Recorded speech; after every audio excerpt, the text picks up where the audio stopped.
Whole Story Quest Audiobooks presents Prince of Spies by Alex Gerlis. Narrated by Rupert Bush. Chapter 1. Lincolnshire, September 1942. Come up now, get a move on. We can't hang around here forever.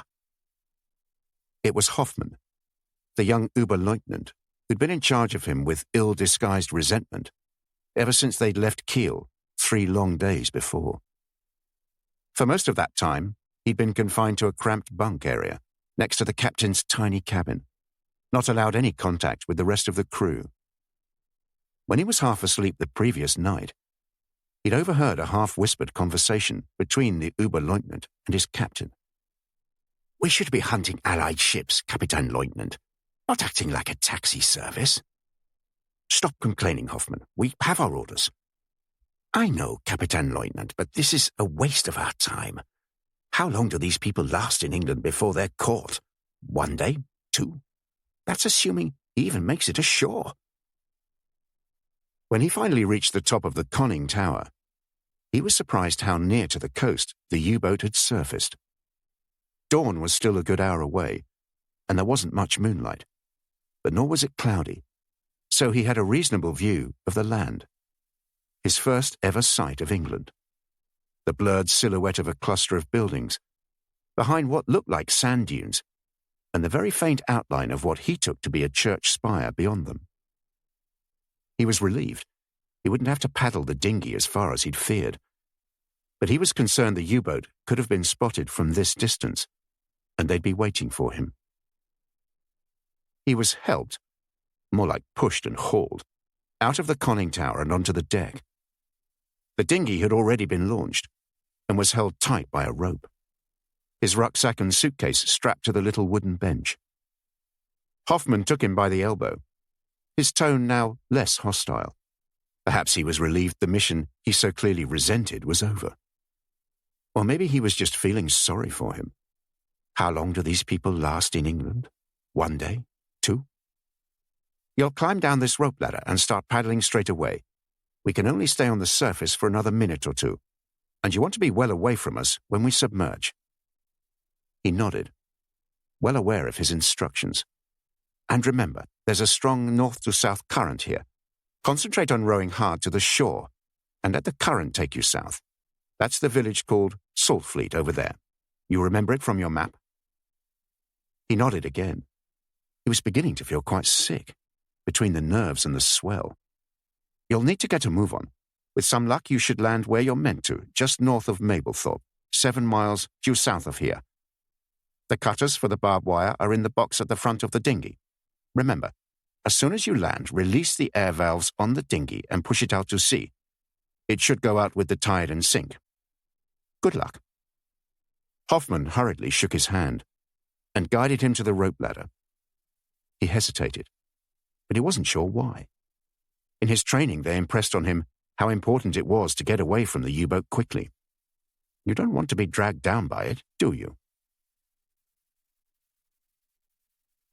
The village of Peascombe St. Mary was arranged around a series of narrow lanes, winding through the fields between the Lincolnshire wolds and the North Sea coast. It was adjacent to its smaller neighbour, Peascombe St. Thomas, a hodgepodge of ploughed fields separating the two. Between them, the villages mustered barely 500 souls, though they did have the comfort of 2 churches and the convenience of a railway station at which the occasional train stopped en route to either Mablethorpe or Louth. Although smaller, Peascombe St. Thomas did have a pub, the Ship Inn, whose improbably low ceilings, protruding beams and dimly lit interior were proof, as far as the landlord was concerned, of its origins in the 14th century. Peascombe St. Mary was just a few miles north of Mablethorpe, and a mile inland from the sea, which lay to the east. Apart from the blackout barbed wire on the beach and a few troops billeted in the village, the war had not made too much of an intrusion. True, a dozen or so villagers had been conscripted, but many more were exempt, as farming was a protected occupation. The nation, after all, did need to eat, and the 2 villages adequately met their obligations in that regard. Peascombe St. Mary was a place where people minded their own business. For reasons locals didn't bother to dwell on, it was not one of those villages that thrived on gossip. That was regarded as the preserve of folk who lived in Mablethorpe and other metropolitan centres. A preference for privacy could well have been one of the attractions Peascombe St. Mary held for Lillian Abbott, a lady perhaps in her early 50s, who'd moved to the village in the early 1930s, when she found employment as a schoolteacher in Mablethorpe. Having lived in the village for just a dozen years, she was still regarded as a newcomer. But she was a newcomer who understood the unspoken rules. She kept to herself. She minded her own business. And she never indulged in gossip. Villagers were aware that she'd been widowed after her husband was killed at Passchendaele in 1917 and had no children. Before moving to the area, she'd lived in London for a while, and possibly Birmingham, though people couldn't be sure. And of course, it was not something they'd discuss. Lillian Abbott lived in a small cottage on Pasture Lane on the eastern edge of the village, close to the coast and with the sound of the sea ever present. To one side of her was an outbuilding belonging to a neighbouring farm, and she was separated from the house on the other side by an unused paddock, where 6-foot-high weeds shot up through the cinder and provided a welcome curtain to add to her privacy. Behind her cottage were fields, through which a narrow track led to the beach. In the early hours of the previous Saturday morning, she had left her cottage before dawn. She had received the message 4 days before. Not before Saturday, not after Wednesday. Wait there from 3 to 6 every morning until he arrives. That message had terrified her out of her wits. She couldn't sleep, lying motionless in bed, too frightened to move. Bitterly regretting having been persuaded to do something against her better judgment years previously. She'd spent the years since, first hoping and then assuming it had all been forgotten, leading as inconspicuous a life as possible, moving to a part of the country that felt close to the end of the earth, visiting the village church often enough for any absences not to be remarked upon. He'd not turned up on the Saturday morning, nor on Sunday. And when it passed 5 o'clock on the Monday, and she'd only have to wait another hour, she even allowed herself to think it was possible he might not arrive at all. If that was the case, she'd leave the area. She'd find another job easily enough, and move somewhere they wouldn't find her. One of those cities that had been bombed. There were plenty of them. She was crouched behind a shrub just below the beach in the area where she'd been instructed to wait. Just in case anyone questioned her, she'd laid a trap to catch rabbits. It wasn't much of a trap, and predictably, no rabbits had been tempted by it. But with some luck, it would allow her to explain her unlikely presence there in the early hours of the morning. He appeared in front of her like an apparition. She assumed she'd hear him approaching, footsteps, perhaps, or breathing. But one moment she was crouched behind the shrub, wondering what she would change her name to. And the next, a wet and exhausted man was standing in front of her, a rucksack on his back and a dripping suitcase in his hand. Her first thought was how ridiculous the suitcase looked and how it would be impossible to explain away trudging across the fields with a man carrying one. "Could you tell me how to get to Lincoln?" He had a strong German accent. She hadn't expected it to be quite so marked. "Go to the village and by the church, you can catch a bus."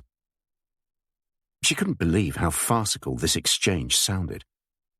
But she understood they needed to identify each other correctly. One more question from him, one more reply from her. "My name is Andrew Martin. I am from Liverpool." Liverpool, as if it were 2 words, with a long gap in between. "I haven't visited Liverpool since I was a child." They nodded at each other, and he smiled. She realized she was trembling. "We'd better hurry. Follow me, the path is narrow. Is that case absolutely necessary?" 4 days ago, you say? The man with the hint of a Scottish accent nodded. He'd definitely ignored more than one invitation to give his full name and say exactly who he worked for, and was now clearly irritated at having to answer the same question yet again. From the top pocket of his dinner jacket, the chief constable, the man who'd asked the question, removed a handkerchief so long he gave the impression of a magician performing a trick. He wiped his face and then ran the handkerchief under his collar, causing his bow tie to become crooked. "Well, I'd have thought if he came ashore 4 days ago, he'd be in your neck of the woods by now." He leaned back in his chair and folded his hands on his large stomach, his smug look indicating the answer was an obvious one. And where would that be? The Scottish accent was a bit more pronounced now. "Where would that be?" "My neck of the woods, as you put it. You seem to know what it is." The chief constable hesitated. It was apparent the other man outranked him in more ways than one, even though he knew next to nothing about him. It was Scotland Yard's fault. They'd insisted he meet him, even ordering him to interrupt an important Masonic Lodge dinner to do so. "You need to see him as a matter of urgency. Just don't pry too much. Answer his questions rather than ask too many of your own. That's how they work." "A figure of speech, that's all. Obviously, we'll do all we can to help, but in my experience, going back very many years, I can assure you, criminals do not hang around the scene of their crimes." "That may well be the case with house burglars and the like, Chief Constable. In this case, no crime has been committed per se, at least not in the sense you deal with on a day-to-day basis." "Even so, I doubt he'd have stayed in the area for long. I'd be most surprised if he was even still in Lincolnshire, assuming he actually came ashore, of course. We can't even be certain of that. There are no witnesses after all, and the shore patrol saw nothing." "No, Chief Constable. The shore patrol saw no one, but they didn't see nothing, as you put it. They found the barbed wire had been cut on the town beach, just north of Mablethorpe. Plus, the contact in London received the correct coded message to say he'd arrived." The door opened, and a man hurried into the room, muttering what could possibly have been an apology, had it been at all clear, before taking a seat alongside the chief constable opposite the Scotsman. "Ah, at last. This is Detective Superintendent Prince. Richard Prince. I was telling you about him. Perhaps for his benefit you could tell us again about the purpose of your visit." The man caught the gaze of Detective Superintendent Prince. He was notably younger than he'd expected, probably no more than his mid-30s, and with what his wife would insist on describing as matinee idol looks. He certainly had a presence about him, and a purposeful stare. He sat quite still, with a very slight air of superiority about him. The chief constable had already told him Richard Prince was the best detective on his force. Indeed, by far the best one he had ever worked with. "Very well then, Prince. You will of course respect the very confidential nature of what I'm about to say." The Scotsman leaned forward in his chair, and as he did so his face caught the light above him, showing the ruddy, lined appearance of someone who'd spent a considerable time out of doors. "Some 8 months ago, we arrested a Dutch national in South London. Let's call him Lawrence. We'd been on his track and knew he'd been sent over as a Nazi spy, specifically to be a point of contact between other Nazi agents in this country and their controllers back in Germany, a radio man. It has been our policy, where appropriate, to turn such spies to our advantage. Where we think it is feasible, we offer them a choice. They can stand trial for espionage, and if found guilty expect the inevitable death sentence. Or they can allow themselves to become double agents, to work for us. We don't offer this to every Nazi spy, and it's not without its risks. But in the case of Lawrence, it made sense.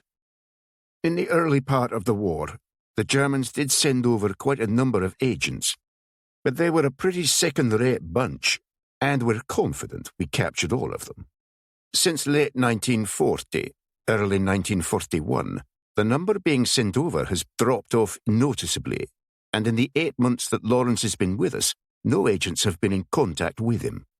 We were beginning to think that maybe he'd pulled a fast one on us, by which I mean that despite our best endeavours, he'd somehow managed to slip a warning signal in one of his messages to the Germans. In fact, we were considering giving up on him and handing him over for trial. Then 1 week ago, he was contacted by Berlin. An agent called Poacher would be arriving in England in the next few days. A U-boat would drop him off the Lincolnshire coast, and once safely ashore, Lawrence would receive a telephone call with an agreed code word. He was then to let Berlin know Poacher had landed safely and wait for him to arrive in London.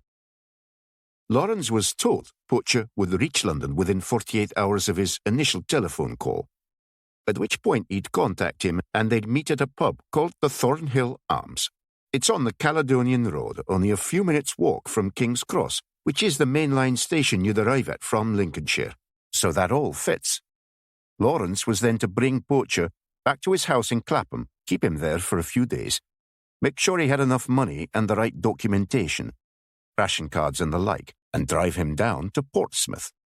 We think he may have a contact there, so it was essential for us to let him get there. If there is indeed a Nazi cell operating in our largest naval port, we'd rather like Poacher to introduce us to it. The man with the Scottish accent paused and looked at Prince, who'd clearly absorbed the information in a way the chief constable hadn't. He smiled, indicating he was finding the story interesting rather than one he felt he had to pick holes in. And Poacher has disappeared. He was well-spoken, his voice strong. Why that presumption, Prince? Otherwise, you wouldn't be visiting us, would you? We know Poacher must have arrived in the early hours of Monday morning because Lawrence received a telephone call that lunchtime with the correct code word to indicate his safe arrival. And at low tide that evening, the shore patrol spotted a section of barbed wire that had been cut on the beach just north of Mablethorpe. Do you know the place? I do, actually. The actual point was at the northern end of what I understand is called the town beach. On the other side of the beach are sandhills and then open fields.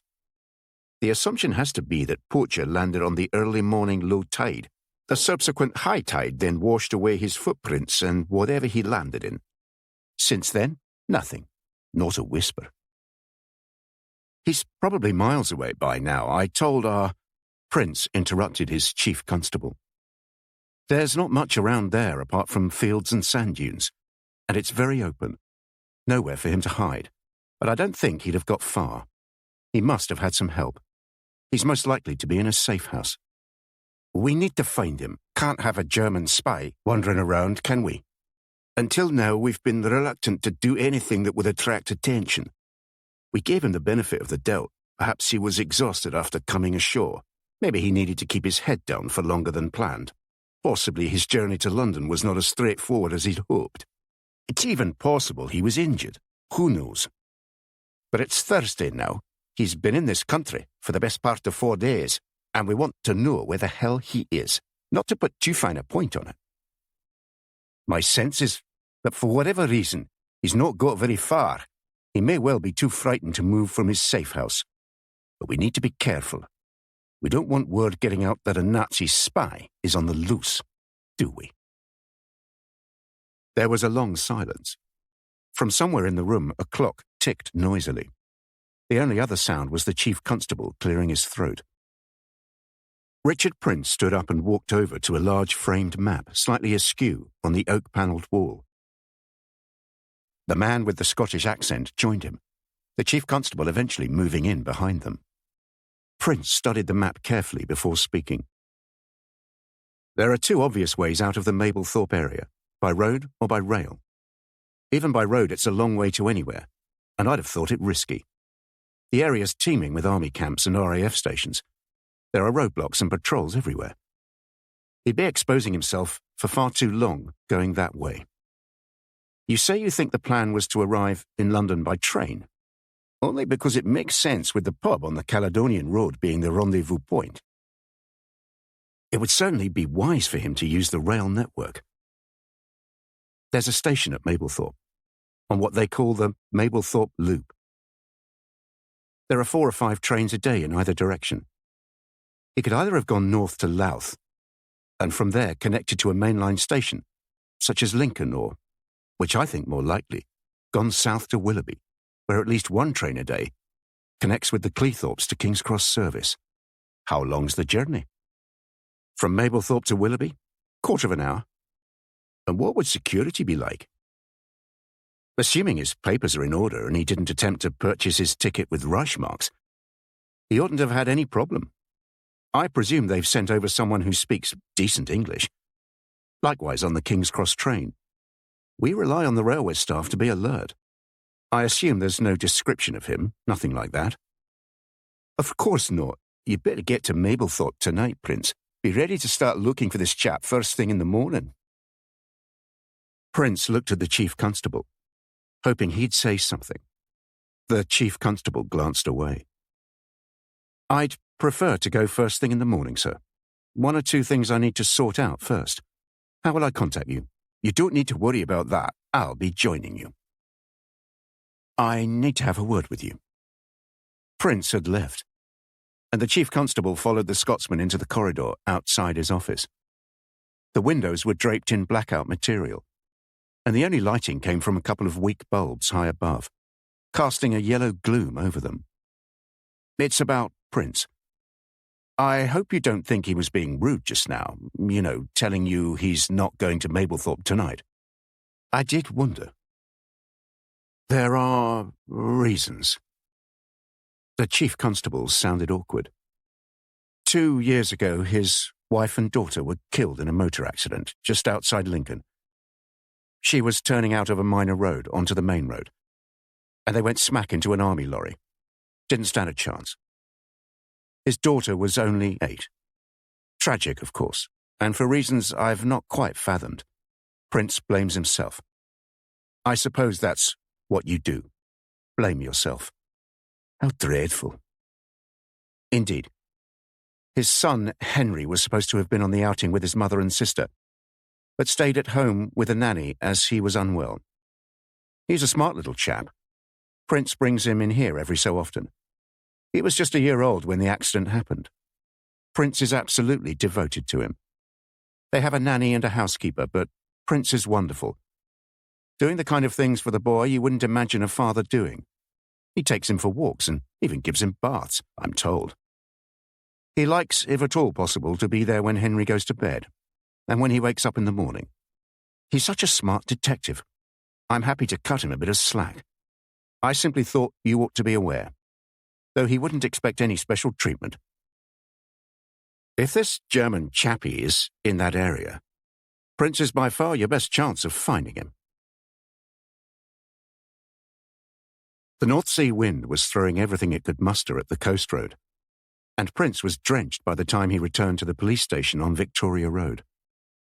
He'd gone for a walk to clear his head, and the storm had certainly done that. Now he had an idea. Before leaving Lincoln, the Chief Constable had taken Prince into his confidence, reaching up to lean unnecessarily close to him, his bad breath causing Prince to pull away. Entree knew. I'm pretty sure that chap is MI5 or MI6, one of the two. He'd coughed as he said MI5, and mispronounced entre as entree, and he'd clearly hoped Prince would be more impressed than he evidently was. I know, sir, of course he is. You knew? I knew he couldn't be anything else. The Scotsman told Prince he could call him Douglas, though it was unclear whether this was an assumed first name or an assumed surname. They'd been in Mablethorpe for 3 days and were no nearer to finding the German agent, and they were close to admitting that the German must have left the area. He'd disappeared. Their one last shot was a plan to draft in officers from across the country and visit every house in the area on the pretext of searching for a missing soldier. They'd come up with a story that the soldier was Norwegian, which they hoped would alert people to and account for a foreign accent. Though Prince thought if the agent had managed to stay in hiding for a week, a knock at the door and a few questions about a missing Norwegian soldier would be unlikely to flush him out. But as he was sprayed with half of the North Sea and much of the sand from the beach, he had another idea. In 1938, he'd been asked to compile a list of political extremists in the county. The communists were easy enough, because someone had already helpfully provided them with a list.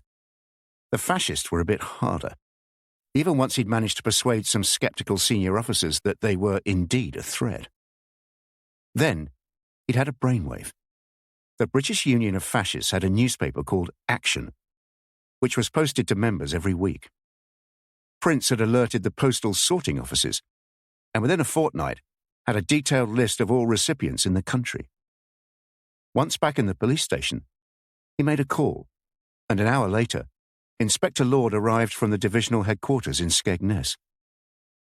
"You've brought the files?" Lord placed a manila file bound with white string on the desk.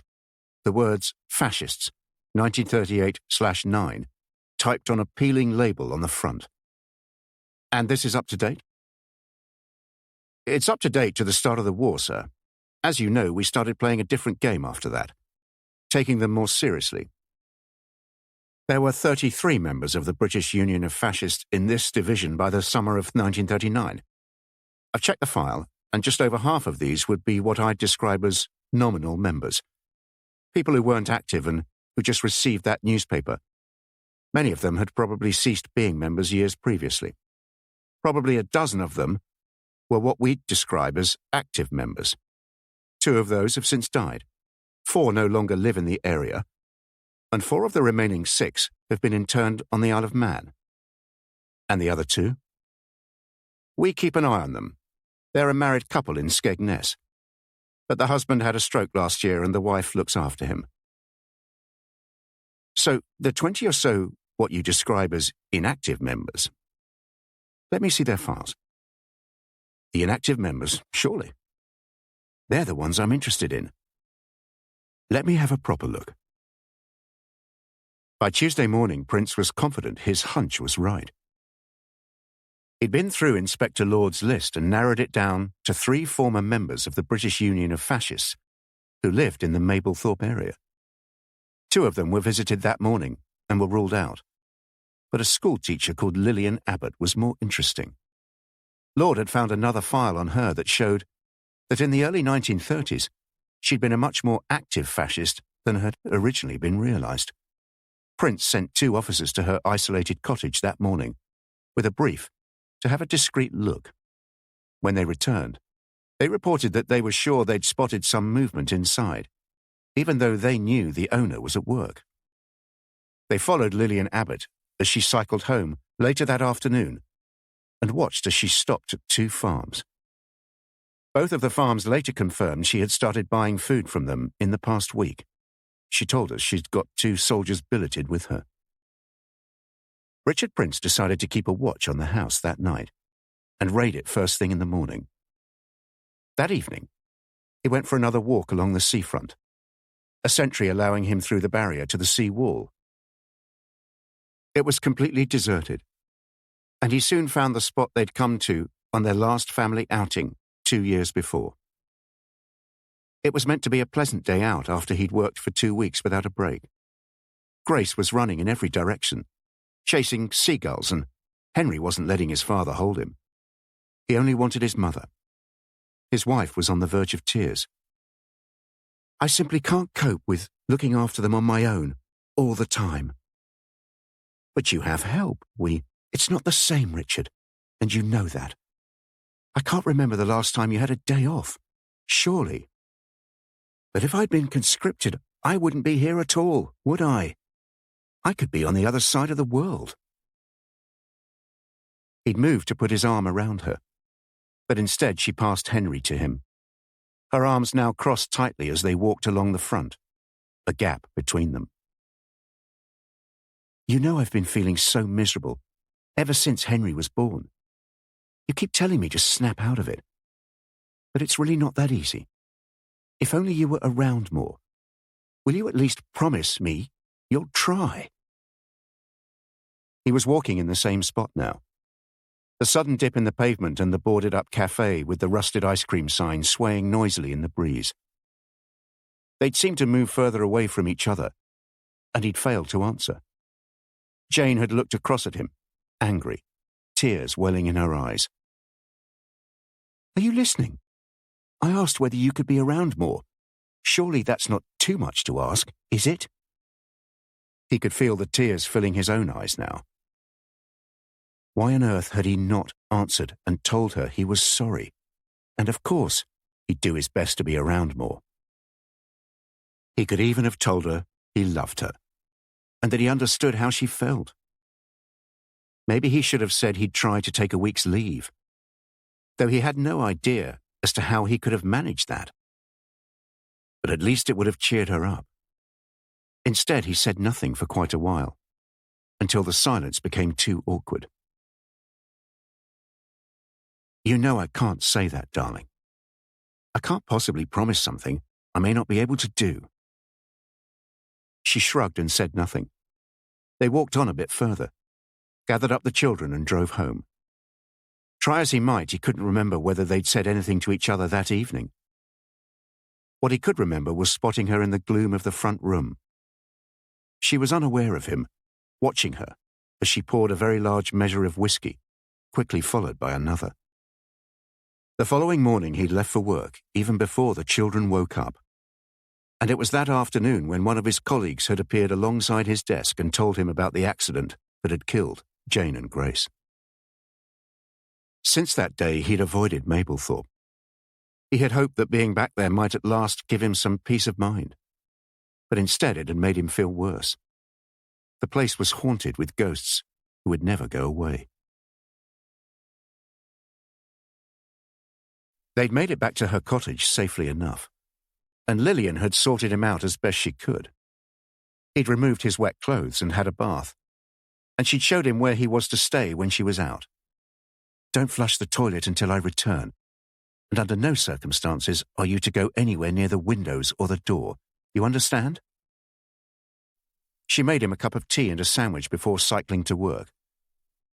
She hurried out of school during her lunch break, something she rarely did, and walked briskly to the nearby small parade of shops. From a telephone box, she called a London number.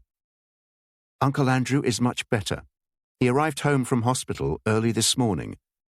He'll be visiting you as planned, hopefully very soon." On her journey home after school, she stopped at a farm she only rarely visited and bought some eggs, vegetables, and a rabbit. She resented paying black market prices, and wasn't convinced the rabbit was as fresh as they said it was. Back at the cottage, she prepared supper for them both. "I made the call. They know you're here." "Good. How do you feel?" "I am fine, thank you. I managed to sleep. I have barely slept for many days." His accent was appalling. "You don't need to give me any details, but what identity do you have?" "I don't understand." "Your papers. What nationality are you supposed to be? I hope to goodness you're not pretending to be English." "My papers show I am a Dutch refugee. I'm an engineer traveling to London to work. I specialize in electric. Is that how you say it?"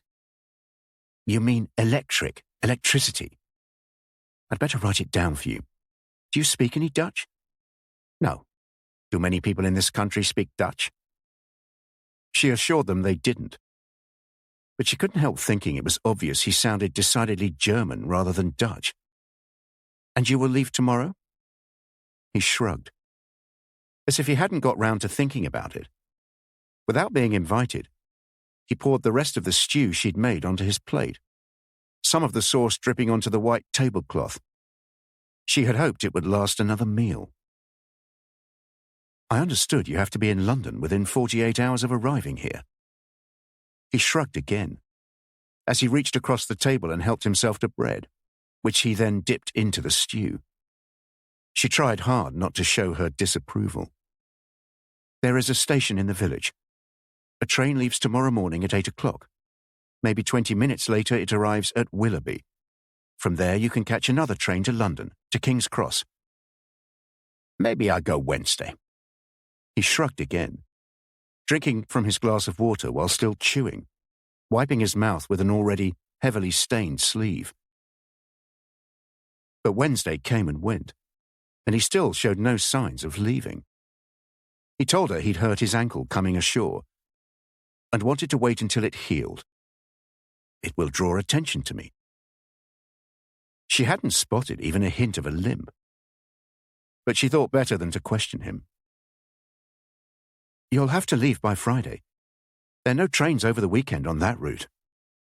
He told her he'd need to see how his ankle was, and maybe she could buy some beer. He liked strong beer, he told her. He'd heard most English beer could be very weak, and he really didn't want that. He'd stayed the weekend, and on Sunday night told her Tuesday would be safer than Monday. He didn't admit it to her, of course, but after all he'd been through, he was rather enjoying the rest, and also the opportunity it gave him to make his own arrangements. The past couple of months had been so hectic and stressful. He'd had no intention whatsoever of being conscripted, and believed he'd got away with it. He'd managed to assume a false identity in what even the Gestapo acknowledged was an expert manner, and had started a new life in Leipzig, managing to convincingly add 10 years to his age, which ought to have prevented him from being conscripted.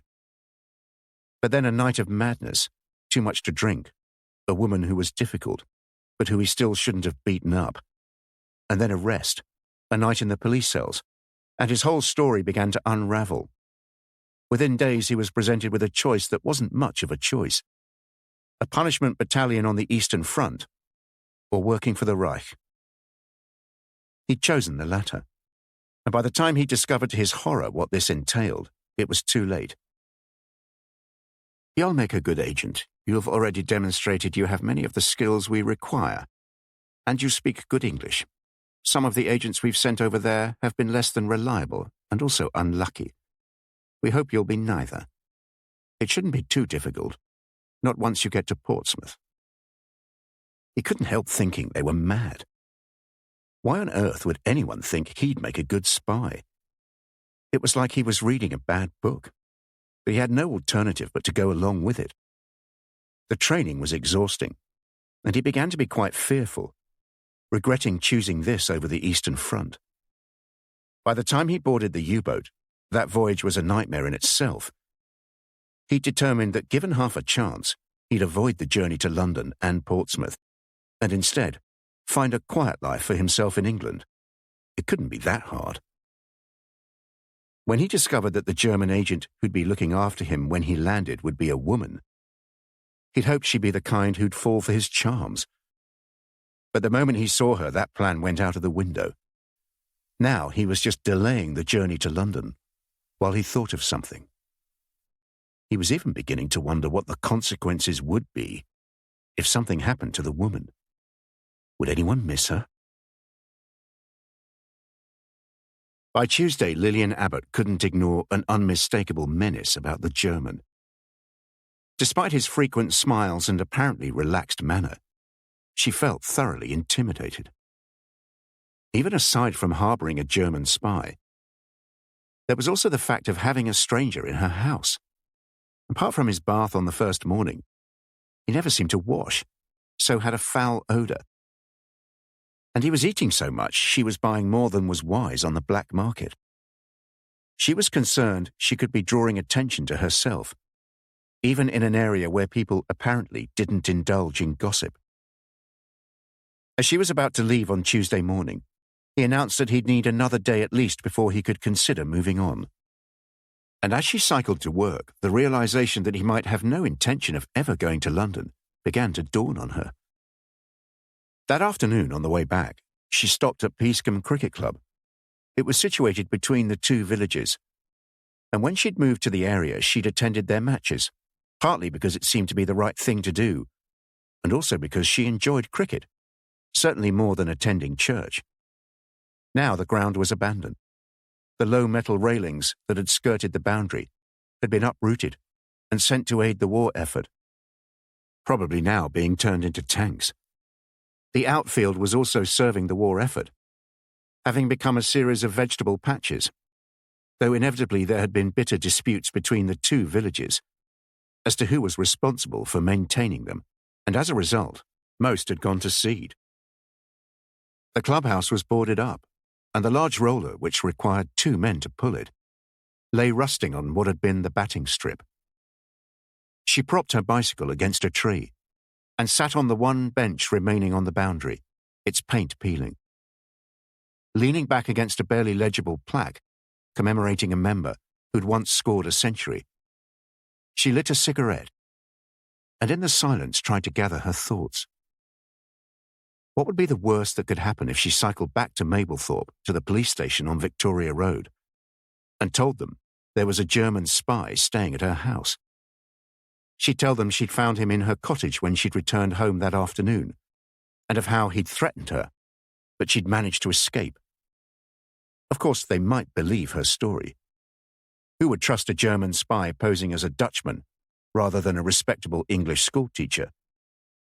But then they might delve into her past, which was the last thing she wanted. Maybe he was telling the truth. Maybe he would leave the following day after all, or the one after that. That night he told her his ankle was still stiff, but assured her he'd go by the end of the week. He told her that she needed to buy some more beer, and that he preferred meat to vegetables. He didn't like rabbit, he told her. Beef was his favourite meat. As she'd washed up their meal, she noticed a large carving knife was missing from the drawer by the sink. She had very little in the way of jewellery, but that morning she'd discovered that a brooch that had belonged to her mother wasn't in the metal box in her bedside table. She would, she resolved, definitely go to the police the next morning. She never had the chance. Early the following morning, she was woken by the sound of cars stopping outside her cottage, followed by footsteps on the path. The German hammered on her door and asked what was going on, panic in his voice. She told him to hide in the hall cupboard, as she'd shown him, and to remember to cover himself with the coats. By then there was a loud knocking on the front door, and the German looked terrified. The first time she'd seen him like that since he'd arrived. He pushed past her and opened the back door. As he did so, he found himself face to face with two large policemen. The police officer who arrested them both introduced himself as Superintendent Prince. He was somewhat younger than she'd imagined someone of that rank to be, but he was very civil towards her, even quite pleasant, if the truth be told. In the few hours she had to herself in the cell at the main police station in Lincoln, she had plenty of time to reflect on her predicament and refine her story. She knew she had to ensure it was consistent, and by the time she was escorted into the interview room, she felt she was prepared. She was going to tell how the man had broken into her cottage, how he'd threatened her, and prevented her from leaving. She would tell them she couldn't describe how relieved and grateful she was that they'd come to rescue her. She would also address the inevitable question before it was asked. Of course, she had never been involved in politics. She was not a Nazi sympathizer. She was a British patriot. Her husband had been killed at Passchendaele, after all. She had no idea whatsoever why her cottage had been targeted, perhaps because of its proximity to the beach. Before she could speak, however, the polite young superintendent calmly set out the evidence against her. He told her how they knew the German had landed by U-boat the previous Monday morning.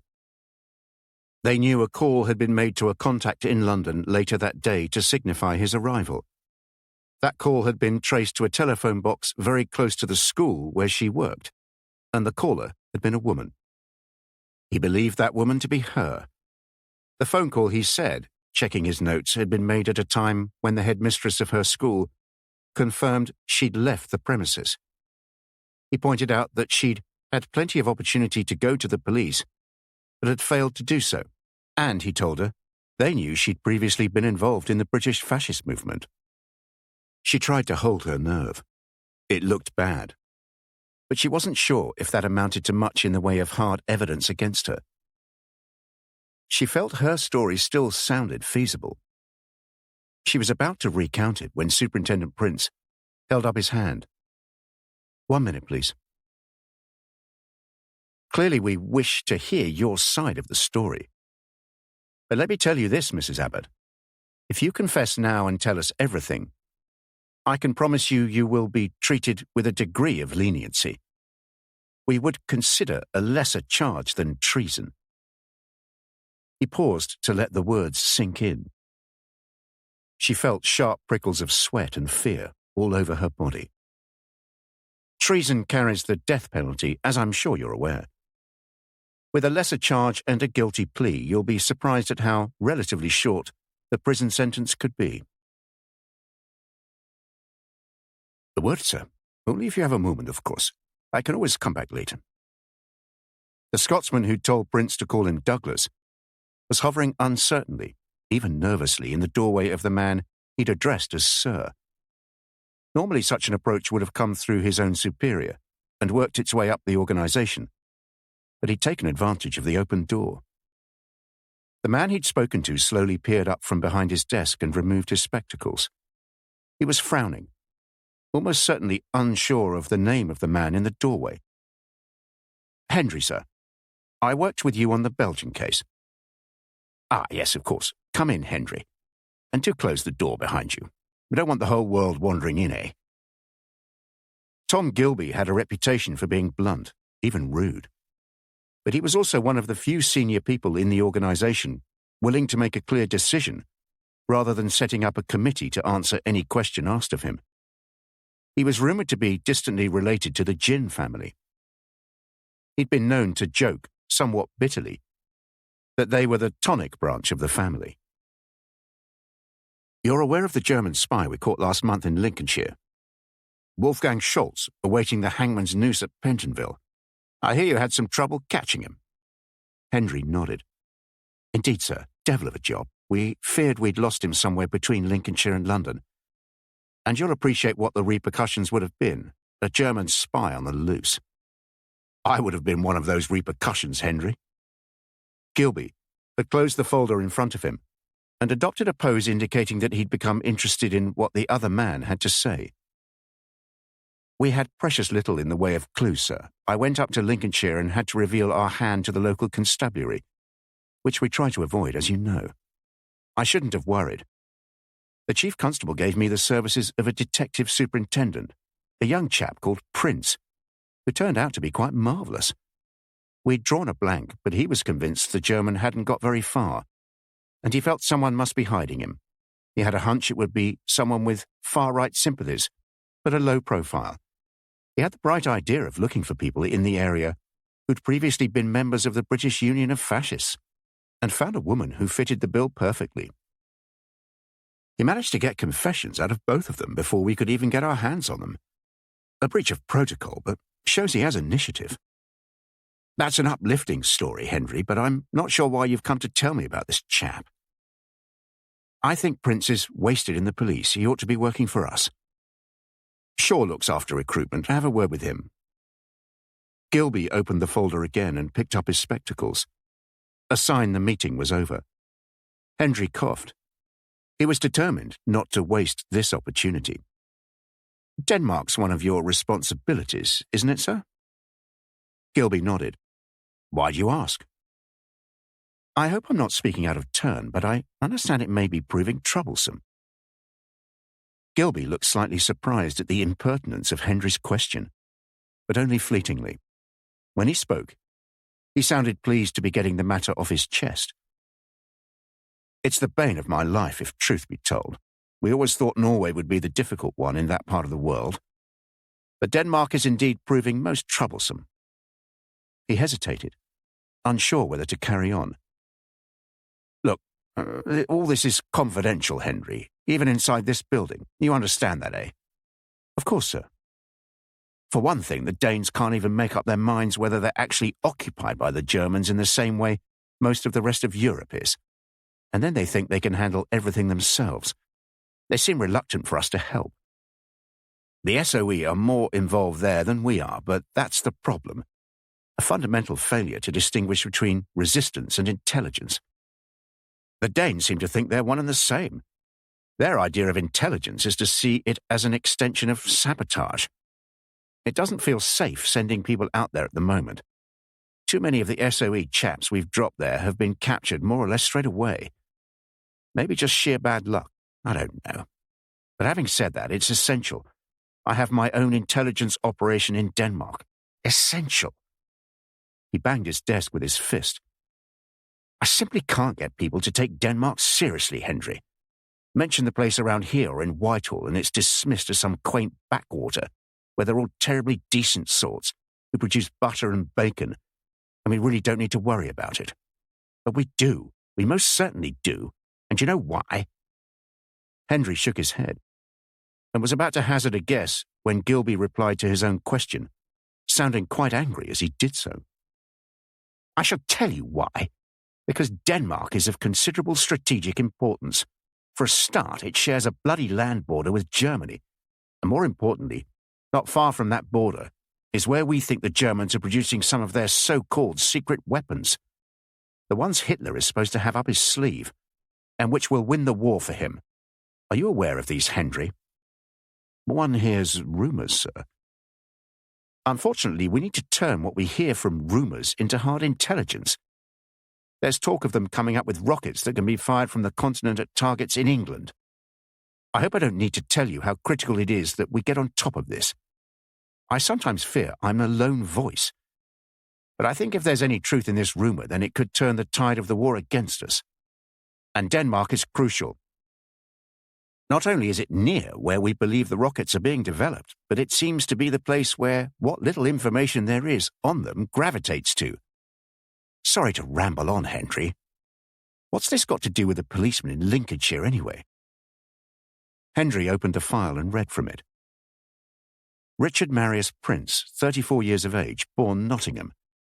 His father was also born in Nottingham, but his mother, Elizabeth, was born and brought up in Denmark. Hence Prince's middle name. And which is why I'm here, sir. I'm told Prince speaks Danish fluently. Gilby nodded approvingly and reached out for the file. When he'd finished reading it, a broad grin crossed his face. Well, I never. Fancy that. Good show, Hendry. Who was it who spoke of the long arm of coincidence? I don't recall, I'm afraid, sir, but I'm pleased to see you're smiling. That one may smile and be a villain. At least I'm sure it may be so in Denmark. I beg your pardon, sir. If I recall correctly, that's from the end of Act 1 of Hamlet, Prince of Denmark, eh? Chapter 2. Denmark, London, October 1942. Not for the first time since the start of the war, Axel felt there was a distinctly biblical dimension to the decisions he was required to make as leader of the small resistance cell based in Vordingborg, a rural area north of Randers. He was no longer a religious man, but he'd had enough of the Bible drummed into him when he was younger to be familiar with the story of the binding of Isaac, when Abraham was instructed to take his son to Mount Moriah and leave him there to be sacrificed. Now it was as if he was preparing to sacrifice his own son. Gunnar was just 18, eager to be involved in resistance activities beyond running the occasional errand, and he was about to get his chance. The message from London was clear. On this particular night they were to post lookouts throughout the area and see if there were any Germans around when an RAF plane flew over. There was a small but dense wood spread over a hillside northeast of the village, and Axel felt this offered the best view of the area. But because of the curfew and the wood's distance from the village, placing lookouts there would be dangerous. The plan was for Gunnar and Inga, a girl the same age as him, to go to the wood this afternoon and stay there until morning. They were to hide and watch out for German patrols. If caught, they were to pretend to be lovers who'd gone to the woods to find some privacy. You and, Inga. Axel was finding the conversation with Gunnar awkward. Have you ever, Have we ever what, father? Come on, Gunnar. Have you ever been boyfriend and girlfriend? You know what I mean. Not as such, replied Gunnar, smiling and enjoying his father's obvious discomfort. But I'm prepared to try if it helps defeat the Nazis. Gunnar and Inga spent much of the evening enthusiastically ensuring that their efforts to defeat the Nazis were as authentic as possible. They'd created a hideaway in the undergrowth that gave them a good view of the fields beyond the hillside. Their enjoyment came to a sudden halt at a most inconvenient time, Inga suddenly clamping her hand across Gunnar's mouth as he leaned into her again. She raised her head and whispered into his ear. "Can you hear?" "No, what?" "Footsteps behind us." The footsteps could not have been more than 10 yards away, pausing before being joined by more. Very carefully, Gunnar and Inga disentangled themselves from each other and edged further into the undergrowth, pulling more branches over them. "Kannst du etwas hören?" It was a German voice, young and nervous, asking, "Can you hear something?" Gunnar and Inga lay as still as possible, convinced that their breathing, heavy from their exertions, was echoing around the hillside and across the fields beyond it. A series of distinct sounds rose behind them, branches snapping as they were stepped on, the strike of matches as cigarettes were lit, the metallic clicks as the catches on submachine guns were released. "Tiere, denke ich. Just animals, I think." More footsteps joined the group, and then an older voice, one used to giving orders, said something about there being too many trees in the way. Someone else replied, suggesting they move on, and Gunnar and Inga heard movement towards them before the man, who seemed to be in charge of the patrol, said they should carry on further up the hillside. After that it was quiet, although Gunnar and Inga restricted their defeating the Nazis to watching out for the RAF plane and further German patrols. Around 10 o'clock they could make out dozens of German troops moving in the fields below them, and then soon after 11 there was the low roar of an aircraft approaching from the west. It was a cloudy night, with little light from the moon, so it was hard to make much out, but the shape of the aircraft soon became apparent. It descended to just a few hundred feet, swooping low over the fields, and Gunnar whispered something to Inga about how he hoped the engines wouldn't stall. The tip of the starboard wing almost brushed the trees on the side of the hill, and then the plane climbed again rapidly, disappearing as suddenly as it had arrived. The hill seemed to come to life. The patrol that had moved to the top descended quickly and noisily, and at least one other patrol was shouting out to them. From what Gunnar and Inga could gather, they were trying to ascertain whether anyone had seen a parachute. An officer called that they'd seen nothing up there. They'd all need to move down to the fields. Gunnar and Inga remained in the woods for the rest of the night, using the time to help defeat the Nazis. At first light, they returned to the village. Through the hidden paths and along the hedgerows, they knew like the back of their hands. They noticed German patrols moving through the fields and spotted more than one roadblock. Gunnar arrived home to find his father waiting anxiously for him. He told him what he'd seen, and then his father disappeared to a nearby barn to transmit a radio message to London. It did not take Hendry long to regret his impulsiveness. He had, he decided, acted quite improperly. One simply did not wander uninvited into the office of someone so senior in the service. That it was out of character would hardly count as mitigation, and he assumed Gilby's politeness merely masked his displeasure. Hendry had little doubt that Gilby's disapproval would work its way down to Bentley, his own boss. He was certain Bentley didn't like him. There'd been talk of transfer to India, where they were beefing up the service operation, and he didn't think he'd cope with the heat.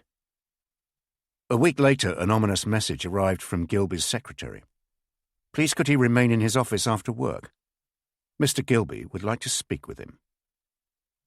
Hendry ensured his own office door remained wide open, so Gilby would know where he was. By 7:45, he feared Gilby had forgotten about him, which might not be such a bad thing. He'd wait until 8 and maybe look up and down the corridor. Gilby appeared silently in his office, his elegant woolen coat buttoned up, a silk scarf visible at his neck, his dark trilby in place, and leather gloves in the process of being adjusted, finger by finger. I presume you've not eaten, Hendry? Before Hendry could reply, Gilby had made a come-with-me gesture with his head and walked out of the office. Hendry hurried after him. We'll eat at my club. If we get a move on, it might not feel quite so chilly out there. It was a pleasant enough dinner, accompanied by a surprisingly sweet Bordeaux. Gilby talked about his dogs and his wife's family's farm, and asked Henry just enough questions so as not to appear rude. After dinner they retired to a room on the upper floor, where an alcove had been reserved for them with a large fire roaring, and a bottle of port waiting on the small table between two large leather club chairs, arranged close to each other. "No one will hear a word we say as long as we don't shout. In any case, if you can't trust members of the same club, who can you trust, eh? This is a rather splendid port, Henry. 50 years old. Help yourself." Both men settled into their chairs and drank. Then Gilby leaned forward, the reflection of the flames bouncing around his face. 10 out of 10, Henry. Well done." Henry appeared confused. Was Gilby talking about the port? "I beg your pardon, sir." "Prince, we've checked him out and he seems splendid, everything you said he was. His speaking Danish? Well, about time we had a stroke of luck like that. Your intuition about him being right for us was spot on. His chief constable is fighting to keep him, of course, but he doesn't stand a chance. I thought it only fair to tell you I'm taking him on, and obviously you'll mention his recruitment to no one." "Naturally, sir." There was a long silence. Gilby poured them each another port and leaned forward, staring into the fire, addressing the flames as if he was talking to someone behind them. "Apart from this being an opportunity for me to express my appreciation to you, Henry, there is something I'd like your help on. I've told Bentley he's to release you for a while. A special project. Are you interested?" It was a rhetorical question, barely even that. Gilby didn't wait for an answer. "When you asked me about Denmark, I may have mentioned how it doesn't feel safe sending people out there at the moment, how too many of the SOE chaps have been captured. There is an undeniable pattern of the Germans expecting our agents, and this is clearly a concern. I need to get Prince out to Denmark. We have a potential first-class intelligence source out there, and he's the perfect chap to assess and run them. But I'm not sure we can risk sending him in at the moment. We need to know." He stretched his feet out so the soles of his shoes were just an inch or so from the fire. "Whether our agents being intercepted by the Germans is simply bad luck, or if there's a problem with our Danish friends, or an informer inside the Danish section of SOE here." "So how can I help, sir?" Gilby straightened himself up and turned to face Henry, leaning close. He spoke quietly, and Henry had to lean forward to catch what he said. "You're being transferred to the Special Operations Executive. As you know, the SOE was formed out of the service, though it's more or less autonomous now. Nonetheless, we work very closely with them, and relations are not bad at all in the circumstances. They tend to operate more with resistance groups, while we concentrate on intelligence gathering. But obviously there's an overlap, and they've tended to be responsible for getting our agents into German-occupied countries. I'm sure you know all this, but you may be somewhat less familiar with the structure of the SOE." He slapped Henry on the knee and beckoned him even closer. "The SOE has various departments, but its main work is done through its country sections. The headquarters of the European country sections is at Norsby House on Baker Street. Have you ever been there?" Henry shook his head. "A few chaps you've worked with in the past are there now. That dreadful so-and-so Arnold, who used to look after our accounts, he's one of them. However, for obvious reasons of security, the actual sections themselves are based in separate buildings, most of them around Baker Street. The Danish section is not far away in Rodmarten Street. That, Henry, is where you'll be based." "Running Prince?" No, I don't want the Danish section to have even the slightest inkling of Prince's existence, let alone the fact that we've recruited him. Looks like we'll have to rely on the SOE to get him into Denmark. But I don't want to ask him to step out of a plane a few thousand feet above the country until we can be sure there's no informer in Rodmarten Street who's arranged for the Gestapo to be expecting him. If there is an informer, your job, Henry, is to try and find them." Henry felt a surge of excitement. No longer would he be at Bentley's beck and call, being dispatched around the country to check out every rumour of a German spy.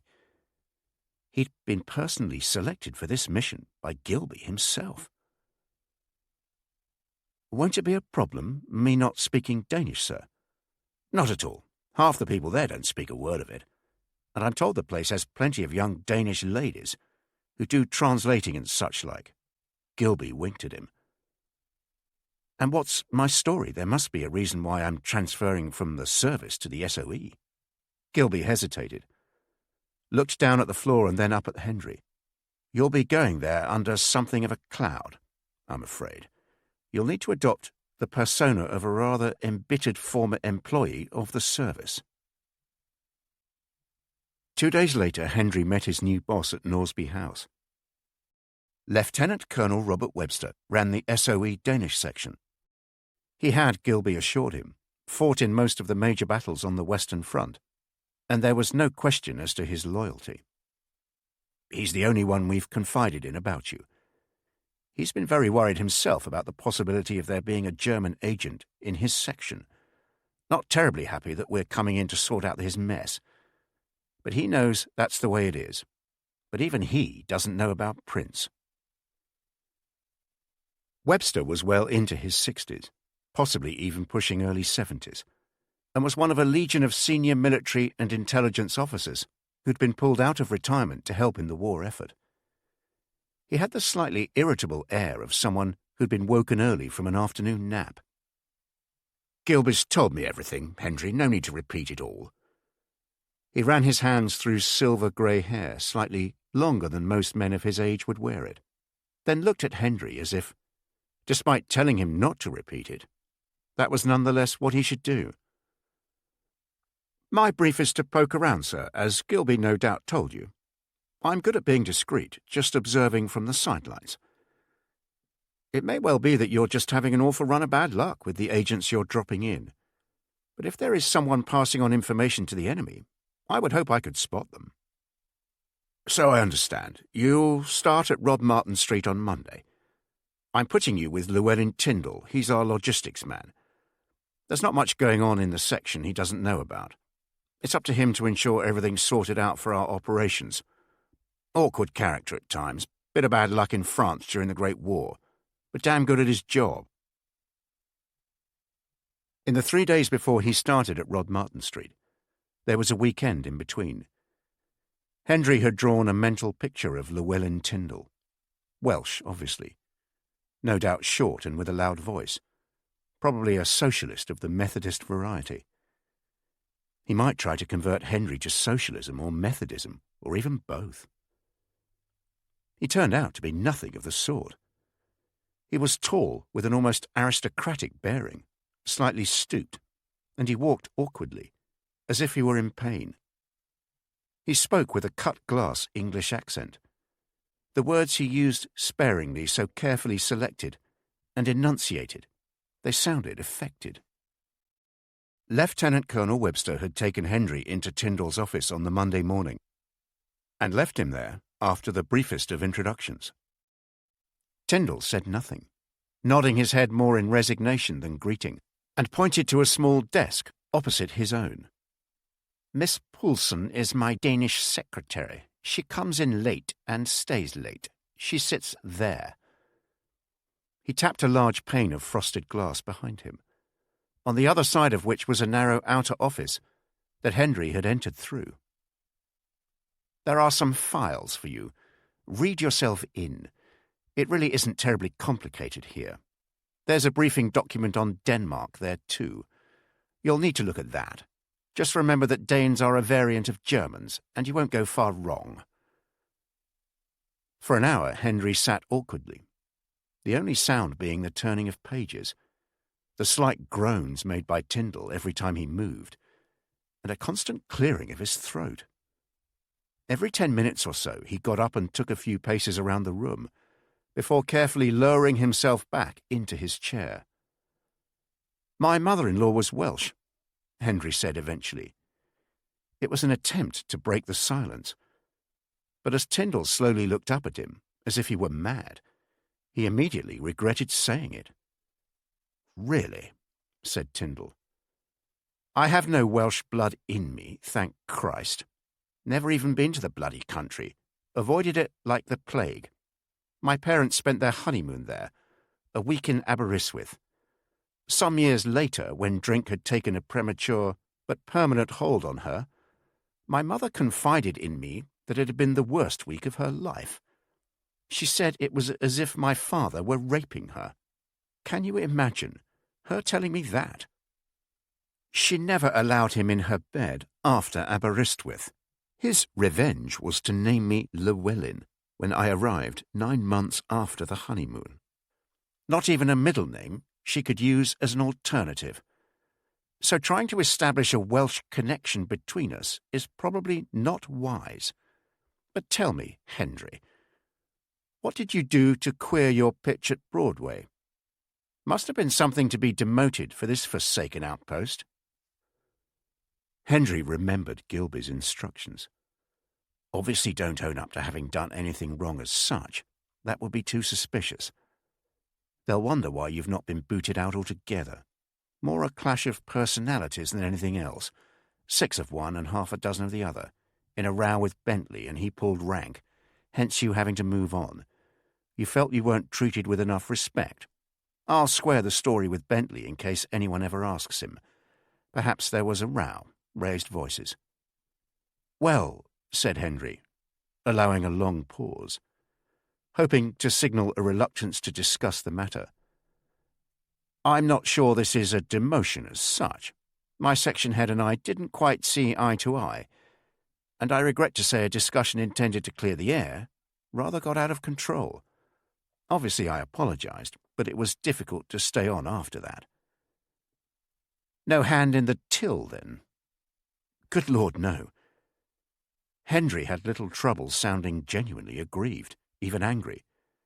Nothing like that. You may have heard of Bentley, my section head. Rather smart, very well connected.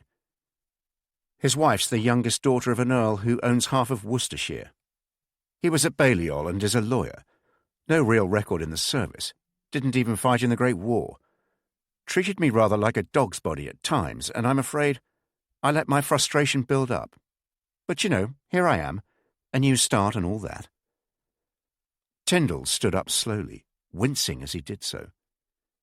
He straightened himself up and walked over to the window, turning his back to it so he was in silhouette, when he addressed Hendry. I imagine you and I are somewhat alike, Hendry. Dog's bodies, not really appreciated, taken for granted. This office here, Webster calls it logistics. We're more like a travel agency. Once an agent is selected to be sent to Denmark, I arrange their journey with the considerable help of Miss Poulsen. But Webster takes me for granted, rather as you have been by the sounds of it. You know, he's a lucky bugger, is Webster, if you'll pardon my language. Fought on the Western Front throughout the war, front line, trenches and all that, and came through unscathed. Not just physically. If a car backfires, he doesn't even jump. Whereas I... He was now walking slowly back to his desk. I was based at Army HQ in Montreuil-sur-Mer, miles from the action. I looked after logistics there too, ensuring supplies reached the front. My one trip forward was in late 1917, when I was sent to Cambrai during the fighting. There'd been a problem with ammunition backing up at a forward depot, and I was supposed to sort it out. I was still a few miles from the town, which was taking quite a battering, I can tell you. As we were leaving, heading back to Montreuil, our convoy was hit by shell fire. Lorry in front of the car I was in was destroyed, and we were peppered with shrapnel. Not to put too fine a point on it, Hendry, a piece lodged itself in my balls. I've been in constant pain since that day. Still, probably kept me out of trouble, eh? At the end of his first week in Llewellyn Tyndall's office, Hendry was summoned to a meeting in Gilby's office at MI6. He walked to Broadway, south through Mayfair and St. James's Park, and when he arrived there, Gilby and Lieutenant Colonel Robert Webster were waiting for him in reception. "We'll pop across the road to St. Ermine's," said Gilby. "No reason why we can't do this over a decent drink." They found a table at the end of the Caxton Bar, overlooking the tree-lined courtyard entrance. "You know we've got one of the floors here, don't you, Henry?" Gilby was looking up at the ceiling. "I tried to get my office moved here, but somehow didn't manage it. SOE have a floor to themselves too, don't they, Webster?" Webster joined the other two, peering wistfully upwards, all of them wishing they were based here rather than in the more utilitarian premises that the rest of MI6 and the SOE had to make do with. "Robert has been of the view," said Gilby, "that the fate of the agents we're sending into Denmark is either an unfortunate coincidence or else the source is in Denmark itself. He has been reluctant to concede that the information is coming from within his own section. I think that is fair, Robert." "That was my view, certainly. I have nonetheless come to accept the possibility, no more than that perhaps the source may be in Rodmartin Street. What do you make of Tyndall?" Gilby was studying his scotch as he asked the question. Webster looked uncomfortable. "If you're asking what I think of him as a person, well, he's not my type. Bad-tempered, unfriendly, not exactly clubbable. Clearly has a chip on his shoulder, most of which can be explained by what happened to him in the Great War. But if you're asking my opinion on whether he is a Nazi informant inside Rodmartin Street, no, I really don't think so." "Why?" "It's too obvious, too convenient, wouldn't you agree? He's the man organizing the dispatch of our agents to Denmark. He's in far too exposed a position. Certainly if it was him, then he'd make an effort to be more agreeable. Being so unpleasant and openly resentful only draws attention to himself. He's been asking questions about you, Henry. He's pally with a chap he was with in the army who works in registry, and he approached him to see what he knew about you. And it turns out he has a connection with Bentley. His brother was at Balliol with him, and he contrived to bump into him at his club. All he wanted to talk about was you. Perfectly normal to ask about one's new work colleague, I'd have thought. Hardly the kind of subterfuge I imagine a Nazi spy would get up to, eh?" "I agree, Henry, but if the source is inside Rodmartin Street, then everything points at Llewellyn Tyndall. After all, he's the one person who knows every detail of an agent's journey to Denmark. But we have no evidence. We allowed you to go in with this story about leaving the service under something of a cloud. We suspected Tyndall would ask about you, and in fact, when he did, what he heard was that far from you being in disgrace, you've actually been transferred to the Danish section on a highly sensitive mission to send in an agent." "So carry on as you are," said Webster, acting as the somewhat put-upon and unappreciated dog's body. "And let's see what Tyndall does. Be less careful about what you leave on your desk. And maybe ask him if you can use his safe. In this file," he passed a thick envelope under the table, "is all the information you need. You're running a fictitious agent, codename Venice. You're to arrange for Venice to be flown out next Wednesday night from RAF Tempsford in Bedfordshire and dropped northwest of Randers on the Jutland Peninsula. The non-existent Venice will be on a Halifax from 138 Squadron. They're part of the RAF Special Duties Service. We'll make sure one of their aircraft does take off as planned. Tyndall knows Tempsford well, and he may well check whether there was such a flight. And how do we find out if he's passed the information on? The putative drop will take place near a village called Vorning. There's a particularly trustworthy resistance cell in that area. It's normally quiet, not many Germans. They'll be instructed to keep a careful watch on the drop zone. If there are Germans out there waiting for Venice, then we'll know Tyndall's tipped them off." Henry had played his part, even impressing himself in the process. He spent most of the weekend in the office, a fact that he mentioned to Tyndall when he came in on Monday morning. and which Tyndall later verified with the porter who'd been on duty.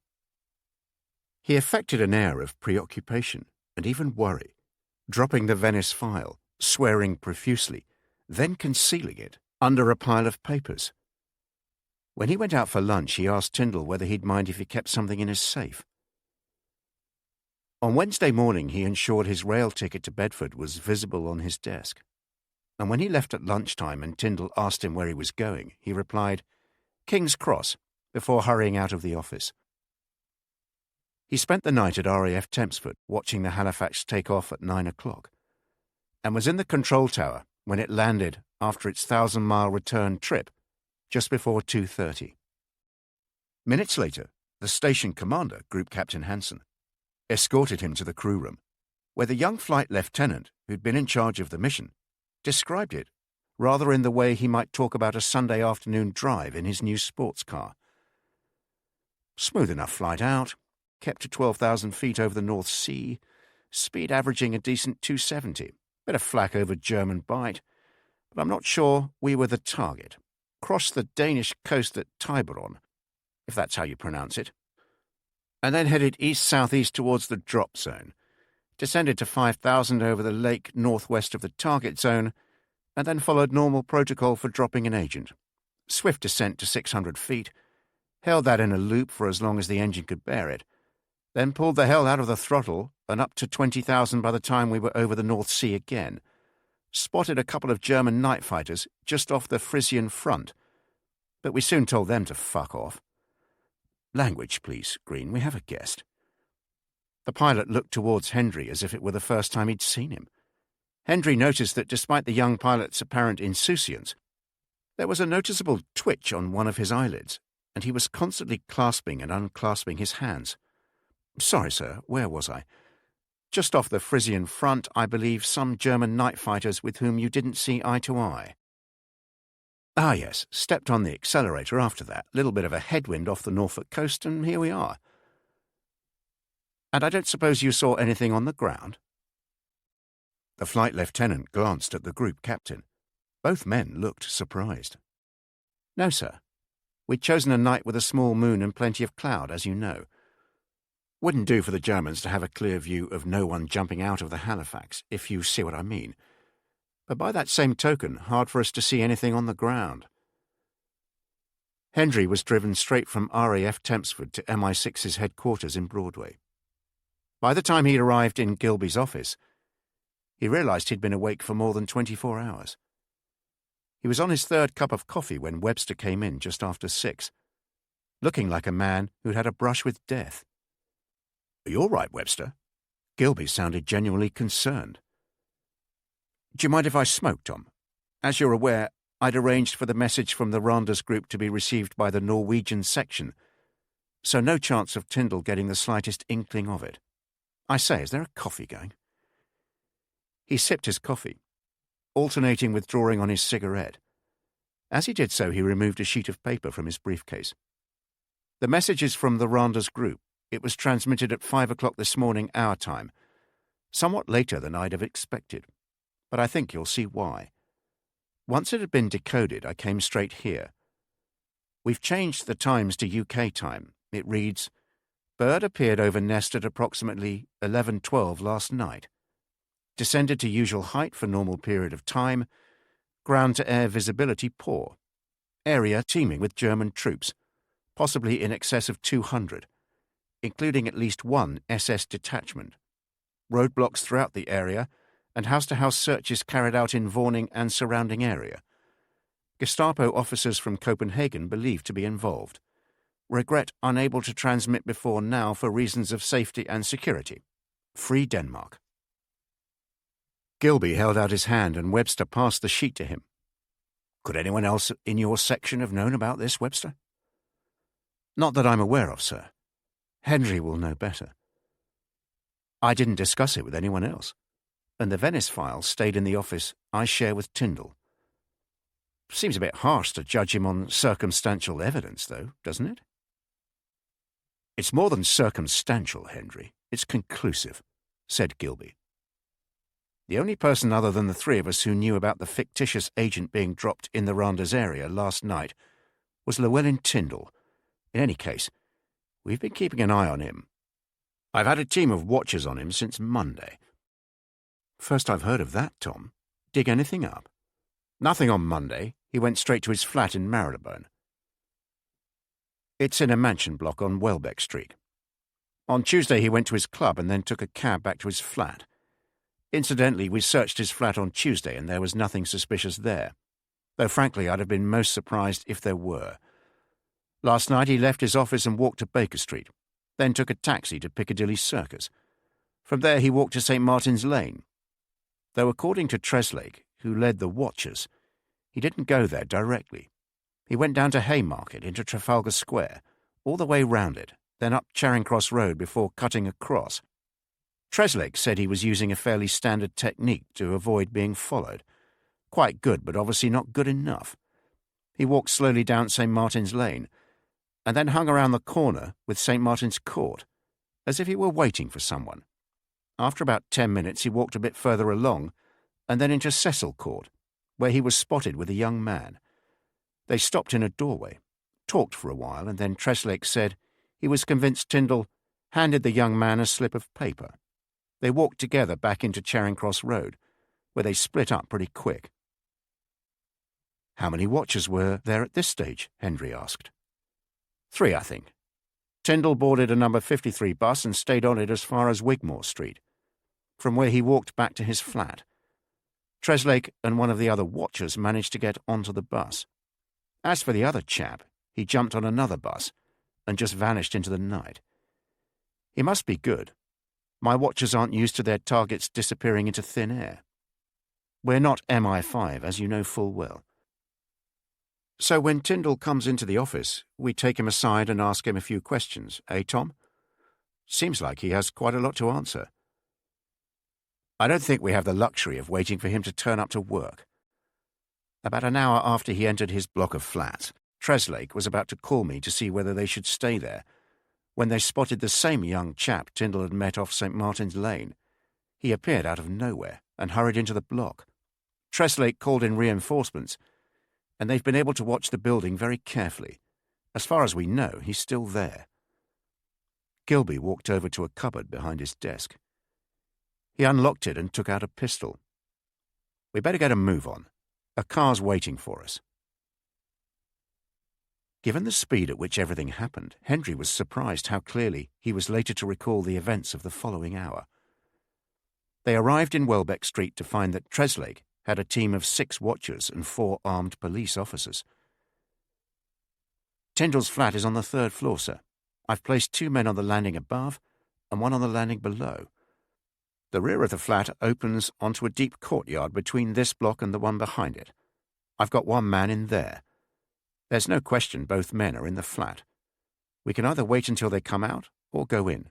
It's your decision, sir, obviously." "Obviously, Treslake. We'll go in now. We could even catch them transmitting. Webster, you wait here. Treslake, keep your watchers where they are, and you and the police come with me. You too, Hendry." It was clear to Hendry that 7 men climbing the stairs and moving along the small corridor outside Tyndall's flat were bound to make a noise, however much they endeavoured to avoid it. Treslake rang the doorbell, and it was a full minute before Tyndall's muffled voice could be heard from inside the flat. "Who is it?" Treslake explained that he had a parcel, but there was no response. One of the policemen pointed to a spyglass set high in the door and off-centre. It was obviously not meant to be seen. Gilby nodded, and Treslake barged at the door. "It's solid, sir. Reinforced. We'll need the hammer." It was another minute before they managed to break in. Hendry was the last to enter, and as he did so, he spotted an open window in the lounge and heard the sound of shouting below it. "Stay where you are. Don't move." "Don't be a fool, Tyndall, for Christ's sake." "Treslake, you need to do something." "Llewellyn, perhaps this can be—" Llewellyn Tyndall was standing in the bedroom with his back to a large mirror, the bed in a state of disarray next to him, facing the open doorway. His dressing gown was only loosely done up, and he was naked underneath. In his hand, which was shaking violently, was a Webley service pistol. its barrel bouncing around like a conductor's baton. At first he pointed it at the ceiling, then held it down as if he were about to drop it. Then he wedged it under his jaw, before lifting it up and holding it against his temple. "Come on, Tyndall," said Gilby, adopting an almost avuncular tone. "You're not in any kind of trouble." Tyndall stared at him in utter confusion. There was no doubt he was in all kinds of trouble. Then, before anyone could move, he pulled the trigger. He was trembling so much it seemed at first he might have fired at the ceiling after all. But as they all rushed forward, he collapsed in a heap on what was clearly an expensive rug from somewhere exotic. The bullet had blown a large hole just by his ear, and blood was pouring onto the rug. Hendry knelt down beside him, and Tyndall's eyes swiveled towards him, apparently in recognition. "Who did you tell, Tyndall? Who are you working for?" Gilby sounded nervous now. He kept repeating the question. Hendry held Tyndall's wrist, feeling for a pulse. "He's gone, sir. We shall never know." 2 nights later, a drinks reception was held in Whitehall for some American Gilby had never heard of, but who was deemed important enough for a 3-line whip.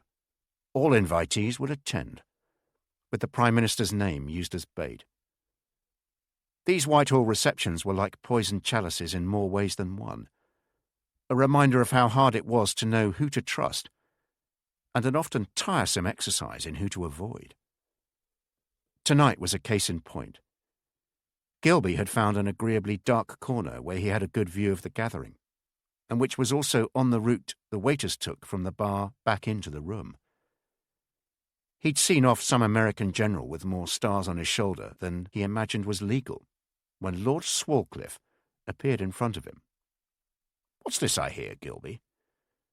No greeting, no pleasantries, no small talk from Churchill's scientific adviser. A boxer, throwing an uppercut, straight from the bell. Typical Swalcliffe. "I have absolutely no idea, Lord Swalcliffe." He noticed Swalcliffe didn't have a drink in his hand, which wasn't promising. "I hear." Swalcliffe paused, looked around and moved closer, far too close for Gilby's liking. "I hear you've been asking questions about rockets. German ones." "I ask questions about lots of matters, Lord Swalcliffe. It's part of my job." Gilby could have kicked himself. It was a poor response, feeble and defensive. "Not in this case, it isn't. Forget rockets. Good evening." Chapter 3. England, October to November, 1942. Tom Gilby was furious, his shouting echoing along the corridor and possibly on the floors above and below his office. In his opinion, it was bad enough, even inconsiderate, that Llewellyn Tyndall had killed himself before they could interrogate him. But far worse was the other man in the flat, the one Tyndall had been seen talking to off St. Martin's Lane, somehow managing to escape. That was inexcusable. Also in the office in Broadway was Webster from the Danish section of SOE, looking even closer to death than he had earlier in the morning. Hendry was there too, with his section head, Roland Bentley. But the object of Gilby's immediate wrath was Treslake, the leader of the team of watchers. The fact that they'd managed to follow Tyndall around London and spot the young man entering the flat was not mentioned. Such success no longer counted. Their failure to catch him was all that mattered. "Remind me how many men you had on your team, Treslake." 10, sir, including myself and the 4 police officers." "All armed?" "Yes, sir. And I was there too, plus Hendry, so 12 people. Yet somehow this young chap managed to climb out of a 3rd-floor window and disappear." He struck the desk, causing a teacup to dislodge from its saucer. Hendry noticed Bentley take a step backwards, strategically placing himself behind Webster. His section head had a career-enhancing knack of stepping out of the line of fire. He was incredibly agile, sir, and it was a narrow window. My men had to struggle to fit through it. He managed to climb up a further 2 floors and then disappeared over the rooftops. But you had a man in the courtyard. What the hell was he doing? Didn't he have a gun? He did, sir, but I'm afraid it jammed. Jesus, said Gilby menacingly, his fingers drumming heavily on his desk. There is one thing, though, sir, if it's of any help. Go on, Treslake. This has only come to light in the past half hour. You remember I told you how the younger chap had jumped on a number 24 bus, heading north on the Charing Cross Road, and how he was so quick my watcher wasn't able to get on it? Well, he was at least able to take the registration number of the bus, and we've now been able to speak to its conductor. He recognized the description of the young man and distinctly remembers him asking if the bus was going in the direction of Marylebone. He told him it wasn't, and that he'd need to change on Tottenham Court Road. He also says the man spoke with what he describes as a continental accent. Gilby looked up, his fingers still drumming. I don't suppose he was able to be more specific as to which part of the bloody continent. I'm afraid not, sir. He just said he was foreign with a continental accent, and that he looked nervous. Later that morning, Gilby had calmed down somewhat, though he looked no less angry as he paced the office with the pent-up energy of an aggrieved animal. Treslake and Webster had left, and now he was alone with Bentley and Hendry. What do you think, Roland? About what, sir? Roland Bentley looked wary. He was always nervous when asked to commit himself to an opinion. You've heard everything. You know what's going on. I need to get Richard Prince into Denmark. I was worried about using the SOE due to our fears they'd been infiltrated, hence my putting Hendry in there. Now that it is clear Llewellyn Tyndall was the informer, do you think we're safe to send Prince in using the good offices of the SOE? If I may say, Tom, and you'll appreciate I am to a certain extent playing the devil's advocate here, the evidence against Llewellyn Tyndall is only circumstantial. Nothing has been found in his flat. Hang on, Roland. He was the only person in Rob Martin Street who knew about Hendry sending an agent over. And sure enough, there was a German reception committee of a couple of 100 troops waiting around the drop zone. And then what about this young chap with a foreign accent, whom he met in St. Martin's Lane? His German contact? Indeed, Tom, but that's circumstantial evidence nonetheless. And there's nothing to prove Tyndall was a German spy. In law, one differentiates between circumstantial and direct evidence. Unlike hearsay, they are both admissible in court, but the latter certainly carries a good deal more weight than the former. And there may be another explanation for this young chap, the foreigner. Go on. This is somewhat sensitive, Tom, as you'll appreciate. But Treslake told us Tyndall was hanging around between St. Martin's Court and Cecil Court. Well... Bentley coughed nervously and glanced at Gilby and then Hendry, as if unsure whether it was wise to continue. On that block is the Salisbury Public House. You may not be aware, but that is a venue where homosexual men meet each other. It is perfectly feasible that this is the reason Tyndall met this young man. I believe they call it a pick-up. They went into Cecil Court, which is somewhat less prominent, where Tyndall handed him a slip of paper with his address on it and arranged for him to visit him later that evening. Clearly, he would not want to be seen travelling with the young man, or indeed entering his apartment block with him. The evidence, such as it is, could just as easily point to this having been a sordid sexual encounter. Illegal, certainly, but hardly in the same bracket as treason. Gilby looked at Bentley, giving the impression that what he said made some sense, but he was nonetheless reluctant to acknowledge it as such. What do you think, Hendry? You didn't think a lot of Tyndall, did you? No, I didn't, sir. He was clearly a resentful type, big chip on his shoulder and all that. But whether that makes him a traitor, I'm not sure. As I think I said to you, it's all too convenient, eh? Nevertheless. Gilby rearranged a few papers on his already tidy desktop. and seemed to come to a decision. As long as the possibility remains that Tyndall was passing on intelligence about our operations to the Germans, and the young foreign chap is on the loose, we cannot risk using the SOE to send Prince to Denmark. But if the source was Tyndall and Tyndall is dead, then there's no longer any danger, surely. I know, Roland, but if he was a Nazi spy, what might he have told this young man? We need to get Prince to Denmark by alternative means. Which is difficult, said Henry. After all, the SOE has all the expertise in that respect. I know. Tell me, Henry, Tyndall's assistant, the Danish girl, what's she like? Greta Poulsen? Nice enough. Pretty thing, if rather broad-shouldered. Good legs, though, and a fine... I'm not asking about her physique. What is she like as a person? Quiet, but good at just getting on with things. I know Tyndall complained about being used as a dog's body, but in many respects, Miss Poulsen was Tyndall's dog's body, though she never moaned about it like he did. I'm not sure how well things would have functioned without her. Was she in the same office as you and Tyndall? Just outside it, sir, in an anteroom. In case you have any worries, she was discretion personified.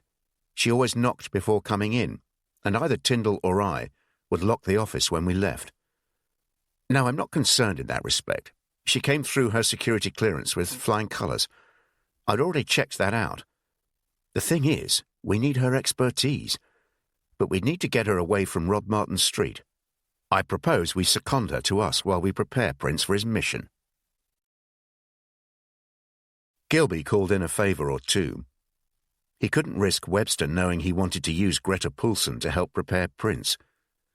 So Webster's superior at Norsby House was persuaded to instruct him to dismiss her. Sorry, Webster, that part of your operation will have to be shut down. Consider it compromised. Don't worry about Miss Poulsen. We'll find something for her to do. Next it was his sister-in-law, whose father owned and farmed considerable chunks of Derbyshire. It's going to be tricky, Tom, was her initial response. With her, things were always tricky. Gilby said that was a shame because he could be of considerable help with petrol rations, even quite generous. Half an hour later, she rang back. No problem. The house they came up with was perfect. A decent-sized farmhouse, no neighbours within a mile, situated west of Matlock and on the edge of the Peak District. It was in good condition, used by one of the estate managers until he'd been conscripted a few months previously. No one would have the faintest idea it had been borrowed by the service. They called premises like this ghost houses, off the books, not known about other than by a very select few. You've got 3 weeks to train him, Henry, Gilby said. You'll go up there to be in overall charge. There's an SOE trainer called Martin to do the nuts and bolts stuff, and Miss Poulsen will be there to help with all things Danish. You teach him what it means to be a spy, the theory and such like. I imagine you're good at that. Richard Prince was in a bemused and even confused state when he arrived at the isolated farmhouse in Derbyshire, on one of those October days when autumn has taken hold of the trees and the first hints of winter are in the air. They'd left Lincoln early in the morning, and by the time they arrived at their destination, there was still a frost on the ground. Hendry was there to greet him, impatiently pacing up and down outside the house, as if Prince was late, glancing at his watch and fussing unnecessarily about who'd carry which case into the house. The journey had given Prince an opportunity to reflect on his recruitment, and the fact that he was now working for British intelligence. His bemusement was at the pace at which everything had happened, and the fact that he'd had relatively little say in it. His agreement had been assumed. One moment he'd been a policeman in Lincolnshire. The next, he was in his chief constable's office, the room thick with cigarette smoke. Hendry was making the whole business sound somewhat matter-of-fact. A couple of months, Prince, that's all. Come and work with us for a couple of months.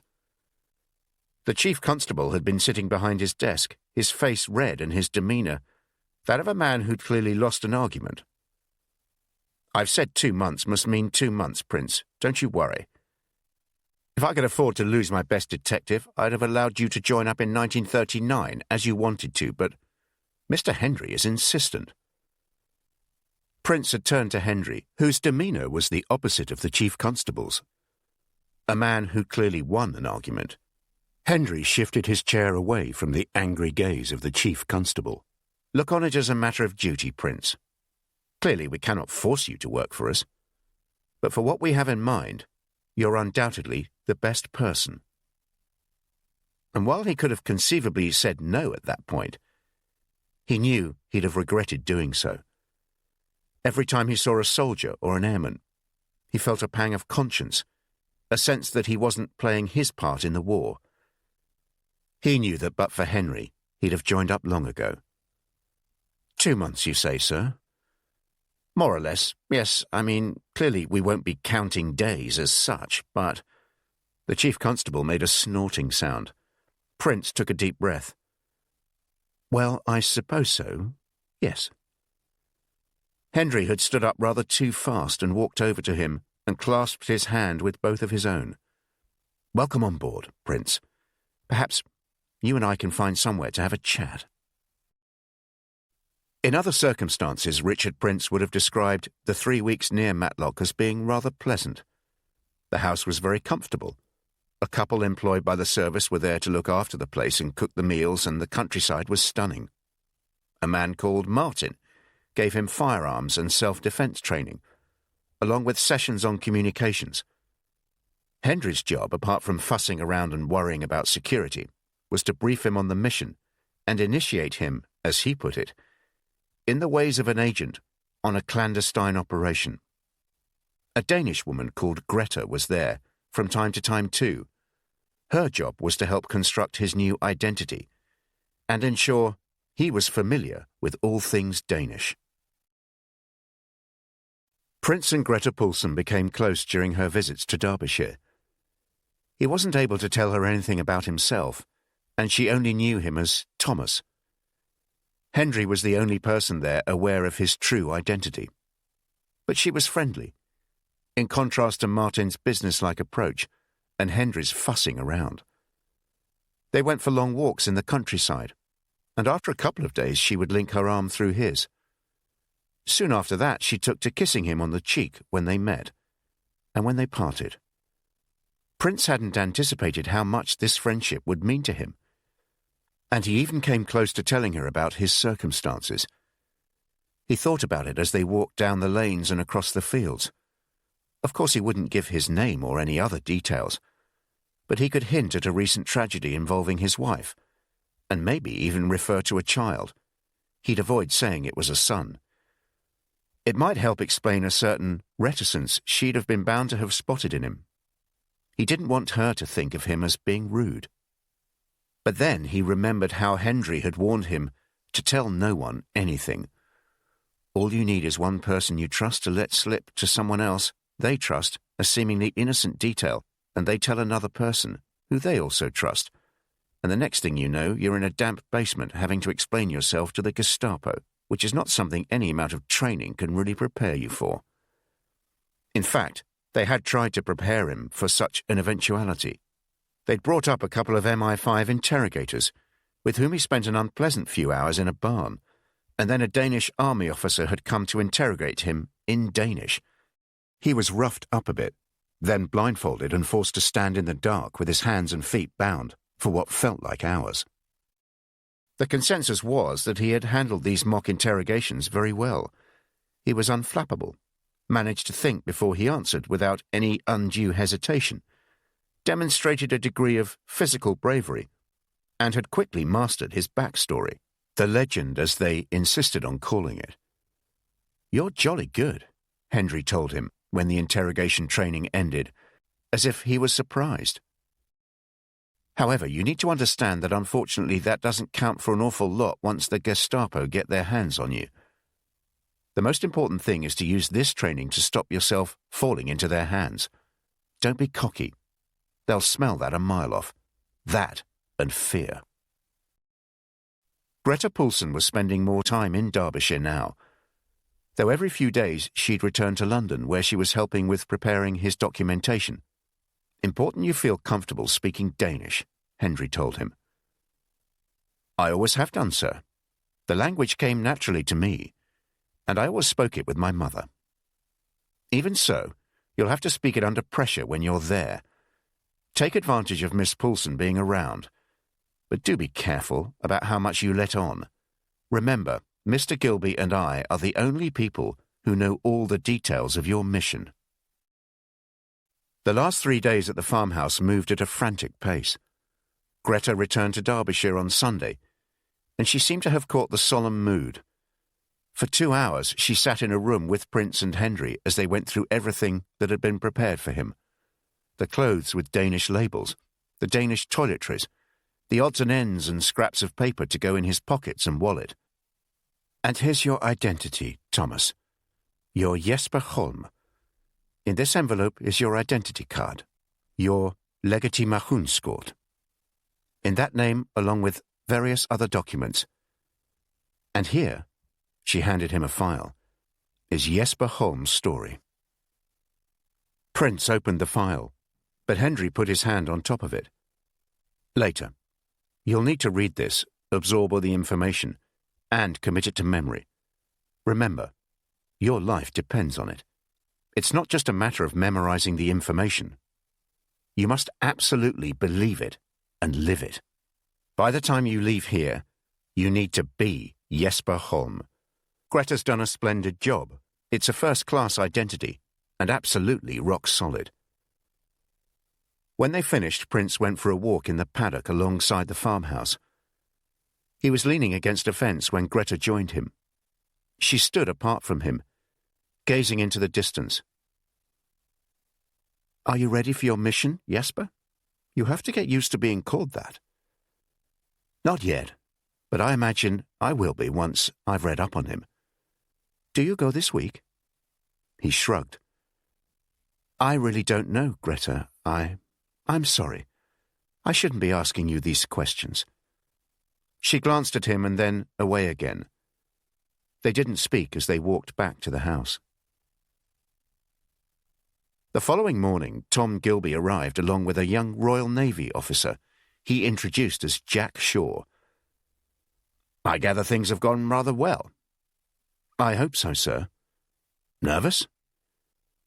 Naturally, I suspect I'd be nervous if I wasn't nervous, if you gather my meaning. Very good. Now then, you're going to be travelling to Denmark by sea, and young Shaw here will be your escort. They ate that night in the dining room, the first time they'd used that room since arriving in Derbyshire. It felt very formal, like a farewell dinner, with an atmosphere to match. There were 4 of them round the table, Prince, Gilby, Henry, and Shaw. When they'd finished their meal, Gilby asked Shaw and Henry to leave. I return to London tonight, Prince. You'll leave here in the morning. Shaw's terribly good. We've borrowed him from Royal Navy Intelligence, and they rate him very highly. I know he looks like a schoolboy, but then they all do these days, don't they? You had all your briefings, eh? Prince nodded, wondering whether he dared help himself to another glass of claret. Any problems? Only that I'm leaving my son, sir, of course. I realize everyone has to make sacrifices because of the war. But he is all I have. And perhaps more to the point, I'm all he has. But Mr. Henry says it will only be a couple of months. And once I'm back... He stopped speaking as he tried to compose himself, his head dropping down. Gilby allowed a few moments of silence before he spoke. Of course, one understands, but as you say, we're all making sacrifices. Do have another glass of wine. There's very little not helped by that. He waited while Prince poured a large glassful. I do worry that when we train our agents, we cram their heads full of information, and it's sometimes hard to see the wood for the trees. I always try and send them off with a short summary of what the mission is about, so they can be clear as to what I expect. He stood up and circled the dining table before sitting down next to Prince. The tide of the war has turned in our favour, no question about that. But we mustn't be complacent. there's still an enormous amount of fight in the Germans. They're a formidable enemy, and a clever one. The biggest threat to this country could well be from these long-range rockets they're developing. They could cause us untold damage. They could even reverse our fortunes. I'm not suggesting they could cause us to lose the war on their own. But if the rumours are close to the truth, they could set us back months, quite possibly even a year or two. That would be a disaster. However, there's a worrying degree of scepticism in some quarters. There are people in Whitehall, some of them quite influential, who insist these rockets pose no threat, or that the threat is exaggerated, and they're trying to influence Winston accordingly. Recently, our head of station in Stockholm was approached by a Danish businessman whom we call Agent Horatio. He travels to Berlin frequently for his work and claims that while there, he's picked up something about the rockets. But there's a limit to what we can do with him from a neutral country. I need my own man on the ground in Copenhagen to run him. First, though, you'll need to check him out. We cannot even be sure we trust him. In the end, it may well be a matter for your judgment. If you think he passes the test, I want you to milk him for whatever intelligence he has. I don't think I'm exaggerating, Prince, when I say that this mission is of the utmost importance. If half of what we hear about these rockets is true, and they extend the war by even a couple of months, that could be a disaster. And there's something else. Denmark is also very well placed to gain information about the rockets. The Germans are developing the damn things at a place called Peenemünde, which is on the Baltic coast, very close to Denmark. They're even test-firing some of them into Danish territory. So that's your job, Prince. Run Horatio, find out what you can about the rockets, supply me with the evidence I need to persuade the fools here that this is a genuine threat. Do that, and you'll be a hero. There was a period of silence. Prince was not sure if the conversation had come to an end. Gilby stood up and walked towards the large stone fireplace. Have you seen that film, The Great Dictator? The one with Charlie Chaplin, sir. Yes, we saw it at the Regal. Gilby nodded. It's certainly amusing, but the problem with it is it makes the Germans out to be clowns, and I'm afraid, broadly speaking, they're anything but that. You're making a very grave error if you think the enemy are fools. But too many people in London do make that mistake. Your Danish background and ability to speak the language is a great asset, Prince. And you have a very good Danish identity.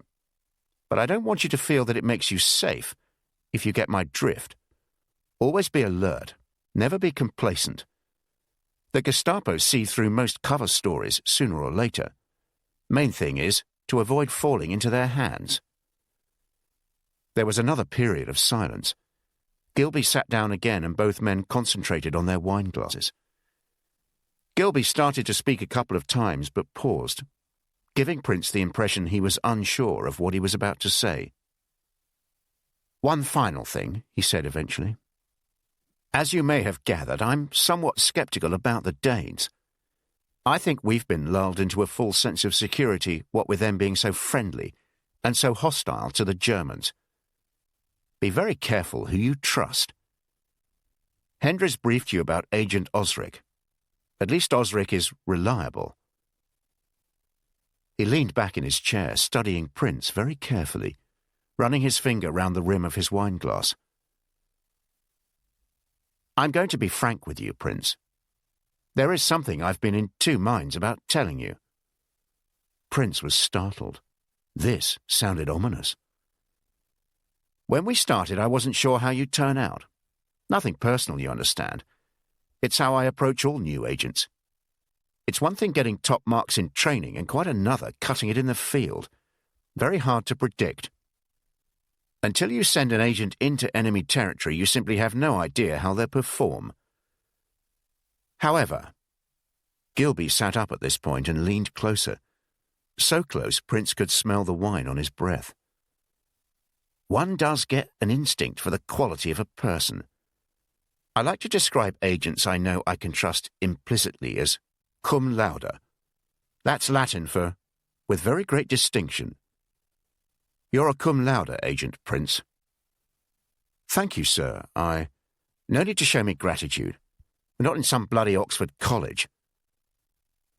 What it means is that had I not decided you're a cum laude agent, I would not have told you what I'm about to tell you.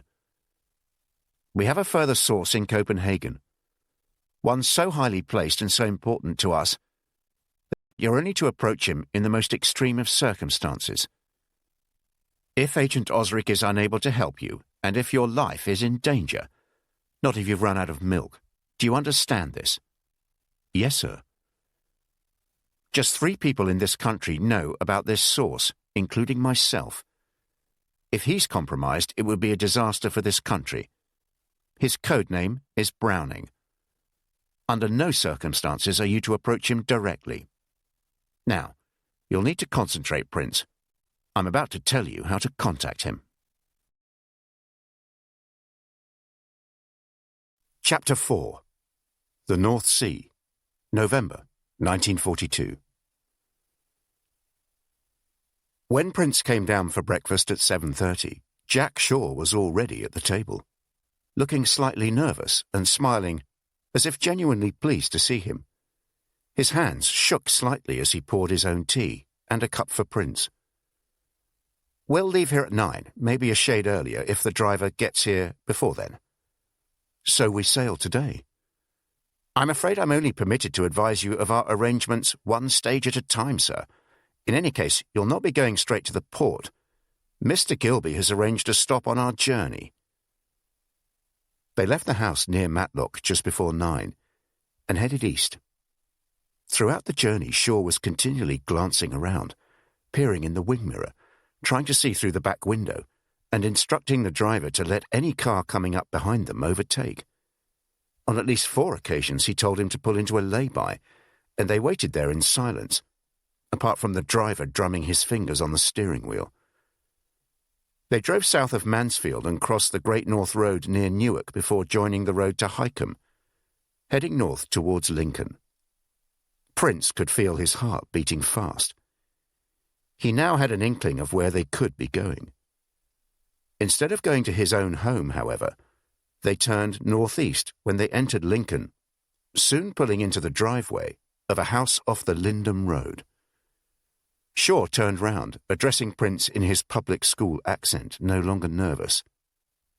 Your son has been brought here for you to visit him, sir. Mr. Gilby didn't think it would be wise for you to be seen at your own home. It's now, 11 o'clock. The plan is for you to stay here until 3. You'll be able to play with Henry. Apparently there's a large garden with a swing in it, and have lunch and spend some time together. Mr. Gilby said it was because you might not see him for a while.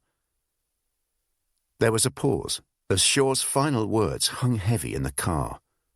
For a while. That is very nice of Mr. Gilby, said Prince. Though 4 hours isn't terribly long, is it? I'm afraid it's as long as we can spare, sir. There is one other thing.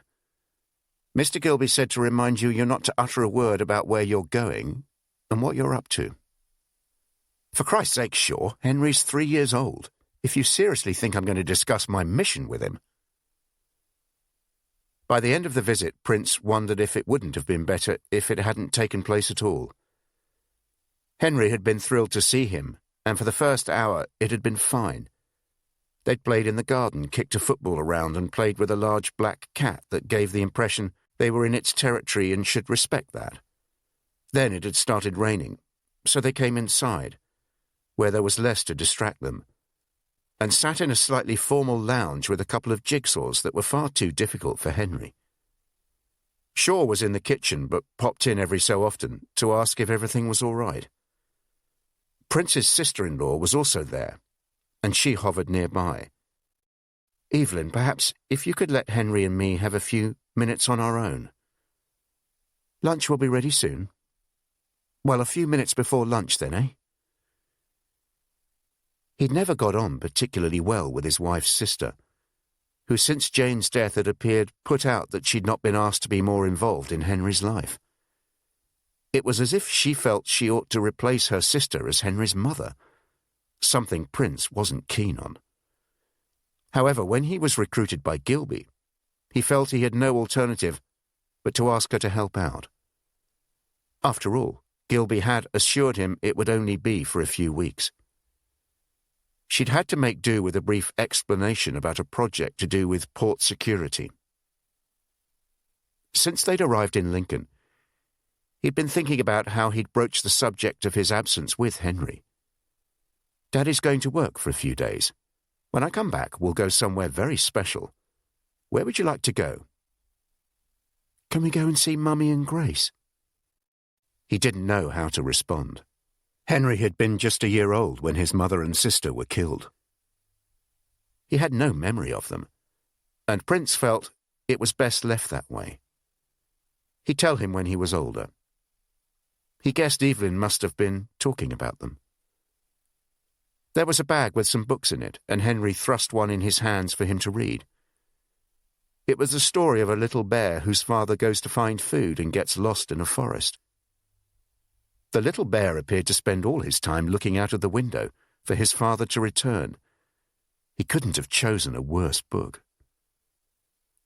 Prince was on the edge of his emotions for the remainder of the time in Lincoln, doing his best not to show how upset he was and praying for the weather to improve so they could be alone in the garden.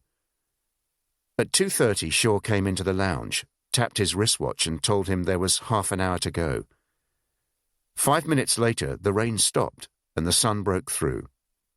He and Henry put their coats on and went outside, his son clutching his hand. "You know I told you I'm going to work for a few days, Henry?" Henry was kicking leaves and looking for the black cat and didn't appear to be paying attention. Tears welled up in Prince's eyes, and he was grateful his son was distracted. "Just remember this. Daddy loves you very much, and you're very special to him. You understand?" The boy might have noticed the catch in his father's voice, its unfamiliar cadence. His grip tightened and he looked up, smiled and nodded, as if he did understand, although Prince wasn't sure that wasn't wishful thinking on his part. They left Lincoln at 3, as planned. Prince cuddled his son in the hallway, and then left the house quickly. They headed north out of Lincoln towards Market Raisin. It was a road Prince knew well. An hour or so later they arrived in Grimsby, driving through the town and onto the docks. A policeman on a motorbike was waiting for them at a security gate, and they followed him as he drove past a large wooden sign for Fish Docks No. 3, barely covered by a frayed sheet of tarpaulin. The enormous dock tower loomed in the distance as they headed to the furthest part of the docks, close to the sea wall. They drove slowly along North Quay, the sea wind buffeting the car, until the policeman stopped, his arm outstretched, pointing to a small building. They climbed to the top floor, to an office warmed by a large oil fire, with views of the dock to one side and the Humber estuary to the other. Their driver followed them in with their bags and then left. "It's getting dark. We'll need to close the blackout and put the lights on," said Shaw. "Before we do, though, come over here." He was standing by the window overlooking the dock. Immediately below was a trawler that to Prince looked quite old, possibly not even seaworthy, though he'd be the first to admit he was no judge of such matters. It was painted almost entirely black, with a narrow white band running horizontally around the hull, and the name of the ship picked out in white, Northern Hawk Grimsby, along with its registration, GY 512. The same registration was painted on the stern. The deck was blackened with soot and grime, the wheelhouse a dirty white. "At the start of the war there were around 460 trawlers sailing out of Grimsby," said Shaw, who was evidently more relaxed close to the sea. "We requisitioned the best ones, and they've done a splendid job with the convoys. They make excellent minesweepers and rescue ships, and the crews are second to none. As the war has gone on, we've released more of them back for fishing. The Northern Hawk is ostensibly one of those. It may look like it's not up to it, but actually that's deliberate.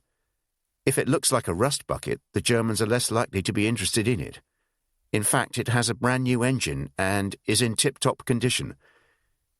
Its rather sorry-looking exterior is as much a camouflage as anything else. Ah, there we are.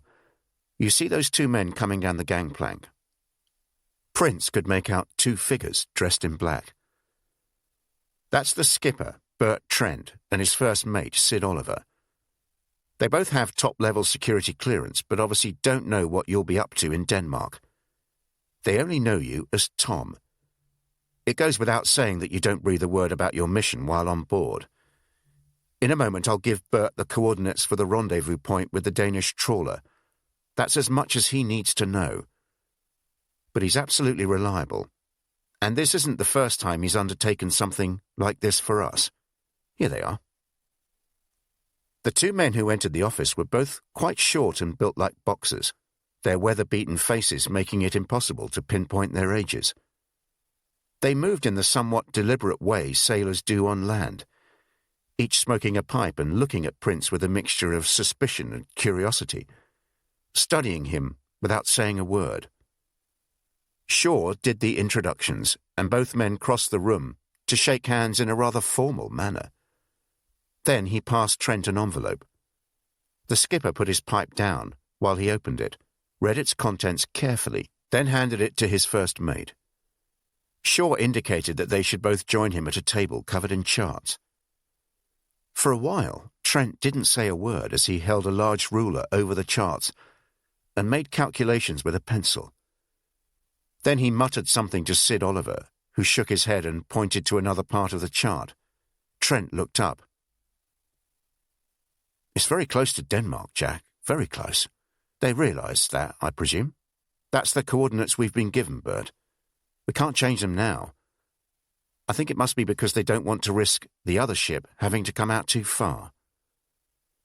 "I don't imagine they do. Very well, then. The rendezvous point is here, only just outside Danish territorial waters, west of the North Frisian Islands." His forefinger tapped part of the North Sea on the map. "Sid and I will do more detailed calculations before we set sail, but I'd estimate it being some 250 nautical miles from Grimsby. We'll travel at 7 knots. We're capable of more, but that could draw attention to us. Best they see us as a harmless old trawler, unable to go any faster." "When will we get to the rendezvous point?" "Hard to say, Jack, hard to say. 250 nautical miles assumes we travel in a straight line, but it doesn't tend to work like that. The sea conditions could knock us off course. And then we have the German Navy to worry about."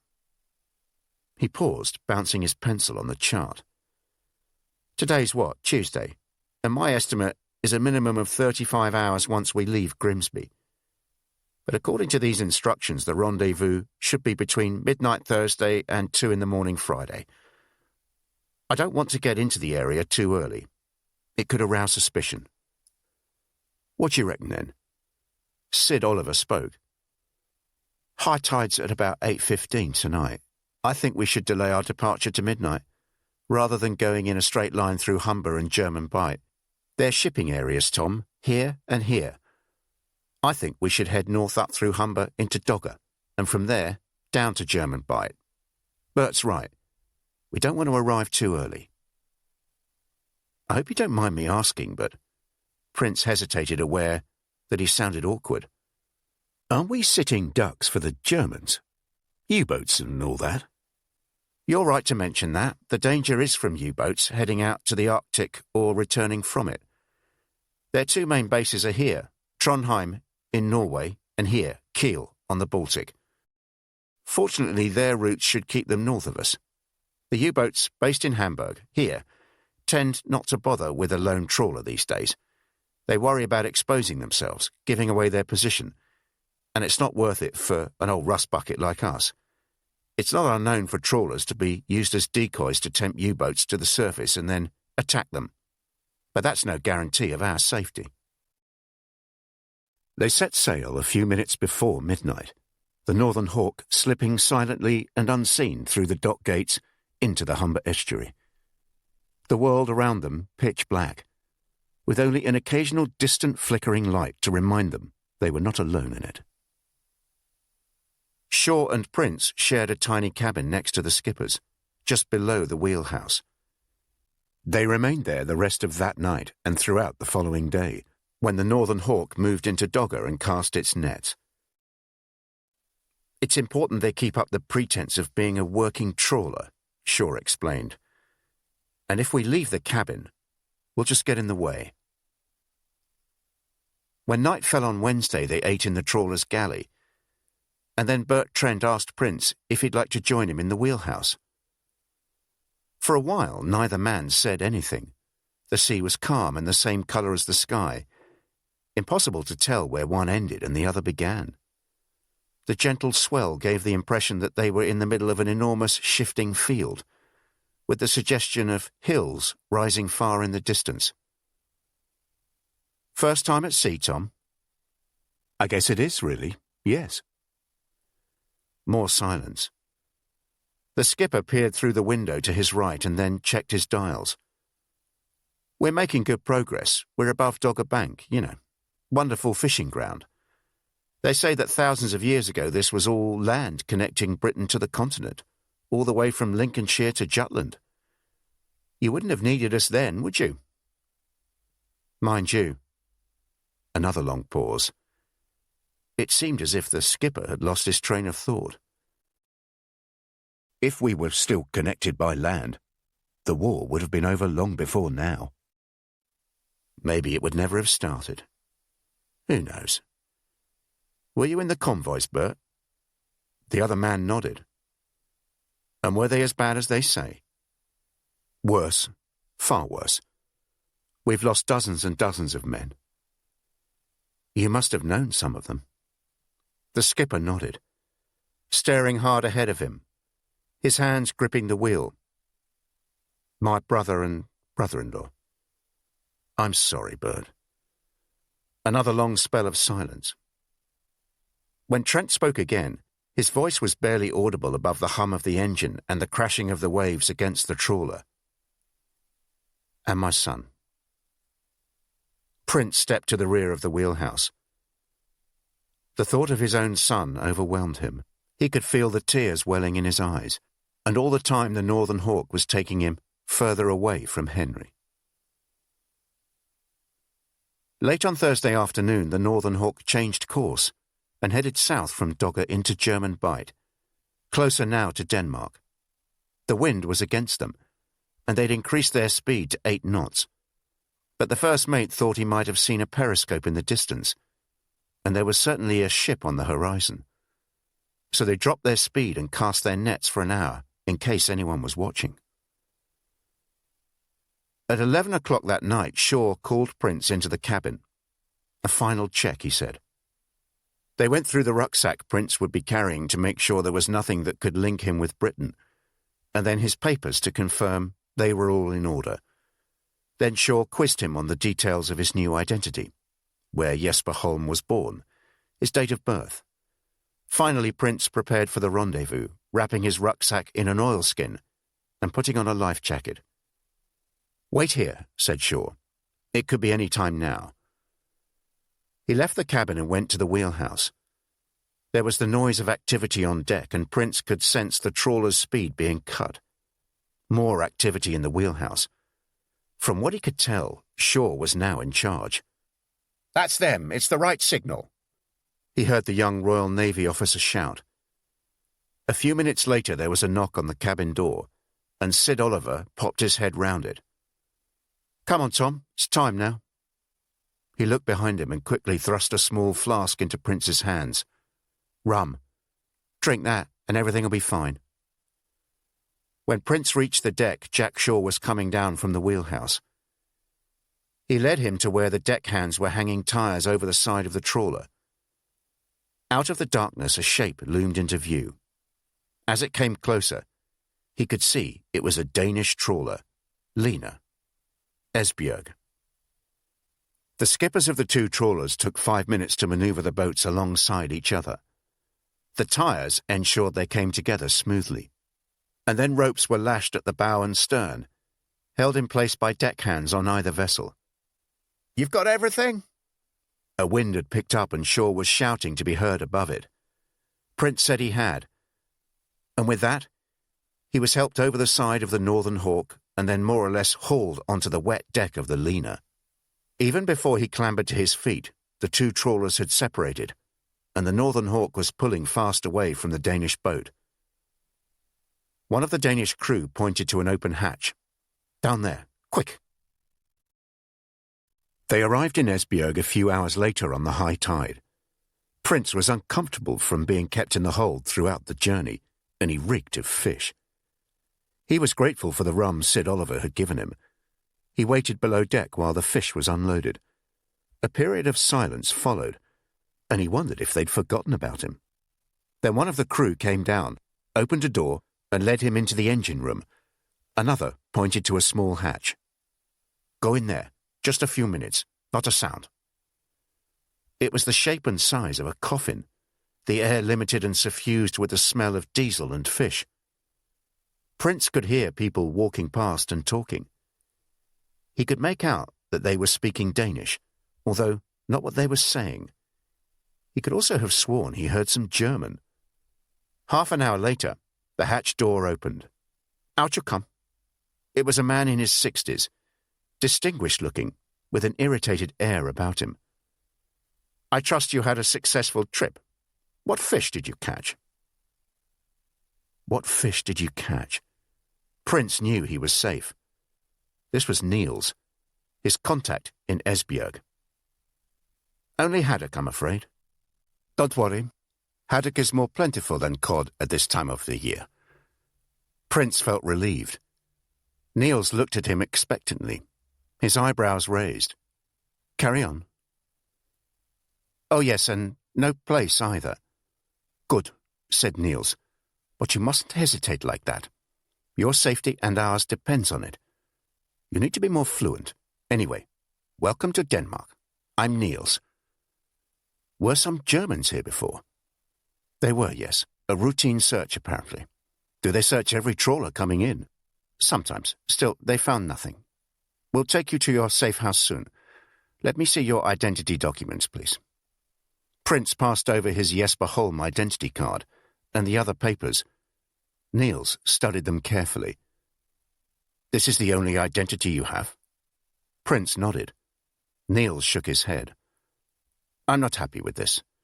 They really should have given you more than one identity, one for your journey, one for when you reach your destination. I've told London this so many times, but as usual they ignore what I say. Stay here while I sort out a new identity card for you. I'll come back soon to take your photograph, and we'll have the card ready by lunchtime. That will be a better time anyway, to take you to the safe house. It's always busy then. This card." He handed the legitimation card back to Prince. "Keep it safe. We'll sort out somewhere to conceal it soon. And don't use it until you arrive in Copenhagen." Chapter 5. Denmark, November 1942. Days later, on the train from Odense to Nyborg, Prince had fallen into a deep sleep when he was woken up by a loud voice shouting for tickets a few rows behind him. For a moment he had trouble remembering quite where he was, the rocking effect of the train creating a hypnotic sense of confusion. And then he spotted Henry, in a seat diagonally opposite, smiling and staring straight at him. The sense that his son was opposite him was so intense, Prince leaned forward to speak to the boy. The words were half-formed, but just as he opened his mouth, the ticket inspector appeared in the aisle, and the spell was broken. By the time he checked the tickets, the boy had turned round. He no longer looked like Henry. At that moment, Prince would have happily betrayed the whole world, just to spend 5 minutes with his son. In Richard Prince's first year at grammar school, morning lessons were spent in a classroom overlooking the main entrance, where from his window desk he'd watch the almost ceremonial arrival each day of Mr. Marquis, one of the classics masters. Towards the end of the first period, a dark car would appear on the school's improbably long gravelled drive and proceed at almost funereal pace to the front entrance. A woman, Prince assumed was Mr. Marquis's wife, would emerge and help him out. He would spend a while sorting himself out, checking his briefcase and adjusting his hat, before she guided him by the elbow the short distance to the steps at the entrance of the school, where a boy from the lower sixth would be waiting to take over. He would lead Mr. Marquis up the steps and into the school, from where he would be taken to a classroom for the start of the second period. On Wednesdays, this would be Prince's class. Mr. Marquis would be handed over to the teacher from the previous lesson, who would take his hat and coat and help him with his briefcase before placing him in the right position, facing the pupils. Mr. Marquis would remain in that position for the duration of the lesson, his only apparent movement being that of his left hand across the papers spread out on the table in front of him, as he spoke in near-endless monologue. He paused only to ask an occasional question of the class, and gave the impression of being thrown off track if a pupil asked anything of him. He could spend a whole lesson reciting the poetry of Homer, switching without a pause from ancient Greek to the English translation, his head tilted back as he spoke in a quiet voice the boys strained to catch, his unseeing eyes darting from left to right, sometimes filling with tears. The blind teacher reciting the words of the blind poet. At the end of the period, another lower sixth boy would appear to escort Mr. Marquis to his next lesson, and that would be the pattern of his day, being led from place to place, never quite sure of where he was. His journey always in the hands of someone else, his destination taken care of. Prince now had some appreciation of how the teacher must have felt. Since being sent to Derbyshire, he'd had to entrust every stage of his journey to someone else, unsure of where he was going next. It was as if he was blindfolded. Now Niels had told him to be ready to leave Esbjerg first thing in the morning. Am I going straight to Copenhagen? He assumed Niels was in charge of the resistance group in the port. He had an undoubted air of authority about him, and he was the only person he'd seen on more than one occasion. It's best you know nothing about your journey. You'll be told as much as you need to know at the right time. It's safer that way. A woman around the same age as Prince arrived early the next morning at the tiny attic flat in the shadow of the port. She busied herself making breakfast before joining him at the table. You have your new legitimationskort?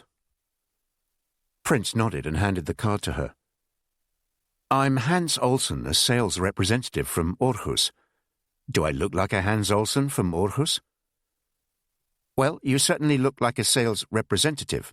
Listen, we have no time to joke. Your other identity card is sewn into the top part of your rucksack.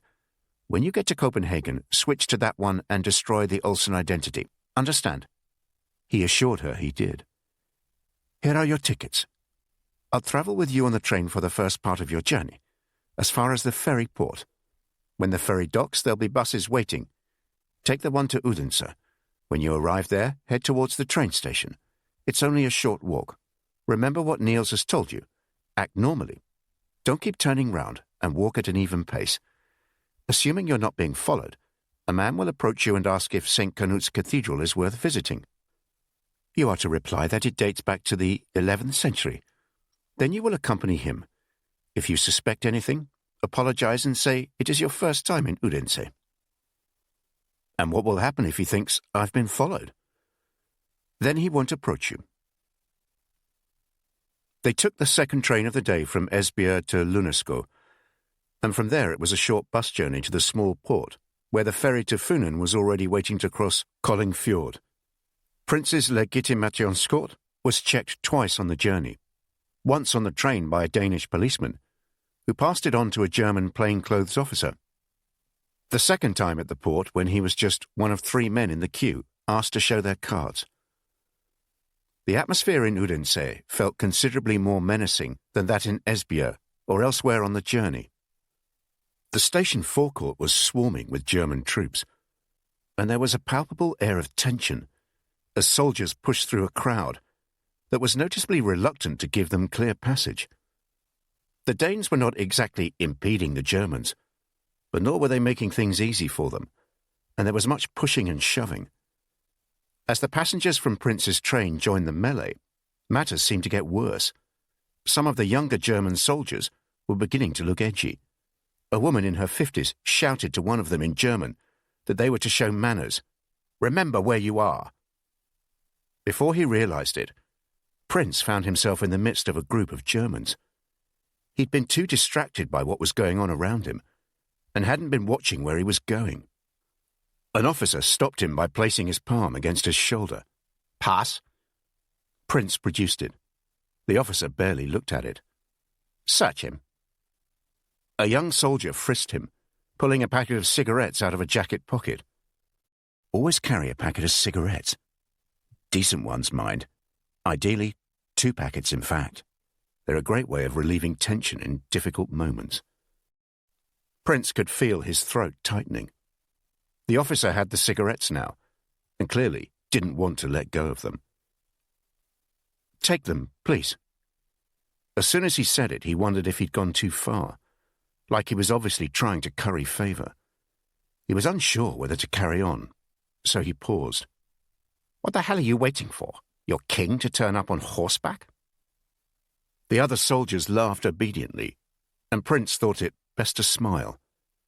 "Go on, fuck off." He hurried out of the station, everything around him giving the sense of being wreathed in gloom and fear. The thought of what he'd do if no one turned up in Odense had occupied him throughout the ferry crossing and the subsequent bus journey. He needn't have worried. The man who eventually approached him near the station in Odense was smartly dressed and well-spoken, and gave the impression of actually being pleased to see him.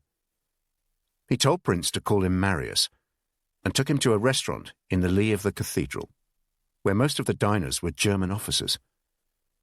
As they walked through the restaurant, he greeted some of them in German, in a familiar, even friendly manner, stopping to share a noisy joke with one of them and slapping another on the shoulder. To Prince's relief, they were taken to a small area upstairs, where the only other diners were a table of elderly ladies, whispering as they picked at their food like nervous birds. "You'll stay with me tonight," said Marius, pouring them each a glass of beer from a large bottle that had been waiting for them on the table. "You'll find out where you're going next, just prior to your journey tomorrow. Don't worry, you'll be fine. Have a cigarette." He lit one and handed it to him. It was a Danish habit, and it gave the impression it would be discourteous to refuse. Prince had smoked more cigarettes since he'd been in Denmark than in the whole of the previous year. Marius gestured to the floor. "Don't worry about what happened downstairs with the Germans." He leaned back and inhaled deeply, blowing the smoke out through his nose. "I supply them with luxuries that make their lives here a little bit easier. So they trust me. They think we're friends. I pick up information from them, and that information is useful to us." He laughed loudly, causing the elderly ladies to turn and glance disapprovingly in his direction. Denmark is probably the easiest assignment anywhere for a German officer at the moment, even easier than Germany itself. You know. A pause while he finished one cigarette and lit another, then one for Prince. "This is barely an occupation. The Germans treat us almost as a neutral country rather than one they've invaded. We pretty much run our own affairs. You're probably aware of that, eh? We have our own parliament. We have elections. The king is still the king. Even our Jews are still at liberty, and we hear such dreadful things about what is happening to them elsewhere in Europe. We have our police, our army. We're even allowed to keep some of our own food. To be honest, I'm not sure how long this will last. Too many Danes are complacent about it all. You've heard about the king upsetting Hitler last month." Prince shook his head, and they fell silent as the waiter placed plates of herring and potato salad in front of each of them. He couldn't recall they'd even been shown a menu. Hitler sent King Christian a lengthy telegram to congratulate him on his birthday. The king replied with just a few words. "My best thanks, King Christian." Something like that. Hitler was furious. And now he's brought in a real Nazi called Werner Best to keep us in check. and ordered all of our troops out of Jutland. Mark my words." Marius put his cigarette down briefly as he forked up some herring and continued talking as he chewed it. "Next year we'll know what an occupation feels like." Prince hardly slept that night.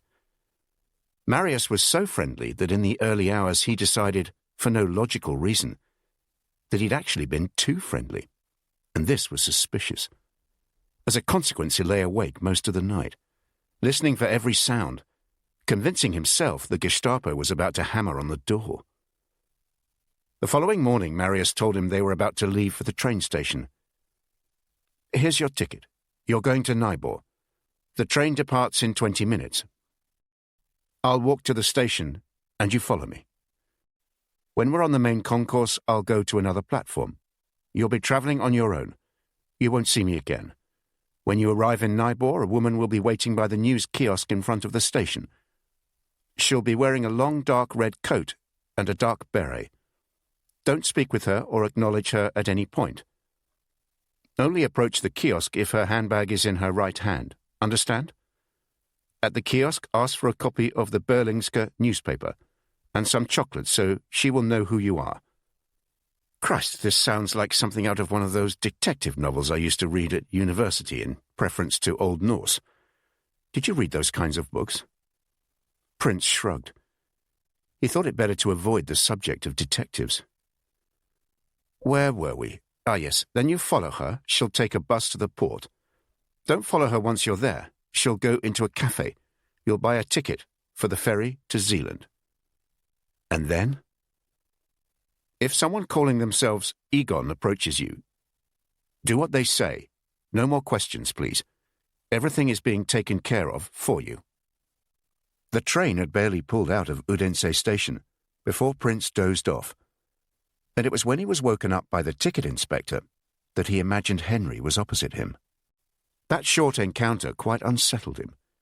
For the remainder of the journey he leaned against the cold window, staring at the Funen countryside rushing past him. He was thoroughly depressed, bitterly regretting agreeing to this mission, cursing his willingness to please people and his inability at times to say no. He should have stayed with Henry. At the ticket barrier in Nybor station, his legitimationskort was checked again. This time he had good cause to feel singled out. As far as he could tell, no one else's card was being checked. Name? Hans Olsen. Place of birth? Aarhus. Prince felt his heart beating fast. He couldn't remember if the card said he was born in 1906 or 1908. Occupation? Sales representative. I sell tools and... Off you go. The German soldier thrust his card back at him, a fleeting look of disappointment on his face. The woman in the long, dark red coat and dark beret was waiting by the kiosk, and he duly followed her to the ferry port. The voyage across the Great Belt, the narrow strait dividing the islands of Funen and Zealand, was a choppy one, the waves tossing the small ferry in every direction, and it was with some difficulty that Prince climbed below deck, where he found an empty table. He laid the Berlingske in front of him and began to read it, breaking off a piece of his chocolate as he did so. After a few minutes, a large man with a full and messy beard joined him, his enormous arms resting on the newspaper and taking up much of the table between them. "I do this journey twice a week, and it's a long time since I've known it as bad as this. I'm surprised we left port, to be honest. I'll tell you what, I'll swap a cigarette for some of that chocolate." As Prince broke off a chunk of the chocolate, he noticed the man opposite him looking around before leaning closer and speaking more quietly. "You're going to Copenhagen?" Prince wasn't sure how to reply.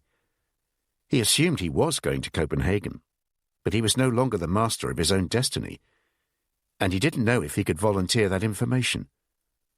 The man lit a cigarette and handed it to him. Prince paused as a German plainclothes officer stopped at their table. "Legitimationskort?" He was talking to Prince, ignoring the other man. Prince handed over the card, relieved he'd checked the year of his birth. The German looked at it, angled it against the light, glancing back at Prince. Name? Olsen. Hans Olsen. Place of birth? Aarhus. The German nodded. Another look of disappointment as he tossed the card back on the table. I'd better see your card. He turned to the man opposite. He gave the card a cursory glance, said nothing, and moved on. I wonder why they picked me out. There's no method to their madness. Look, I have a van on the deck full of cheese, which I'm taking to Copenhagen. I like to have company. If you give me some more chocolate, I'll drive you there. Prince told him that sounded like a good idea, even though he wasn't sure it was. Had he made a mistake? Seeing the boy who reminded him of Henry, and all the legitimationscourt checks, could well have affected his judgment. That's a deal, then. By the way, my name's Egon. Copenhagen. Richard Prince, or Marius, as his Danish relatives insisted on calling him in memory of a great-grandfather he'd never met, had never been fond of the city, though, of course, he knew better, even as a young child, than to express such feelings. He'd first visited the place when he was 3 or 4, and he and his mother would spend the whole of August there every year, so by the time he was 16, he'd been there a dozen times, becoming quite fluent in the language. His memories of the city were predominantly of the interminable train journeys to and from the country across northern Europe, the stifling formality of his grandparents' house, and Sundays spent at a series of services in the local Lutheran church. The smell of mothballs surrounded his grandfather, while his grandmother appeared to have sprayed her clothes in especially pungent lavender. His grandfather had been a clerk at the enormous Carlsberg brewery in the centre of the city. But as he had worked his way up in the company, the family had moved in a similar direction through the more middle-class suburbs to the north of the city. For most of Prince's childhood, they lived in Hellerup, and his grandmother, not someone given to any obvious displays of emotion, found it hard to conceal how thrilled she was to be resident in such a smart area. But the atmosphere in the house was a difficult one. Prince was forced to drink sour milk, which his grandmother insisted was good for him, and his grandparents were forever criticizing both him and his mother. Nothing she did was good enough, and behind closed doors there were muffled arguments most evenings. She would often come to check on him in his bedroom afterwards, her eyes moist with tears, and occasionally she would make a remark along the lines of, "Maybe now you can understand why I left Denmark." The visits ceased in 1925, following his grandparents' deaths from influenza within days of each other. Prince's mother barely managed to disguise her relief. The last time he'd been to Copenhagen was in 1928, when he was 20 and already a sergeant. It was his cousin's wedding, and he and his parents flew from Croydon Airport to Amsterdam, and from there on to Copenhagen on one of the Danish airline's new 4-engined Farmans. And now he was back. For someone who claimed he liked to have company, Egon had been surprisingly taciturn during the 2-hour drive to the city. Prince reckoned he must be nervous. It was something he'd picked up with other members of the resistance since he'd arrived in Denmark. As benign as the German occupation was, helping a British agent was still punishable by death. At no stage in the journey did he say where they were going. As in England, there was an almost complete absence of road signs. But eventually Prince recognized where they were, passing through Brøndby and entering Copenhagen through its southern suburbs, heading towards the centre. It was getting dark when they reached Vesterbro, which he remembered well. It was where the Carlsberg brewery was based and where his grandparents had lived until they started to climb the social ladder. Despite her obvious snobbery, his grandmother could never quite leave Vesterbro entirely behind her.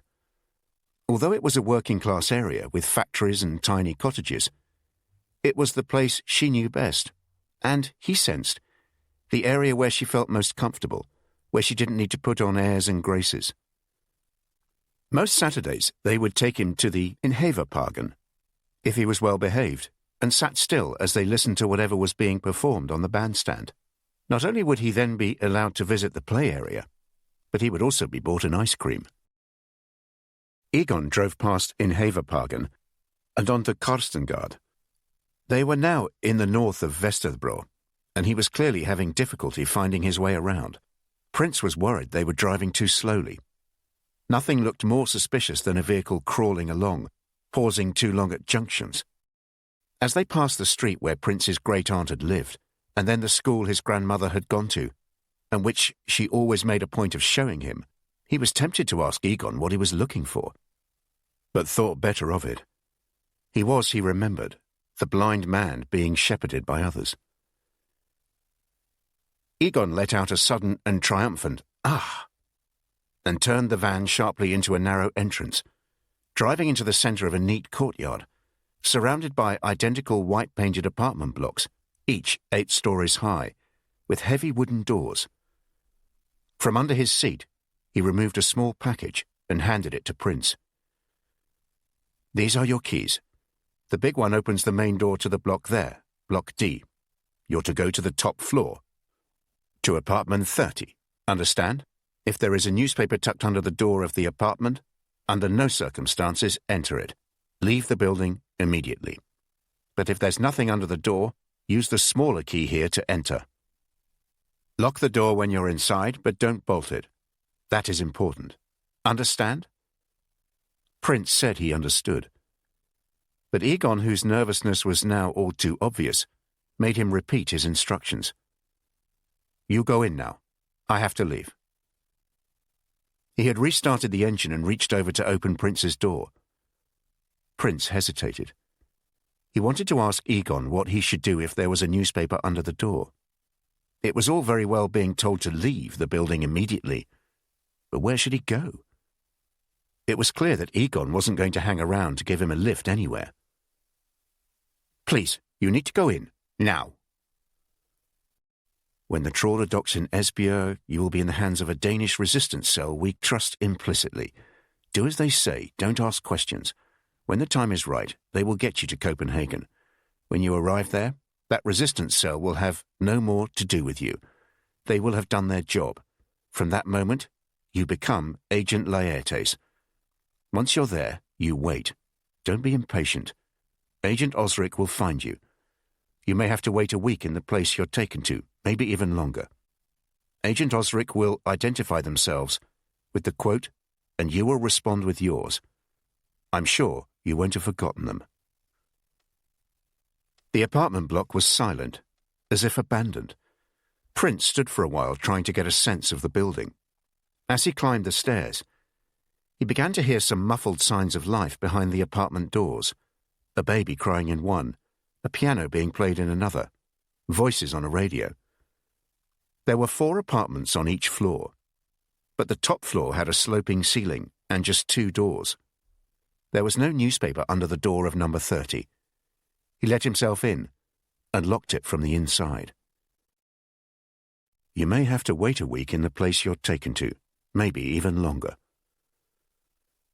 Prince was reconciled to having to wait for at least a week. If it was going to be less than that, he assumed they would have said so. He'd decided he would not start to worry for 10 days. He was like that, not setting his sights too high, avoiding being unrealistic. It was a small apartment, but perfectly comfortable, even quite cozy. No one had said anything about whether he should disguise the fact that he was there, which he thought was odd. He took precautions nonetheless, walking around in his socks, keeping the curtains drawn as they had been when he entered the place, not making much noise. The kitchen was well stocked, plenty of tins of fish and meat, potatoes and a box of vegetables, biscuits, even a large cake in a tin with a picture of a castle on the lid. In the bedroom, someone had laid out clothes, more or less his size, on the bed. The first thing he did after looking round the flat was to unpick the lining of his rucksack and remove the Jesper Holm identity that had been sewn in there. He then stood by the kitchen sink trying to gather his thoughts. Hans Olsen felt reliable. He'd got through 4 identity checks, and he was reluctant to confine him to Ash. But his instructions had been clear, so he cut up the Legitimationscort he'd used since Esbjerg, and all the papers that went with it, and dropped them in the sink before setting light to them. He was now Jesper Holm again, an accountant from Copenhagen. The fact that he'd always been bad at mathematics felt like the least of his concerns. Doing nothing for hours on end in the half-light of the day and the dark of the night had a strangely relaxing effect, especially for someone who was always on the go and hated wasting his time. He ought to have been on the edge of his nerves. A British agent in enemy territory, on his own in an apartment with papers unlikely to fool the Gestapo for very long. He must have been through the hands of a dozen members of the resistance since landing in Esbjerg, plus the men on the trawler, and all it needed was for just one of them to be arrested to bring the rest down like dominoes. He didn't like the fact that the plainly nervous Egon knew where he was, though Hendry had given him a long talk about how he mustn't look for flaws he could do nothing about, because no espionage operation was ever flawless. But the isolation had the opposite effect. He felt calm, able to sit for long periods of time in the large armchair, doing little more than allowing his mind to wander in no particular direction. Inevitably, it often wandered in the direction of his family. On the second afternoon, he was convinced Jane was sitting opposite him. But he didn't feel any pain, not even when he saw little Grace next to her. Just the warmth of Henry sitting on his knee, his head leaning back against his shoulder. On his fifth night in the apartment, he woke in the early hours of the morning, wondering if he'd heard some movement outside the bedroom. He checked his watch, which showed it was just after 3, and listened carefully, his ears so attuned he imagined he could hear all kinds of noise. He thought about getting up, but it was so cold he decided against it. And after 10 minutes or so, he fell back into a doze, still in the half-sitting position he'd hauled himself into. He was still in that position when the bedroom door opened. The person framed in the doorway barely lit by the light from the kitchen. "Who is it?" Foolishly, he spoke in English. He quickly repeated the question, this time in Danish. He could hear the fear in his own voice, his mouth and throat dry. "Your lordship is right. Welcome back to Denmark." He found himself breathing fast and realized he was gripping the sheet as if to prevent himself from falling off the bed. This was the first line of the code Agent Osric was to use, the code he was meant to respond to. But hearing the voice had shocked him, and in his confusion, he had to think carefully about his reply, despite having rehearsed it a dozen times each day. "I'm satisfied in nature, whose motive in this case should stir me most to my revenge." It was like being back at school, forced to the front of the class to reluctantly recite Shakespeare. Osric took a step into the room. "How is it, Laertes?" He was ready now with his response, the final part of the code. "Why, as a woodcock to mine own spring, Osric, I am justly killed with mine own treachery." Agent Osric turned on the bedroom light. "Let's hope not." "What do you mean?" "That bit about your own treachery. He wouldn't approve, would he?" "Who?" "Oh, come on. You're William Shakespeare. He wouldn't approve of us changing Hamlet round like that, would he?" Prince was out of bed now and putting on his dressing gown. He couldn't take his eyes off Osric. "I think Shakespeare would approve. He'd understand the circumstances." He realized he was talking too fast. He followed Osric into the small lounge where they sat facing each other, working out what each was about. "But I'm not sure," said Prince. "Shakespeare would have wholly approved of the part of Osric being played by a woman." She laughed, tossing her head back and allowing her long dark hair to fall on either side of her shoulders. Prince had assumed Agent Osric would be a man. Nothing they'd told him in England had given him cause to believe otherwise. He was worried obvious surprise might be seen as disapproval. She was perhaps in her mid-30s, more or less the same age as him. She had dark eyes, which darted around, a noticeable turn to her lips, and jet-black hair. She spoke with a cultured Copenhagen accent, and as friendly as she appeared, there was an almost familiar authority to her voice. She was, unquestionably, someone who was accustomed to telling people what to do. Chapter 6. Copenhagen, November 1942. We need to have a proper talk. Agent Osric leaned back in her armchair, relaxed but alert, her eyes carefully working him out. She'd propped her right elbow on the arm of the chair, holding it upright so her lit cigarette pointed to the ceiling, a spiral of grey-blue smoke looking as if it came from her forefinger. Prince leaned forward, ready to concentrate on what she was about to say. "Not now," she continued. "It's far too late. Or too early. I never really know whether 4 o'clock in the morning counts as early or late."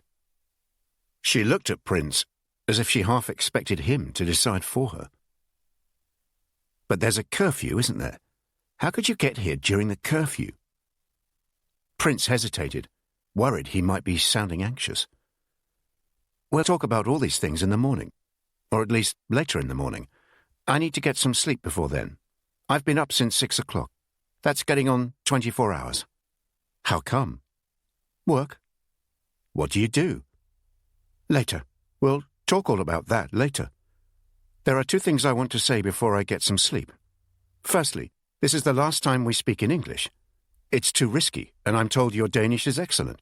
You need to be speaking it all the time, though. You must get out of the habit of speaking English.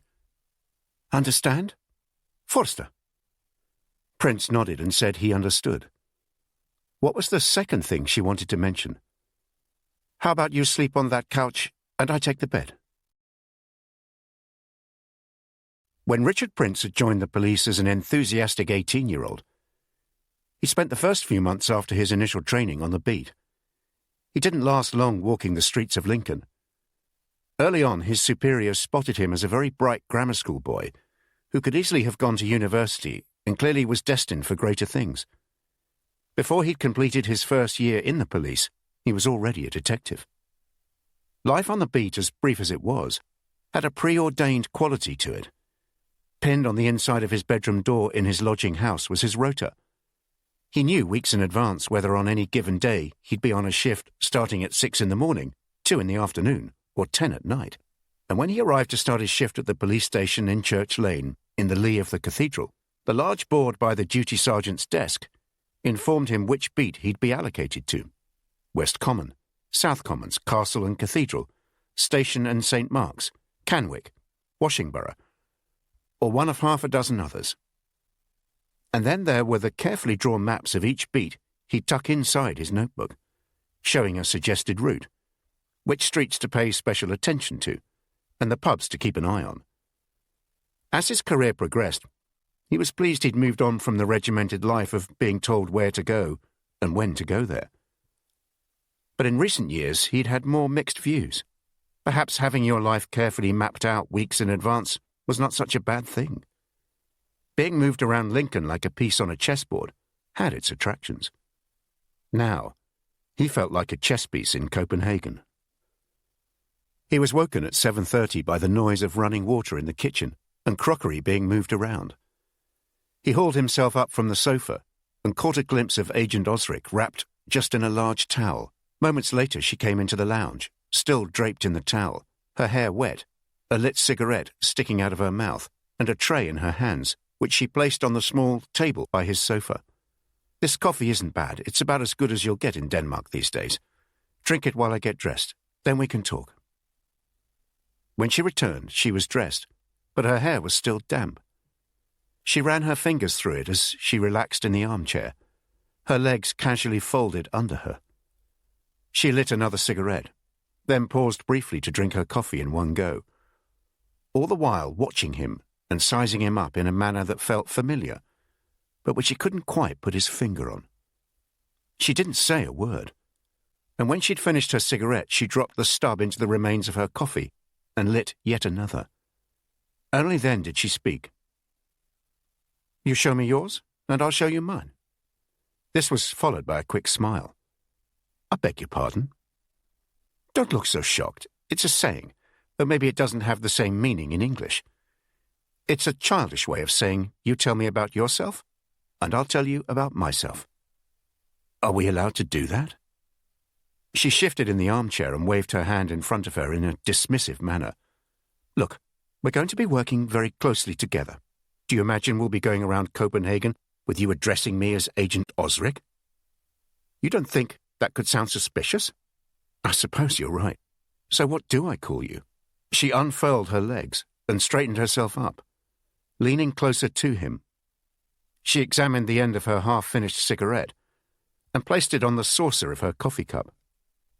The way I operate is by deciding whether I trust someone or not, and if I do, by being very honest with them. But I set out rules, the code by which we'll operate. You understand that? Prince nodded, though he wasn't absolutely certain he did. I'll explain. London would have told you they trust me totally. I'm very secure. I operate on my own. My links with the Danish resistance are indirect, and very much on my terms. London clearly think that using me to plant the occasional bomb or find out which German units are in which garrison is a waste of my talents. So, I've been totally undercover. My only contact with them has been through the MI6 station in Sweden, and even that has been intermittent. But because I know no one in Copenhagen suspects me, I have to be certain that whoever I work with here is safe. I have to know I can trust them. I cannot afford to be compromised. She reached out for the cigarette, checked it was still alight, and inhaled deeply.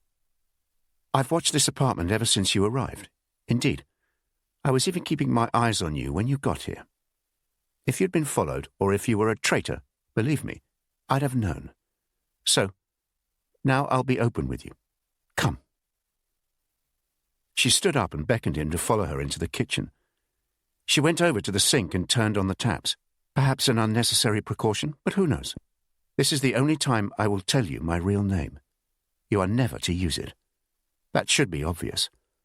But the reason I tell you is because sometimes not knowing something can be more dangerous than knowing it. And by the same logic, knowing my true identity could also help you. It is a difficult judgment to make. I accept that. London would be horrified. But they're not here, are they? My name is Hannah Jacobsen. In case you're wondering, I'm not married. Apart from my elderly father, I have no one in the way of family. You now tell me as much or as little about yourself as you see fit. But I have to know the identity they've given you, obviously. Prince passed his Legitimationskort to her. She examined it carefully, holding it up to the light, dabbing it with water, even sniffing it before finally allowing an approving nod. This is very good. So you're Jesper Holm, an accountant from Copenhagen. I presume you had no problems with it on your journey across Denmark. I didn't use it. How come? My contact in Esbjerg felt I should use another identity for that journey. I had papers in the name of Hans Olsen, a sales representative from Aarhus. And everything was fine? Yes, I was stopped quite a few times, but there didn't seem to be any problem when they checked the Legitimationskort. And what happened to Hans Olsen? Prince tapped the sink. He ended up as ashes in here. She frowned. That was probably a mistake. It's a shame to waste a good identity. Never mind. Jesper Holm is good too. You don't need to tell me about your life in England. But to tell me this, is this your first operation? Yes and no. It's my first overseas operation, but I was involved in an operation back in England. I caught a Nazi spy and his British contact. I was a police officer. I suppose I still am a police officer. On secondment, I think you'd call it. A police officer? But so am I. Really? Don't sound so surprised, Jesper Holm. In Denmark we have many female police officers, and we don't just look after cases to do with children. I investigate some very serious crimes. I hold a senior rank. What is that? It's called a vicepoliti-inspecteur. I'm not sure what the equivalent is in England. Tell me your rank. I'm a superintendent, a detective superintendent. It sounds as if I might outrank you. She shot him a disapproving look. Well, we'll see about that. We need to talk about your mission. What have you been told? Prince hesitated. I'm not sure how much I'm... Look, we have to trust each other. This is the only way the mission will work. Let me help you. Agent Horatio. I've been told he's a Danish businessman whose work frequently takes him to Berlin. Apparently on a recent trip there, he came across intelligence about the German rocket program. Up to now, he's been handled by Stockholm. But London want him to be run from Copenhagen. They think that'll be safer. My job, our job, is to find him, decide whether we think he's genuine, and then run him. London is desperate for whatever intelligence he has on the rockets. Hannah had turned the taps off as Prince spoke and walked back into the lounge. And do you know any more about him? No. I don't even know his name or where he lives. I was told you'd know that. Once we're ready, I'm to approach him in the street and ask him where the Amalienborg Palace is. And, hang on, Jesper Holm is from Copenhagen and he doesn't know where the Amalienborg Palace is. Couldn't they have come up with something more imaginative? Maybe, but we can't change it now. I ask him where the Amalienborg Palace is, and he is to reply asking whether I'd prefer to approach it from Frederiksgade or Amaliegade. Then I say whichever one is nearer to the church with the big dome. Very well then, it's not the way I'd have chosen to do it, but there we are. I've already checked out Agent Horatio, and I'm as sure as I can be that he's genuine. He's a businessman called Otto Knudsen, 53 years of age. Lives on his own in a smart apartment block in Gammelholm, overlooking the Nyhavn Canal in the centre of the city. He doesn't have a criminal record, and because of this we don't have too much on him. But thanks to the Gestapo we have records of political affiliations in the 1930s at our headquarters. And certainly at the time of the general election in 1935, he was registered as a supporter of the Social Democrats. I was also able to check the municipal records, which show he was divorced many years ago and has no children. He works for a specialist engineering company based in Copenhagen called Mortensen Machinery Parts. He's a salesman, and this job takes him to other Scandinavian countries and into Germany. He therefore had good reason to be in Berlin and an excuse to be in Stockholm, where he contacted the intelligence people at the embassy.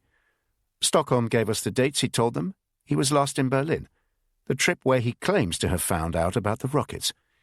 He told them he flew there. I have a friend who works at Kastrup Airport. We were at police college together. I've told her I'm working on a sensitive case and she's promised to let me see the passenger lists covering that period. And then? Is that the time? I need to get a move on. I really do.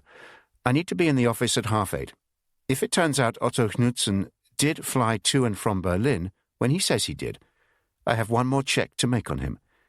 If he still looks trustworthy after that, then you can approach him. Hopefully, in 3 days we should know one way or the other. Until then, you stay here. It was 6 p.m. by the time Vicepoliti-inspektør Hanne Jacobsen arrived at Kastrup Airport on Amar Island, south of the city centre. There'd been no flights for a few hours, but the small police station next to the terminal building was still open. Her friend, Margrethe, was the officer in charge. She'd sent one of the other 3 officers on duty for a meal break and told the other 2 to check the terminal building. She led Hannah into her office. You have half an hour, Hannah, no more than that, though it's extremely rare for the Germans to come in here. There are plenty around when there are flights, and they patrol the runway and perimeter, of course, but it's best to be quick in any event. You asked for all of August, right? Yes. They're all here. She tapped 2 large ledgers on her desk. The blue book is passengers leaving, the green one passengers arriving. These are just for Danish citizens, you realize that. Germans and other nationalities are in other books. There's a separate one for Jews, even though they're allowed to travel. I'm only interested in Danish nationals, thank you. You don't need to tell me anything, of course, but just in case anyone asks anything, though that's highly unlikely. Just say it's a financial crime. Hopefully they'll find that boring. I'll be fine on my own. Thanks, Margareta. She'd written nothing down, of course, but she remembered every detail of her conversation with George Weston.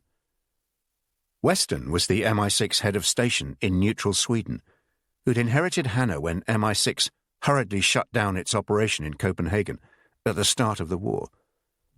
On a visit to Stockholm in 1940, he told her to lie low. No one knows about you. Let's keep it like that, eh? Don't do anything that's going to draw attention to yourself. I'll call you when I need you, and when I do, rest assured it'll be most urgent. Weston had been counting the months to his retirement when the war started. But his fluency in Swedish and Danish ensured he was too valuable to let go. Having spent the 2 or 3 years prior to the war becoming increasingly raddled in appearance and testy in spirit, he'd now found a second wind and was enjoying every moment. At the end of October 1942, he'd summoned Hannah to Stockholm. They met in the main bar of the Grand Hotel on Södra Blasieholmshamn and exchanged pleasantries. He insisted she try a turquoise-coloured cocktail, his hand resting on her knee, even when she tried to move it. Part of the cover, dear. Be a good girl, eh? He continued in that manner once they left the hotel and walked by the harbour towards Skeppsholmsbrunn. Danish chap popped in to see us the other day. Move a bit closer, dear. His arm reached around her waist, guiding her towards him. He allowed it to rest on her backside. There we are. Now we don't look like a couple having a row, do we? I'm young enough to be your daughter, she replied. All the more reason to look lovey-dovey, eh? Now, this Danish chap, we're calling him Agent Horatio. By the way, sells ball bearings. I'm not terribly sure what they do, come to think of it, but evidently he's important enough to travel outside Denmark to sell the bloody things. Smile as I talk to you, dear. Perhaps link your arm in mine. That's it. He told me he'd spent the first week of August in Berlin, and while there he'd picked up some intelligence about these long-range rockets the Germans are developing. London are terribly excited, practically wetting themselves. They want to know more about this chap and then ensure we run him as an agent. I've told them to calm down. Chap's a walk-in after all, and I'm most sceptical about people who wander in off the street and offer us intelligence. Having said that, he did come across as credible, and although the fact that he waited the best part of 3 months to make contact is annoying, it actually rather works in his favour. Apparently he was waiting until he had a business trip to Stockholm, so that makes sense. Anyway, London insists we make contact with this chap.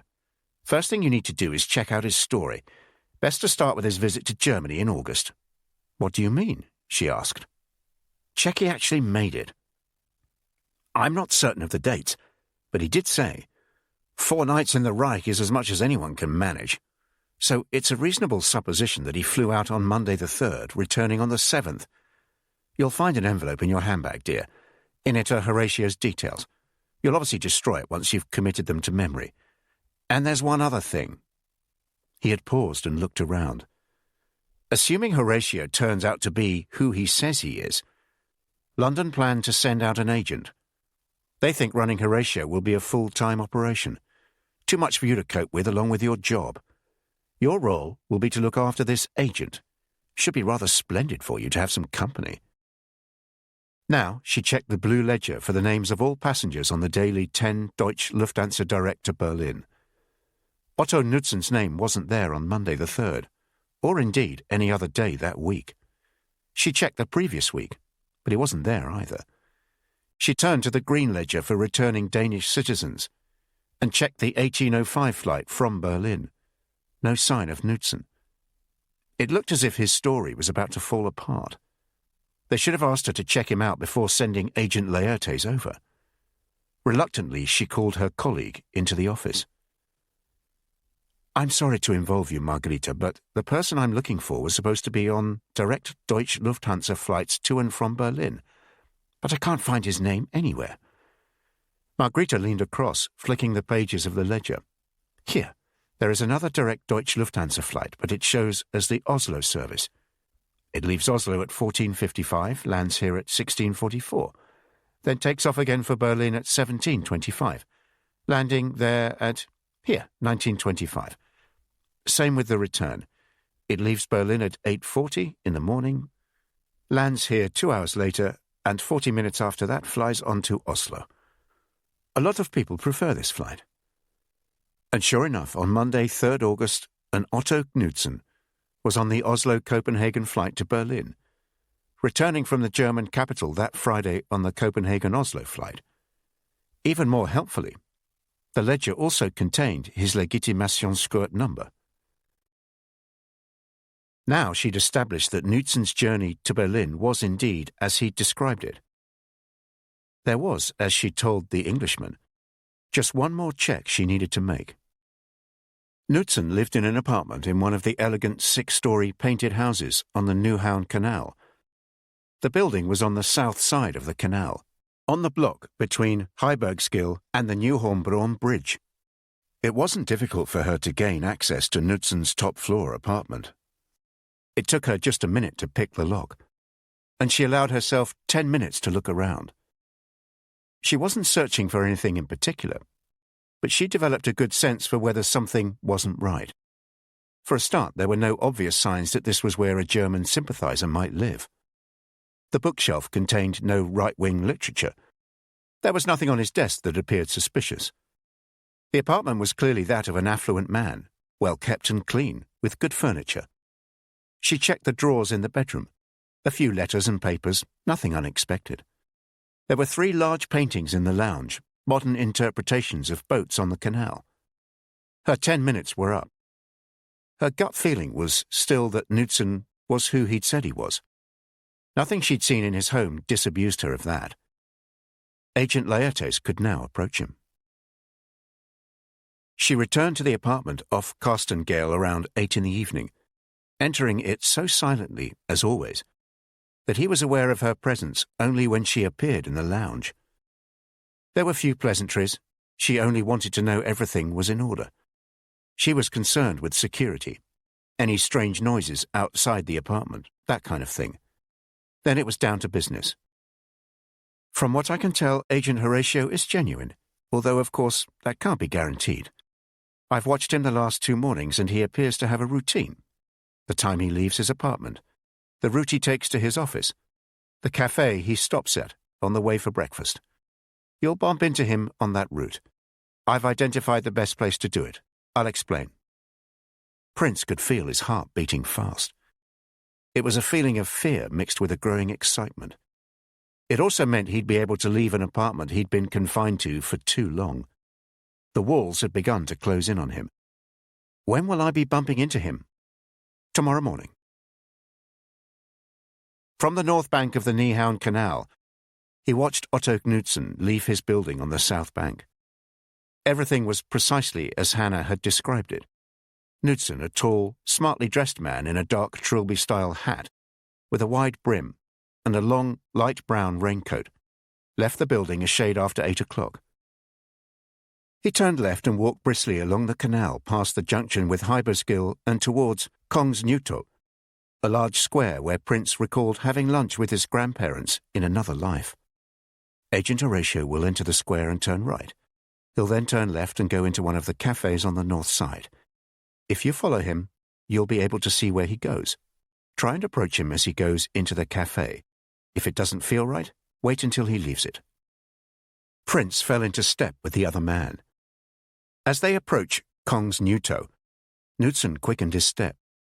Only when it was too late did Prince notice a queue in front of him on the north side of the canal, as Nyhavn joined the square.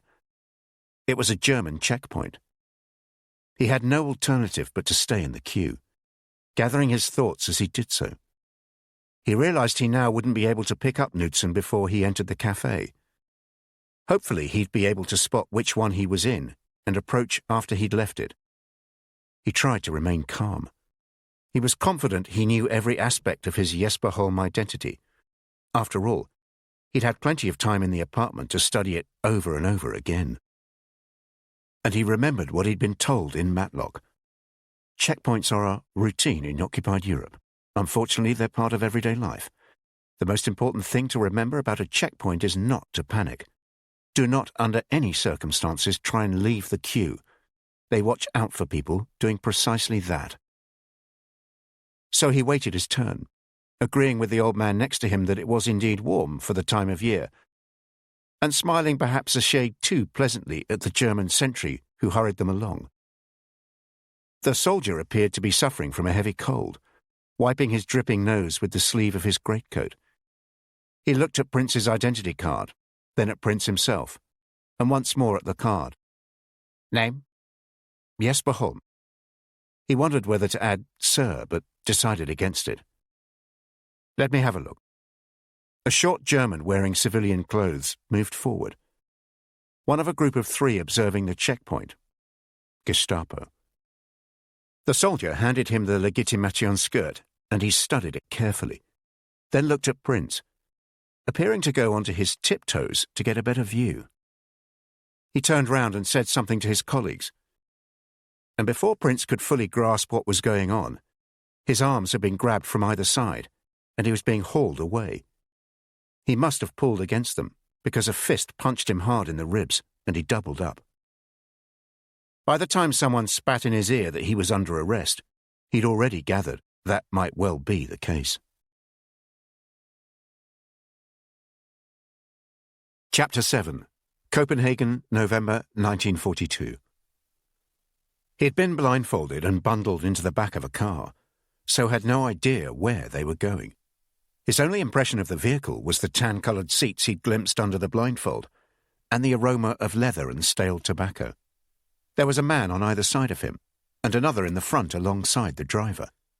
He was able to work that out from the different voices as they argued about where he should be taken. Clearly unaware, he spoke German.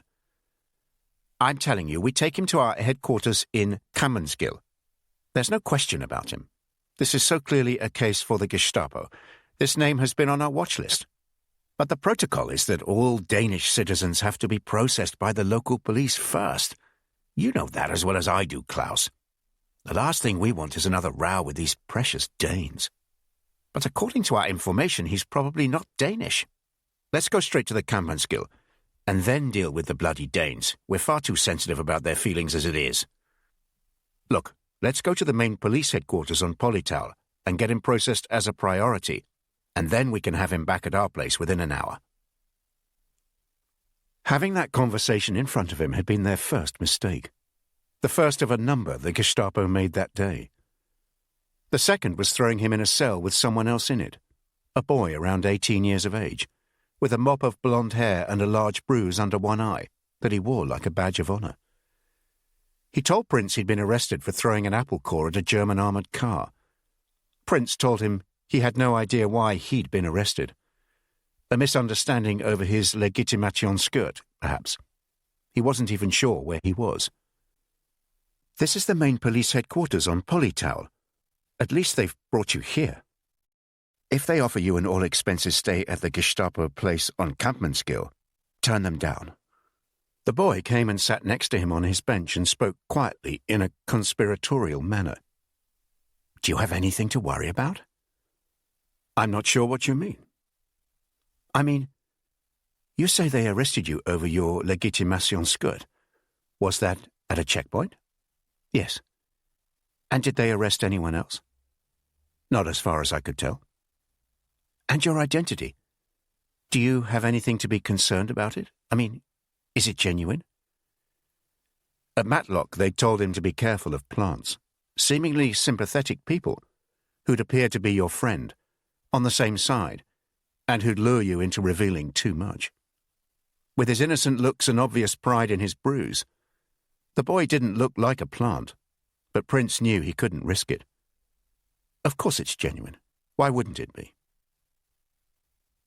Perhaps they'd realized their mistake, because soon after that he was moved to another cell, this time on his own. It was tiny, lit only by a small amount of daylight diffused through the opaque window. The darkness and the solitude gave him time to reflect. He remembered Gilby's warning. The Gestapo see through most cover stories, sooner or later, and realized he needed to act fast. His opportunity came half an hour later, when he was marched up 2 floors and into an empty interview room, one not wholly dissimilar to the ones he'd spent so much of his career in. A Danish policeman guided him to a chair on one side of a large wooden table and secured one part of his handcuffs to the side of the chair. In the corridor outside, an argument was being conducted in German. Someone was telling another person to get on with it. The other person replied in poor German that he'd be as quick as possible, but there was a procedure to follow. Moments later, that person came into the room. A tall man in plain clothes carrying a large notebook. He seemed nervous as he sat opposite Prince, constantly adjusting his wire-framed spectacles, all the while nervously coughing. As he opened the notebook, Prince could see his Jesper Holm legitimation skirt interleaved between the pages. "Your name is Jesper Holm." It sounded like a statement rather than a question, but Prince nodded nonetheless. Then every detail on the legitimation skirt was checked: profession, address, date of birth. More questions. Where did he work? His father's name? His mother's name? Which school he'd gone to? As nervous as he was, Prince had little trouble answering. "The problem is that for reasons they don't share with us." Prince detected a hint of bitterness. The Gestapo not only had the name Jesper Holm on a watch list, but also a description matching you, and that means we really have a very limited role in dealing with you, I'm afraid. A long pause. I'm afraid. A hint of sympathy, possibly. In a case where the Gestapo has an interest in a suspect, our job is simply to process you, fill in a few forms, and then hand you over to them. That way we maintain the pretense that the Germans aren't really our occupiers. The man held up his hands as if to indicate there was no more he could do. Prince knew full well that the Jesper Holm identity was unlikely to survive a Gestapo interrogation. The fact that they were looking for someone who matched his description would explain why he'd been stopped so often on the journey from Esbjerg.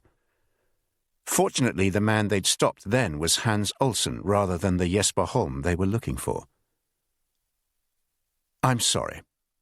The Danish policeman sounded sincere, allowing an embarrassed smile to cross his face. "Would you like a cigarette?" In the apartment, when she'd surprised Prince by telling him her real name, Hannah had justified it by saying that knowing her true identity might help him. Now, he was about to put that to the test. He leaned across the table as far as the handcuffs would allow, looking up into the face of the police officer as he coughed nervously once more. "I need your help." The policeman's eyes widened, more in fear than anything else. "It's essential I avoid the Gestapo. I have a contact with you, with the police. I beg you to tell that person I'm here. I'm risking my life telling you this, and theirs." A long silence. The man's eyes narrowed. He removed his spectacles, studied them, then put them on again. "You're risking my life too, telling me this. Who is your contact?" Maybe he should be brave. Maybe he should risk a Gestapo interrogation after all. He could rely on his cover story, and if that failed, at least he could protect Agent Osric and Agent Horatio. They were more important than him. He'd sacrifice himself. But then he thought of his son and realized he had to do everything he could to escape. Hannah Jacobsen, Vice-Politi-Inspecteur Hannah Jacobsen. The policeman leaned forward in shock. "Hannah? Hannah is involved with you?" His hands were shaking. He closed his notebook and opened it again, clearly unsure of what to do or how to react. "Would you know how to contact her?" "She's 2 floors above us." After that, the Gestapo made another mistake. The policeman went into the corridor and in poor German informed the waiting Gestapo officer that there was a minor problem and he needed to get a colleague to sort it out. It shouldn't take too long. They wouldn't want the paperwork to be incorrect. "Hurry up," had been the response. And then the Gestapo officer decided it had taken long enough already, and he was going to get something to eat. "It's 12:15 now. I'll be back at 1 to collect him, paperwork or no paperwork." Once the Gestapo officer left, Hannah was summoned. She seemed remarkably calm when she entered the room.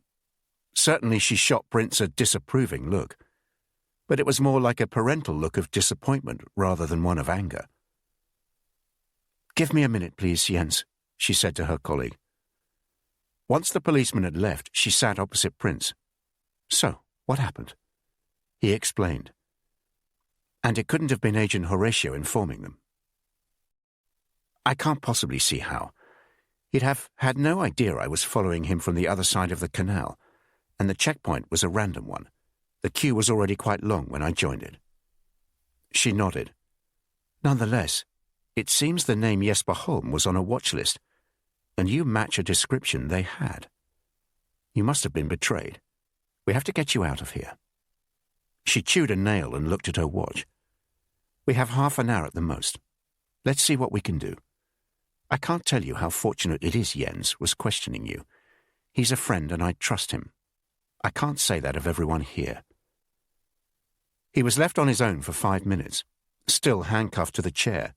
When Hannah returned, it was with Jens and 2 uniformed Danish policemen.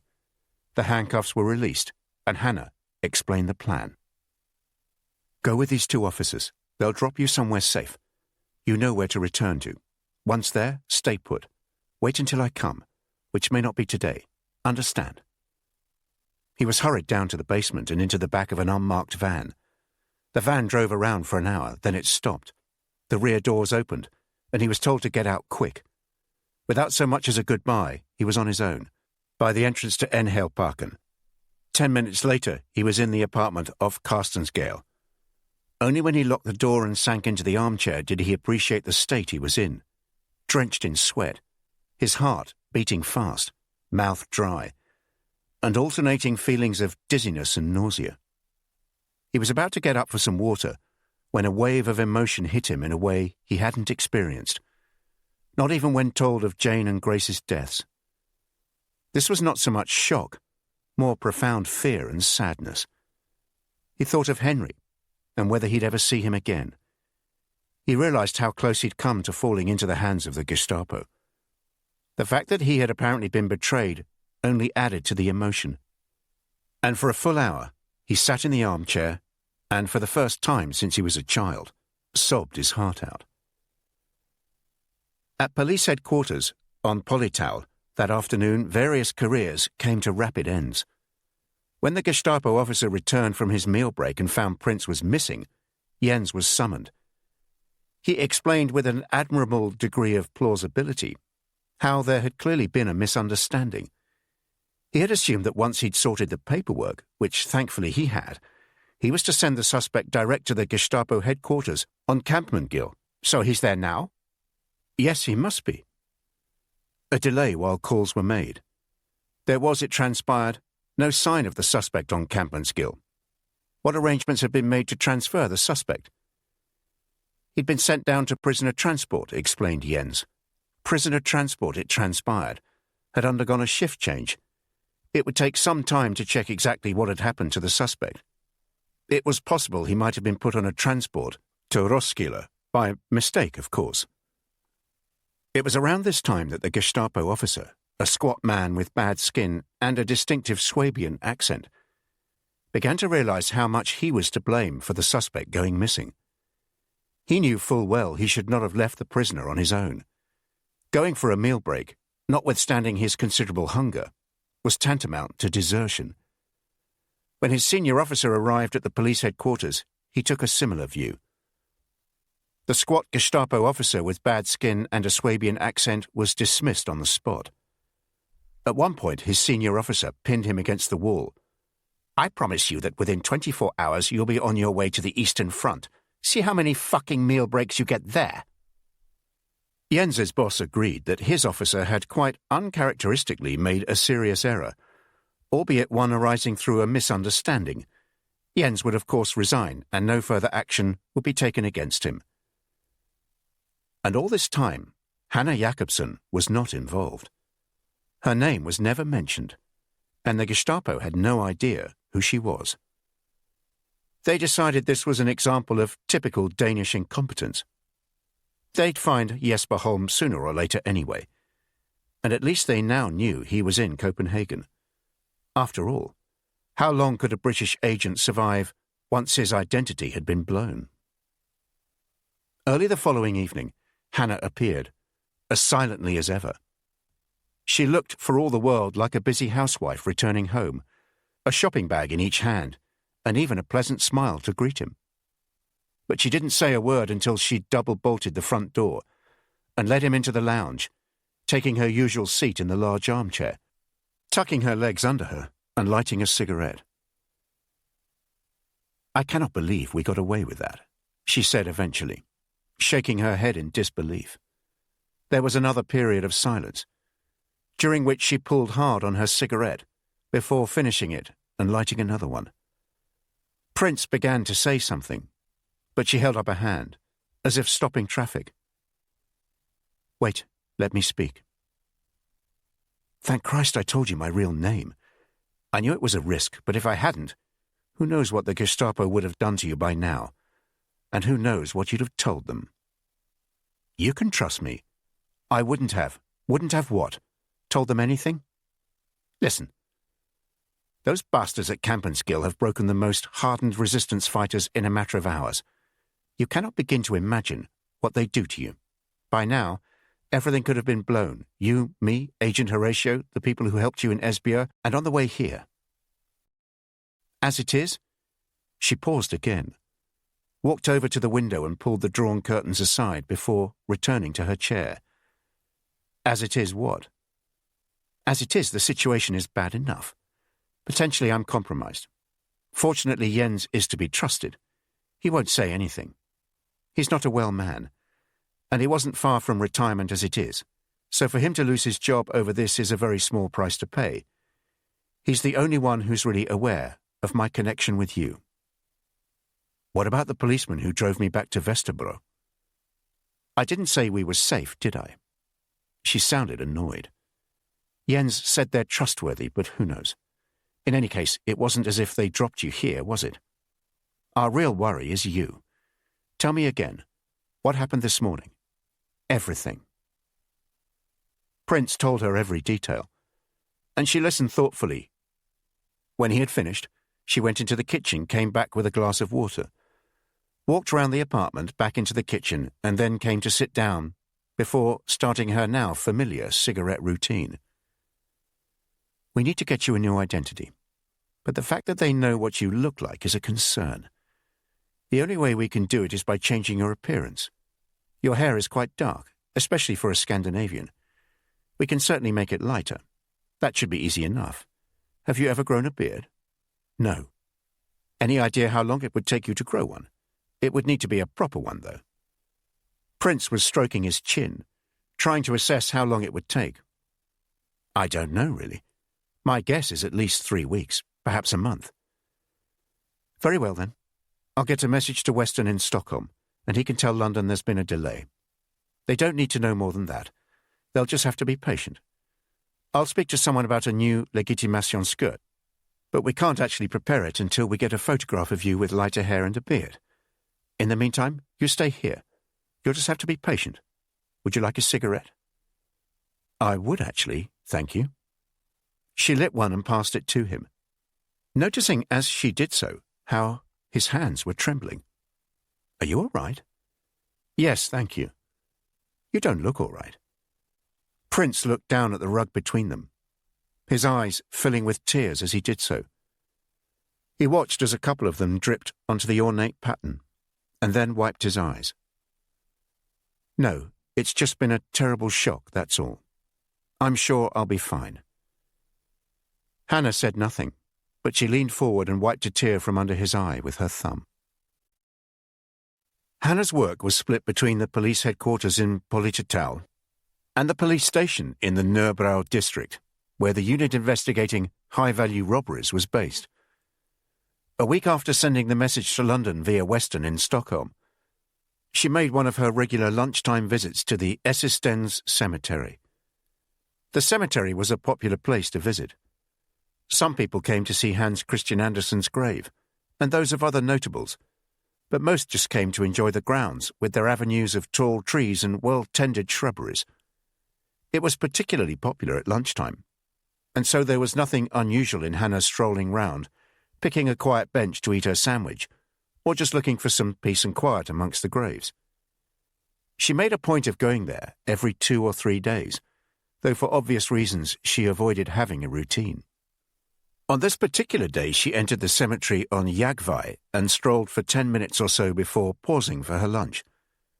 There were 3 graves she needed to see, none of them belonging to notable people. The first was clear, but the second, chosen like the other 2 for its shaded setting, had a chalk mark on the side of the stone. It was not obvious and was hard to make out, so much so that she had to go to the rear of the stone to check for a second, more distinct mark. It was there, a casually drawn chevron. It confirmed that a message would be waiting for her elsewhere. She would now have to try and get away from work a bit earlier than planned. Checking that no one was watching, she took off her scarf, spat on the corner of it, and quickly erased the marks. On her way home, she got off the bus, a stop before her normal one, and went into the small grocery store to buy some apples. By the time she'd left the shop, she was sure no one had spotted her. She hurried along until she came to the abandoned warehouse. She allowed herself one glance behind her, and then turned left down the side of the building. As she walked across the rubble to the large gap in the wall that had once been a doorway, she cursed herself for once again forgetting to change her shoes. Inside the building, she paused for a minute. She could hear her own heartbeat and rats scurrying around. At the far end of the building, near where the roof had caved in, a pair of pigeons were flapping frantically. She had an excuse ready in case she'd been followed. She was desperate for the toilet and was looking for somewhere private. But no one appeared, so she picked up a wooden chair, placed it against the wall and climbed onto it. Stretching up, she felt around inside the rusty junction box above her and retrieved a slip of paper. She read the message 3 times, holding it against her chest as she repeated it to herself, as if reviewing for an exam. Satisfied that she'd memorized its contents, she lit a cigarette, used the match to burn the letter, and continued on her way. That one gesture, when Hannah had wiped the tear from his face, had a disarming effect on Richard Prince. Until that moment, he'd have described their relationship as businesslike. She was not unfriendly, nor was she cold, but she could appear brusque and somewhat distant. He was not unfamiliar with such behavior, where someone was very focused on a serious task in hand and had little time to devote to those around them, not least because he knew he was often guilty of it himself. He was sure that was how he must have come across to Jane when he put his work before her feelings and needs. But that gesture, which he assumed was meant innocently, seemed to signal a relaxation in tension between them. He sensed a growing closeness and managed to convince himself the feeling was mutual, though it was never more than a comforting hand on an arm or sitting closer together on the sofa, and once or twice when she'd visited there'd been a fleeting kiss on the cheek, followed by a warm smile. After a week of checking the growth of his beard, almost every hour, Hannah agreed it was looking good. Maybe another 2 weeks rather than 3. What do you think? It has to look like a proper beard, though. Let's see. In the meantime, we have a problem. Go on. London weren't satisfied with the message about a delay. They've told Weston he has to find out the reason for it. They are angry we've not contacted Horatio yet. How do you know this? I picked up a message this evening on the way here. You saw someone? No, it's a dead letter drop system. I burn the messages once I've read them. And what did this message say? I've told you. Don't you listen? They want to know the reason for the delay. Maybe we should tell them. Tell them what? That you were arrested by the Gestapo. By some miracle we managed to effect an escape. And by the way, you probably ought to know there's a traitor over there who's not only told the Germans what you look like, but has also given them details of the Jesper Holm identity. Once they hear that, they'll order us to abort the mission. But surely we ought to tell London if there's a traitor there. They need to know, don't they? Can you think of anyone? Not really, no. Exactly. I say let's keep them in the dark and rely on our own judgment. In the meantime, think carefully about everyone you met in England. Who knew about Jesper Holm? It's not as if you haven't got plenty of time, after all. Hannah began to spend more time in the apartment, stopping by most evenings. By the end of the second week, with his beard making good progress, he felt emboldened to ask her some questions. "Do you live nearby?" "You want to know where I live?" "Well, yes." "You have no idea?" "No, how could I know?" "Go over to the window and have a peek through the curtain." She waited until he was there. "What can you see?" "The courtyard and more of these apartment blocks." "And what's the apartment block directly opposite this one?" "B. I think it is. Yes, B." "You're telling me you've never watched me leave to see where I go?" "No, you tell me to stay away from the window." He returned to sit opposite her. She lit a cigarette and one for him. "I live in Block B. My apartment faces this one, though I'm 2 floors below you, on the 6th floor. This apartment belongs to my father. He's in a home now, and that's where he'll remain. But I've told people he may return here, which gives me an excuse to keep the flat on. It also gives me an excuse to keep popping over, to check everything is all right. I rented a flat in the block opposite, so I could keep an eye on him." "And Weston doesn't mind you using this place?" "He just said find a good, safe house, and as far as I'm concerned, this is a good, safe house. The only other apartment on this floor is empty too. The couple who live there spend all their time in the country. They only come back for a few days in the summer. So this really is ideal." At the weekend, Hannah spent most of Sunday in the apartment. They had lunch and then spent a long afternoon talking about their police work, both genuinely interested in what the other had done. Prince mentioned how he had at one stage been responsible for keeping an eye on political extremists in his area. "Another coincidence. When was that?" "Around 1938, 1939. I was involved with political extremists in 1934. There was a group of students at Aarhus University who'd broken away from one of the traditional nationalist clubs and set up what was basically a Nazi cell. The local police were concerned enough to want to infiltrate the group. But middle-aged policemen tend not to make very convincing students. I was younger and a woman, and no one there knew me, so I enrolled at the university and managed to infiltrate the group. They were very hard-line, a really nasty bunch. I know we Danes have a reputation as decent people, but I can tell you our Nazis are as bad as the German ones. It's just fortunate there are so few of them." "So what happened?" "It took me 2 semesters to fully infiltrate the group, by which time I'd found out about everything they were up to. There was a lot of talk about how to support Hitler. They convinced themselves the population of Denmark was waiting to rise in support of him. But then they came up with a plan to burn down the synagogue in Aarhus on Passover, when the building would be full of people. They gathered all the materials they needed and drew up diagrams. At that point, I tipped off the local police, and a dozen of them were arrested. I even have photographs of the group somewhere. I keep my old photo albums in the hall cupboard. There's more storage space in my father's flat than in mine. Let me get them." They looked through the albums together. Some of the photos showed Hannah when she first joined the police, on patrol in Copenhagen, behind a desk, with a horse. A couple of pages she turned over very fast. Those seemed to show her with a man of her own age. Then came the photographs of her as a student in Aarhus, posing outside a university building, standing windswept in a courtyard. "We used to go on hikes into the countryside. This was their idea of providing cover. We were a nationalist hiking group, would you believe? They also felt it was important to connect with nature. Here, this is the whole group. See if you can spot me." "Not difficult. I could spot you anywhere. The Nazis aren't nearly as good-looking as you." They were sitting on the floor, their backs resting against the sofa, the albums stacked in front of them. She patted his knee, as if in thanks, but Prince didn't notice. He was staring at the photo, oblivious to everything else, a chill running down his spine.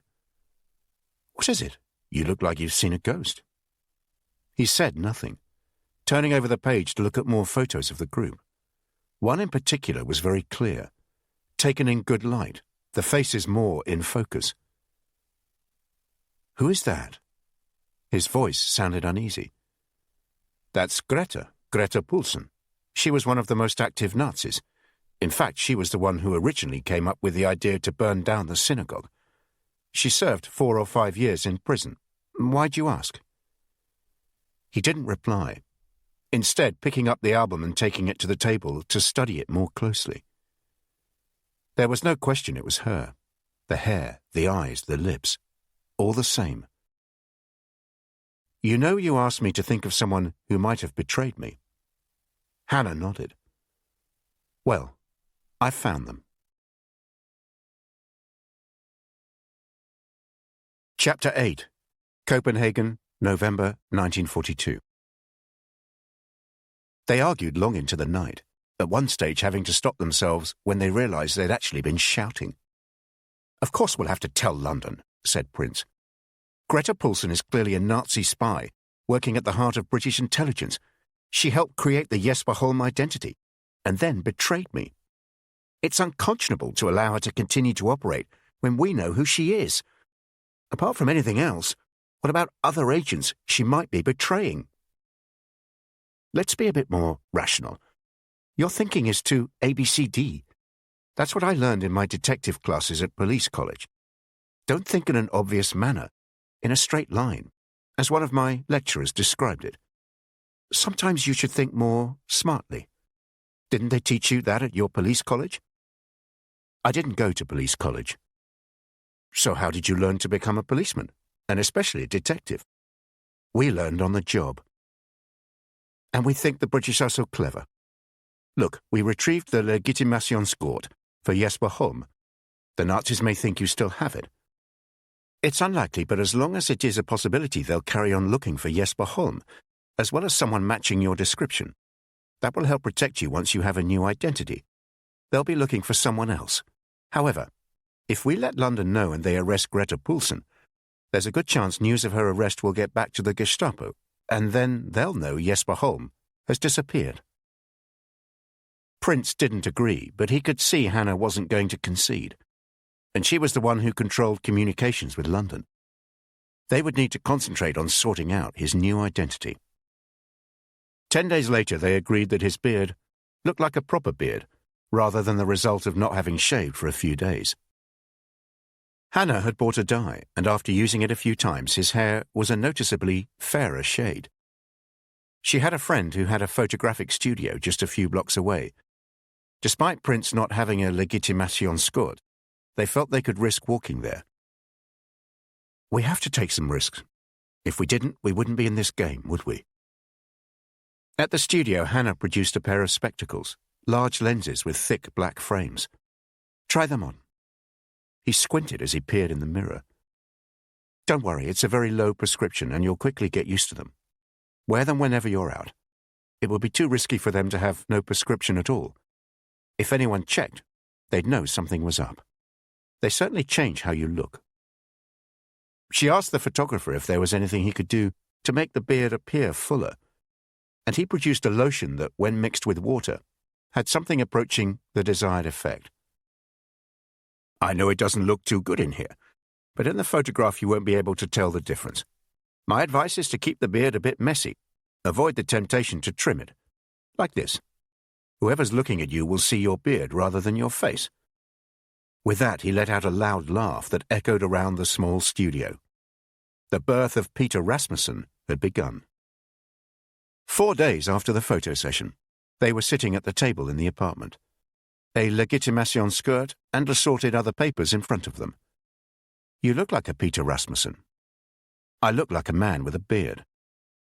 Good, that's the idea. Peter Rasmussen from Helsingør. She was holding the card. He could barely recognize himself.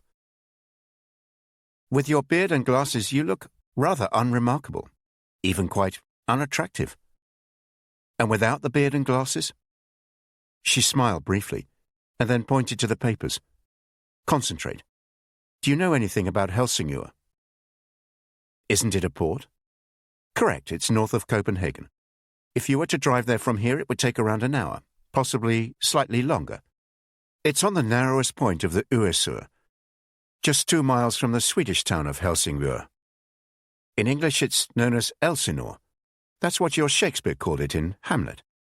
Is this another literature lesson? She continued, "Please, your life is going to depend on this.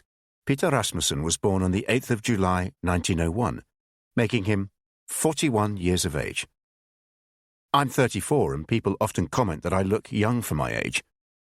It's pushing it to make me 7 years older. You don't look so young with a beard and those glasses. I promise you. Also, it just feels better having someone who's not in his 30s. Your occupation is ship worker. Helsingør used to have dozens of ferries crossing to and from Sweden each day. Now there's only one or two, so many of the ship workers have come down here to look for work. And if someone wants me to describe my job, I barely know one end of a ship from the other. I'm not even sure what the difference is between a ship and a boat. But that was the same with Jesper Holm being an accountant. This identity is to allow you to move around, that's all. I'm going to get hold of more clothes for you, the kind a ship worker might wear. For the next 2 days you need to study everything here about Peter Rasmussen. I'll find you something to read on Helsingør and on ships too. Then you'll finally be ready. Ready for what? You've forgotten already? Ready to meet Agent Horatio. The routine aspects of espionage were so time-consuming.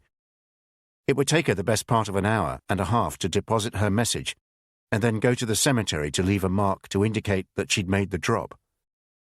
The only way to do it was with an early start. So she woke up at 6, made as strong a cup of coffee as was possible these days, and then put on a pair of gloves before sitting down to reread the letter she'd written the night before. Dear Father, thank you for your recent letter. I'm sorry I've not been able to reply sooner, but we've all been so busy here. And what with the usual coughs and colds, there's so little time. Unfortunately, Viggo's cold turned into a nasty bout of flu. It's always the same with men. So he's been out of action for a while. The good news is that he's now a lot better, and in fact, he looks like a new man. He is hoping to visit Uncle Christian very soon. We'll pass on your regards and, of course, let you know if Uncle Christian has any news. I promise I'll write soon. All my love, Gerda. London would have to be happy with that. She was telling them she'd received their message, that all was well, and there'd been a delay. They wouldn't appreciate her not going into detail, but hard luck. Then she was informing them Agent Laertes had a new identity, which would worry them. But they'd hopefully be reassured that he was finally about to meet Agent Horatio. She read it through once more and was satisfied. It was as much as they needed to know. Then she removed her gloves. There would be no danger of her leaving fingerprints, broke up the pencil with which she'd written the letter, and removed the 5 sheets below it on the pad. These were deposited in her rubbish bin, which she'd empty on the way out. A quick bath, the same clothes she'd worn the previous day, another coffee, and she was on her way. She used a different dead letter drop for her messages. It was 10 minutes' walk to the church, which was closer to where she lived than she'd have liked. But its doors opened early and closed late, meaning she could go there at more or less any time. By 7 o'clock there were already a dozen or so worshippers, but the morning service had yet to start, so they were scattered around the large seating area. Her preferred pew towards the back was unoccupied. She sat down and allowed herself 5 minutes of apparent prayer and contemplation, before giving one final look around, then removing the plain envelope from her handbag and placing it inside a prayer book. She remained sitting for another 5 minutes, until she spotted an elderly woman a few rows in front get up to leave, and decided to follow her. From there she caught a tram towards the Esisten cemetery, getting off one stop after it, stopping at a news kiosk to buy a paper, and check she hadn't been followed before doubling back. She left her chalk marks on one of the same graves as Weston's courier used. She often wondered how wise this was, and she also questioned the sense of having to carry a bit of chalk in her handbag. How, she'd once asked Weston, would she explain that away? He'd patted her on the knee and told her he was sure she'd think of something. His courier would walk past in the next day or two. She had no idea who he or she was, or how they managed to get her messages to Stockholm for Weston to encrypt before transmitting them to London. She did think she'd spotted one of his couriers a few months previously, It was a Monday lunchtime, and she was walking through the cemetery to check the graves when she saw an elegantly dressed man, perhaps in his late 60s, walking ahead of her with a dog. He'd paused in front of one of the 3 graves and taken a step towards it before turning to check no one was around. When he saw her, he moved back onto the path and walked away in the direction she was coming from. For a brief moment, their eyes met, perhaps with a fleeting understanding of what the other was doing there. Hannah saw him hesitate before carrying on, and she felt an irrational urge to run after him and say something, to have a word with someone who'd understand. Espionage was not only tiring, it was also very lonely. "How's your revision going, Peter?" She'd been calling him Peter ever since revealing his new identity, and he was becoming rather fond of the name. He felt he was more of a Peter than a Hans or a Jesper. There'd been a Peter in his year at school, who'd been captain of both the rugby and cricket teams, as well as being the first in their year to have a proper girlfriend. Naturally, he'd also gone to one of the better colleges at Cambridge. Prince had always aspired to being Peter. "I beg your pardon? Your homework, how's it going?" "Very well, thank you. I've memorized every detail I can on Peter Rasmussen. And I now know the difference between port and starboard thanks to the children's books on ships you brought from the library. And as for Helsingør, what do you want to know? I can tell you all about King Eric of Pomerania and describe St. Olaf's Church in great detail." He was patting a pile of books next to him. "You'll meet Agent Horatio tomorrow. You know what to do." He nodded. "I ought to be getting back to my apartment now. I won't see you in the morning. I hope the meeting goes well. Are you all right, Peter?" "Yes, I'm fine, thank you. Obviously a bit apprehensive. What happened last time was an unfortunate coincidence. You'll be fine. You're well prepared." There was a long silence. Prince started to talk, then stopped himself. He came and sat next to her on the sofa. "Can I ask you something?" "Of course." "Do you have any family? Is it wise for us to be having a conversation like this? Is it wise not to?" It was her turn to be quiet. She edged closer to him and rested her hand on his thigh, gently patting it as if in reassurance. "I've told you about my father. He's in a home. He suffered a stroke a few years ago. My mother was killed when I was very young. My father brought me up on his own, though of course he had help. He and I are very close. And before you ask, I've never been married and I don't have children. I've told you that already." "Can I ask how your mother was killed? I hope you don't mind." She removed her hand from his thigh and moved slightly away from him. "I don't normally talk about it, Peter. It hurts too much. She was killed crossing the road. A lorry hit her. I was 7 years old and had a twin brother. He was with her and was also killed, though not immediately. He died a few days later." "You weren't with them?" "No. Even to this day I don't know where I was. I was in shock for weeks, perhaps months. My father and I never discussed it. I remember just the one conversation with him about it, very soon after my brother died.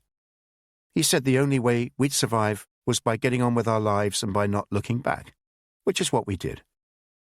I do remember it was around then that I decided to become a police officer. I must have thought in my grief that maybe I could prevent that kind of thing happening." "I'm sorry.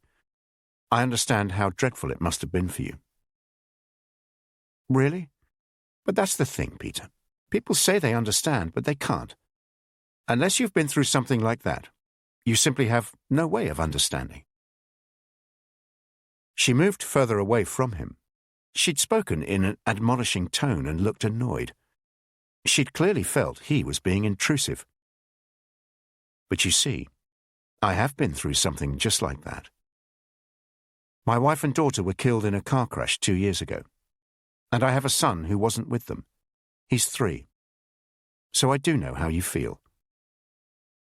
They both sat in silence, during which time it grew dark, the room lit only by the light from the hall. There was no need for either of them to say anything. but they did move closer to each other again. It was perhaps not the best way for Prince to prepare for his meeting with Agent Horatio the following morning. They'd agreed that this time he should approach Otto Knudsen well away from Kongens Nytorv, the square where he stopped for breakfast and where Prince had been arrested. They knew that after leaving the cafe, Knudsen would head west towards his office, walking for about 10 minutes in the direction of the university. Not too near Kongens Nytorv, not too near his office, nowhere near his apartment in Nyhavn. It wasn't going to be easy. He decided to wait on Gottersgill, which was the road Hannah had said Knudsen was most likely to take after leaving the cafe. It was a busy road, full of cyclists and people hurrying to work. Prince felt self-conscious and kept stroking his beard. It was the first time he'd been out for weeks. He was close to the place where he'd been arrested, and he was dressed as a ship worker. It was 8:30, and he hoped he'd got his timings right. If he had, Knudsen should be walking past in less than 5 minutes. It happened much quicker than he'd expected. He was toying with the idea of going into a shoe shop from which he'd be able to look into the street, until he noticed 2 German officers in there. He was about to cross the road when he spotted Agent Horatio coming in his direction, on the same side as him. Knudsen was much taller than he'd appeared to be from the other side of the canal, and as such he was easy to pick out in the crowd. He was dressed as before, with a dark Trilby-style hat and a long raincoat. He was carrying a black umbrella, and wore the kind of half-smile that seemed to be a permanent feature of naturally jovial people. Peter Rasmussen was about to find out if this was true. "Excuse me, sir." Knudsen paused, still smiling. He raised his eyebrows in response. "Can I help you?" "I was wondering if you could tell me where the Amalienborg Palace is." Prince had wondered whether he should add that he was from Helsingør, but Hannah had advised against it. Stick to saying what he's been told you'll say. If you deviate from it, he may think something's wrong. Knudsen bowed his head as if to indicate he was happy to help. "It depends on whether you prefer to approach it from Frederiksgade or Amaliegade." Another smile. "I'd like to approach it from whichever way is closest to the church with the big dome." Knudsen nodded his head, and the smile faded. "Walk a while with me. We are actually walking away from the Amalienborg, but never mind. No one would have heard us. We obviously cannot talk now. Do you know where I live?" Prince nodded. "I'll make sure I'm back there by 5:30 this afternoon. There's a rear entrance which you can access through Heiberskill. I shall unlatch that door at 5:30. Let yourself in and reset the latch. Maybe if you carry a parcel, that will help. Come straight up to my apartment." Prince doffed his cap and thanked Otto Knudsen very much. The older man was pointing as if giving directions. His other hand was gripping Prince's forearm. He could barely contain his excitement. "I'm so pleased you finally made contact. We have so much to talk about. I was expecting to see you weeks ago. Whatever happened?" Chapter 9. London, November 1942. It had been raining for 3 days and 4 nights, and Tom Gilby, not a religious man, despite dutifully accompanying his wife to church most Sundays, was beginning to agree with colleagues describing the constant downpour as being of biblical proportions. The surface of Whitehall had a layer of settled water on it, with dips in the pavement creating puddles deep enough to cover his ankles. By the time he reached Downing Street, his shoes were sodden. They were a particularly expensive pair, handmade in Jermyn Street earlier that year, and meant to last a lifetime. And now he was convinced they'd been ruined before they'd been properly broken in.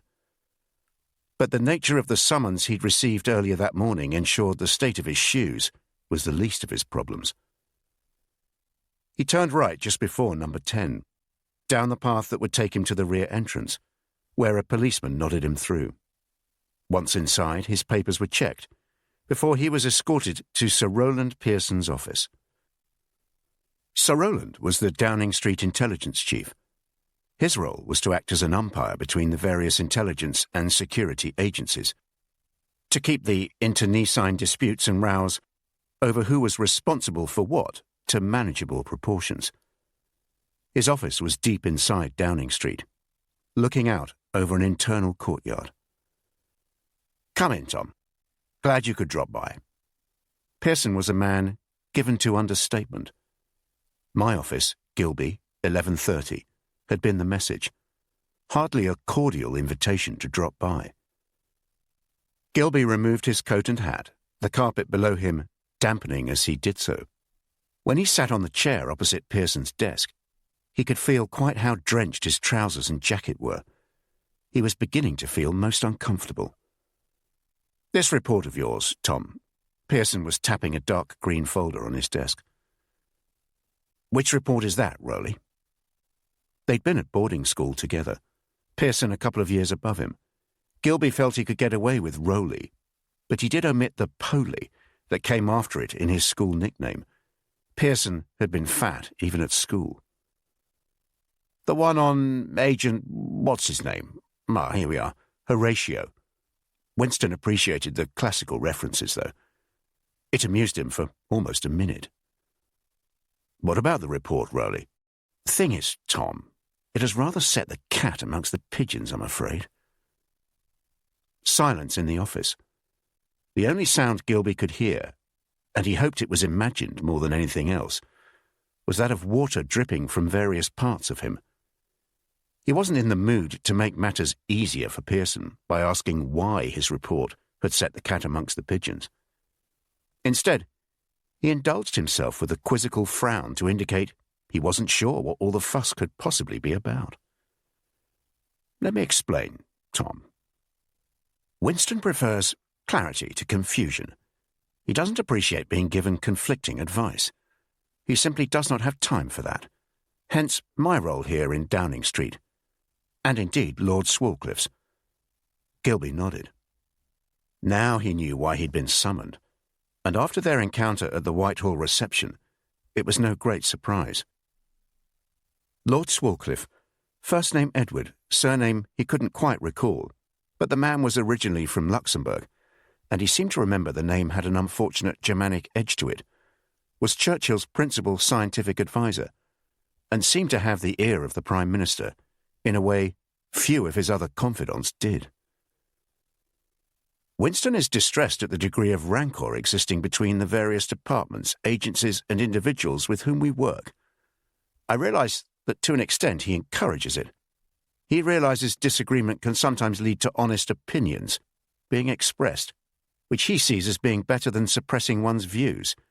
He doesn't like matters being bottled up, like in some miserable marriage. Swalcliffe is very good at," Pearson hesitated, searching for the precise word, "distilling differing opinions and coming up with clear and concise advice, which is why this report," this time he held up the dark green folder and waved it in Gilby's direction, "has caused such a fuss. Lord Swalcliffe's consistent and considered opinion has been that there is no threat from German long-range rockets. He does not think they're feasible. That is the advice he has been giving Winston. Now you send in a report saying the contrary. He tore a strip off me last night and instructed me to sort it. So we're going to go from here into a secure room in the basement and thrash it out.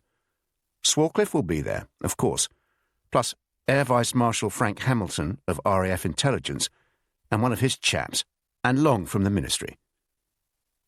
Pearson hauled his considerable frame up from his chair and gestured to Gilby to do the same. He paused by the door to regain his breath, turning to Gilby and gripping him by the elbow. "Don't let Swalcliffe rile you, and certainly don't underestimate him, Tom. People do that at their peril. He's terribly bright and misses nothing. He tends to take a contrarian view. He's an original thinker, and Winston likes that. As difficult as he can be, he's right far more often than he's wrong. Best not forget that." There were 6 of them in a room that would have been a tight squeeze for 4. It was more of an interview room than one suitable for a meeting. Given that all the attendees, bar Pearson, had been caught in the rain, there was an unpleasant fug about it. No sooner had the soundproof door been closed from the outside with some degree of ceremony than Lord Swarcliffe started speaking, dispensing with any need for introductions. "Well, Gilby, I thought I'd suggested you steer clear of rockets. All this nonsense. And I didn't know you had agents in Denmark. There's a turn-up for the books." He spoke with the very faintest of accents, a hint of the continent. Had Gilby not known of his background, he doubted he'd have spotted it. "There we are then, Lord Swarcliffe." He'd thought about addressing him as Edward, but decided against it. "Meaning?" "Meaning you don't know everything. Meaning we do have agents in Denmark. I was under the impression all our agents over there had been rounded up." "You're probably thinking of the SOE, Lord Swarcliffe. Our service is perhaps more accomplished." "Very well, then." Swarcliffe paused to put on a pair of reading spectacles and open a folder in front of him. "One of your agents has met a man who knows someone else who knows a chap whose colleague may have overheard a German mention the word rockets. Ridiculous." He closed the folder as if resting his case. "If I may say, with the very greatest of respect, Lord Swarcliffe, that it is an unnecessarily cynical interpretation of what happened. We have—" "Perhaps it would help," said Pearson, leaning forward uncomfortably, "if Tom explained the situation and then you can respond, Lord Swarcliffe, along with our other colleagues, of course." Gilby launched into his explanation before anyone could protest. Back in August, Stockholm Station had a walk-in, a Danish businessman who claimed to have picked up intelligence about the German V-rocket program while in Berlin. He paused. Lord Swarcliffe was looking at his folder, impatiently bouncing his pencil up and down on it. George Weston handled the chap himself and decided he merited serious attention, gave him the codename Horatio. We recruited an agent here, Agent Laertes, and sent him to Denmark to work with Horatio. We already had an agent in Copenhagen called Agent Osric, who we've been keeping under wraps for something of this importance. Osric has been in a good position to check out Agent Horatio and is satisfied, as far as one can be sure, that he is who he says he is. Therefore, we were able to move to the next stage of the operation, for Agent Laertes to meet with Horatio. This happened last week, and it is that meeting that forms the basis of my report." He hesitated. He wished he'd been better prepared. It was typical of Pearson to have thrust this briefing on him. At school, Rowley had a reputation as a particularly devious cricketer, known for running out his own teammates. "Let me say at the outset that Agent Osric watched Laertes enter the building where the meeting took place, Horatio's apartment block as it happens, and kept an eye on it throughout the meeting. When Laertes left, Osric followed him back to his safe house. They are certain he was not being watched or followed. Which doesn't guarantee it's not a setup, does it?" "No, Lord Swarcliffe, it doesn't, but everything does seem to point in the direction of Agent Horatio being who he says he is." "The Germans could just be smarter than your agent, Gilby." Gilby looked around the table before continuing, hoping for some support. Roland Pearson wore a studied expression of impartiality. Air Vice Marshal Frank Hamilton had an impassive air about him, as did the young wing commander sitting next to him, while Long from the ministry, who would certainly be his ally in this case but was evidently biding his time, was smiling weakly. Perhaps if I summarize Agent Laertes' meeting with Horatio. Agent Horatio is a sales representative for a Danish engineering company. For heaven's sake, Gilby, a sales rep? He's hardly a door-to-door salesman selling vacuum cleaners or encyclopedias, Lord Swarcliffe. The company he represents manufactures specialist components for the engineering industry. Weston's original understanding was that they make ball bearings, but according to Agent Laertes, they are far more sophisticated than that.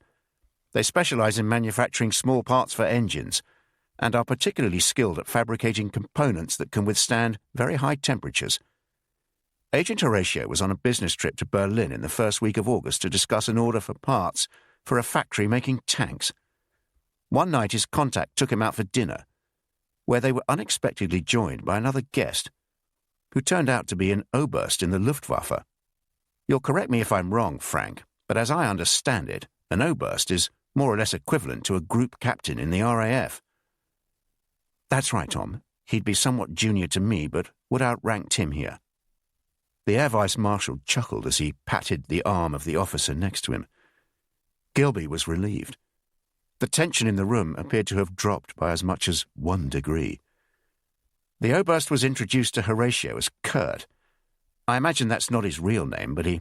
Hang on, Gilby, hang on.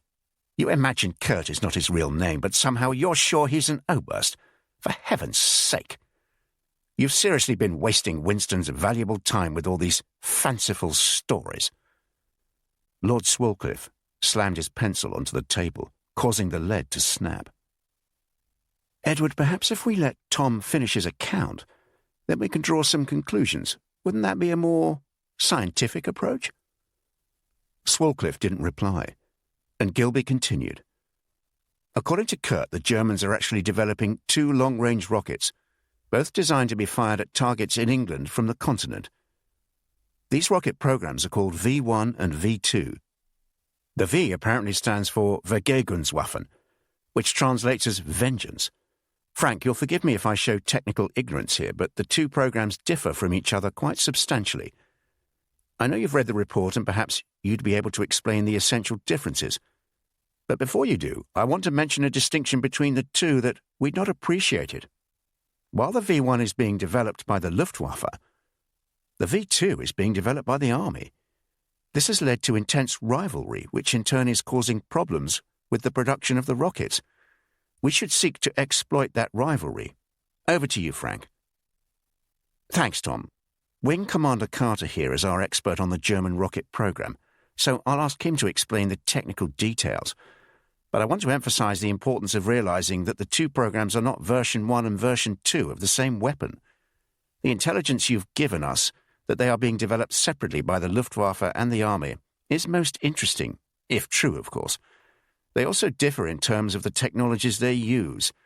I'll ask Tim to explain this, and I should acknowledge we've been able to update our intelligence on these programs thanks to the report you've put together. Tim? Thank you, sir. As you say, we're talking here about 2 very distinct programs.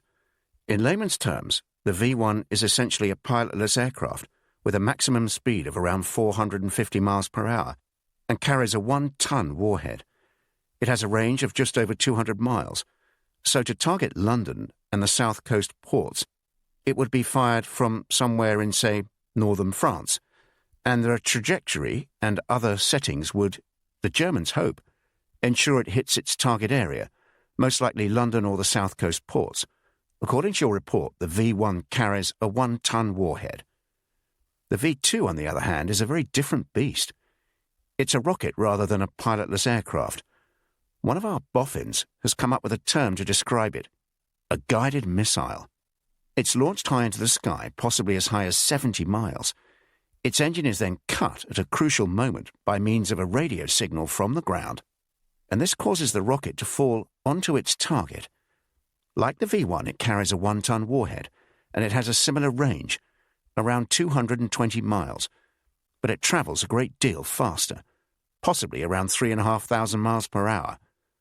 Mr. Gilby's report was able to furnish us with considerably more detail than we'd had up to now. Lord Swalcliffe was coughing vigorously, clearly impatient to make his case.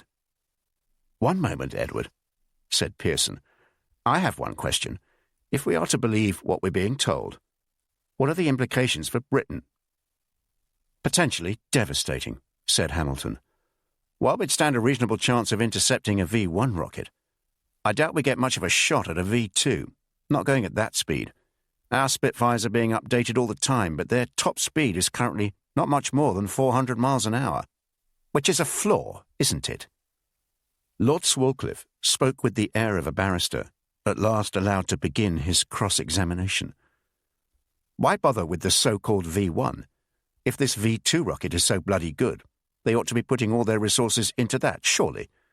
All this rivalry nonsense we're expected to buy." The V1s would be much easier and certainly cheaper to produce, Hamilton replied. They'll be able to fire far more of them at us. The young wing commander chipped in. And also, who knows how the technology would work out? The rockets are still being developed after all. This is an area we really need to know far more about. The report says the O-burst implied that both weapons are proving problematic in their development stage. This is something we'd really like to have far more detail on. Well, the technology is at the heart of my very considerable reservations about all of this nonsense. Lord Swalcliffe waved a hand dismissively at the folder in front of him. I simply cannot see how they're going to launch a 1-ton warhead, let alone keep it in the sky. The missiles, both of them, simply aren't big enough. And even if they were, the correct fuel systems for them don't exist. They'd need solid fuels to carry those warheads, and the rockets would have to be many times bigger than what we're being told they are. And the idea that liquid fuels could be used, well, I simply don't accept it. And then there's the question of where the damn things are being developed. If they actually existed, it would need a massive site, and we'd easily be able to identify it. My view? He was standing up now, as if making his closing speech. And I've told Winston as much, is that this is all a hoax, and not a terribly sophisticated one at that. It's designed to get us all excited to devote an enormous range of resources to combating these so-called V1 and V2 rockets. And in doing so, take our eye off the ball. We'll be so distracted by peering into the sky for rockets that are never going to appear that we'll miss some other trick the Germans are preparing for us. This is both fanciful and madness. Surely not so fanciful. Pearson shifted in his chair. After all, we know the Americans are currently developing a bomb that would be considerably more lethal than... That subject is most certainly not for this room, Pearson. Lord Swalcliffe looked furious, banging the table. It has the highest possible classification, and is not for discussion here. In any case, it is an altogether different system. As I know personally, I would ask that no reference is made to this in anyone's notes. There is one concern I have, said Hamilton, and I do think it needs to be addressed if what the O-burst says is to have any credibility. We need to establish what his motives are. Why would he come out with all this highly sensitive information at a dinner, passing it on to a Danish businessman? My wing commander here is right, of course, that we need further technical information. But we also need to be satisfied as to why this Kurt is passing on secrets to a stranger. Until we can be sure of that, a question mark hangs over whatever else he's told us. The discussion continued for another half an hour. Just as Sir Rowland Pearson was about to bring the meeting to some kind of conclusion, a hitherto unheard voice emerged from one end of the table. It was Long from the ministry. My minister is of the view that we have to be prepared. He has told the Prime Minister as much, and as you know, they spent the weekend together. He feels one can allow one's scepticism to get in the way of the need to be vigilant. It seems to me, said Pearson, that we need to find out more. Maybe get some answers to various questions that have emerged here this morning. Do you agree, Tom? According to what he told Agent Laertes, Horatio is due to return to Berlin on another business trip next week, the first week in December. How long's he going for? Around 4 or 5 days, I gather. Well then, said Pearson, say we send him over there with some company. And who did you have in mind, Rowley? Agent Laertes would seem to be ideally placed, wouldn't you agree? Nothing like getting intelligence straight from the horse's mouth. Send him over with a clear brief to check out the O-burst. Get as much technical detail as possible. And see if we can find out where these bloody rockets are allegedly being developed. If we can find that out, and go and have a look at the place to verify it, even I might be persuaded, and if I'm persuaded, Winston will be too. Of course, Edward, I was just about to add that requirement. I suggest we reconvene once Agent Laertes returns to Copenhagen. A nodding of heads around the table. Assuming the poor bugger gets back, of course, said the Air Vice Marshal. They walked in line through the narrow corridors and up the steep staircases to the ground floor of 10 Downing Street. The 2 RAF men left, as did Long from the Ministry.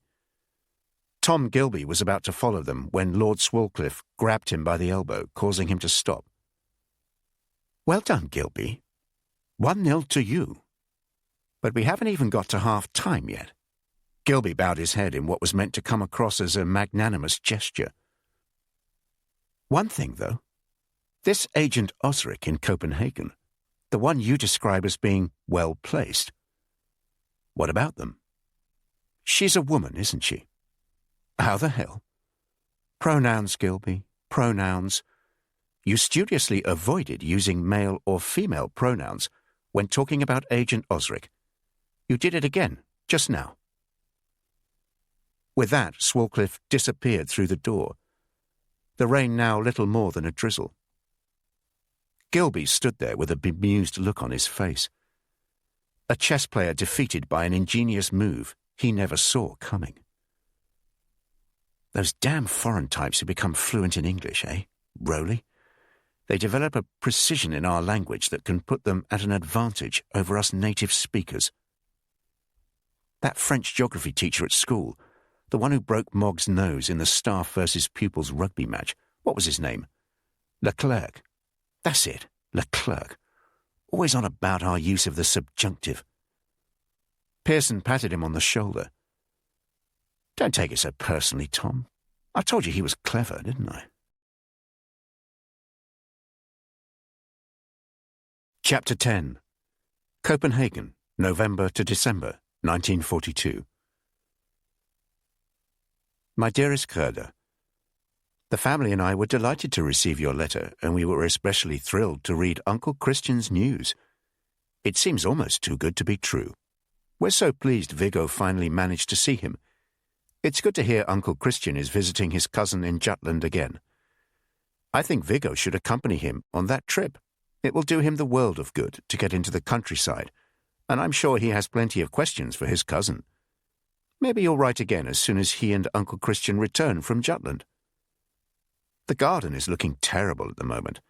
I find so little time for it these days, and in any case, those fat black cats from next door are under the impression it belongs to them. Next week, I hope to start painting the hall, although I have yet to decide on the colour. With my fondest love, Father. And that means I have to go with him to Berlin. Are you absolutely sure? Yes, I'm absolutely sure, Peter. I keep telling you. Uncle Christian is Agent Horatio. You are Viggo. Jutland means Berlin, and the cousin will be Horatio's contact there. The Luftwaffe officer.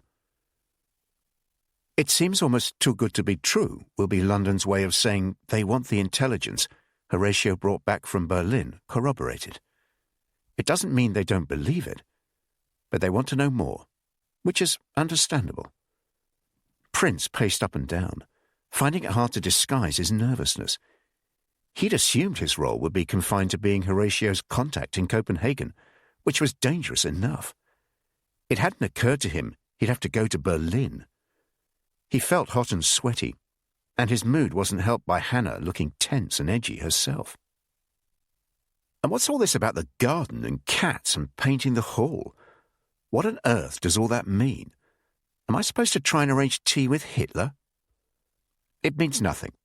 The last paragraph of London's communications are meant to be trivial domestic news. The idea is for the letters to appear as mundane as possible, in the unlikely event someone comes across them. I'll reply and confirm you're going, and I expect London will then send a briefing for you. What to ask Kurt, for example. Prince was struck by just how calm Agent Horatio was. He'd watched him come home from work, standing on the other side of the Nyhavn, as the tall Dane strolled along the canal side and entered his apartment block at around 5:45. Prince waited 5 minutes and then walked slowly along the canal, crossed it on the Nyhavnsbron, and walked back in the direction of Agent Horatio's building. This time he couldn't enter through the rear because he wasn't expected. but going through the front entrance would be risky. He waited near the entrance, leaning on the railings as he slowly lit a cigarette. The longer he waited, the more exposed he'd be. And for some reason, the area seemed to be especially busy with German troops, most just strolling along. After 5 minutes, he spotted his opportunity. An elderly lady with shopping bags in each hand approached the building and paused at the door, putting the bags down and removing a bunch of keys from her pocket. Prince walked up to her. "Let me help you." "You're so kind. I just need to find the right key. Please don't go out of your way." "It's no problem. I'm taking this parcel to a friend." Upstairs, Otto Knudsen opened the door and beckoned him in, as if he was expected. The Dane had peered over his shoulder to check no one was behind him on the small landing. "Is everything all right, Peter?" "It is. There's no need to worry. Everything's fine." "So you have popped in for a chat?" Agent Horatio smiled. He led Prince into a smartly furnished lounge, and each man was sitting in one of a pair of very modern-looking armchairs. Prince had never seen anything like them in England. "Coffee, maybe? Or perhaps a beer? I can offer you an akavit, but you'll excuse me if I don't join you. I can't stand the stuff." "There's no time for a drink. We need to talk. London received the information you gave me about your Berlin trip and what Kurt told you. They were very grateful and have asked me to pass on their thanks." "But surely they wouldn't risk sending you here just to say thank you." "They feel they need to know more. There are questions they have for Kurt. Give me the questions and I can ask him if I see him next week. I'll need to wait until I'm there and then ask my contact to arrange they want me to go with you." "Really? To Berlin? Is that such a good idea?" "I need to have a think." Horatio walked around his lounge, pausing by the bookcase to put a couple of books back in line. Then he went over to his desk and removed a diary from his briefcase before sitting down. "I was planning to fly out next Tuesday night, the 1st of December. I was only intending to stay until Thursday. I tried to minimize my time in the Reich. It's not exactly pleasant, you know." "Will 2 nights be enough?" "I'm not sure, Peter. My contact would probably need longer than that to arrange the meeting with Kurt. I wouldn't want to risk asking him before I see him in person." "Of course not. Can you bring the trip forward?" "Probably not. The Monday flight is always fully booked, but we could take the 10 o'clock flight on the Tuesday morning and come back on the Thursday evening. That gives us 2 nights and the best part of 3 days. Hopefully it will be enough time to get to see Kurt. And we need to think about you. You'll need a visa and accreditation too, as well as tickets for the flight. And then there's the hotel." Otto ran his hand through his hair. He was as close to being stressed as Prince had seen him. But he didn't look so much worried as someone enjoying the challenge of seeking a solution to a problem. "Tomorrow's, Wednesday.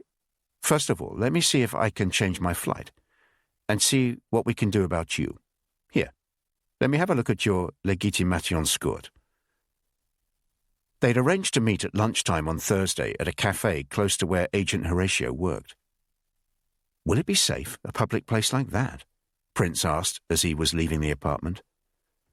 He'd assumed he'd return there to discuss the travel plans. "It will be safe enough. It will be better than you coming here again. I don't think we can risk that. 1 or 2 of my neighbors are of the nosy variety." At the cafe, Horatio had his excited look about him. He was very pleased with himself, he announced. The cafe was so noisy they had to lean very close to each other, their heads almost touching. "Congratulations, Peter. You're now an employee of Mortensen Machinery Parts. Well done." He patted Prince enthusiastically on the shoulder as if he was congratulating him at the end of a grueling selection process. "I'm very senior in the company," he continued. "I've worked for them for years, and I'm by far their best salesman. I have a lot of influence, and of course, I know who's sympathetic and won't ask questions. Most Danes are opposed to the Nazis. It's just a matter of being aware of the small number to steer clear of. I told my managing director I needed to take someone with me to Berlin next week. and he said he was fine with that as long as it didn't cause problems for the company. What kind of problems? Don't worry, there shouldn't be any. The important thing is that I'm getting papers sorted for you, and we're applying for your visa.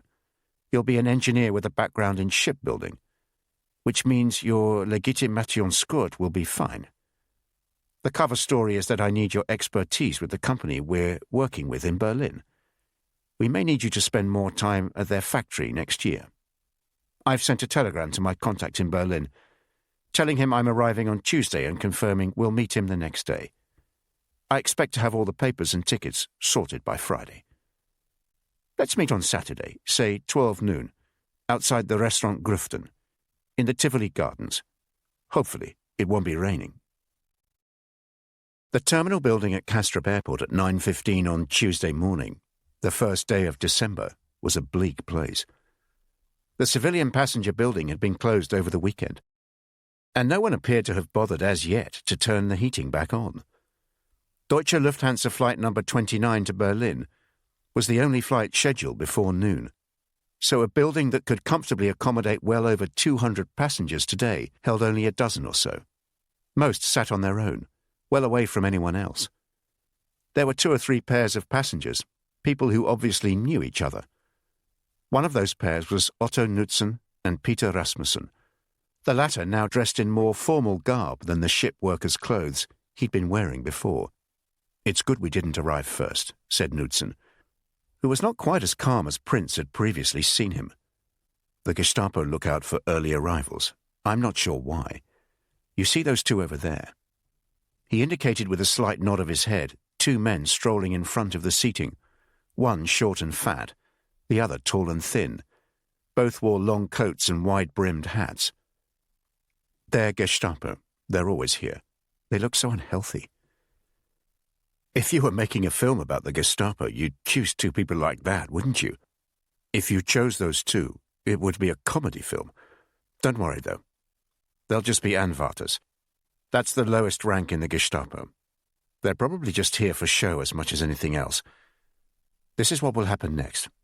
Very soon that desk over there will open. We go and show our tickets, and they'll give us another ticket that allows us onto the plane and shows us which seat we've been allocated. Then we go through the first security check. You can see the tables just behind the check-in desks. They'll search your bags, but they do that with everyone. You have nothing on you to be concerned about. Then you go to the Gestapo desk where they will check your Legitimationscurt and your travel documents and ask you questions. Again, don't worry. They ask everyone questions. By the way, Peter, I should have asked you, do you speak German? I do. I mean, I'm not fluent in it by any means, and it's nowhere as good as my Danish, but it's not bad. Don't use it if possible. Best stick to Danish. The Gestapo officer will be Danish-speaking, but will start off in German. If he has any concerns about you, he'll bring in a Danish policeman to help him. But they prefer not to do that. It's usually a Junkers Ju-52 on this flight, which carries 17 passengers. My guess is it's pretty full today, so hopefully the Gestapo will get a move on. After you've been through the Gestapo desk, we wait in the departure lounge. Then we board the plane. From then on, act as if you're in Germany. Don't say anything to me about the mission, however irrelevant it may seem. Any German is a threat. Do many Germans travel on this flight? Civilians, yes. Military personnel usually take a Luftwaffe passenger aircraft. But occasionally some will be on this one. The Gestapo tend not to bother with them too much. They sat in silence for a few minutes. The terminal building slowly came to life.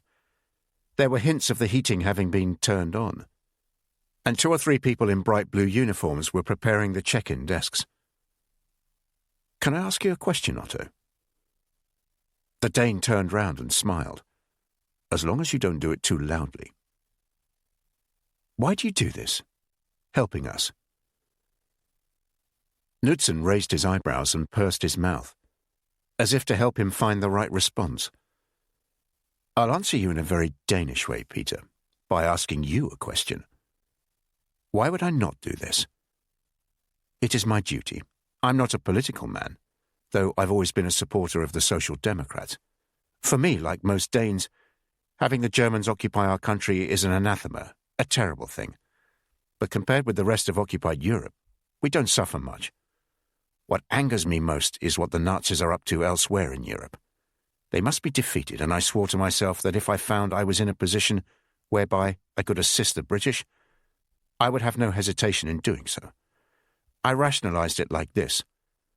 I wouldn't go out of my way to find out something, but if something found me, so to speak, I would not ignore it.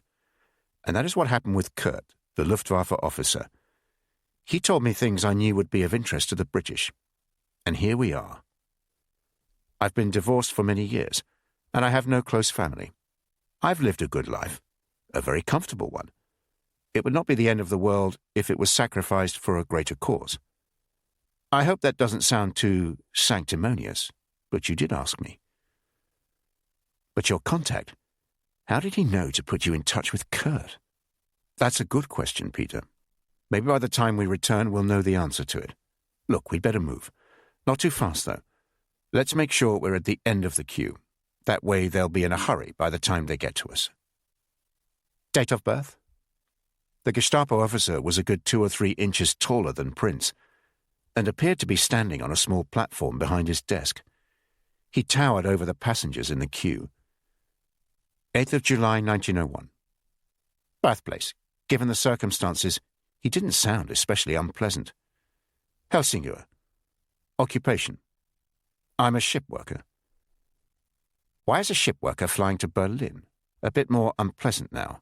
A hint of a sneer. I'm actually a maritime engineer. My company is doing some work at a locomotive manufacturing plant in Berlin. And my expertise is the operation of large boilers, industrial ones, the type you get on ships and trains. Prince could feel his stomach tightening. The Gestapo officer looked just like the kind of person who spent his leisure time looking at boilers, the industrial variety. Your age? This is when they get serious, when they mix up the questions, go back on ones they've asked before, but in slightly different ways. I'm 41. No need to add anything. Just answer the question. Sound respectful, but not too much. Don't sound as if you're in a hurry, but neither as if you have all day. What day were you born? 8th of July, 1901. That's not what I asked. I asked what day you were born, what day of the week.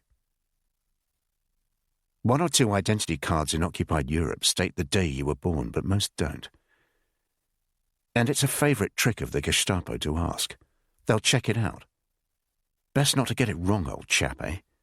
If you've forgotten or aren't sure, say you don't know. You may just about get away with that. Surprising how many people don't know which day of the week they were born on. Monday. My mother always said she spent the whole weekend. The Gestapo officer held up his hand like a traffic policeman. Stop. He was consulting something behind his desk. Evidently checking whether 8th of July 1901 was indeed a Monday. Looking slightly disappointed, he thrust Peter Rasmussen's papers back at him. Very well. Continue. Chapter 11. Berlin. December 1942. Tempelhof had been nerve-wracking. Although he'd steeled himself for it, passing through the airport's various layers of security felt like climbing an uncharted mountain. He'd reach a ridge and discover he was still in the foothills. He recalled Henry telling him how important it was to adopt a frame of mind that there was nothing about him that could cause people to be suspicious, while at the same time remaining alert.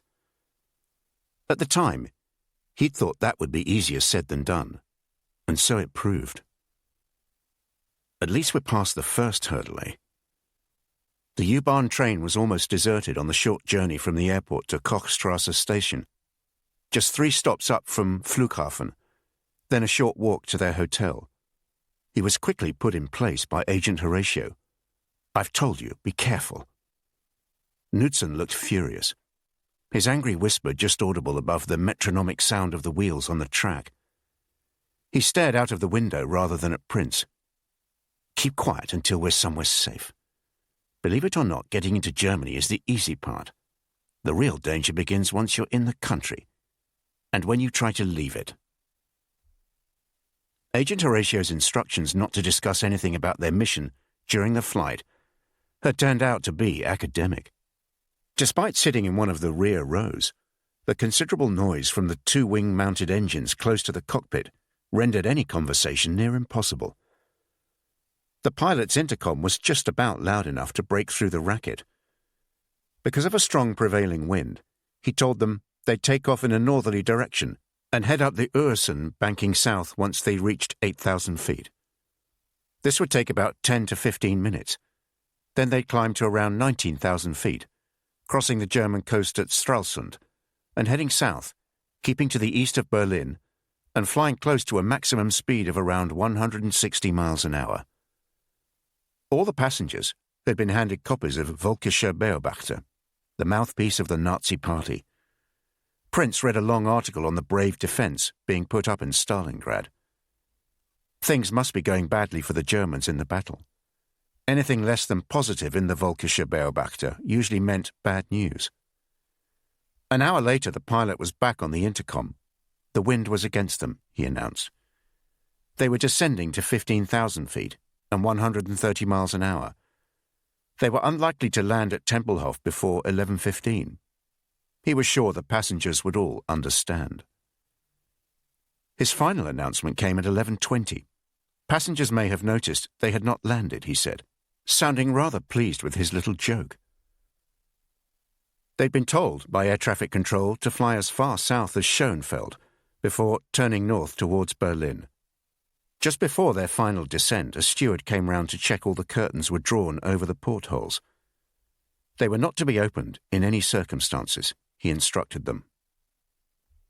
Otto Knudsen leaned over and whispered in Prince's ear, "There are military planes here.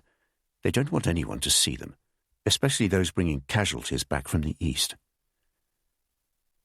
It was a shade before 11:30 when the Junkers Ju-52 pulled off the runway, crossed the apron and shuddered to a halt in front of the arrivals hall. It was a short walk from there to the building, where non-German nationals were pointed in the direction of a separate entrance. "Let me go in front," said Knudsen. "I'll be talking in German, but it's probably better if you don't let on you speak or understand more than a few words." When it was his turn, Prince was searched and his suitcase emptied on a trestled table, where a bored-looking woman in a light brown uniform checked every item. He noticed half a dozen men, presumably Gestapo, spread out around the perimeter of the room, their backs to the wall, observing everyone and everything. He caught the gaze of one of them. For a few unblinking seconds, Prince smiled politely, and the man continued to stare. Eventually the woman finished her search. She indicated he should repack his suitcase and pointed to a desk where a man in his 50s with improbably thick spectacles looked as if he was genuinely pleased to see him. "Sprechen Sie Deutsch?" The man called Peter Rasmussen frowned and smiled. He didn't understand. "Sprechen Sie Deutsch?" The German no longer looked pleased to see him, and pronounced the words loudly, with the pause reserved for uncomprehending foreigners between each one. "Sprechen Sie Deutsch?" A nod of slight understanding from Peter Rasmussen, who nonetheless shook his head. "Ich spreche nicht Deutsch." He pronounced it badly, and repeated it 3 or 4 times. "Kein Deutsch." The Gestapo man with the thick spectacles tried a different tack. "Verstehen Sie Deutsch?" Did he understand German? He was looking quite annoyed now. Prince shook his head and managed to look disappointed. "Ein bisschen." A little. "Unterlagen." An exasperated sigh as the Gestapo man pointed at the papers Peter Rasmussen was clutching. The German moved his spectacles to the top of his head, and one by one held each of the papers close to his face, checking them slowly. Every few seconds he licked his lips in a disconcertingly meticulous manner. The lower lip first, right to left, then the upper lip, left to right. First the Legitimationsgurt, a nod. Rasmussen's identity was in order. Then the flight ticket, followed by his exit card from Denmark and his entry visa for Germany. More nodding, not quite enthusiastic enough to be interpreted as a sign of approval, but acceptable nonetheless. The final 2 documents were his letter of accreditation from Mortensen Machinery Parts and the telegram from the hotel confirming his reservation. The Gestapo man studied these more carefully before calling over a colleague and handing them to him. "Warten Sie dort," he repeated several times to Peter Rasmussen, pointing to a bench where he was apparently supposed to wait. After 10 minutes, Prince wondered whether this was routine or whether he should worry. As far as he could tell, Otto Knudsen had already passed through security. He clasped his hands together to stop them shaking and wished he could get up to walk around. There seemed to be far more security people in the building than passengers, and it was easy to think they were all looking at him. For the first time that day, he thought of Henry, and of how he could have allowed himself to be placed in such jeopardy. He was a Lincolnshire police officer sitting in the arrivals hall of an airport in Berlin, being questioned by the Gestapo. The situation was so ridiculous, he found he was grinning to himself. He recalled one of the many briefings in Matlock, the tutorials as Henry liked to call them. "Remember, old chap, a chain is only as strong as its weakest link." Rather a cliché, I know, but a very wise one nonetheless, and one you'd be well advised to keep in mind. At any and every stage of your mission, there's bound to be one part of your cover, your story, if you like, that is not quite as robust as the other parts. Be prepared for that. And now, possibly too late, he decided the accreditation letter from Mortensen Machinery Parts was the flaw. Henry's weakest link. It was all well and good Agent Horatio sorting matters out with his managing director. But what would happen if the Gestapo called the switchboard and they replied that they had no employee called Peter Rasmussen? "Kommen Sie her." The Gestapo officer was calling him, and Prince could feel his throat tightening, convinced there was a menace to the man's voice.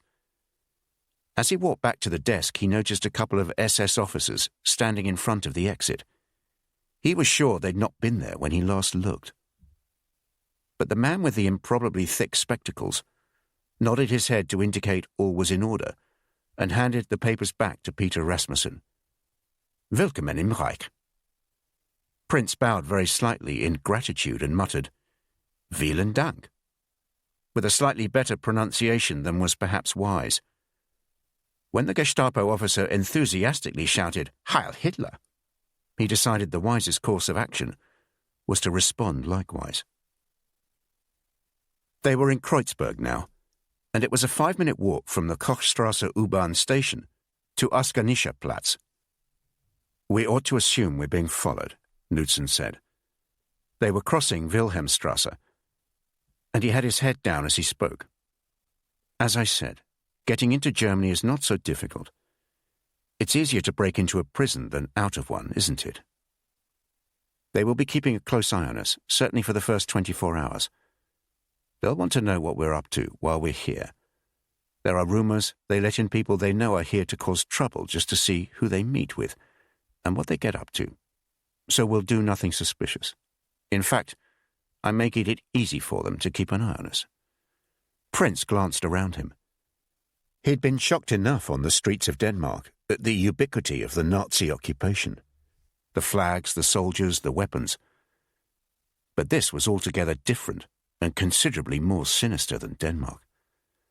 At least there it was reasonable to assume that most people around him at a checkpoint or in the street were opposed to the Nazis.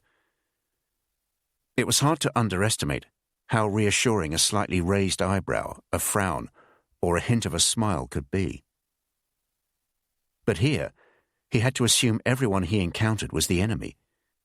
The mother pushing a pram, the old lady weighed down by her shopping, the limbless veteran of the Great War. It was far more unsettling than he'd anticipated. They were now on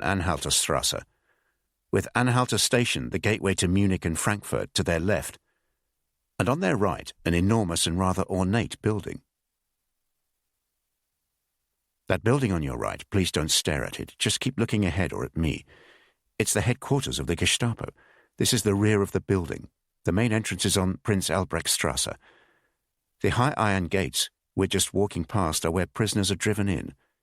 They say very few who enter that way leave it alive. Here's our hotel. Prince was overwhelmed by the size of the Hotel Excelsior as they climbed the steps to the entrance. Armed soldiers in grey greatcoats stood on either side of enormous doors. From the parapets hung flags the size of houses, giant swastikas set against a blood-red background, draped like the sails on a Viking ship. 500 rooms, 9 restaurants, the largest hotel in Berlin, said Otto. I like to think there's a degree of anonymity in staying here, but I don't doubt I'm deluding myself. There are Gestapo everywhere. While they waited to check in, Prince noticed a woman standing behind them, apparently studying a notice board with that day's menus pinned to it. He'd glimpsed her as they walked into reception, and something about her caught his attention, but he couldn't be sure what it was. He turned round again, and this time the woman was facing the reception desk, though not looking in his direction. She had extraordinary dark eyes that darted around, and was wearing a turban-style hat. Ignoring Prince and Knudsen, she caught the attention of the reception clerk they were about to deal with. She spoke in a gentle accent, quite a cultured one. Could he check once more about her table reservation, please? They signed the register and were allocated rooms next to each other on the 4th floor, overlooking Saarlandstrasse. Before they went upstairs, the concierge called them over. Have you been in Berlin during an air raid? Both men shook their heads. Prince resisted the temptation to mention that he'd most probably seen the bombers as they left their Lincolnshire bases. We haven't had any raids recently, but if there is one, I urge you to take it seriously. The concierge dropped his voice and moved closer to them, as if he was imparting something confidential. Last September, they destroyed Potsdamer Station, just across the road from here. Most of our windows were blown out. Of course, he smiled, exposing a mouthful of yellow teeth, all at different angles. We are defeating the enemy, but in the unlikely event of a raid, while you are our guests, there are 3 bomb shelters in the hotel. Please, allow me to show you where they are. Just keep walking, Peter. We'll have a proper chat once we're in the park. In the meantime, it's not a particularly good idea to stare for too long at the bombed buildings, and don't take too much notice of soldiers either, especially if they're wearing black uniforms like those over there. They're the SS. Remember, we're most probably being followed, so this needs to look like 2 colleagues out for a stroll. After leaving the hotel, they'd headed up Saarlandstrasse to Leipziger Platz, and then north along Hermann Göringstrasse. Apart from the pale yellow trams, almost all the traffic was military, lorries moving noisily through their gears, armoured cars acting as if the road belonged to them, and the occasional long black Daimler or Horsch with curtained rear windows and a motorbike outrider. Ahead of them loomed the Reichstag, its grim blackened exterior setting the mood for the surrounding area.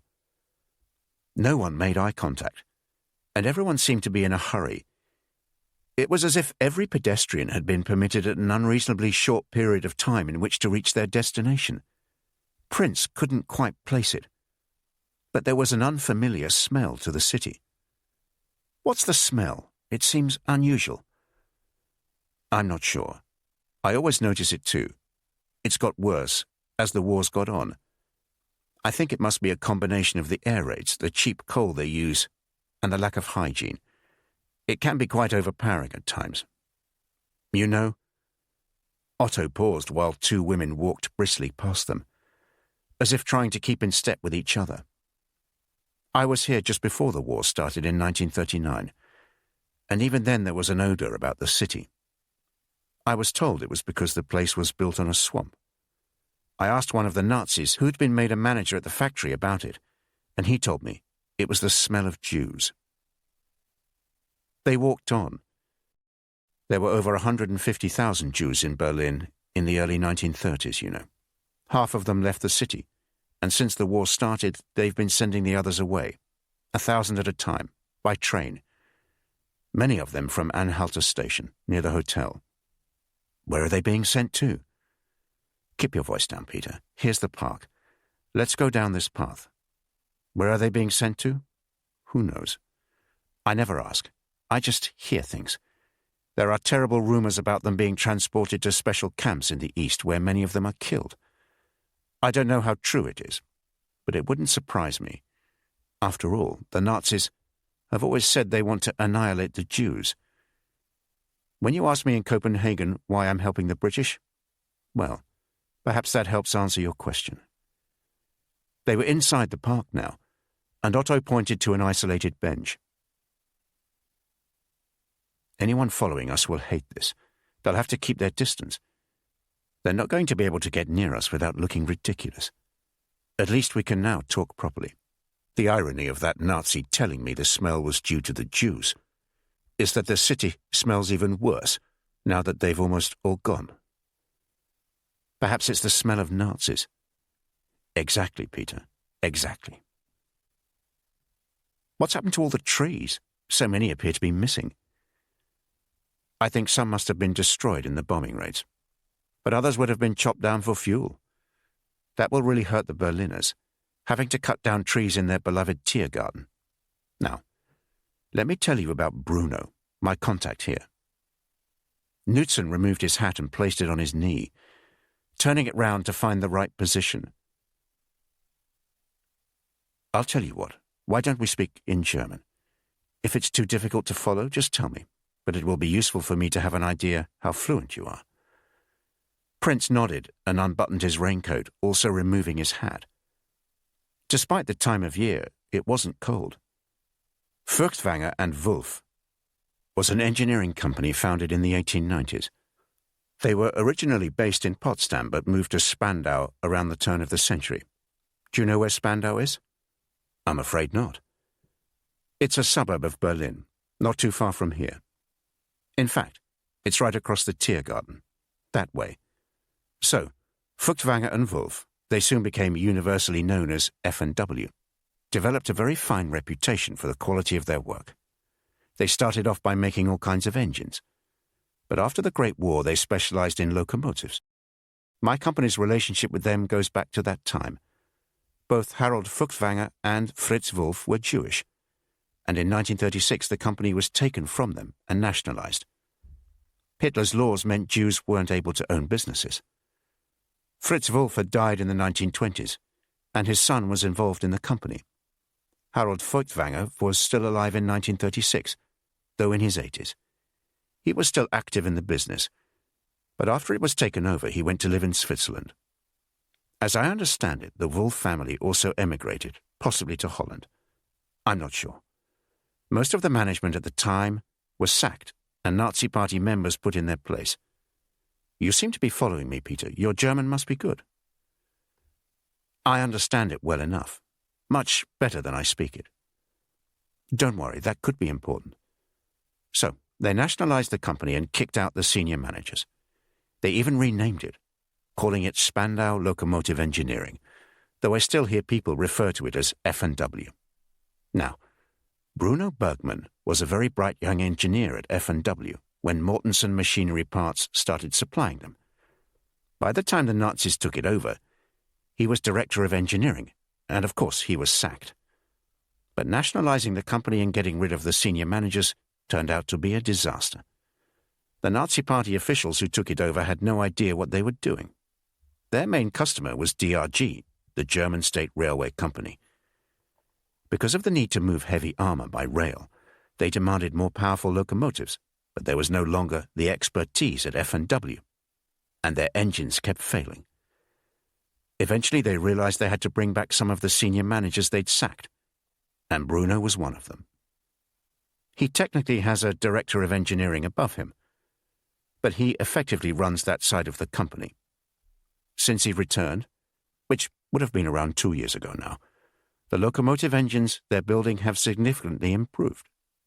He's very good at identifying and specifying the parts he needs, and we're very good at manufacturing them. It's an effective relationship. What about him as a person? He's obviously not a Nazi. Well, I wouldn't know. He wasn't a Nazi Party member in 1936. Otherwise, they wouldn't have sacked him. But you'll understand that I've never discussed politics with him. You simply don't do that here. However, I always got the impression, and it's only an impression, Peter, that he's not a Nazi. The phrase he constantly uses is, "I'm only an engineer."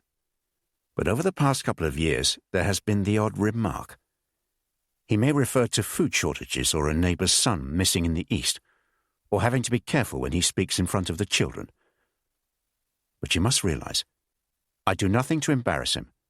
I don't ask questions or discuss the war. It's a cordial relationship, certainly, but a guarded one. And more than anything else, it's business. So, how did the meeting with the Luftwaffe officer come about? Otto frowned, thinking about his answer. He waited while a woman walked past with her dog, the first person to have been near them in a while. I've no idea, and to be honest, I still don't know quite what the meeting was about. I don't usually socialize with Bruno outside of work. They're long days, and he wants to get back to his family. I'm usually tired, and I prefer to stay around the hotel, eating there. I have been to dinner with him once or twice, though, so it was not so unusual when— Hang on, Peter. A shabbily dressed man shuffled past them, doffing his hat as he did so. His stained raincoat was tied up with a length of rope, and his shoes were filthy. Guten Nachmittag. They wished him a good afternoon in return. But he'd paused, more or less stopped, in fact, when he'd greeted them and looked as if he wanted to linger. When he eventually walked on, he turned round a couple of times, checking they were still there. Gestapo? I'm not sure, Peter. How old would you say he was? Mid-30s? Quite young not to be in uniform. Where was I? Ah, yes. So on the trip in August, Bruno suggested we go out to a restaurant one night for dinner. Outside of the hotels, it's hard to get a good meal in Berlin. And it's always complicated by the fact that you need food stamps too. Those restaurants that are decent and have a good supply of food are very hard to get into. But Bruno said he had a special voucher for a place on Donhofstrasse and suggested we went there. It was a Bavarian restaurant. I don't remember the name, and the voucher meant we didn't need to present food stamps. Is the restaurant near the factory? Not at all. It's actually not too far from the hotel, near Friedrichstrasse. It turned out to be a very small restaurant, and rather cramped. Not long after we'd sat down, the manager asked if we'd be more comfortable upstairs, as our table was very narrow. It was a bit annoying, to be frank, because we'd just settled down. But we went upstairs, and the room he showed us into had just the one table, quite large. You could have got 8 people round it. It was a private dining room, apparently just for us. Even before we'd sat down, a man in uniform entered. Not through the door we'd come in, but through another entrance. One I hadn't even noticed. He joined us at the table, and Bruno introduced him. He said something like, "This is my friend Kurt. He's a Luftwaffe officer. He's very interested to meet you." Words to that effect, anyway. And what happened then? We ordered our meal. It was a Bavarian pork stew, I recall. I've eaten better, but the beer was good. That was Bavarian, too. Kurt asked me a lot of questions about the challenges of fabricating parts for engines that can withstand very high temperatures. Then he started to talk about how he had some understanding of the problem because he was involved in a program to develop a pilotless aircraft. He never called it a rocket. I was quite unsure of how to react. He was certainly telling me things he shouldn't have. You know, all the detail, Peter, I gave to you when we first met in Copenhagen. He left before us and said something about hoping we'd meet again. I know London have a lot of questions they want to ask him, but I can't guarantee we will get to meet him. Whatever happens, I can't be seen to be pushing matters. We'll go to the factory tomorrow, and at some stage I'll ask Bruno if he'll have dinner with us. If it feels right, I'll ask him if Kurt wants to join us. London will not be happy if I come all the way here and don't get to see Kurt. I shouldn't imagine they will be, but we're very exposed here. We have to be careful. And you know what I was saying about your German? Prince nodded. Don't speak it at all, and don't let on you understand any. The fact that people will think you have no knowledge of the language may work to our advantage. You never know. Richard Prince slept fitfully that night. The heating was on constantly, and the window only opened an inch or two at the top, making the room quite unbearably stuffy. Despite the curfew, there was a surprising amount of traffic on Saarlandstrasse, mostly, as far as he could tell, army trucks. The bathroom was further down the corridor, but he did have a small sink in his room, and every hour or so he got up to run cold water over his face. The carpet was uncomfortable to walk on in his bare feet. It had an almost wiry texture to it. But it was not just the noise and discomfort that kept him awake. As he lay in bed, he reflected incredulously on the developments of the past few weeks. As a police officer in Lincolnshire, his work had been interesting enough, not without some degree of excitement and certainly professionally fulfilling. He had an impressive degree of seniority for his age, and his strong reputation enabled him to be the master of his own fate. He could choose what cases to work on, and he decided how to run them and who worked with him. On the few occasions he allowed himself to indulge in fleeting personal reflection, he would think with satisfaction about how he was managing to bring his son up so well. If anyone had asked, which they didn't, he'd have assured them he'd recovered well enough from the death of his wife and daughter, and both he and Henry were doing fine, thank you. In Copenhagen, though, he'd had plenty of time to reflect, and it had become obvious that neither of them was doing quite as well as he'd like to imagine. The reason he so rarely indulged in thinking about how he felt was because he missed Jane and Grace so much that anything more than a passing thought was far too painful. The fact that Henry was so young didn't mean he was immune from grief either. Life would be a constant reminder to him of what had happened. But as much as Prince loved and missed his son, he had to admit that his secondment to Copenhagen, and now this trip to Berlin, had brought him a surprisingly enjoyable degree of excitement. It was a familiar excitement, the kind he experienced at the start of a serious case and at the moment of solving it. It was the thrill of the chase and the personal challenge involved. And he had come to realize that despite the uncertainty and the constant threat of discovery, he wouldn't swap it for the world. There was another unexpected emotion, too. The way he found himself thinking about Hannah. It was a feeling of fondness. He realized he was missing her. He wished he was sitting next to her on the sofa, edging closer to her. He and Otto met in reception at 7 o'clock. His colleague had already had breakfast and looked as if he'd slept well.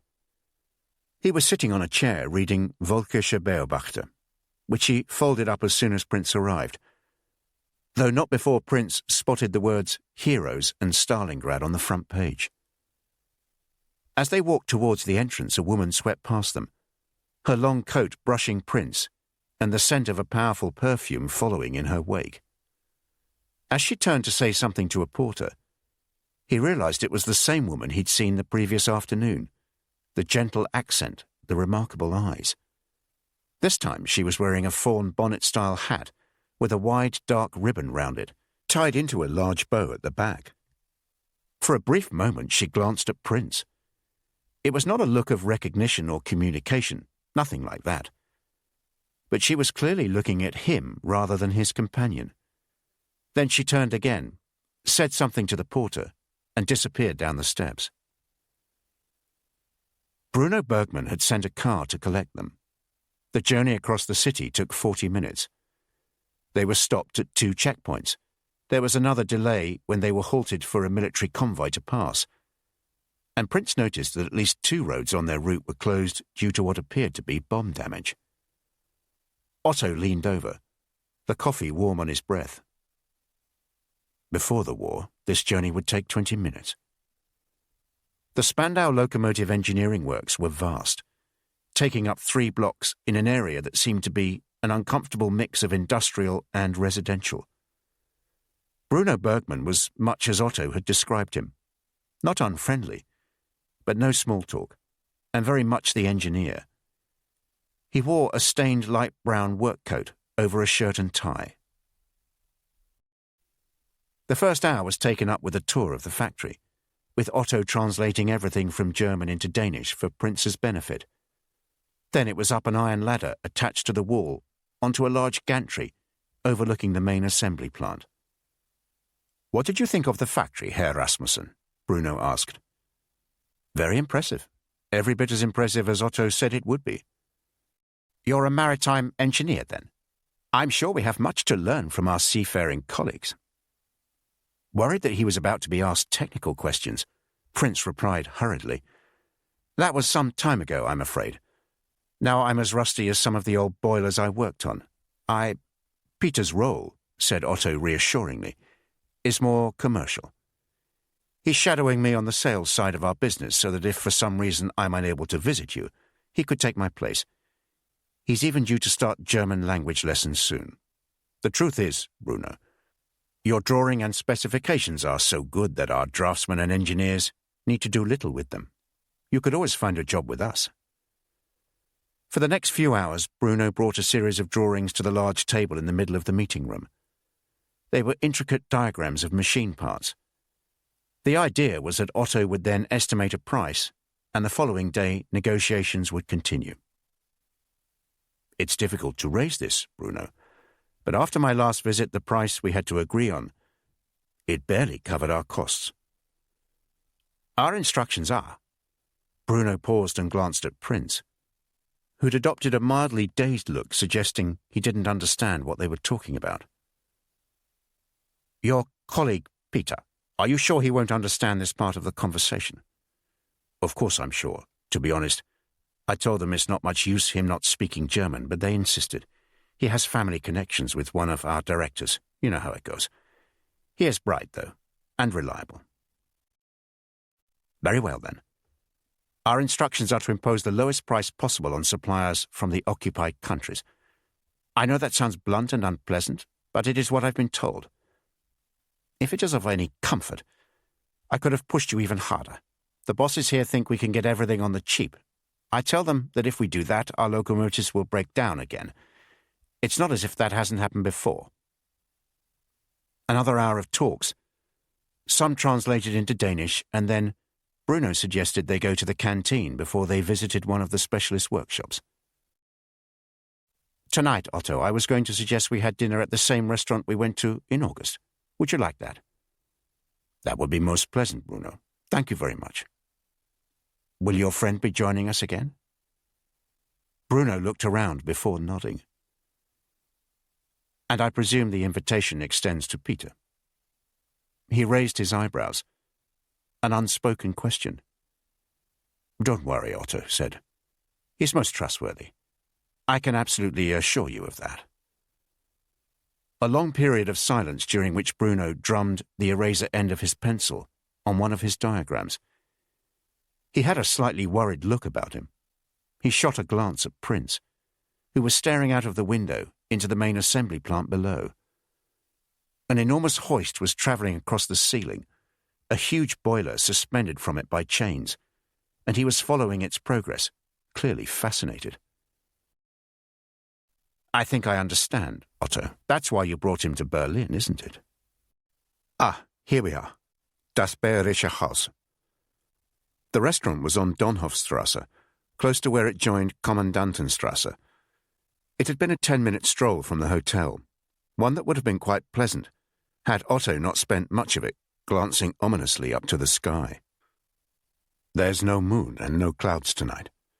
Your RAF like to bomb Berlin without those distractions. If a raid starts before we reach the restaurant, I think it will be better to head back to the hotel. Make sure you keep your pass safe." The passes had been issued to them by the hotel. confirming they were registered guests, giving their names and the dates of their stay, and declaring that they were allowed to be out and about in the meter district until 9:30, precisely, that evening. They had an impressive array of stamps, including one at the top with a large swastika. At the entrance, Otto stepped back and gestured for Prince to enter first. Once he was inside, he turned round. Otto was still holding the door open, this time for a woman on her own. It was unquestionably the woman from the hotel, now wearing a beret with a single feather set at an angle on the side of it. She glanced in Prince's direction, her darting eyes connecting with his for the briefest of moments. And had it not been so dim in the restaurant, he'd have sworn she smiled. As they were shown to their table, he wondered whether he should mention her to Otto, but thought better of it. Otto would probably wonder if he was deluded. An agent in enemy territory overcome by paranoia. Not unheard of. In any case, it was almost certainly a coincidence. A guest at the same hotel who he'd bumped into a couple of times, now in the same restaurant as them. Nothing unusual. What happened next was very much as Otto had described from his first visit to the restaurant. The ground floor was busy, and the tables were packed closely together. With the windows covered by blackout material, the interior was quite gloomy, making it hard to see much around them. A tall waiter with a nervous tic showed them to a table for two by the stairs, and provided them with a menu. Prince looked around and noticed that the woman was sitting on her own at a small table by the door, her back to them, facing the window. He had barely had a moment to study her when the harassed-looking maitre d' appeared. He was terribly sorry, but there had been some confusion over bookings, for which he could only apologize. It was his fault. He would need their table to join another one to accommodate a booking of 4 people. But he did have a room upstairs. Perhaps they'd find it more comfortable up there anyway. The private room, too, was as Otto had described it. Certainly large enough for 8 people. The table with 4 place settings on it. The room was wood-panelled, stained rather inexpertly in dark brown. They sat down and waited for 5 minutes, neither saying a word. Eventually one of the panels opened. Prince had no idea it was a door. And Bruno entered, followed by a taller man in his 20s, wearing a long greatcoat and a peaked cap. Without speaking, he removed his hat and coat, revealing the grey uniform of a Luftwaffe officer. He sat down next to Bruno, opposite Otto and Prince. Bruno made the introductions. "You already know my friend from Denmark. This is his colleague. I believe he has some questions for you. I am assured he is to be trusted absolutely. Unfortunately, he doesn't speak German, but my friend will translate." Before either Otto or Prince could say anything, Kurt spoke, his voice sounding younger than he looked. "Let me anticipate your first question. Why am I sharing all this information with you?" Prince found himself inadvertently nodding, even before Otto had translated. Kurt paused and looked at him slightly suspiciously. "You will have to be satisfied with this brief explanation. You know me as Kurt, which is of course not my real name, though I am an Oberst in the Luftwaffe. For the past 18 months I've been attached to our scientific division. Over the last year, almost all of our resources, money, equipment, people, have been diverted to the V1 pilotless aircraft I was telling you about last time we met." He had a distinctive accent. As far as Prince could tell, it was a form of High German, possibly indicating he was from Bavaria or Austria. Kurt nodded to Otto and paused for him to translate. "I'm going to be frank with you. Many of us are frustrated beyond words about this. We have to devote everything to developing the V1 when we have reservations about it. These are professional reservations, you understand. If I thought for a moment the V1 could be developed quickly at a low cost and could make a significant contribution to our war effort, I wouldn't be sitting here now. I can assure you of that. But the technology is complex, and at every stage of the development program, we're facing major problems. It could take years to get this right. Your friend really speaks no German? He gives the impression of following what I say." "He understands the odd word," Really no more than, said Otto before translating. One of our many problems has been sourcing components that can withstand very high temperatures, and this led to my meeting Bruno. To be honest, my initial approach was a perfectly proper one, part of my job, hoping our friend here from Copenhagen might be able to provide those components, and this would help the V1 development. But before that meeting, I began to think about matters in a more reflective manner. Say we did solve the problem. What would happen then? There would still be dozens of other problems with the V1 program. I began to see that the issue was a wider one. By solving one problem, I'd be helping to keep the bigger problem on track.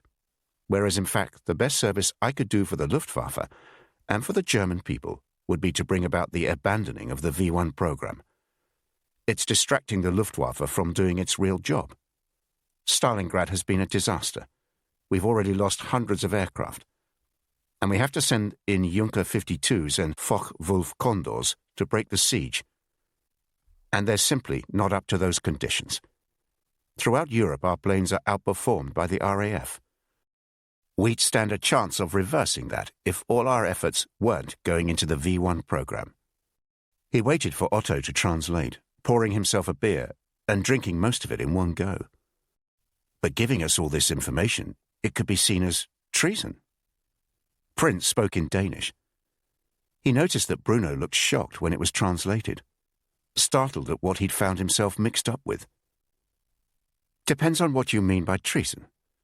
I'm trying to stop something I think is bad for Germany, so that can't be treason. And in any case, there's something else. The SS have now started showing interest in both our V1 program and the Army's V2 rocket. There's talk of them wanting to take both over.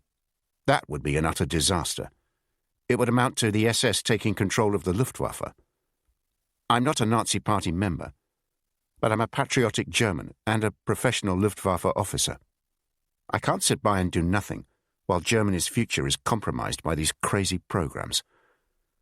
What you do with the information I give you, well, I don't want to know, just so long as it helps stop these ridiculous so-called miracle weapons. Anyway, you had some questions for me. Prince had, of course, not written anything down, but he'd memorized the questions London had sent via Stockholm. Can Kurt give more information on the speed of the V1?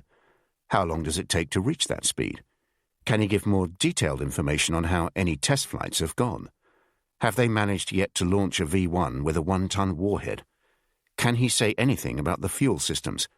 Can he give any information on how the V2 program is going?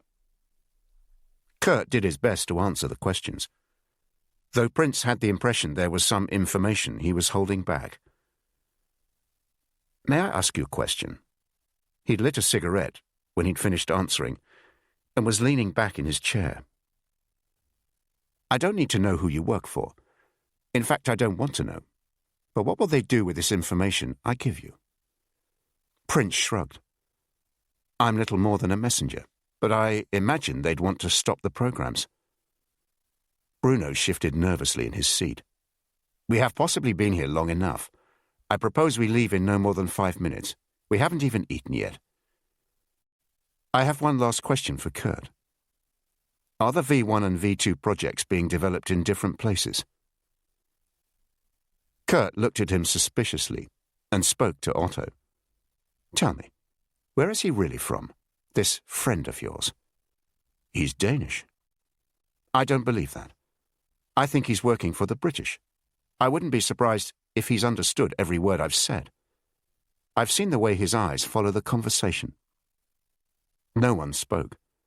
The silence was eventually broken by Prince, now speaking in German.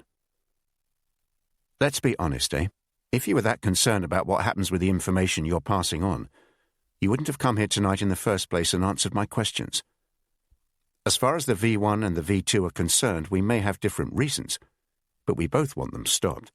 So maybe you can tell me the places they're being developed. Kurt thought for a while, drumming the fingers of both hands on the table. He had a resigned look about him when he spoke. Very well. Peenemünde. It's a massive site on the Baltic coast, not too far from the Danish coast. I'm surprised you've not heard of it. And that's the site for the V1? Both the V1 and the V2, separately but on the same site, if you see what I mean. In fact, they were interrupted by an urgent rapping at the door. Bruno went over to open it. It was the woman in the beret with a single feather, the one from the hotel with the dark, darting eyes. She leaned into the room, speaking with an urgency that shocked them all. "You'd better leave now, all of you. Quickly. The Gestapo are on their way." Chapter 12. Berlin, December 1942. There was no panic in the private dining room of Das Bayerische Haus. Once the woman in the beret had disappeared, Kurt pointed to the hidden door in the panelled wall, and they filed towards it. It opened onto a steep stone stairway, lit from the top by a bright bulb, which revealed an iron rail running down the wall. They gathered together at the top of the steps as Kurt closed the door behind them, quietly sliding 3 sets of bolts into place. No one had said a word, though everyone was breathing hard. "It will be safer to turn out this light," said Kurt, his voice little more than a whisper.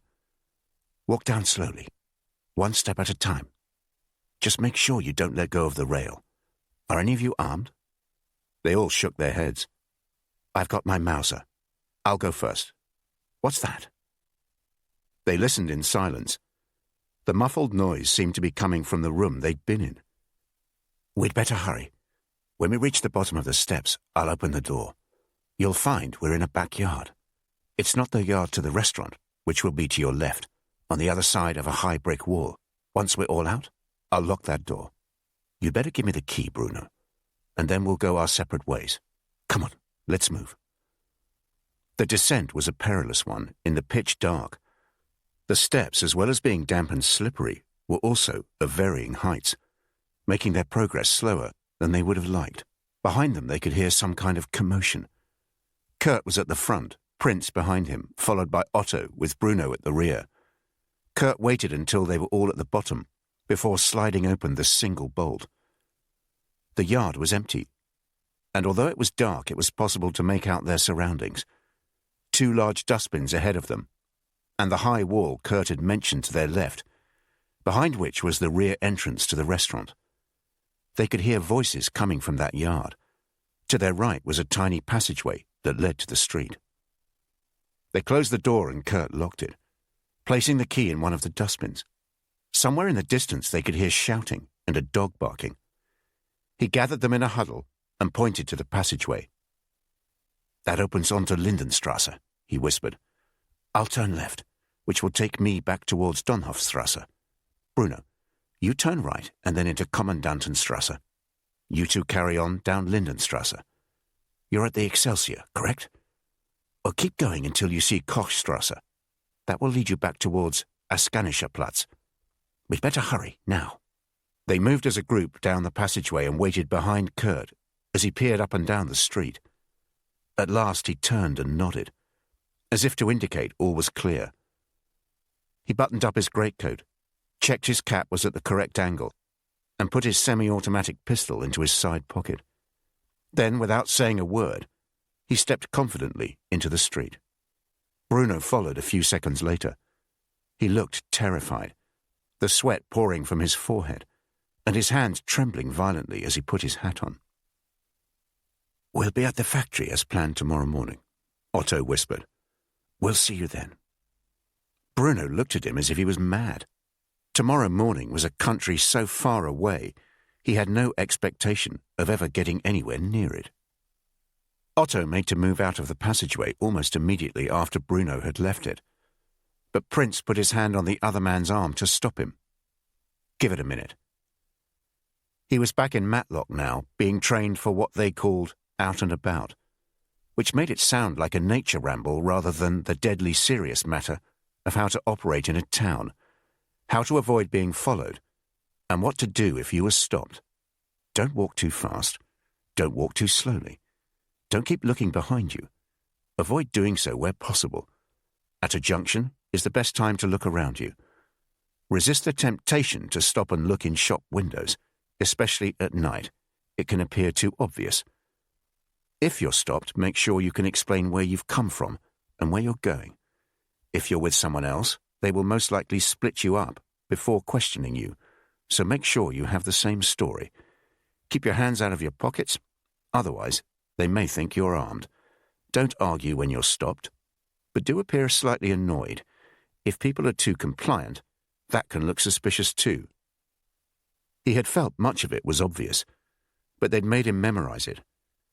They called these the 9 steps, and a couple of times he'd been woken up in the middle of the night and forced to recite them. Now he was going through them in his mind. By the time they left the passageway, there was no sign of either Kurt to their left or Bruno to their right. Walk a bit slower, Otto. You sound as if you've done this before.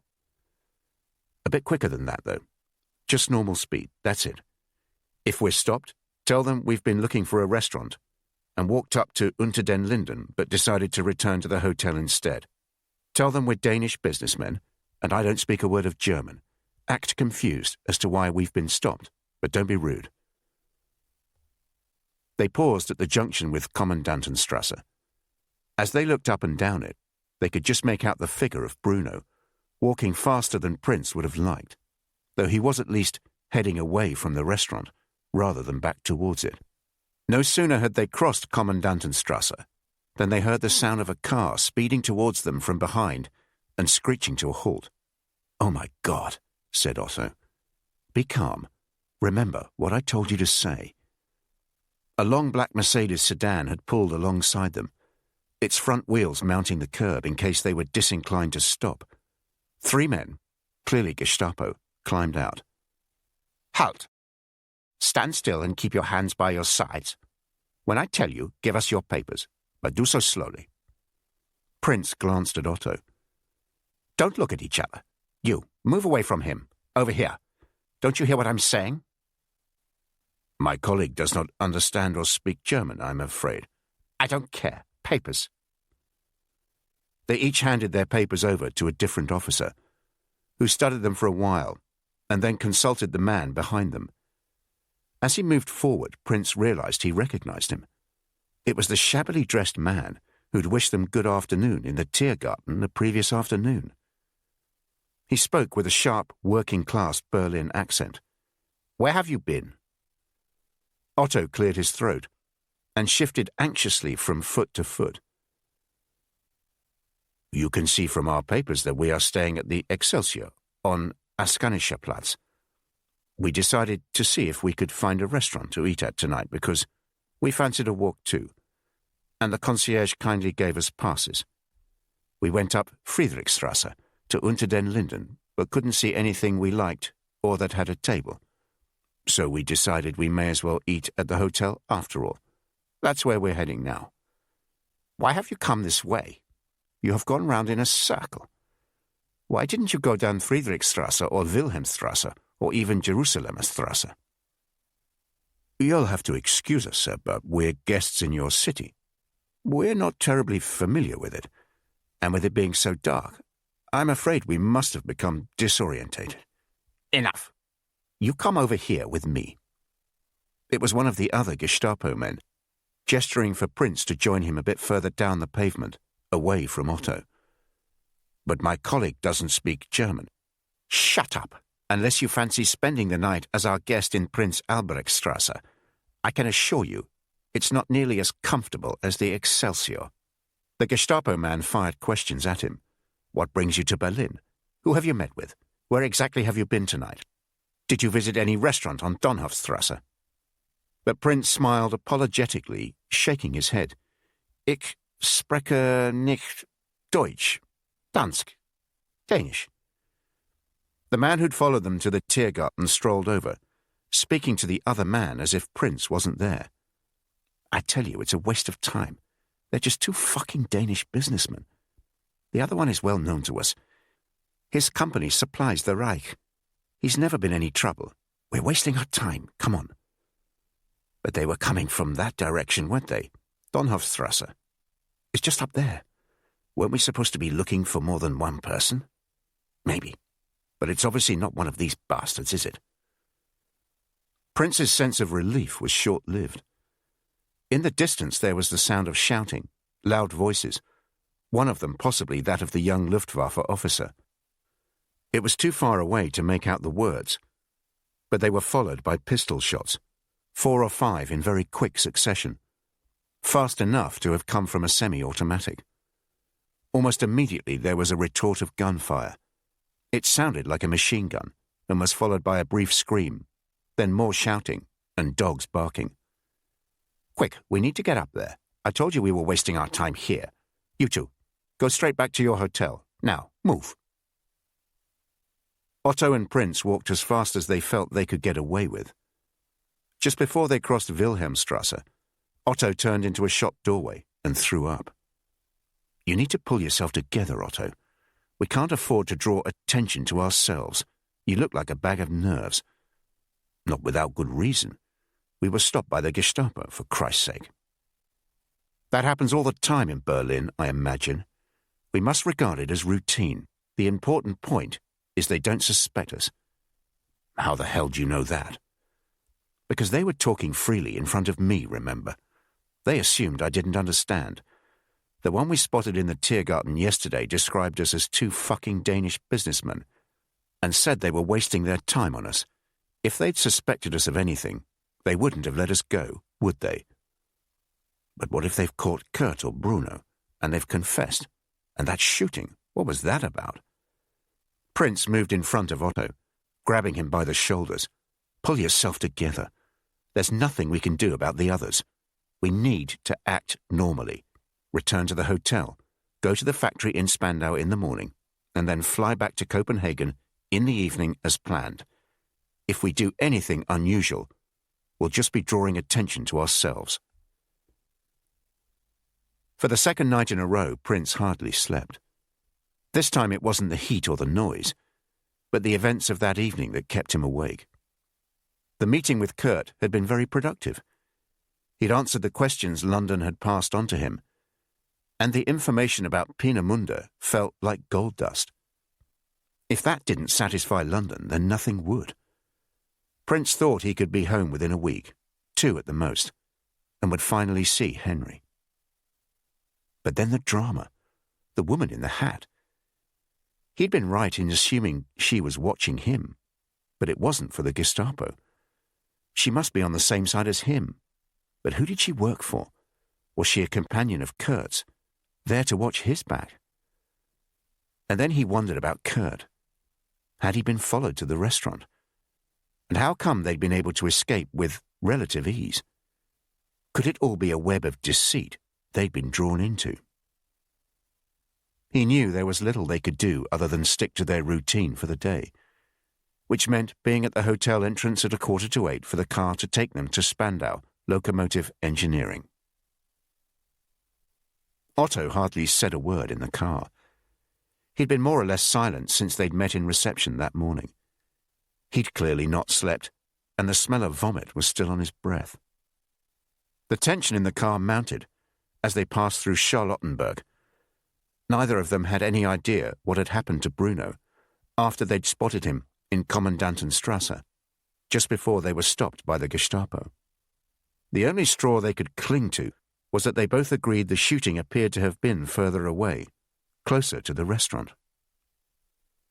To their relief, as the car pulled through the factory gates, Bruno was standing on the steps of the office block, peering anxiously out to the car park. The friendly engineer was in a terrible state. He looked pale and gaunt. His red-rimmed eyes had a haunted look to them. "Come this way," was all he said before leading them down a long corridor into a noisy basement workshop, the smell of grease and diesel fumes almost overpowering. "If anyone asks why we're here, I want you to look at this." They were in front of a workbench with a long cylinder on it, not unlike an oxygen tank. Next to it were various springs and other small machinery parts, including a box of ball bearings with Mortensen Machinery Parts, Copenhagen on the lid. "No one can hear us. It's too noisy here. Gather closer and keep looking at these parts as we talk. It must appear as if we're studying them. I have a family, you know. My wife is pregnant. Do you know what would happen to them if I was caught? My children would be taken away from us, and my wife would be sent to a concentration camp. He pushed some of the parts around the table, appearing to be on the verge of tears. His hands were shaking so hard, he managed to knock some of the parts onto the floor. "What happened to you last night, Bruno?" "Nothing, would you believe it? I went down Kommandantenstrasse as Kurt had said, and then caught the U-Bahn home from Moritzplatz. No one followed me. I wasn't stopped, and there wasn't even a security check on the train like there often is at that time of night. When I arrived home, I was in such a state I told my wife I felt unwell and stayed downstairs. You two obviously got back all right. The Gestapo stopped us, but they didn't suspect us. They were about to let us go anyway when we heard a commotion from the direction of the restaurant. There was an exchange of gunfire. It sounded like a machine gun and a semi-automatic, but I can't be sure." Bruno looked thoughtful. Kurt was carrying a Mauser, which is the semi-automatic pistol most Luftwaffe officers carry. If he fired his pistol, and they fired back at him, with machine guns, then he wouldn't have stood a chance. If he's been killed, I'm sorry, but at least no one will know about us. Can he be traced to you? If he has been killed, and for some reason, he was already under suspicion, they'll be checking him out in detail now. I thought about that all last night, Otto. I went over every minute of every contact I had with him. Believe me. The first time we met was at a conference for military scientists and engineers in early July at Humboldt University. Afterwards, there was a big reception, the kind where hundreds of people mingled together. We just got chatting and he asked me what I did. He said he'd be interested in talking to me in further detail about how to cope with machinery operating at very high temperatures. He said the Luftwaffe might want to know more. We had one meeting at a bar on Unter den Linden, which was when I told him about your company and the high quality of your parts. He said he'd like to meet you when you were next here, which is how that dinner in August came about. I told him when you were going to be here, and he said he'd be in touch. 2 days before you arrived, he bumped into me in the street and we agreed to meet at the restaurant. He never phoned me, and I can't imagine there'd be anything in writing. But we don't know for sure that he's not been captured, do we? He could still be alive. They left the factory at 2 o'clock. The car was to take them back to the hotel to collect their cases and then on to Tempelhof. As they pulled out of the factory, Otto slumped in his seat, mopping his brow. I'm never coming back here. Again. Never. When I get back to Copenhagen, if I get back to Copenhagen, I'm going to tell my boss I've had enough of traveling. I have no intention of ever leaving Denmark again. In fact, the way I feel now, I never want to leave my apartment again. If he doesn't let me give up, I'll resign. Won't that draw attention, though?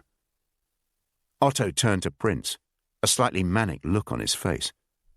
I don't care, Peter. I really don't care. I'm never coming back here again. Ever. They both knew that if there was the slightest hint of suspicion over them, they'd be stopped at the airport. But it was an incident-free departure, though not without the inevitable tension. Their papers were fine. Their visas were checked, their cases gone over, and Otto was able to satisfy the Gestapo officers that the purpose of their visit had been to help the Reich. Their flight was at 6:05, and they entered the departure lounge an hour before that. Otto went to the bar to buy them each a beer, and came back with a copy of Der Angriff, the Nazis' afternoon newspaper. Its front page was dominated by a head-and-shoulders photo of Kurt, under a stark headline, Luftwaffe officer killed in Mitte shooting. Oberst Albert Kampmann was killed following a shooting incident in the Mitte district of central Berlin last night. Der Angriff understands that Oberst Kampmann was taken to the Charité hospital, where he died of his wounds in the early hours of the morning. The 26-year-old officer had been in the service of the Führer since 1939 and was based at the headquarters of the Air Ministry on Wilhelmstrasse. The circumstances of the shooting are still unclear, and are being investigated by the Gestapo Special Investigations Unit at Prince Albrechtstrasse. Anyone with any information regarding Oberst Kampmann are required to contact this unit or their nearest Gestapo office as a matter of extreme urgency. Citizens of Berlin are reminded that ultimate victory is a common cause, and their vigilance in helping to inform on and root out enemies of the Reich is both a legal and a moral obligation.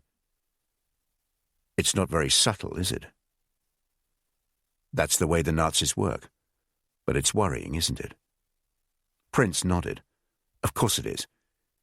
He seems to have been alive at some stage. They could have got something out of him before he died. But then again, if they had, we wouldn't be sitting here now, would we? They were onto him, though, weren't they? Those last two sentences. It's a clear message that they regard him as a criminal. There'll be a thorough investigation. They could link him to Bruno and then us. They'll know where we are in Copenhagen. Both men sat in silence, their heads bowed, their beer untouched.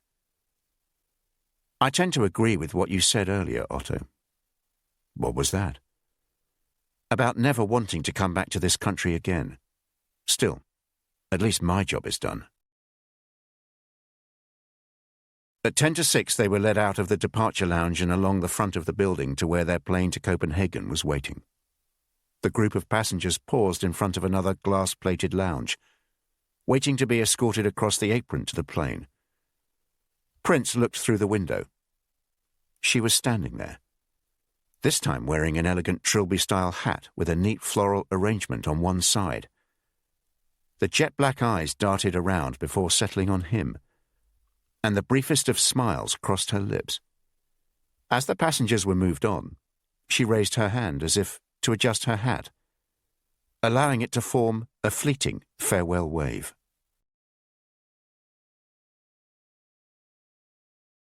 Chapter 13. London, December 1942. I say, Rolly, would you believe it? There's the most dreadful row going on at our local church about this year's Christmas carol service of all things. Most of the choir are vehemently opposed to Silent Night being included in the service. They claim it's a German hymn and, well, it is, Tom. Stille Nacht. Don't you remember we were made to sing it in German lessons? Don't you start. Poor old Elizabeth has stuck her neck out by insisting it doesn't matter. People are falling out with each other. Her friend Marjorie refuses to speak to her and the vicar's close to having a nervous breakdown. And now they've asked me to come along to the parish council to give my opinion, as if I have one. They know what you do. Not as such, but most of the people in the village like to think they have an idea. I'd love to sit there and explain how I have to consider matters of life and death every day. I'd like to think that would give them some sense of perspective, but I very much doubt it. You know what village life is like, eh? Now then, talking of life and death, they were walking slowly along a corridor somewhere underneath Downing Street. Gilby had a sense they were passing under the Cabinet Office, perhaps even under Whitehall. They were going to use one of the new secure meeting rooms, which apparently had fresh air pumped into it. You've seen Agent Laette's report, no doubt, Rowley. Terribly helpful. Pearson held out an arm to stop his companion. He needed to catch his breath. Wait for the meeting, Tom. The secure meeting room was less cramped and stuffy than the one they'd met in the previous month, but the air of tension was the same, as was Lord Swalcliffe's evident irritation. Churchill's principal scientific adviser sat on his own on one side of the table, files and pencils arrayed in front of him, fingers tapping impatiently, and a generally unhappy demeanour about him. Air Vice Marshal Frank Hamilton and his colleague from the RAF Intelligence Branch sat at one end of the table, the wall behind them covered with charts and photographs. Long from the Ministry sat at the other end, while Pearson and Gilby sat next to each other, opposite Lord Swalcliffe. The lighting in here is far too bright. I think you may find, Lord Swalcliffe, that the lighting in the previous room we used was too dim. You don't need to lecture me, of all people, on the difference between bright and dim, Pearson. I'm the scientist here. Now, this report, I'm not sure it's anywhere as reassuring as you evidently think it is, Gilby. On the contrary, Lord Swarcliffe, based on what we received from Agent Laertes on his return to Copenhagen, it is clear the German called Kurt answered all the questions we sent over. Isn't that correct, Frank? Hamilton leaned forward to answer but was interrupted by Lord Swarcliffe. But isn't this the point, though? What this Kurt chap said in his answers, let me quote. Here we are. Agent Laertes, do you employ classic scholars to come up with these ridiculous code names, Gilby? Agent Laertes says, Kurt told him, the technology is complex, and at every stage of the development program, we're facing major problems. It could take years to get this right. And then he went on to say, where am I? Ah, yes, here. One of our many problems has been sourcing components that can withstand very high temperatures.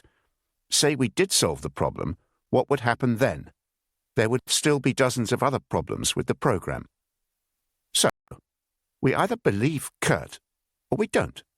If we choose not to believe him, then what he says about the V1 and V2 programs can be dismissed anyway as either nonsense or disinformation. If we choose to believe him, then we have to give weight to what I have just quoted, namely that the program is not working and they're facing major problems, dozens of them, as he says, very much as I predicted, in fact. I simply do not believe they can develop the right fuel systems to launch a 1-ton warhead and keep it in the air. But these problems can be overcome. We can't afford to ignore them. Come on, Gilby, you can't have your cake and eat it. When we last met, we wondered, did we not, about Kurt's motivations? Well, we have them here in black and white, courtesy of the resourceful Agent Laertes. The Oberst is a loyal Luftwaffe officer, and his motivation for passing the intelligence on to us is, presumably, for us to do our part in helping to stop the V1 and V2 programs so the Luftwaffe benefits. Here's what he says. The best service I could do for the Luftwaffe and for the German people would be to help bring about the abandoning of the V1 program. It's distracting the Luftwaffe from doing its real job.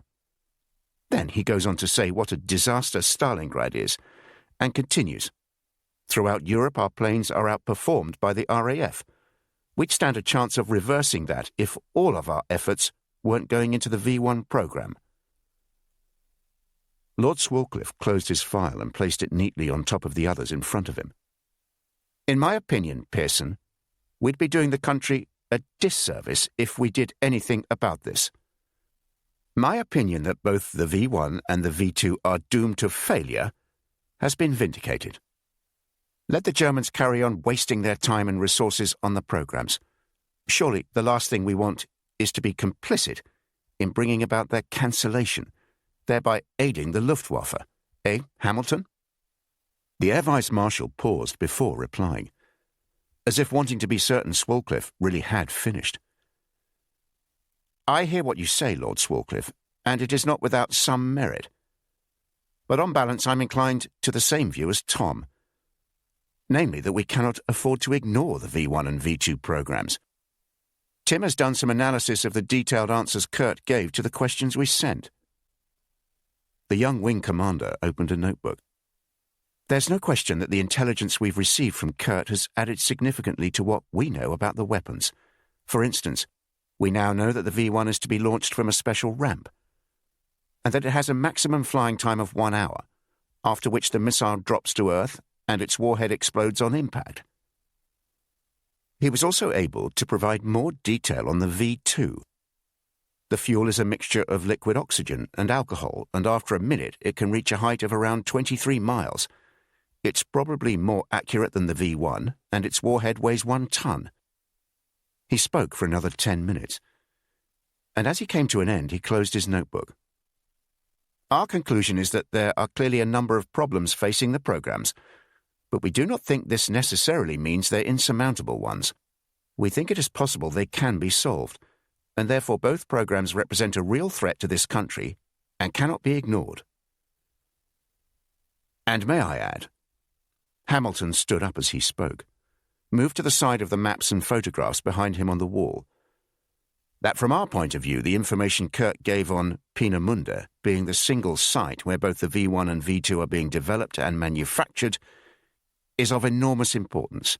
If that was the only intelligence that resulted from Laerte's trip to Berlin, I'd have been delighted. We were simply not aware of this hitherto. He picked up a cane and pointed to a map of northern Europe. This is Peenemünde, part of Germany even before the war, on an island called Usedom, south of the island of Rügen, on the Baltic coast. It's about 70 miles due east of Rostock, and the same distance southwest of the Danish island of Bornholm. To the southeast, about 65 miles away, is the Polish city of Stettin. Kurt described it as a massive site, did he not? He did indeed, Sir Roland. So I presume reconnaissance has been relatively easy. Tim? The wing commander stood up by a series of enlarged photographs. Actually, reconnaissance has been a major problem, sir. The distance to Peenemünde makes it very hard for a start. Our best option has been one of the special Spitfires used by the Photographic Reconnaissance Unit at RAF Benson. But these are very obvious. They're quite exposed and a long way from home, if you get my meaning. Just sending them over the site carries the risk of alerting the Germans that we know something's going on there. Nevertheless, we've had 2 runs over the site. The results, he pointed to the photographs, are disappointing. They do show there is indeed a very large site, but we can't get much detail at all. Large areas of it are covered by camouflage netting or are under trees. I should add, said Hamilton, that we persuaded Bomber Command to lay on a raid over Rostock, the idea being that a couple of specially adapted Blenheims could detach from the main group and fly over Peenemünde on their way back. But I'm afraid one of the planes was shot down before it even reached Rostock, while the other came back with next to useless pictures. You can see them here. They also said there was an enormous amount of flak over the site. We need to decide what to do pretty quickly. Winston keeps asking.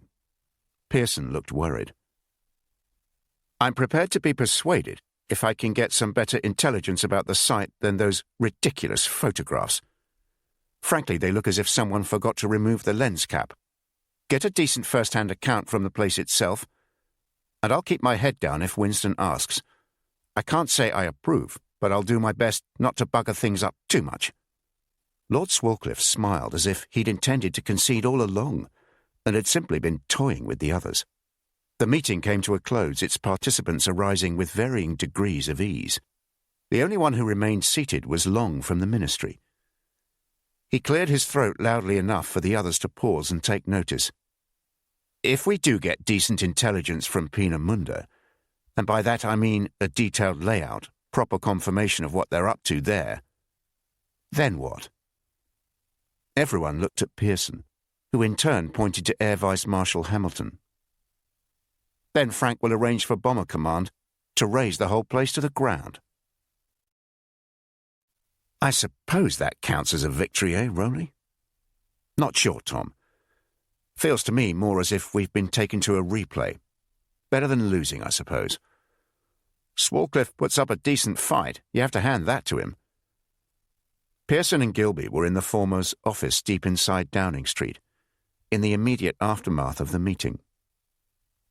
And if we're being honest, entre nous, of course, he does have a point, does he not? If we brought the V1 and V2 programs to an end and the Nazis ploughed all their resources into the Luftwaffe, that could rebound on us. If there's no chance of these rockets working, then maybe one can see the merit in letting them delude themselves. So what are you saying, Tom? Call the whole thing off? You were the one who was so keen. Not at all. I'm just trying to see both points of view. But I agree. We need to get someone inside Peenemünde. Do we have anyone in that part of the world? Gilby shook his head and frowned.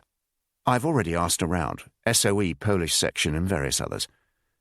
The nearest would be the Polish Home Army in Stettin, but they're still quite far away, and we can never be totally sure which of their units have been turned by the Nazis. In my professional opinion, we need an agent of our own, someone we can trust. You have someone in mind, don't you? Gilby nodded, though tentatively, as if he was still giving thought to the matter. It's Laertes, isn't it, Tom? You think he's up to it? I'm not sure, to be honest. He ended his report by asking when we were bringing him home and what the travel arrangements were, very much as if we're a branch of Thomas Bloody Cook. However, he's been tested in the field and has proven to be resilient. And it's not as if northern Germany is overcrowded with British agents. And Copenhagen is not too far from Peenemünde as the crow flies. But he's not a crow, is he? He's got to get into the Reich from Denmark and then across to the site. That's a perilous journey in anyone's book. And what kind of cover would he have? He can't just wander into a top-secret site taking snaps, can he? The one thing we did get from the Poles is that there are thousands of slave labourers there. They'd assumed it was a factory. We can send Agent Laertes in as one of them. Sir Roland looked up at his former schoolmate, trying hard to disguise his scepticism at the plan. Isn't that rather easier said than done? Where are all these labourers from? The Poles say the majority are Polish, but there are also Russians and Ukrainians, and more recently quite a number of French. No Danes, then? Gilby shook his head. Laertes speaks a bit of French, according to Hendry.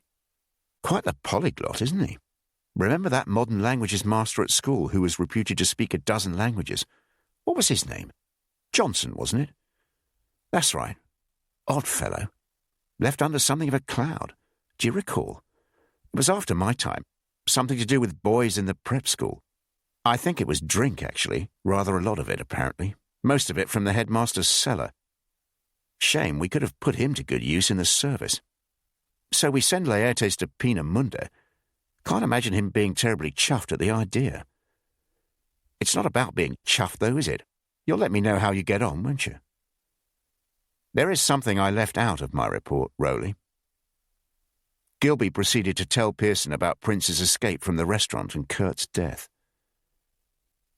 And Laertes didn't see fit to mention this? Pearson shook his head in disbelief. Agent Laertes' report concentrated exclusively on his conversation with Kurt, which is fair enough, after all. That was what we sent him to Berlin for. Agents often omit information they think reflects badly on them. They prefer to pass on more positive news in the limited time and space they have for their communications. Even so, not to mention that Kurt had been killed is quite some omission. That fact alone would seem to suggest he was who he said he was, and gives us all the more reason to trust what he said. How do you know this anyway, Tom? We have an agent in Berlin. She's top class, extraordinarily well placed, very brave, very sharp. She's a Barnaby Allen recruit, and of course, he runs her. You remember Barney. He was a year below me at school, always won at cross-country. One of those annoying types who was good at games but also top of the class in most subjects.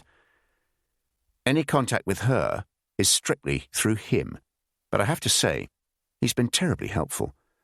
I asked him if she could keep an eye on Laertes when he and Horatio were in Berlin. It was she who spotted that the Gestapo had tracked Kurt down to the restaurant, and she was able to warn them. Anything else you care to tell me about her? Gilby shook his head.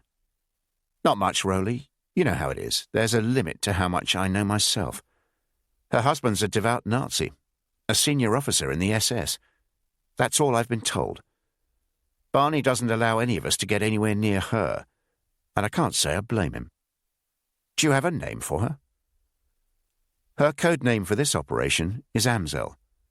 It's German, for blackbird.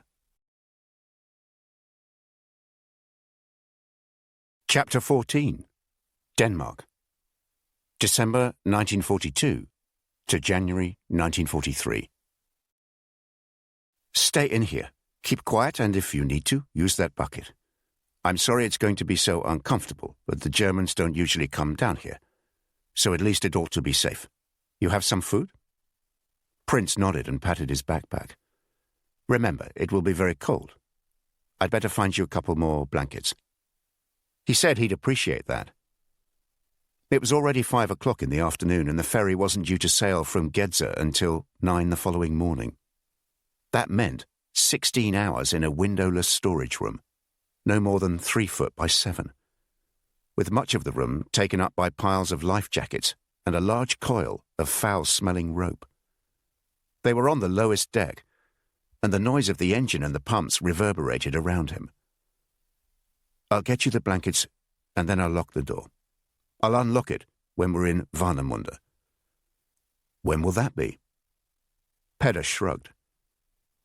He was the chief engineer on the ferry and a contact of someone recommended by someone Hannah knew, a friend of a friend of a friend. It all felt a bit tenuous. But Peder seemed pleasant enough, and Prince had no alternative but to trust him. "Depends on whether we get away from here on time, what the conditions are like on the crossing, and how long the Germans take to search the boat in Warnemünde. Sometimes they have 2 or 3 men taking less than half an hour. Other times it can take a lot longer and be quite thorough. It's a 3-hour crossing, so if all goes well, you could be off the boat by 1 o'clock, but it may be later." Peder brought the extra blankets and then locked the door. He assured Prince there'd be no one on the boat overnight other than a night watchman on the top deck. He had also brought a small lamp, but told him to use it sparingly. It gave Prince enough light to arrange some of the life jackets into a bed of sorts. He'd hesitate to describe it as comfortable, but with the blankets wrapped around him, it was not quite as bleak as it could have been. As for his mood, though, that could not have been bleaker. He'd had every reason to expect he'd be back in England by now. He'd hoped he'd be spending Christmas with his son. But now it was the first Monday in January, and he was heading into the German Reich once again. It was only when he and Otto were in the taxi from Kastrup Airport to Copenhagen after their flight from Berlin that Prince finally felt he could relax. He realized he was still a British agent in Nazi-occupied Denmark, with all that entailed. But the end of his mission was in sight. Within days, he'd be back in England with his son. Despite signs everywhere of the German occupation, Copenhagen felt considerably less menacing than Berlin. All that remained was to compile his report and arrange his journey back to England. The taxi dropped him in Vesterbro, about 10 minutes' walk from the apartment. As he got closer, he realized quite how excited he was to see Hannah. He'd no doubts about how either the nature or the extent of his feelings for her. It was the same feeling he had had in the early years of his marriage to Jane, before Grace was born. But he had to caution himself. He must assume these feelings were unrequited. It was all well and good him feeling so carefree. Within days he'd be back in England. In a few weeks he'd probably be back as a detective in Lincolnshire. And most important of all, with his son. Prince realized he was assuming Hannah felt the same way about him, and he had to admit he had no real evidence for that. It was true Hannah had been warmer and friendlier than when they first met, but he'd have expected that anyway. He also knew that even if she did happen to share his feelings, her situation was very different to his. He could afford to relax. He would soon be out of danger. She could not contemplate either of those. These uncertainties soon disappeared. Less than 20 minutes after he entered the apartment, Hannah arrived. Within seconds they had fallen into each other's arms, and they remained like that as they staggered into the bedroom. For the next hour not a word was spoken, and when they paused for the first time, an exhausted Prince spoke, aware that what he said was likely to change the mood. "I need to write my report, and you've got to encode it. I presume you'll drop it off on your way to work in the morning. If so, we really haven't got long." She hauled herself up and brushed the hair away from her face, looking slightly disappointed. "I suppose you're right. You write it while I get some sleep. Wake me up when it's done. I'll encode it before going to work." It took Prince 3 hours to write the report, constantly editing it to be as succinct as possible, but ensuring he quoted Kurt's key answers as directly as possible. He decided to leave out what had happened when they left the restaurant. He didn't think there'd be sufficient time and space. But he also felt, not entirely logically, he realized, its inclusion might disappoint London and somehow delay his return home. He did, however, allow the indulgence at the end of the report of a question about the arrangements for his journey back to England. The report was placed in the dead letter box on the Friday morning. By the Sunday lunchtime, it had been collected. It won't get to London before late Monday at the earliest, more likely Tuesday or Wednesday, Hannah told him.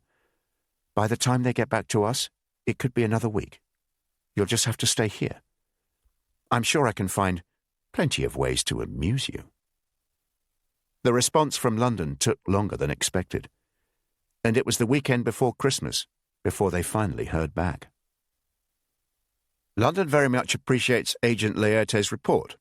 Agent Laertes will understand that a number of issues remain unresolved. There are still questions to be answered. Therefore, he is to travel covertly to Germany and gain entry to the Peenemünde site. Because of the uncertainty of travel over Christmas and the New Year, he is to leave Copenhagen on 4 January. He is to assume the identity of a French slave labourer. He is to supply detailed information on what is going on at Peenemünde and provide a detailed diagram of the site. He is to remain at Peenemünde until otherwise instructed. En route to Peenemünde, he is to meet an agent in Greifswald. This agent will facilitate his entry to the camp and receive his communications when he is there. Further instructions to follow. On his return to Copenhagen, London will be very happy to arrange his return to England. It took Prince a few days to get over the shock of this message. Instead of spending Christmas with his son, he would be remaining in Copenhagen. That was bad enough. But the prospect of travelling back into Germany, a journey London had helpfully described as covert, was hard to contemplate. And as for gaining access to Peenemünde, just the thought of it terrified him. Even if he got in, he doubted he'd ever get out. He felt none of the excitement he'd experienced in anticipation of the Berlin trip. Hannah was adamant he should remain in the apartment until he started his journey. They could never be certain that his Peter Rasmussen identity hadn't been compromised. No one knew where he was staying. Otto Knudsen was unaware of it, and the address on his legitimation skirt was that of an apartment that didn't exist in a large and mostly deserted complex on the other side of Vesterbro. Hannah spent much of the Christmas period at work, covering for colleagues who wanted to celebrate with their families. On Christmas Day, she visited her father. As much as she wanted to be with Prince, they both realized that if she spent too long in his apartment rather than her own, it could arouse suspicion. Nonetheless, they did have a good deal of time together, the physical passion unabated, and bringing with it a genuine love, one they clearly shared. But the sheer tedium of staying in the flat for a month took its toll. Prince would count the hours until Hannah's next visit, and worry if he thought she was late. Henry was never out of his thoughts. A love for his son that became more painful by the day, along with a growing sense of guilt that he'd abandoned him. There were no fireworks in Copenhagen that New Year's Eve. There was some optimism in the city as people read between the lines and realized Stalingrad was turning into a disaster for the Nazis. The more astute said this was the turning point of the war. Not long now. Maybe this time next year. New Year's Day was a Friday, and Hannah appeared at the apartment that afternoon. She pushed away his advances. They had serious matters to talk about. She'd heard from London and had made arrangements for his journey. She'd called in a number of favours. A friend of hers, someone she absolutely trusted, would drive him down to the island of Falster tomorrow. They would take him to the port of Gedser. There he would be handed over to a friend of this friend. The following day, Sunday, the second friend would get him into the docks, where an engineer called Peder would smuggle him onto the ferry. There he'd be hidden and would spend the night. On Monday, the ferry would sail to Warnemünde. which was the port area of Rostock. When Peder told him it was safe, he'd leave the ferry and make his way to Rostock railway station, where he'd catch a train to Greifswald. Once there, he'd meet an agent called Blackbird. Are these people you trust? The person taking you to Gesa I know well. I absolutely trust them. And the others? The friend in Gesa? And this Peder? Hannah shrugged. What can I say? I trust my friend, and I have to assume the other two are trustworthy. But as I've said before, we can't pretend this isn't a dangerous game. And when I get to Germany, what identity do I use? You have plenty of Reichsmarks, that's something. I wasn't talking about money. I was talking about my identity. Take your Peter Rasmussen Legitimationsgurt with you, but keep it concealed. You'll need it for when you get back. If you're challenged, use this. It was an identity card for a German national, Ulrich Leuschner. Seriously, Hannah, you think he looks like me? He has a beard. That's about it. And the age is similar. It only needs to last one journey. It will have to do. Where did you get it from? It was one of a dozen identity cards stolen by the resistance from German engineers, who'd be sent here to work on the Gestapo headquarters. They came into the hands of the police, and we've kept them safe, so to speak. Won't they be looking out for the names if the cards were stolen? They were stolen over a year ago. Hopefully they'll have forgotten about them. Prince shook his head. It's crazy. My German's not good enough. Don't say much. You're an engineer, after all. Just mutter. Chapter 15. Berlin, Rostov-on-Don, December 1942 to January 1943. Charlottenburg, Berlin, 26th December 1942. My dearest Karl Heinrich, not a moment of the day or night passes when you are not foremost in my thoughts. Yesterday was so difficult. Christmas is a time for joy and families, and I have neither. Christina persuaded me, against my better judgment, I have to say, to join her family for dinner on Christmas Eve. It was like entering a different world. They were so happy, and I so sad. Christina is a dear friend, and one of the few people I am able to talk to, but her life is so different to mine. She has her parents and her 4 wonderful children, while my dear parents are no longer, and I have failed the Führer and you through my inability to have children. I am, of course, blessed with you, my wonderful husband, though your absence pains me deeply. Christina is so fortunate.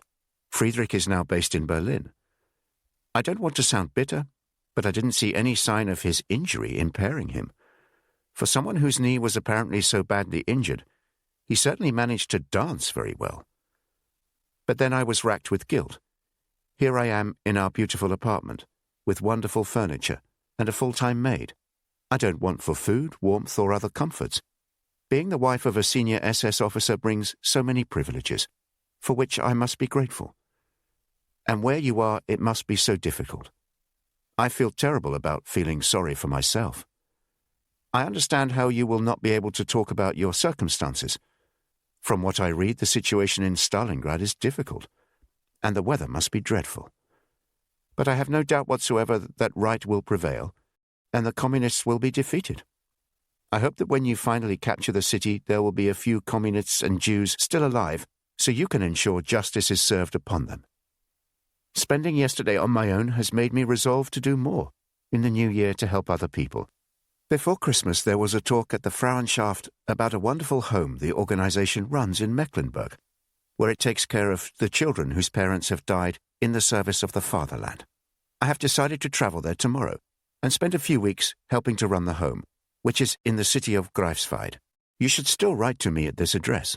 Maria will arrange for any letters to be forwarded to me. I hope you do not disapprove of my doing this, Karl Heinrich. I do know your view that a woman should remain at home, but I feel I must do my part in helping to bring about the ultimate victory.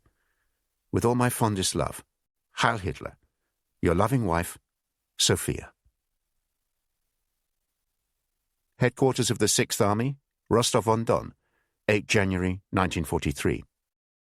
Darling Sophia, your letter warmed my heart more than all the fuel we dream of.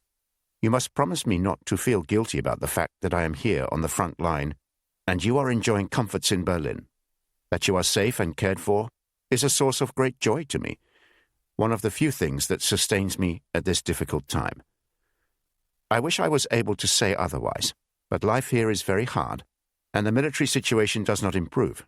In fact, it gets worse. The Soviets launched a major attack on our armies in November, and we have found it hard to recover. Now we are being encircled, and our thoughts are of survival rather than the capture of Stalingrad.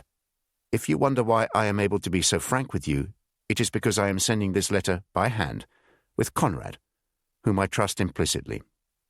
Poor Conrad's injuries are very bad, and he is no longer resisting his repatriation to the fatherland. I think it would be prudent if you burnt this letter once you have read it. I'm sorry to sound so miserable, but I have to be honest with you. However, my belief in the ideals of National Socialism and my absolute conviction in ultimate victory are as strong and resolute as ever. Whatever you may hear about the outcome of the Stalingrad campaign, do not lose heart. One setback will not prevent us winning the war. The blame for the situation we find ourselves in must not be placed on the Führer. If this campaign had been handled by the SS, I have no doubt we'd have been in control of Stalingrad by now. However, one always doubts the ability and the loyalty of the Wehrmacht. Colonel General Paulus is proving to be an inept commander. If he is replaced, there is still hope. I would be surprised if any Jews, or indeed anyone else, remain in Stalingrad by the time we capture the wretched place. But if they do, rest assured that I will personally make sure we dispatch them in the usual manner. I know you are a good and loyal National Socialist, and your typically selfless act in going to Greifswald to help those less fortunate than yourself is a wonderful inspiration and comfort to me. Be assured your work there will be a contribution to victory, and it is something I heartily approve of. There is a very large barracks in Greifswald, and I do know that a few months ago Oberfuhrer Hauser commanded the SS detachment there. Should you ever need his help, just mention my name. I have to go now. My adjutant tells me there's a staff meeting I have to attend. When will they learn that meetings don't win wars? With my eternal love, Heil Hitler, your devoted husband, Karl Heinrich. Chapter 16. Germany, January 1943. To his surprise, Prince managed to grab some sleep on the ferry, especially after the engines were turned off for the night. The pumps continued to hum in the background, a sound he found reassuring, less so the intermittent clanking sound of metal moving, which came across as if the hull of the ship was bending one way then the other. He woke a few times, the cold eating through him, despite the blankets. He sipped water and ate the sandwich from his backpack, but otherwise just sat there in the darkness, occasionally switching on the lamp to check the time. The ferry pulled away from its moorings at 9 o'clock, and he certainly felt every minute of the crossing to Warnemünde, most of the journey making sure he wasn't pitched against the side of the cupboard he was in. It docked a few minutes after noon. He knew the port police would come on board and search the ship, so he pulled a pile of the life jackets over him in the hope that that was all anyone would see. After an hour, he began to worry. He had to get from Warnemünde to Rostock station to catch a train to Greifswald, and this was a journey he'd rather do in daylight. Security checks seemed to be more demanding in the dark, and he didn't think his Ulrich Leuschner identity would withstand much scrutiny. Just before 1:30, he heard people walking past his hiding space, and then silence. A few minutes later, the cupboard was unlocked, and through a gap in the life jackets, he could see Pedder. "Everything is fine, you may come out now." Prince gave himself a minute or two to straighten up and get used to the light. Pedder handed him a mug of black coffee. "There were no problems today, but still be careful when you leave the ship. The railway station is about 10 minutes' walk from here. maybe a bit less. You can't miss it. From there, it's about a 15-minute journey into Rostock Central Station. You don't need to tell me where you're going from there, but it is possible to buy a ticket from Warnemünde straight through to your destination, as long as that's on a direct line from Rostock. At Warnemünde Station, a train was already waiting, due to depart in 5 minutes. The woman in the tiny ticket office didn't bother to ask for his identity card, and was happy to sell him a ticket straight through to Greifswald, as long as he had the correct change. Don't make me mess around with lots of coins, you understand? I'm doing this job on my own today. That's fine, sir. Have a good journey. My sister-in-law lives in Greifswald. Heil Hitler. By 2:30, he was on the main concourse of Rostock Central Railway Station. Much of the roof was missing, and the inside of the station showed extensive evidence of bomb damage. As far as Prince could tell, only 2 platforms were operating, and the board over one of them showed that the next train departing was at 2:45, stopping at Stralsund, and arriving in Greifswald at 5:15. Only now did he realize quite how hungry he was. Overnight he'd eaten the sandwich and apple he'd packed, and he'd had his last biscuit as the ferry crossed the Baltic.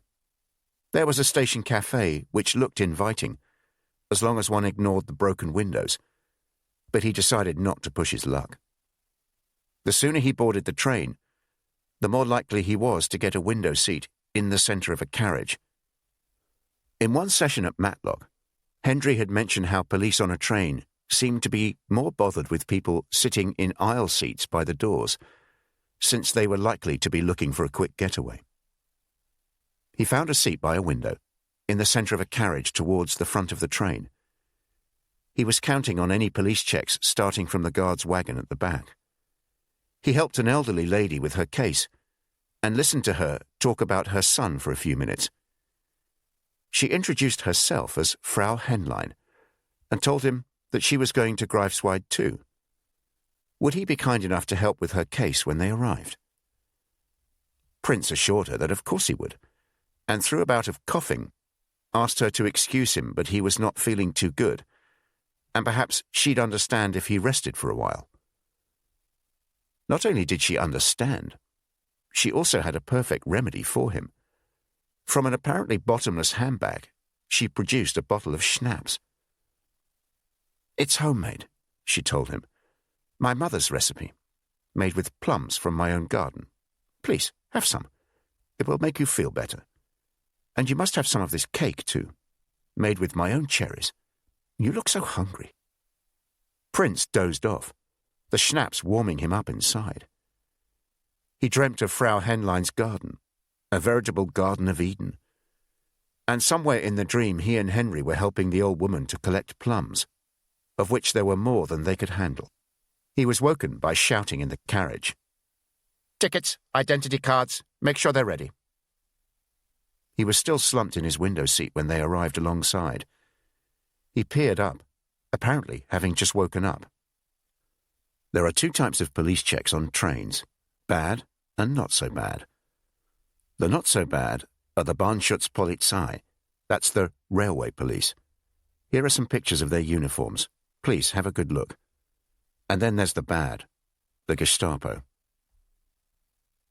There were 2 men working the carriage, and with their distinctive gunmetal grey tunic with black trim and black trousers, he could tell they were both Bahnschutzpolizei. "Tickets, identity cards." The passengers either side of him took their time, and by the time the Bahnschutzpolizei officer had finished with the old woman, he looked irritated. Further down the carriage, his colleague called out to him, "Hurry up, Franz, we'll be in Stralsund soon. By the time this lot find their tickets, we'll be on the return leg to Rostock. You, come on." Prince handed over his ticket and identity card. The Bahnschutzpolizei officer studied the ticket carefully. "Where are you going to?" "Greifswald."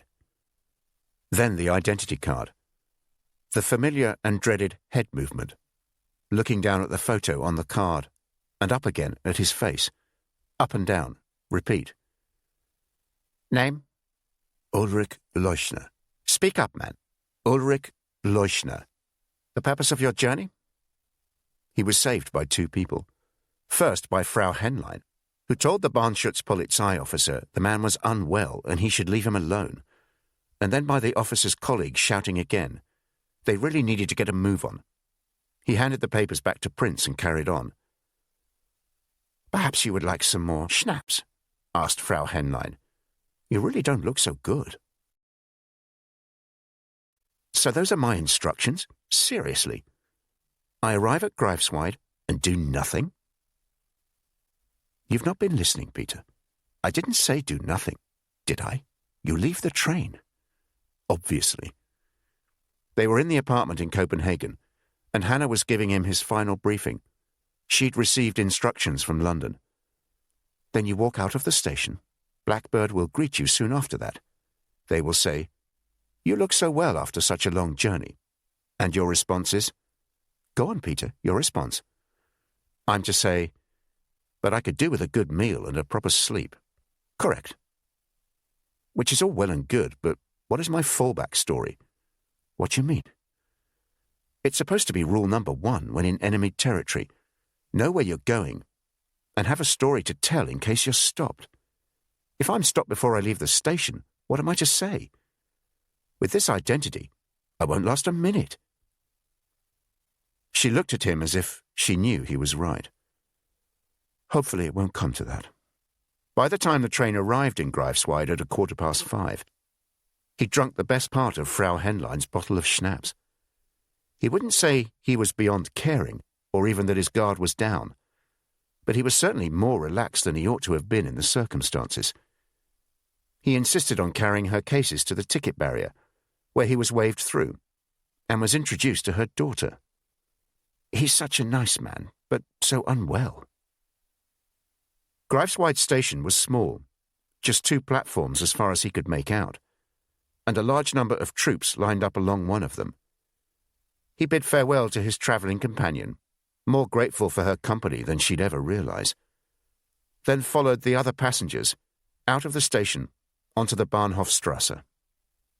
He paused to tie his shoelaces, which he'd been advised not to do, too obvious old chap, and set off along the road. By the time he saw her and recognized her, she'd already embraced him. "You look so well after such a long journey." It was the woman from Berlin, the woman with the distinctive hats. She was wearing the turban-style one now, and she looked genuinely pleased to see him. "But I could do with a good meal and a proper sleep." She nodded. All was in order. "It's good to see you, though you actually look terrible. I have a card just along here, and some papers for you. You're my cousin from Dortmund, by the way. You'd better tell me your name." "Of course. I'm Sophia von Naundorf." Agent Blackbird, Sophia von Naundorf, had rented a small villa on the outskirts of the town overlooking the mouth of the River Rick. It was an ideal location. Set at the end of a single-track road, the closest neighbours the other side of a field, and the villa itself surrounded by a high wall, with an iron gate of similar height, separating the drive from the road. The house and the area around it were bathed in darkness, the moon blurred by clouds. She led Prince into the villa, and he waited in the hall while she turned on the lights. They take the blackout very seriously around here. The British don't seem to know much about the area, but it's near Rostock, so there's always a danger they could hit the town. You look like you could do with a bath.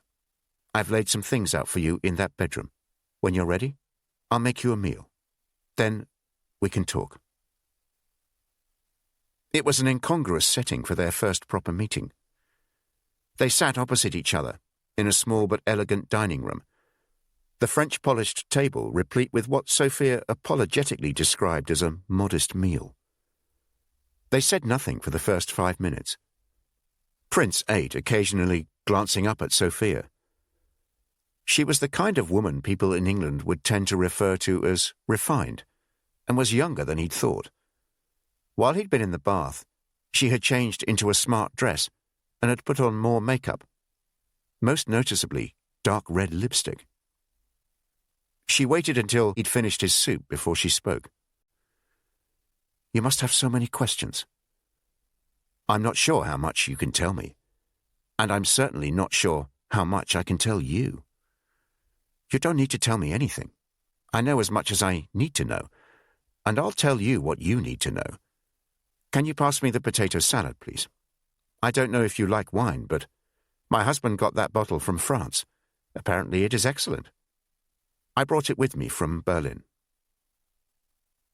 She filled her plate with potato salad and cold meats and poured wine into 2 crystal glasses. I could have brought my maid with me from Berlin too, but decided it would be prudent not to. So for the first time in many years, I'm looking after myself, and to be honest, I quite enjoy the solitude. A local girl comes in most mornings to clean, but I've told her not to bother tomorrow or Wednesday. By Thursday you should be gone. You realize I work for the British, don't you? In Berlin, my job was to keep an eye on you and ensure you were safe. I spotted the Gestapo following the Luftwaffe officer. My job here is to get you into Peenemünde, and then to pass on any messages you can get out of the place. When your mission is finished, I'll do my best to help you return to Denmark. Then I can go home to Berlin. What is your excuse for being in Greifswald? Have you heard of the Frauenschaft? It's a Nazi women's organization. Dutiful wives like me are expected to attend its dreadful meetings, where we blame the Jews for everything, and then decide what good we can do. They run an orphanage here in Greifswald, and I volunteered to come up for a few weeks to help out. Everyone thinks I'm wonderful. Take some more herring. It's really rather good. A local speciality. Those pickled cucumbers are good too. She pushed some more plates in his direction. My husband is a senior officer in the SS. He's a Brigadeführer, which is equivalent to a general, apparently. He's currently taking part in the Battle of Stalingrad, hopefully suffering like the rest of them and awaiting defeat. With luck, I'll never see him again. You look confused. You wish that on your husband? I was born in 1910. My mother died when I was 5. A year later, my father went to fight in the Great War. I don't recall him even saying goodbye to me. I was looked after by nannies, and always felt abandoned by him. He returned in 1918, but remained a distant figure. We were very comfortably off, not rich, but with a nice house in Berlin and holidays in Switzerland. We certainly wanted for nothing. Father was in manufacturing, household equipment, that kind of thing. But as the German economy crashed, he lost everything. The business closed. He had to sell the house, and we ended up in a rented apartment in Wedding, a less pleasant part of Berlin. I found work in an office, and Father became obsessed with the idea that I should marry well. When I was 20, I met Karl-Heinz. I was working in a legal office in Fasanenstrasse, and he was one of the high-flying lawyers there. He's 10 years older than me and an attractive man. Not handsome in the conventional sense, but very smart and athletic. And he did have a charm about him, along with ambition and drive. When Karl-Heinz wants something, he invariably gets it. Not long after we met, he decided he wanted me. I wasn't at all sure. I felt I wanted someone who was maybe more cultured and sensitive and possibly closer to my own age. But he was very determined, and he had an ally in my father, who not only thought Karl-Heinz was wonderful, but also saw him as a route out of the hardship we found ourselves in. So, against my better judgment, though I say that with hindsight, of course, we married. That was in 1932. Until then, we'd never really discussed politics. It wasn't something that Karl-Heinz seemed interested in, but all that changed after the Nazis came to power in 1933. He joined them and became a passionate Nazi, giving up his law job and becoming an officer in the SS. I cannot describe how terrible he became, though I have to tell you, he's always been very proper with me. I have no doubt he loves me and cares about me. Unfortunately, we've been unable to have children, and unlike many men in his position, he has never held this against me. He's paid for the best medical treatment, and has always been sympathetic. A couple of years after we married, we moved to a beautiful apartment in Charlottenburg. I became very friendly with a Jewish family in an apartment below us, the Goldmans. I was especially close to their daughter, Esther, who was the same age as me. It was around this time that life became intolerable for Jews in Berlin. The laws being passed made their lives unbearable in almost every respect. Esther's father was a doctor and lost his job at the Charité hospital. And would you believe it, their beloved dog was taken from them because a law was passed forbidding Jews from owning pets. They could only shop at certain times. They couldn't own a radio. So many petty things. It was awful. Karl-Heinz thought this was hilarious. He was always rude to them, and when he was around, Esther kept out of the way. Eventually the Goldmans fled Germany. They went to Belgium, as far as I know.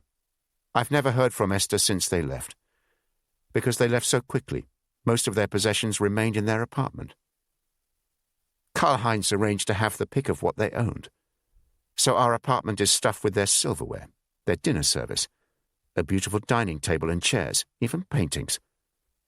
I'm ashamed of this, of course, but I've decided to take the view that I'm looking after everything until the family return after the war. As time has gone on, Karl-Heinz has given me every reason to hate him. He boasts about the role he's played in murdering Jews. I can't say too much, but I even have evidence of the dreadful things he's done. He actually seems to believe this impresses me. It has had the opposite effect. I thought about escaping, but where could I go? Then in late 1940, I met an American journalist in Berlin. He was someone I could instinctively trust. I told him I was opposed to the Nazis and wished to help the British. Through him, I made contact with the right people in London. And here we are. As far as Karl-Heinz is concerned, I'm a loyal wife and a devoted Nazi, and I play up to that role. It's the perfect cover. Being married to an SS general is like being a member of the aristocracy. Finish the potato salad. There's only a little left. She began to clear the plates and Prince helped her carry them into the kitchen. She made a pot of coffee, and they went into the lounge. It's real coffee, none of that ersatz rubbish. This is what happens when you marry into the SS. Now then, you haven't come here just to drink decent coffee, have you? My instructions are to get into Peenemünde, provide a detailed diagram of the site, and remain there to await further instructions. They want me to assume the identity of a French labourer. I have no idea how. You speak French? A little. My accent is passable enough. But I'm not sure many people will believe I'm French. Don't worry. I've been thinking about this, and I have a plan. I have to work tomorrow at the orphanage, but I'm free on Wednesday. In the meantime, you need to get as much rest as possible while you can. What do you think? I know it's a ridiculously big car, but the important thing is the size of its boot. We could fit two of you in there quite easily.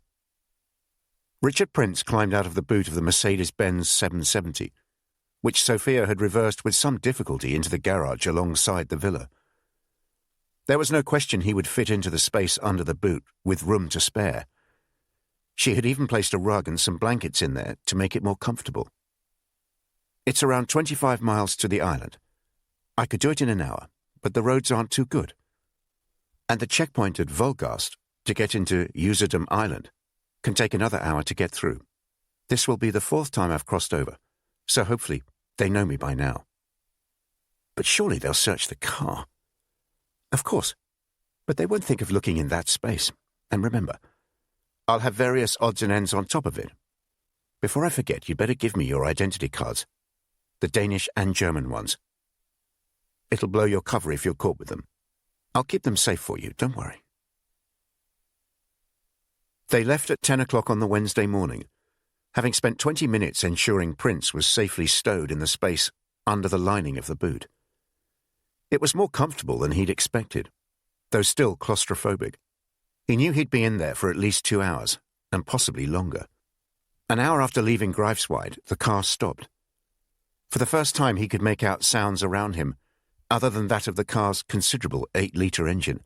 "Heil Hitler, good afternoon, my lady. My very warm greetings to you. I didn't expect to see you again so soon." "Heil Hitler, I had today off, Oberleutnant. And I found my visit to the island on Sunday so peaceful that I felt pulled towards it once again." "And you have papers, my lady?" "Of course, Oberleutnant. I wouldn't want to embarrass you like last time, would I? You were so kind to me then. My husband's colleague, Oberfuhrer Hauser, he's the senior SS officer in Greifswald, you know, has given me these travel papers." There was a pause. "These are general travel papers covering Mecklenburg, my lady. They are not for Usedom, but Usedom is in Mecklenburg." "I know, my lady, but as I told you before, because of the sensitive nature of some of the activities in this area, we have to be very strict." "I understand. I suppose I could always turn round. My husband, the SS Brigadeführer, will—" "My lady, please don't misunderstand me. Where is it you're proposing to visit on the island?" "Zempin." "Very well. I can issue you papers for today only, and on the very strict condition you don't travel further north than Zempin. Do you understand that?" "Of course. I'm so grateful. Perhaps you would allow me to give you these cigarettes as a token of my gratitude." "Juno, thank you so much, my lady. 3 packets, are you sure? I'll just quickly check the car. It won't take long." Prince became aware of the boot opening, but it was for no more than a few seconds. He recalled what she'd told him back at the villa. "I've checked it out 3 times now. I'll drive to Zempin and get as close as I can to the coast.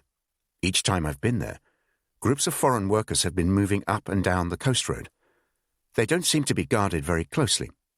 It's not as if they've got anywhere to escape to. If it seems safe, I'll approach them." 15 minutes after leaving the checkpoint and crossing onto the island, the car stopped again. He heard the door open and close. It was another few minutes before the boot opened, and he heard Sophia's voice. "We're by the coast now. There are 2 groups of slave laborers nearby. One group seemed to be Russians or Ukrainians, and there are 2 guards with them. The group slightly nearer to us are French, and as far as I can see, they're on their own at the moment." "What are they doing?" "Repairing the defenses on the beach, I think. You can come out from under there now. But stay inside the boot for the time being. You see this?" She was standing in front of a large white-painted wooden post. A weather-beaten lifebelt was attached to it below a sign warning people not to go anywhere near the beach. Behind the post was an area covered in shale. She beckoned him forward, and he crawled to the edge of the boot. "When you finish the map of the camp, put it in this." She handed him a black waterproof pouch. "Then bury it under the shale directly behind the post. When you've done that, scratch a mark underneath the lifebelt using a piece of shale. You know the Russian cross? That's the sign you should use. I'll look out for it and know to search for the pouch. Wait here. The group is coming closer." She returned a few minutes later. "They think I'm mad, but I've given them sausages and cigarettes. I don't think they've ever heard of anyone wanting to break into a camp. Nor have I. They're all wearing dark grey, so you'll fit in. Quick now. Good luck." It had been as easy as that. Prince had rolled out of the back of the Mercedes-Benz and scrambled over to the beach, where a group of bemused Frenchmen were standing as if they were looking at a ghost. As far as he could tell, there were around 6 guards on the beach, scattered around, and mostly with their backs to the group. The 2 closest to them were huddled together, trying to light cigarettes. Summoning his best French, Prince wished the Frenchmen a good afternoon, and said he'd like to come with them into the camp. Would they be able to help? They gathered round him, so he was now enclosed in the centre of their group. He suspected it was because they distrusted him rather than for protection. An older man moved close to him. "Where are you from?" He'd known he'd be asked this, and had decided he had no option other than to tell the truth. It was a risk he had to take. "I'm English.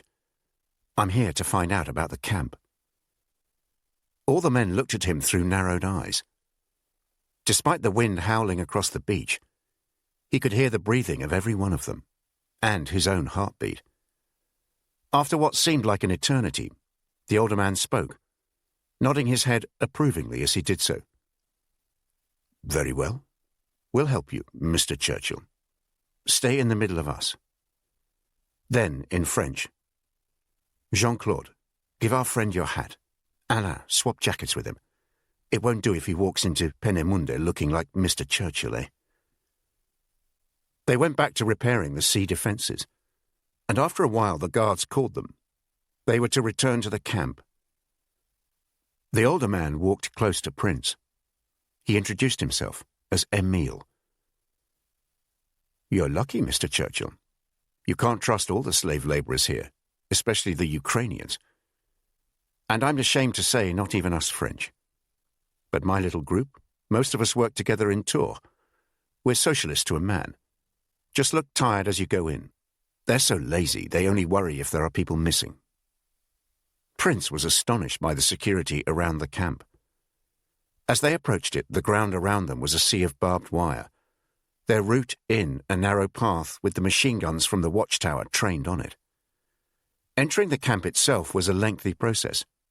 He reckoned they went through half a dozen gates, each leading into a more secure area. But Emile had been right. All the guards were interested in was counting them and ensuring their group wasn't smaller than when it had left the camp that morning. "Here, Mr. Churchill, wake up. You're now Pierre Breton. You even look a bit like him."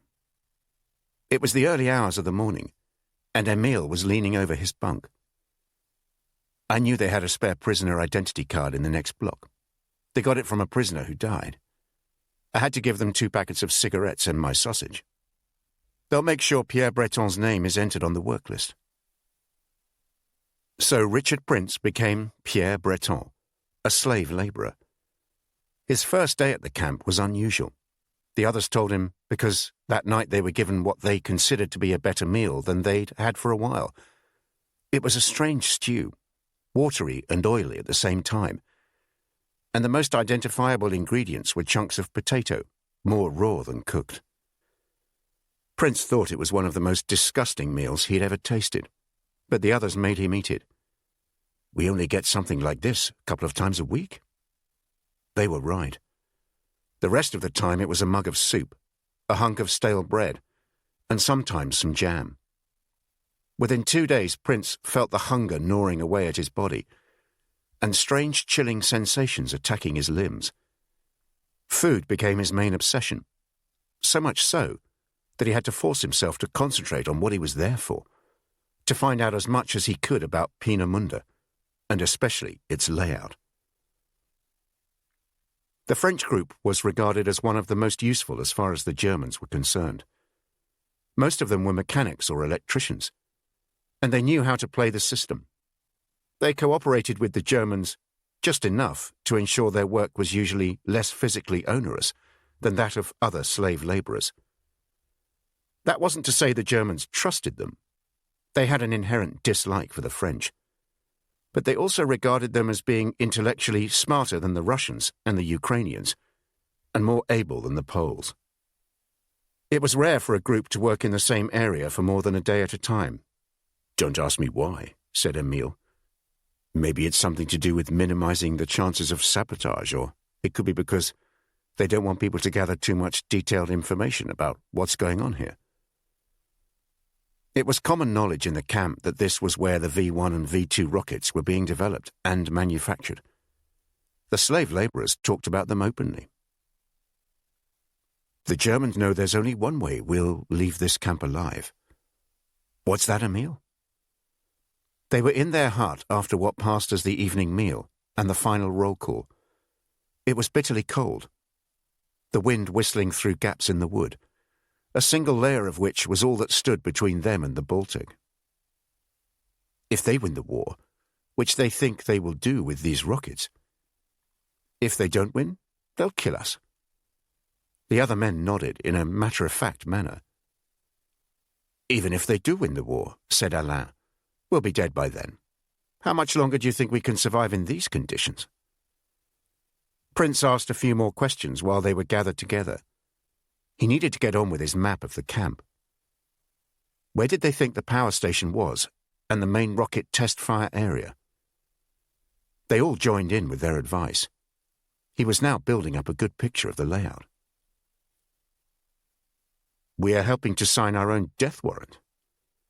It was Alain again, one of the few men not from Tours. In what way? What do you think they're going to use the map for, Mr. Churchill? To put on Christmas cards? No, they'll use it to bomb this place. Good, said Emile. Just make sure you clearly mark where we are, and maybe ask them not to bomb that part. By 24 January, Prince believed he had as much information about the camp as he was going to get. He took out a sheet of paper he'd been hiding under his straw mattress and managed to sharpen his pencil using a stone. He'd been drawing for 10 minutes when Alain came over. That shit, you can't draw. Give it to me, I'll do it. Hang on, why would you? I'm a draftsman, Mr. Churchill. Are you a draftsman? No. What do you do? I work in an office, actually. Ha! Your map will look like a child's drawing of a bus. Mine will look like a map of Peenemünde. I'll even be able to give it a sense of scale. 2 days later, Alain had finished his map.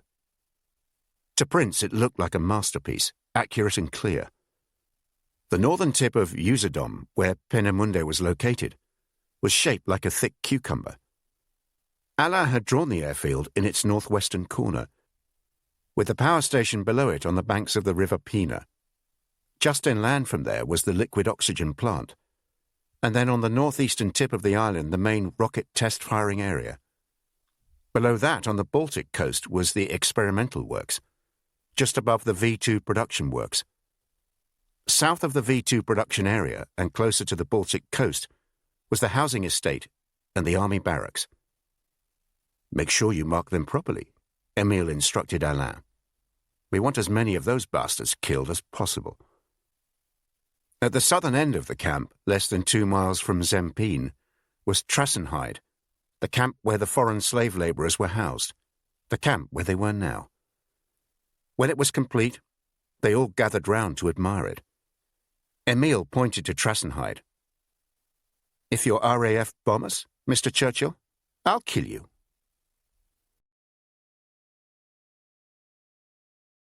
Chapter 17. Berlin, Copenhagen, January 1943. It was a complete bloody mess. There was no other way Kriminaldirektor Frank could describe the situation, with the possible exception of saying it was a complete fucking mess. But the president of the police in Berlin, Gruppenführer von Helldorf, had quite a Lutheran streak, and there was a limit to what kind of language he'd tolerate. It was the middle of January. Oberst Albert Kampmann had been shot on Wednesday, 2nd December, 6 weeks previously, and died in the early hours of the following morning. Since then, the Gestapo had insisted that this was their case. They'd assured everyone they'd solve it very soon. This was a sensitive political issue, almost certainly involving matters of espionage and state security. No other organization had the ability to investigate the Oberst's case, or could be trusted to do so. But as December turned into January and the irritation of those who mattered increased, it became evident that the Gestapo had no idea what they were doing. So von Helldorf was instructed to put his best man on the case. These were the circumstances that led to Gunther Frank of the Kripo, the criminal police, sitting in von Helldorf's office on a bitterly cold Tuesday morning. Von Helldorf's secretary had attempted to light a fire, but after a few failed attempts, he told her not to bother. "You're not too cold, are you, Frank?" "I'm fine, thank you, sir." Frank was pleased he'd not yet removed his coat. It'd been warmer when he'd taken his dog for a walk just after dawn. He slipped his hands into his pockets, hoping von Helldorf wouldn't notice. The Kripo should have had this case from the beginning, in my opinion.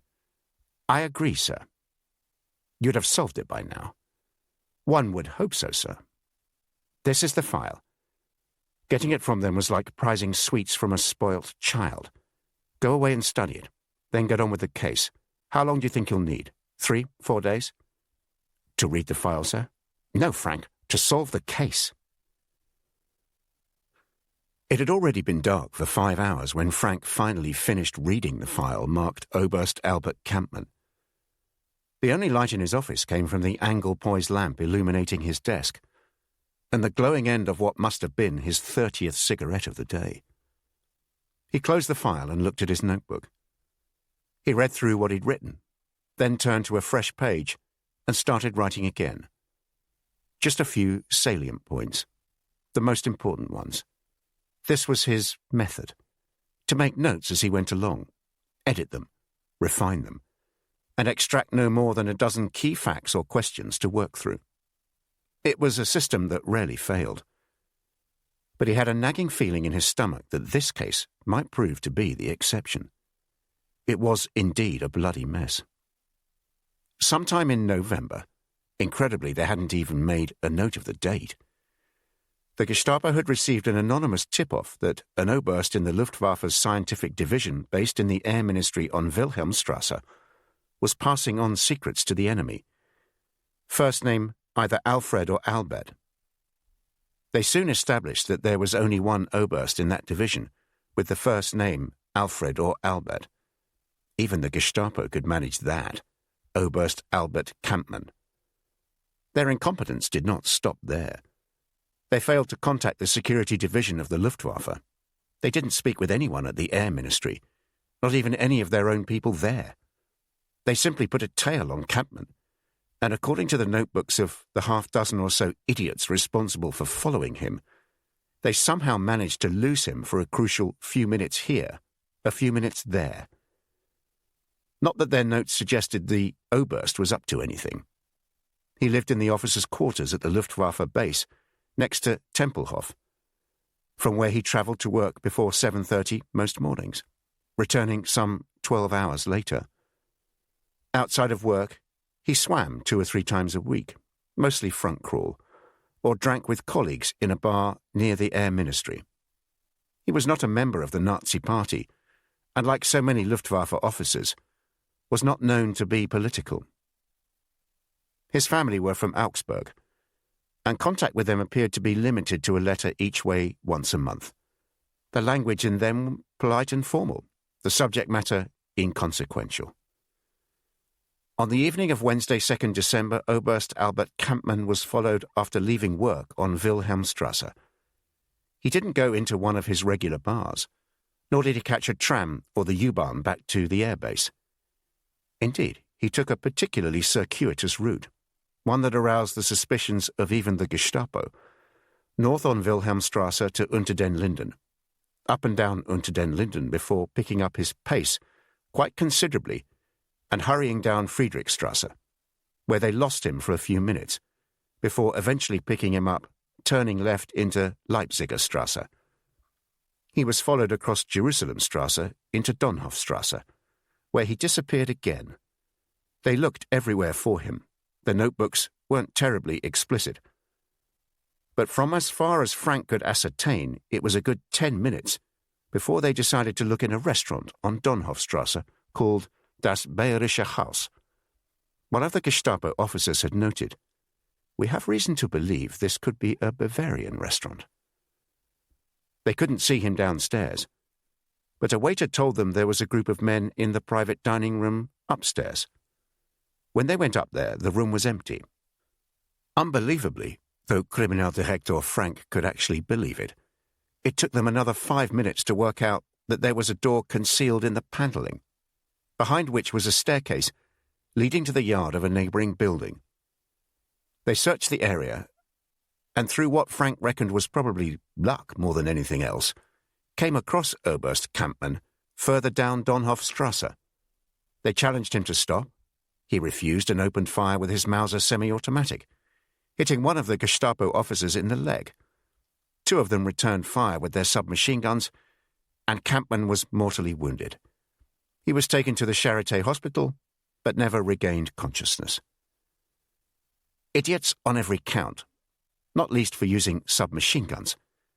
The idea surely was to capture Kampmann alive, but worst of all, The kind of basic error Frank wouldn't have expected of a police cadet in their first week was their failure to secure the restaurant and stop potential witnesses from leaving.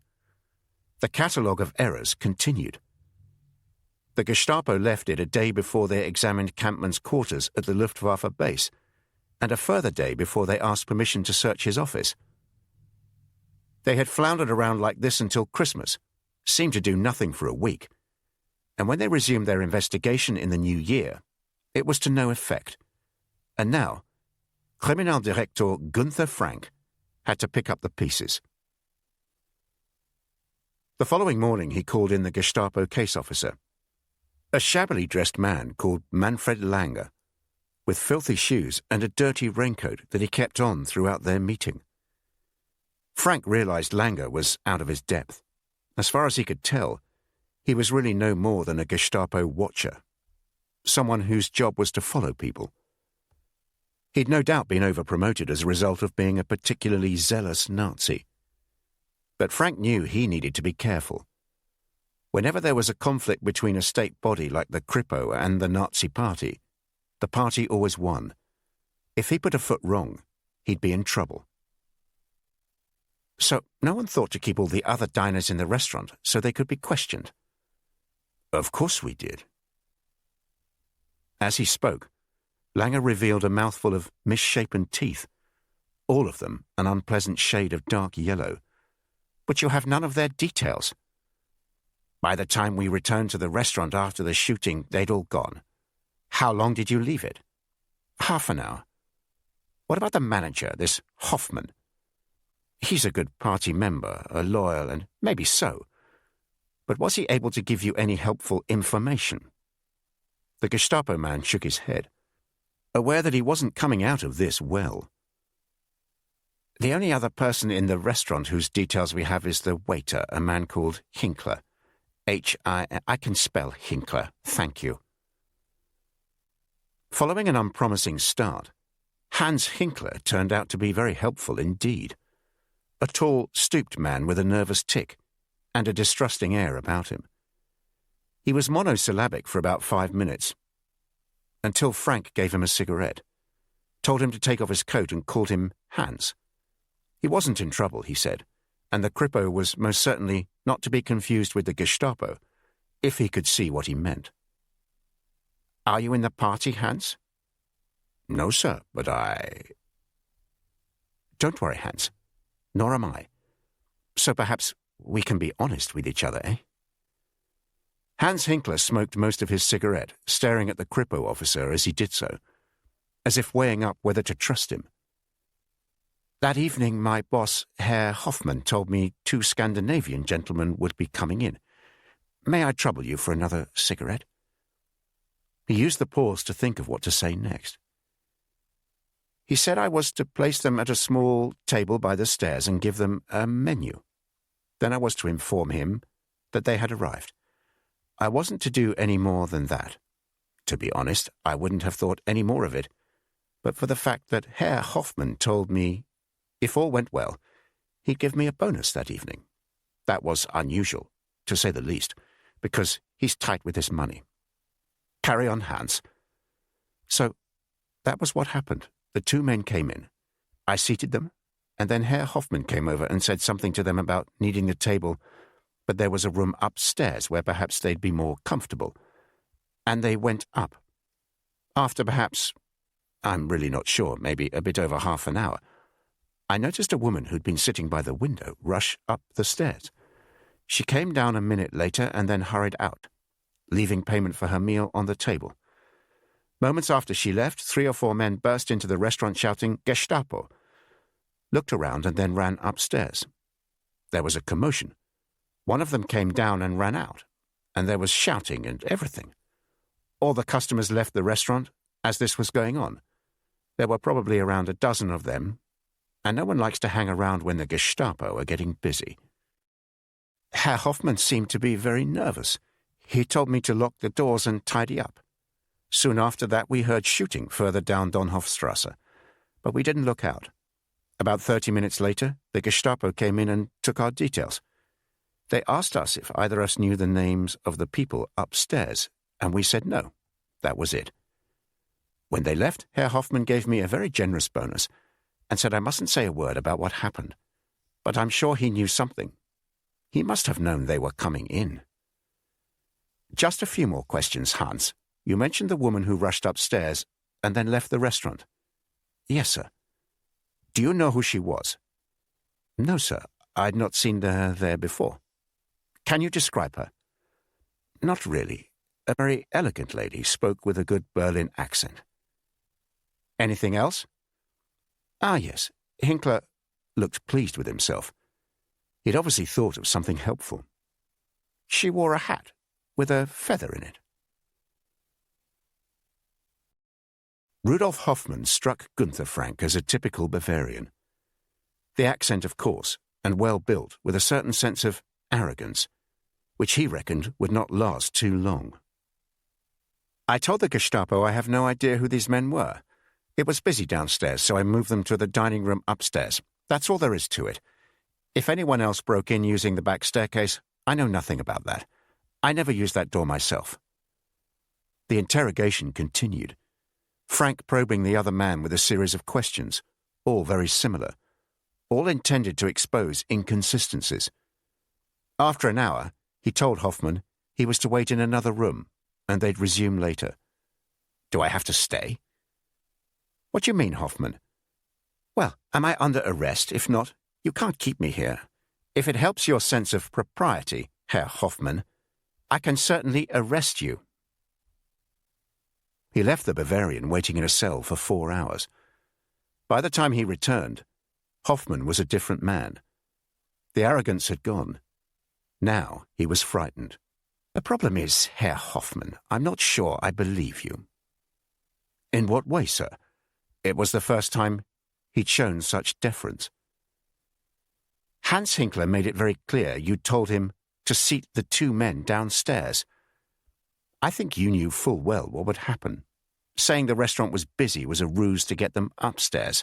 I also think you knew about another man, or maybe more, letting himself in through the back staircase. I think you were bribed. I don't think you're mixed up in espionage. Espionage? What? All the colour. There had not been a lot to start with, drained from Hoffmann's face. He clutched the sides of his chair. What the fuck do you mean? I thought it was a business deal and they needed a quiet... Ah, so you did know about it. Frank said nothing for a while, allowing Hoffmann to fully savour his considerable predicament. 2 things can happen now, Herr Hoffmann. One is you can tell me everything you know, including names. Without names, I won't be satisfied. You look like you could do with another cigarette. The Bavarian's hand was trembling as he guided the cigarette to his lips. What was the other thing, sir? I could hand you over to the Gestapo. They tend to adopt a different approach to interrogations than the Kripo.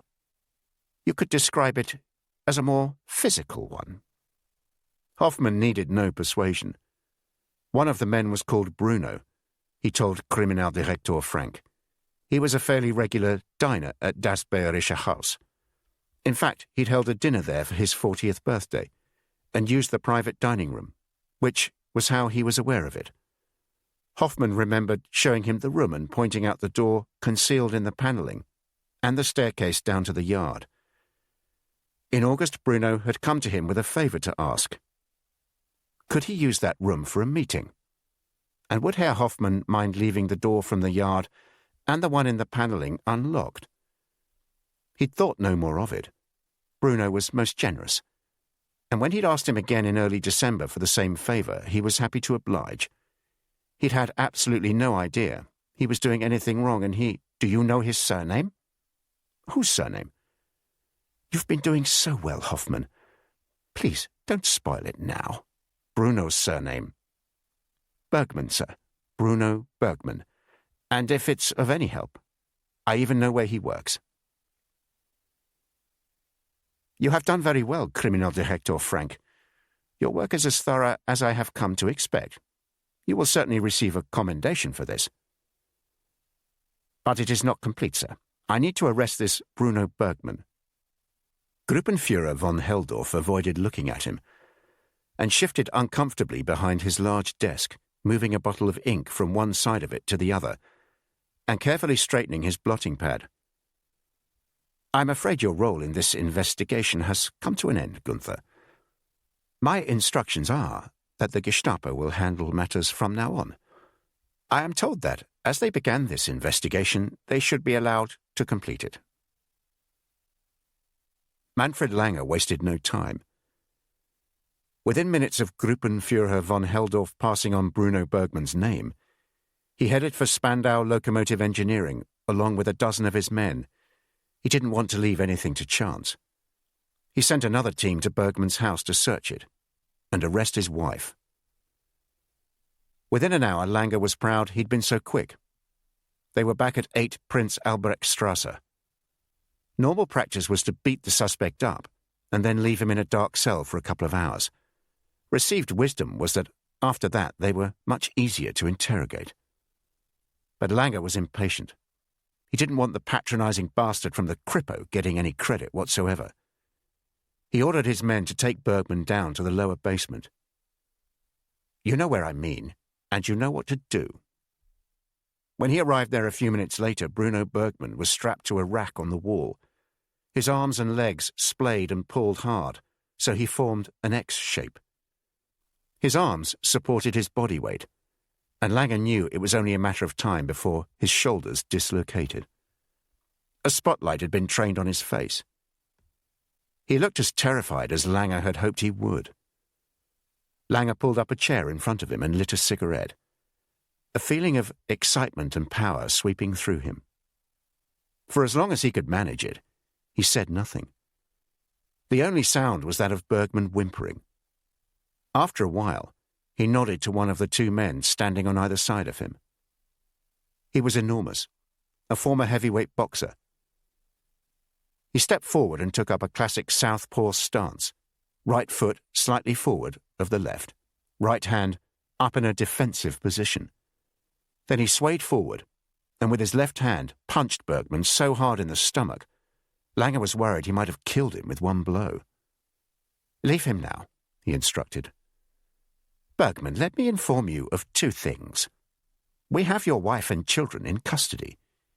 If you cooperate, their lives may be spared, certainly those of the children. We know you have a connection with Oberst Albert Kampmann. You can save your family." He paused here so that Bergmann could absorb the word family. Also, he didn't look too good. His eyes were closing and blood trickled from his mouth. "You can save your family if you confess to everything."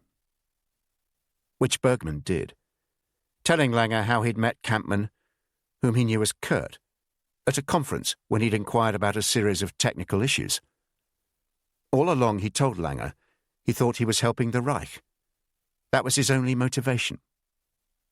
By the time Kampmann had asked to meet his contact from Denmark, it was all too late.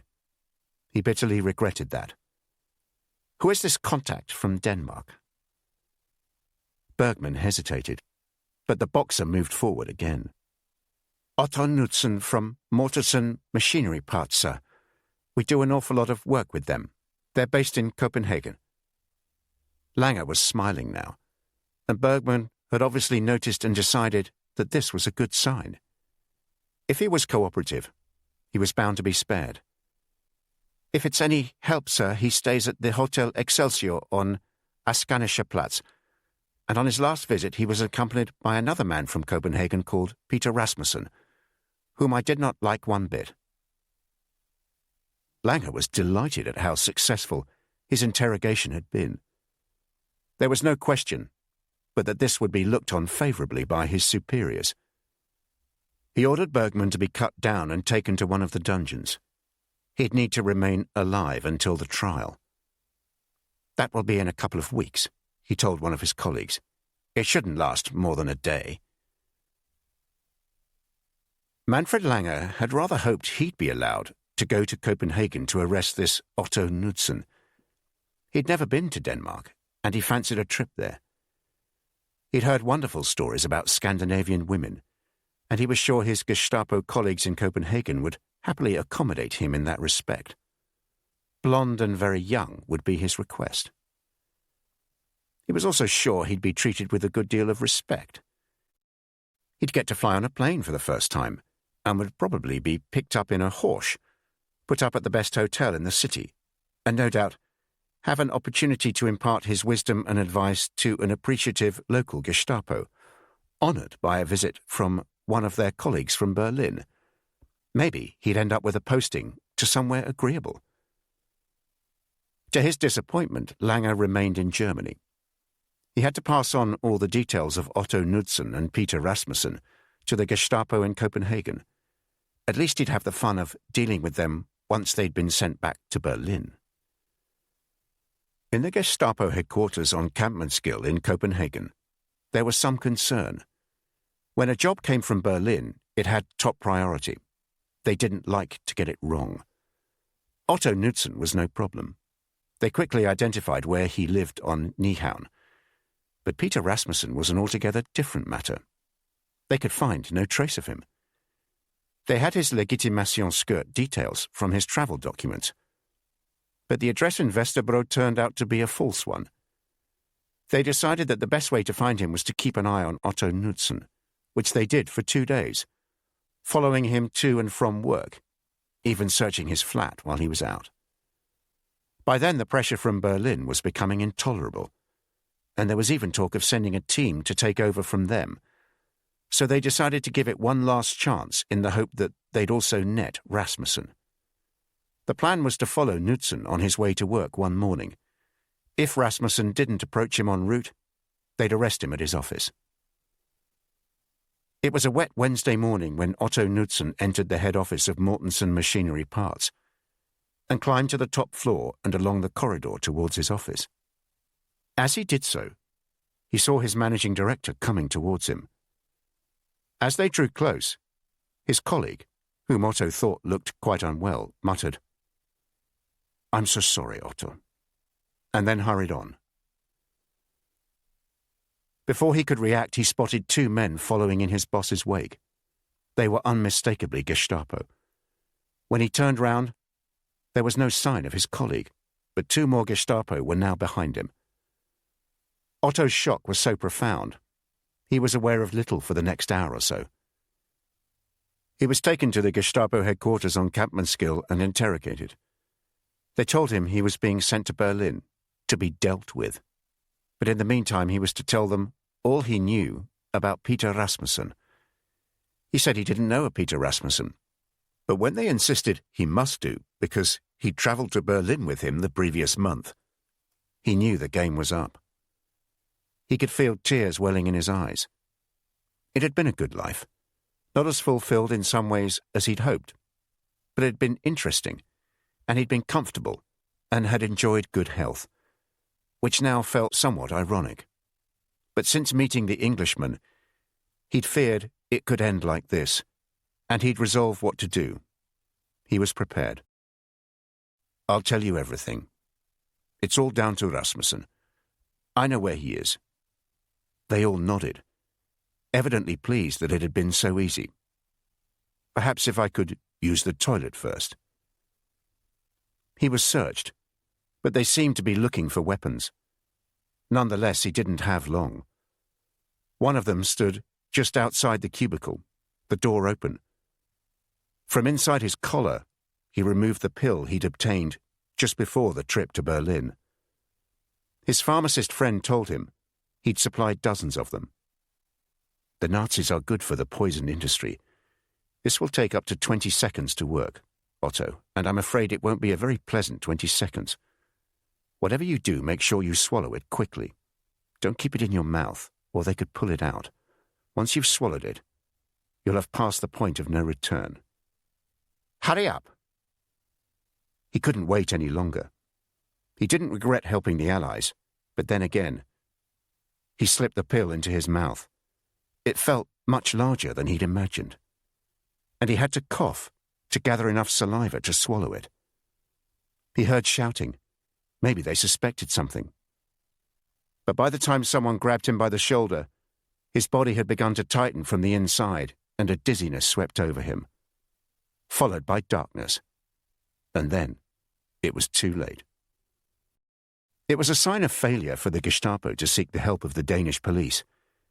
That they barely trusted them went without saying. What bothered them more was how it showed them up. The Gestapo were meant to be the elite, the representatives of the master race, the occupiers.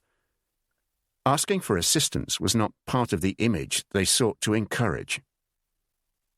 They'd gone to the police headquarters on Polititorve, but no one in the registration and records department could help them. There were quite a few Peter Rasmussens in Copenhagen, but none matched the description of the man they were looking for. "And you've tried that address?" "Of course we've tried that address, you fool. What'd you take us for?" None of the Danish officers answered. "Has anyone in here come across a Peter Rasmussen?" one of them called out across the room. "Peter Rasmussen, you say?" It was an older officer, who'd just entered the room, glasses perched on top of his head, reading a document. He hadn't spotted the two Gestapo officers sitting with their backs to him. "Hanna Jakobsen from the Major Robbery Unit at Nobro asked us to issue a legitimation skirt for a Peter Rasmussen back in November. She signed the authorization herself." By the time the two Gestapo men stood up and turned round, it was too late. The temperature in the room turned ice cold. "Hanna Jakobsen, you say?" A thin smile was spreading across the Gestapo officer's face. The room had been quiet up to that point, but now a sudden and chilling silence descended on it. It felt as if the air had been sucked out of the place. And from that moment on, those who knew Hanna Jakobsen began to speak of her in the past tense.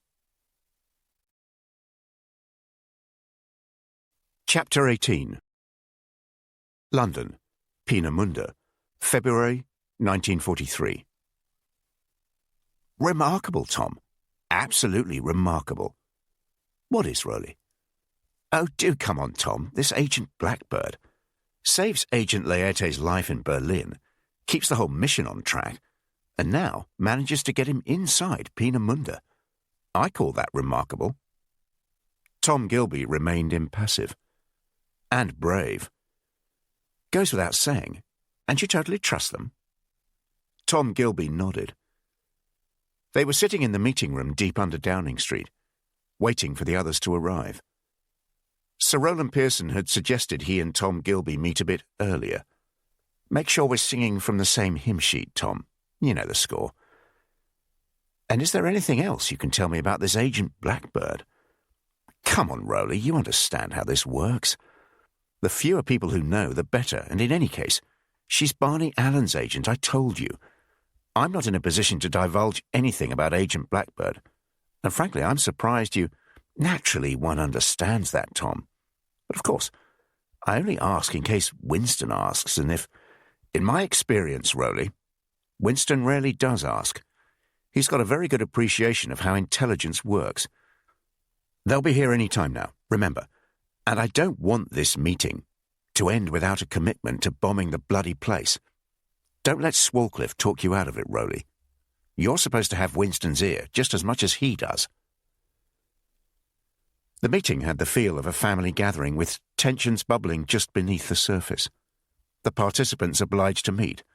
The occasion made all the more awkward by the links that had brought them together in the first place. As usual, Lord Swalcliffe sat on his own, opposite Sir Rowland Pearson and Tom Gilby, his face barely concealing a look of resentment. Air Vice Marshal Hamilton and Wing Commander Carter were at one end of the table, in front of a wall covered in charts and photographs, and Long from the Ministry was opposite them. As ever, his presence somewhat enigmatic, unexplained, largely silent, but nevertheless apparently important. "I think you will have to concede, Edward, that the map we received from Agent Laertes does rather substantiate Kurt's intelligence. Peenemünde is where the V1 and the V2 are being developed."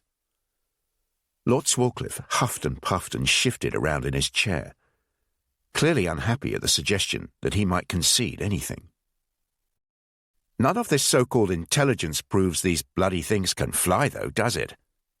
My concern remains that this could all be part of a very sophisticated deception operation by the enemy, Even if it's not, there's no guarantee their technology works. It could simply be something to indulge Hitler. The war in Europe is beginning to turn against him. By all accounts, the Nazis have been defeated at Stalingrad just this week and lost the whole of their Sixth Army in the process. And he needs to convince the German people everything will be fine because they're developing secret weapons to defeat us.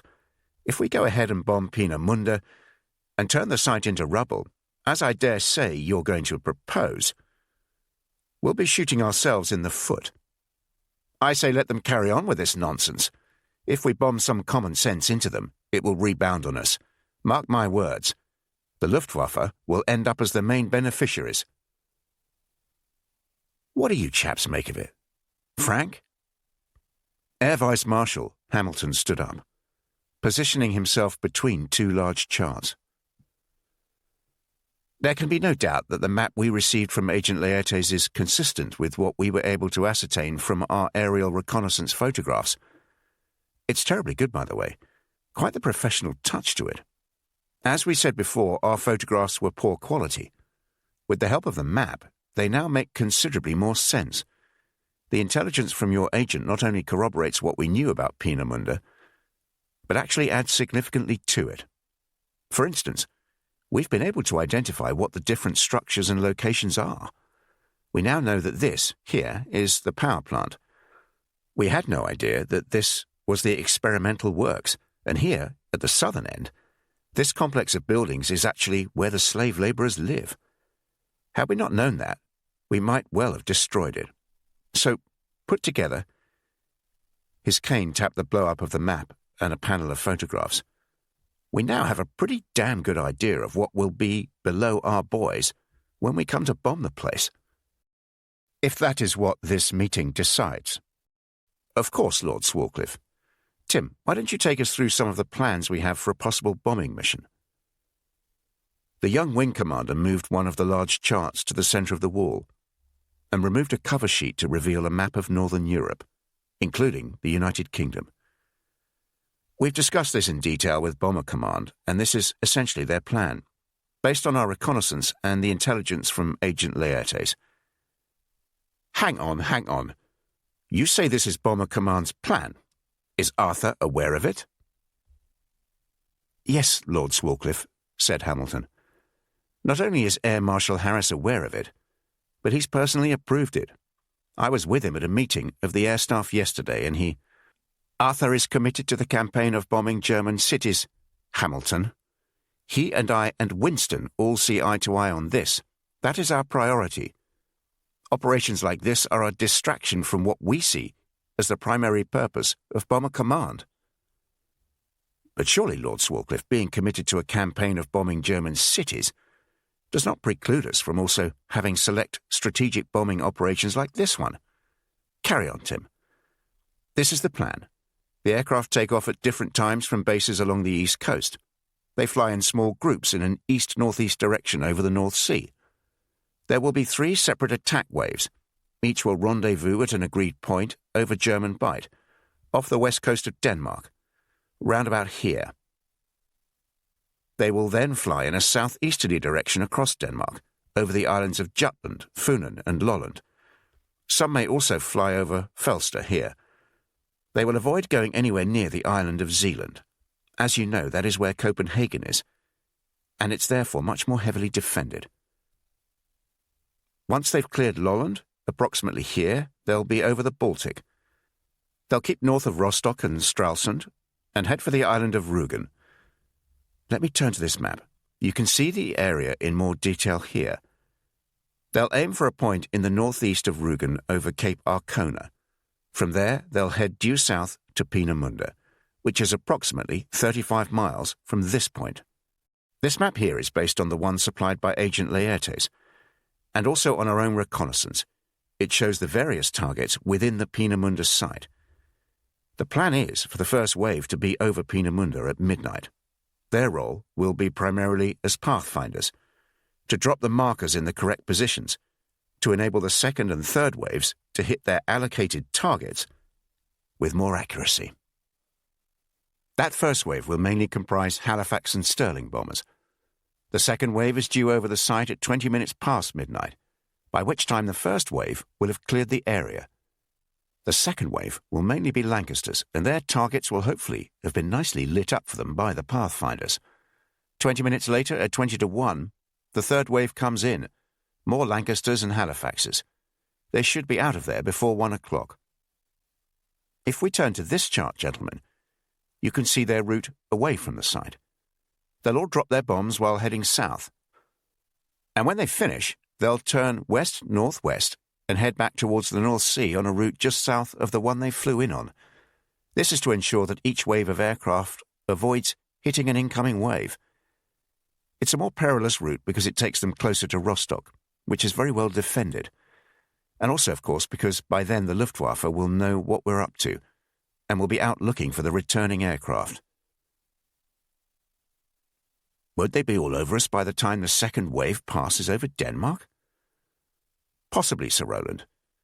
But we are organising a series of decoy bombing raids to coincide with the one over Peenemünde. Specifically, here and here, Berlin and Hamburg. These raids will start at 11:30, so with some luck, they'll have drawn most of the German night fighters away from the Peenemünde area.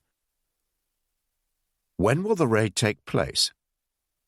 It was a rare question from the normally silent Long from the Ministry. Bomber Command say it should be on the night of a full moon, or as close to it as possible.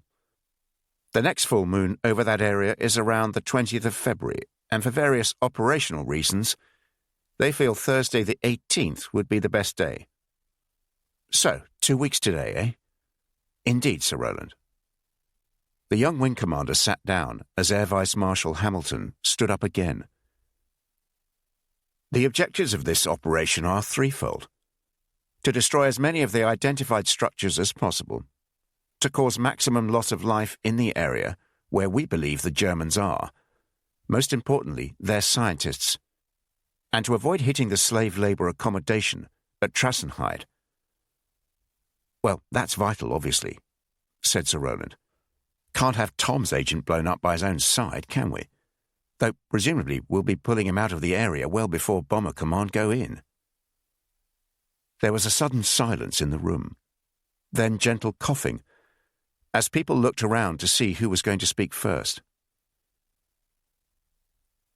I think one has to accept, said Tom Gilby, that Agent Laertes needs to remain in Peenemünde for the duration of the bombing.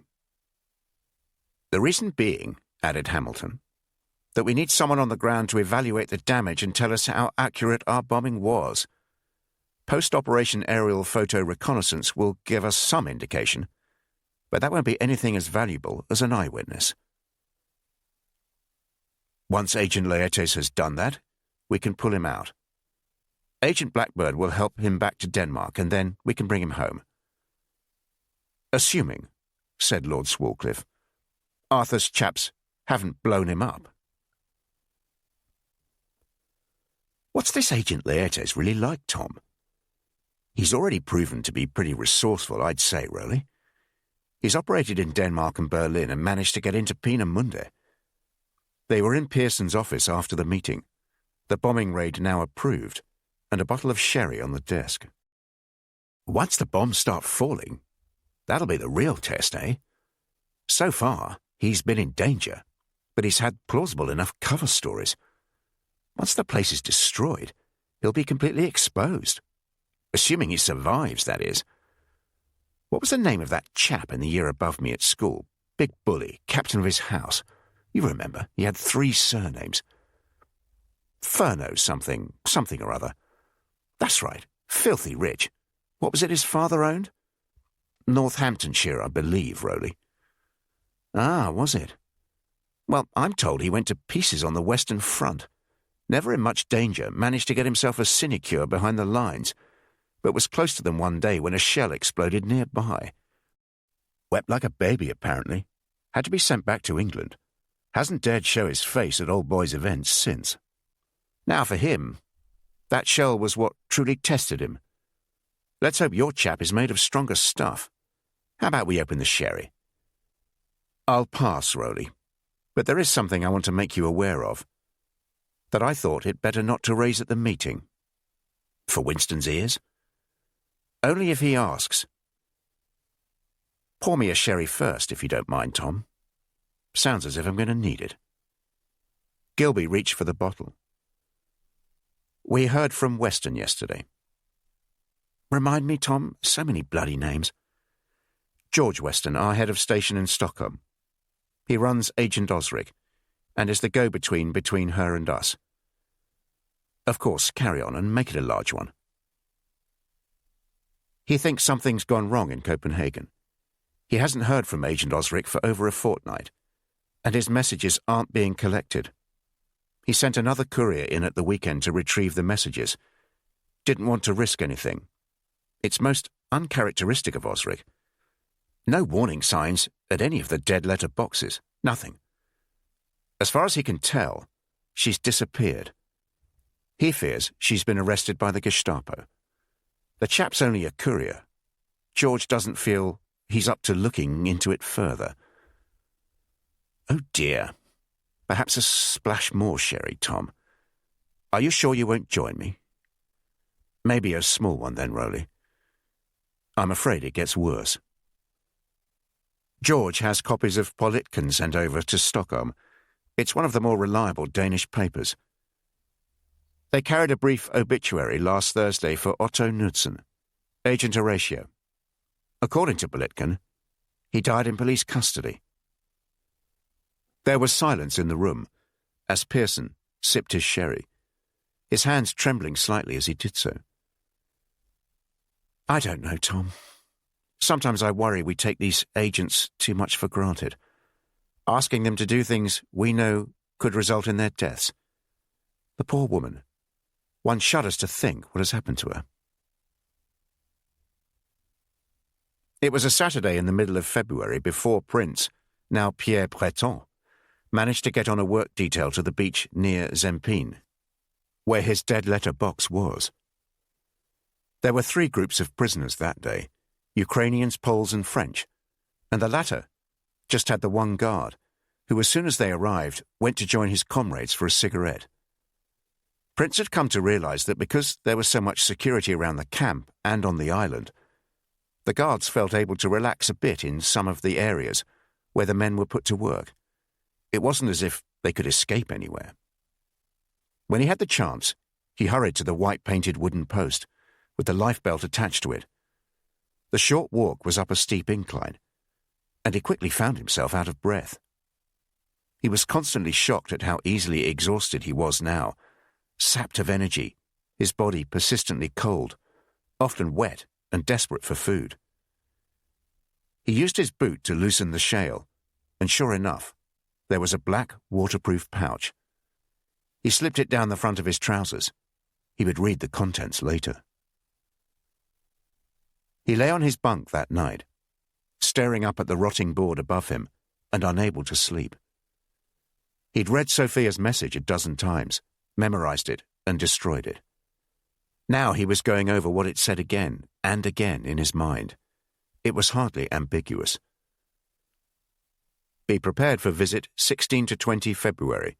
It will be on a night when there's a full moon. Essential you remain in the camp. Trassenheide will be spared.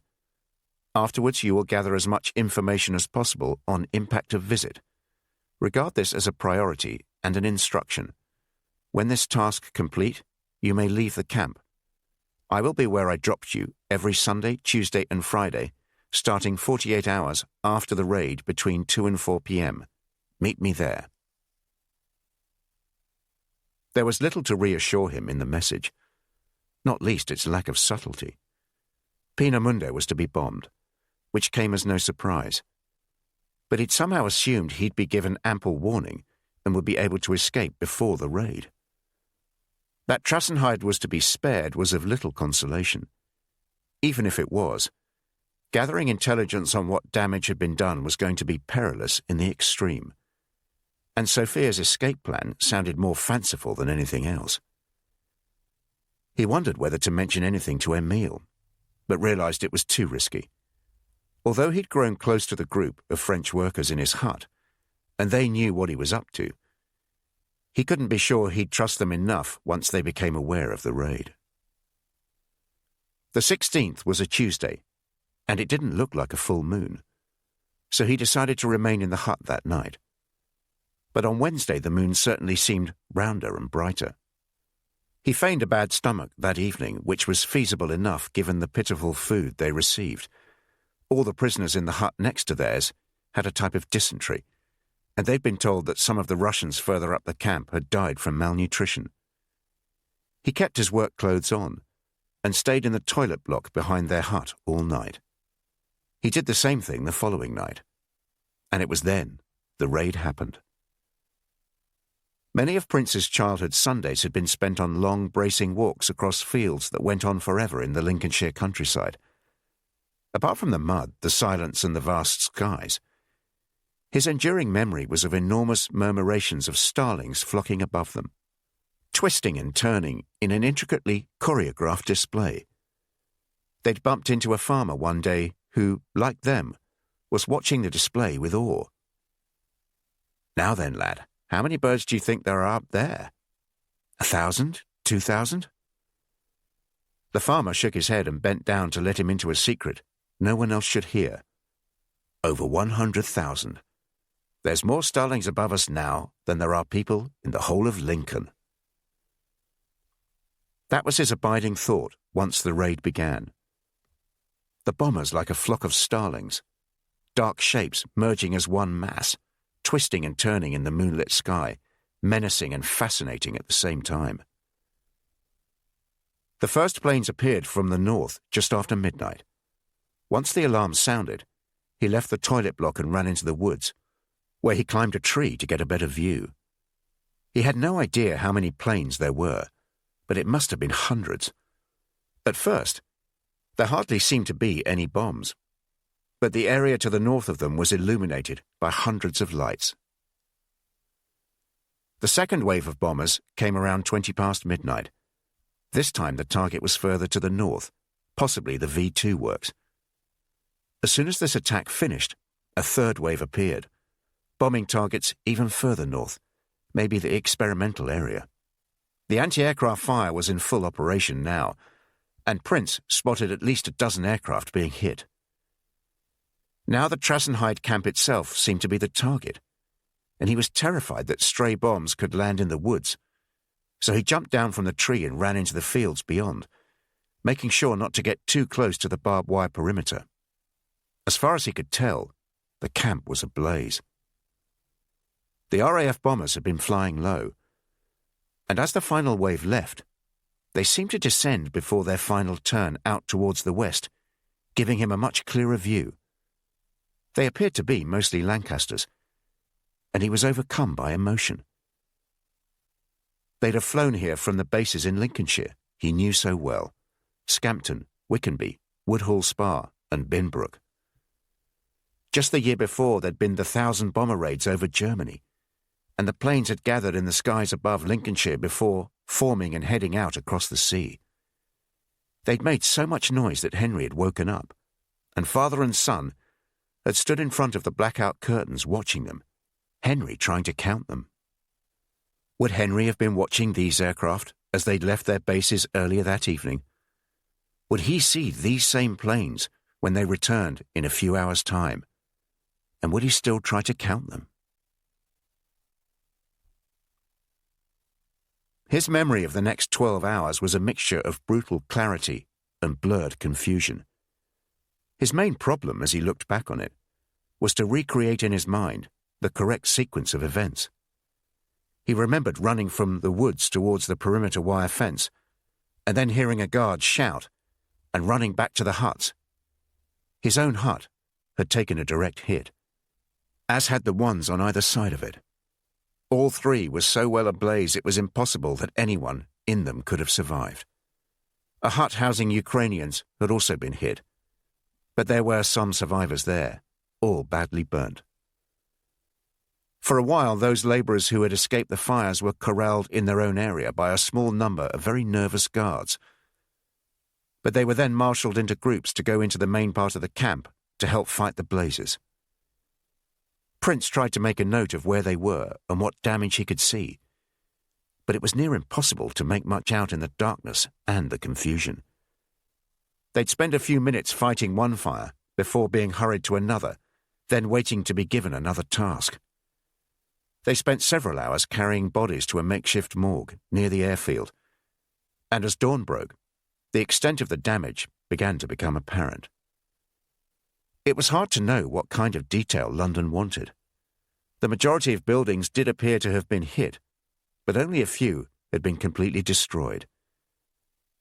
There was even evidence in the experimental area of work continuing as normal, and he saw a large rocket, apparently unscathed, being mounted on what looked like a railway wagon.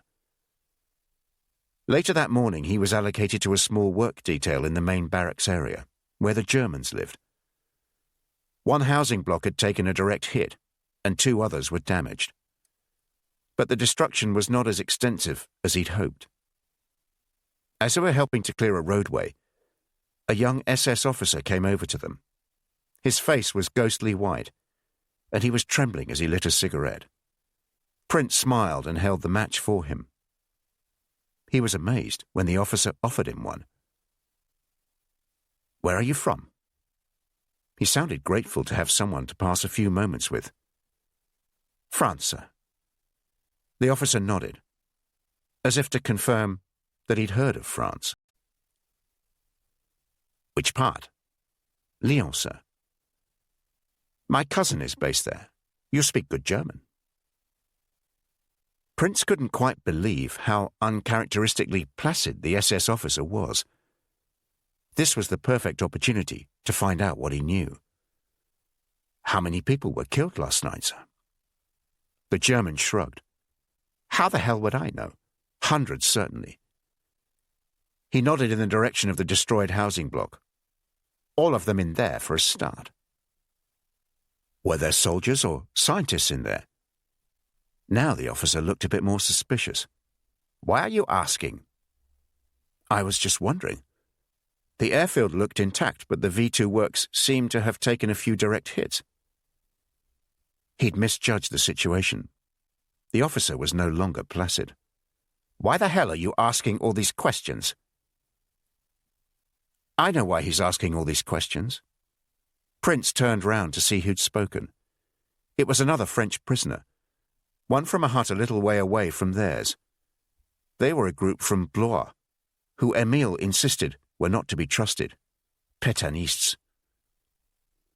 "Why's that, then?" The SS officer had walked over to the man. "Because he's not who he says he is. I don't even think he's French. He turned up in the camp a few weeks ago." Prince told the SS officer he'd never heard anything quite so ridiculous. He'd been here for over a year, he said, and was as French as the next man. At first, the SS officer looked inclined to believe him, or at least to let the matter go. Frankly, there were much more important things to worry about than 2 French prisoners bickering. But the other man from Blois wouldn't give up.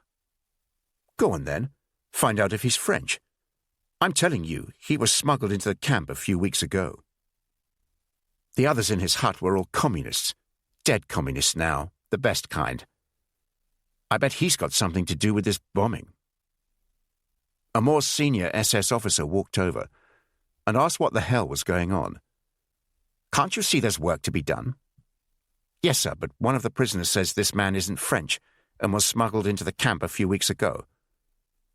"Well, go and find Sturmbannführer Roux then, and stop wasting time." It was Richard Prince's bad luck to be in the vicinity of an SS officer whose father was French and who was a native speaker. It took Sturmbannführer Roux less than 2 minutes to be certain that whatever and whoever Pierre Breton was, he wasn't French. He was marched to a makeshift prison where he joined a couple of dozen slave labourers, suspected of being responsible for the bombing. As the day progressed, the number of prisoners increased to nearer 100, and more were being brought in each hour. Prince hoped there'd be a certain safety in numbers. Certainly the area where they were being held became increasingly chaotic.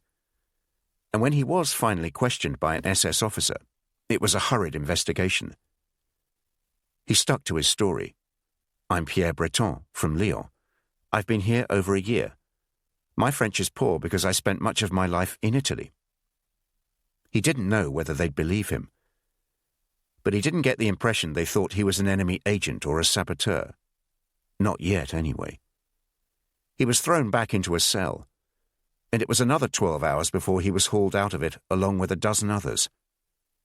He'd heard rifle shots during the night and was sure he faced summary execution. He tried to suppress his fear and rising panic. His main concern had to be getting a few minutes to write a letter to Henry. Maybe the Red Cross. "You, come here." Now resigned to his fate, he walked towards the SS officer who'd shouted at him. "We haven't got time to deal with you bastards now. You're one of the group that stole the bread, eh?" Prince nodded and said he was terribly sorry. But he'd been working non-stop and "Shut up and go and join that lot there. You'll soon wish you'd never left this place." Prince shuffled over to a small group gathered by the entrance. They were all placed in handcuffs and loaded onto a lorry. The prisoner next to him was August, a German communist he knew from a nearby hut, who always shared his cigarettes and constantly recited the poems of Schiller and Goethe, which he said was his way of keeping sane. "You know where they're taking us, don't you?" August said. "No." Neuengamme. Sophia von Naundorf heard the raid from her villa near Greifswald. It was hard not to. Like Prince, she'd been waiting for it for a couple of sleepless nights. And when she heard the drone of planes, she got out of bed, dressed and stood in the garden of her villa, making out the flashes and explosions to the east. She had an intense sense of satisfaction, aware that she'd played no small part in this. She was certain Peenemünde was being obliterated. She was wreaking her revenge in the best possible manner. Of course she was worried about the Englishman, but she was also aware what the message from London had said. The slave labourers' camp would not be bombed. Her first visit to Usedom Island to wait for Agent Laertes would be on the coming Sunday, 3 days after the raid. By now, courtesy of the orphanage, where she was such a willing volunteer, she had acquired an impressive-looking nurse's uniform, which, along with a sheaf of documentation from Oberfuhrer Hauser in Greifswald and the Mercedes stuffed with provisions for the sentries at Wolgast, would hopefully ensure she'd get to Zempin with little difficulty. When there was no sign of the Englishman, she imagined he was still gathering information or needed another few days before he could get on the right work detail. So she returned on the Tuesday and again on the Friday. There was still no sign of him. On the Friday, she managed to speak with a guard by the beach, who was grateful for the cigarettes she slipped into the pocket of his greatcoat. "It must have been terrible," she said. "Were many people killed?" "Quite a number, my lady, but not as many as you'd expect, not given the number of planes that flew over us and the amount of bombs they dropped." She told him how brave he was, and he must take this sausage, please. "No, I insist.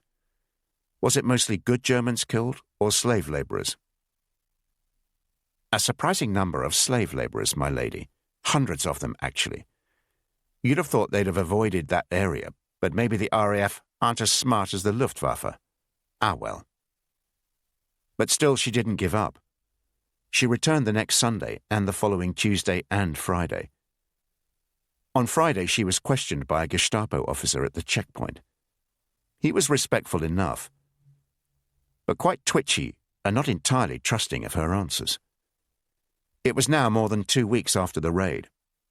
She had to conclude that Agent Laertes had been killed, which was very sad.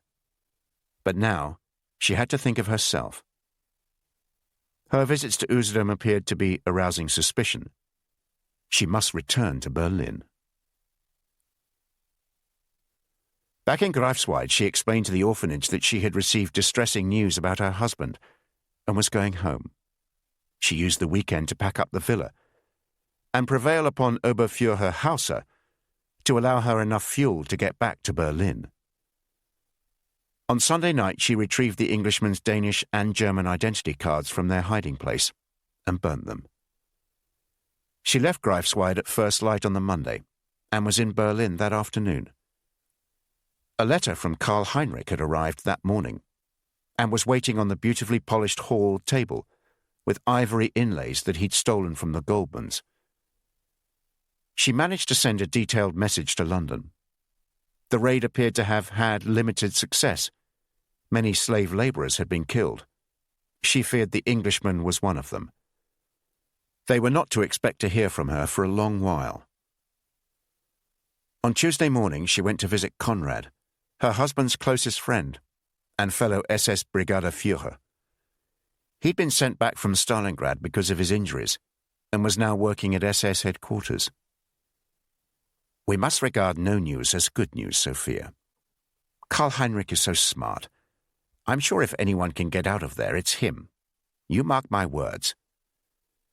But it sounds so unlikely, Conrad. Paulus surrendered over a month ago. Surely I'd have heard something by now. Don't be defeatist, Sophia. But tell me, is there anything I can do for you? There is one small favor, Conrad. Karl Heinrich told me that if anything ever happened to him, or even if it looked as if he might be in danger, I was to go to Zurich to collect some gold he has in a bank there and bring it back here.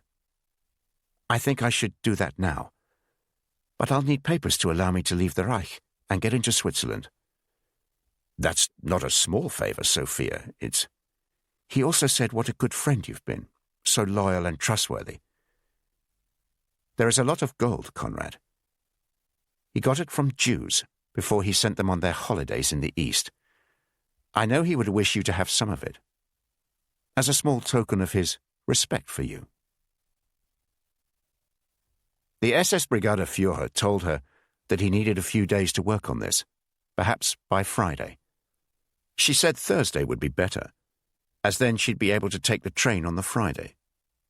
With luck, Conrad, I'll be back here this time next week with a certain something weighing down my bags.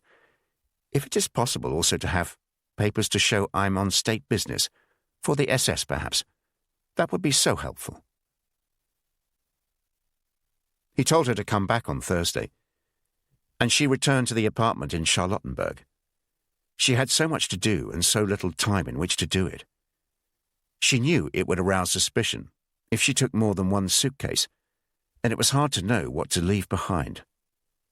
She'd wear her furs and jewelry, and she packed more jewelry along with the silver candlesticks belonging to the Goldmans. She knew how important they were to the family, and hoped one day to be able to return them. The final item to go into the case was perhaps the most important one, her husband's diary. She took care to ensure her maid was not aware of what was going on. She gave her a few days off and told her she'd be back by Monday. When the maid had left, she took out Karl Heinrich's letter and read it a few times, savouring it the way one does a compelling novel. Then she opened one of the bottles of what he had assured her was an excellent vintage champagne, Mum, his favourite. She ran a bath and stayed in it for an hour, then put on her silk dressing gown before pouring her fourth glass of champagne and reading the letter once again. Chapter 19. Stalingrad, Switzerland. January to February 1943. Headquarters of the 6th Army, Gumrak Air Base, 20 January 1943. My darling, darling Sophia, I write this letter with a heavy heart because I fear it is possible this may be the last time you hear from me, your devoted and loving husband. I cannot describe how difficult the circumstances are in which I write. The cold is unimaginable. We no longer have fuel for any form of heating or for cooking, although there is hardly any food left to cook anyway. We are now completely encircled by the Soviets, and it can only be a matter of days, if not hours, before they capture Gumrak. I should have taken the opportunity to get out of here last week, when I actually had the chance to do so on a Heinkel. However, Colonel General Paulus has made this his headquarters, and I decided to remain. In truth, it is some weeks now since there was any need for the SS, since our role was to help in the capture of Stalingrad, and then deal with those who'd remained in it. The Heinkel and Junkers pilots have been quite heroic, flying through the most atrocious conditions to deliver a few supplies, and along with those, our mail. There is a Junkers preparing to depart here in a few minutes, and I will make sure this letter gets on it. I have no doubt this will be the final Luftwaffe flight out of Gumrach. The last letter I received from you was dated 26 December, when you told me you were going to volunteer at the Frauenschaft orphanage in Greifswald. I had hoped to hear from you since then, but I imagine you have been too busy doing your bit to help our noble cause. That you have been so selfless and think only of others comes as little surprise to me. There is much defeatist talk here of surrender. It seems Paulus is inclined in that direction. There are rumors that the Führer is about to promote him to Field Marshal, as no German Field Marshal has ever surrendered, but I doubt even this will persuade him. Although this is shameful, I have to take my lead from the commanding officer. If I remain alive after the fall of Gumrach, then I will no doubt be taken prisoner.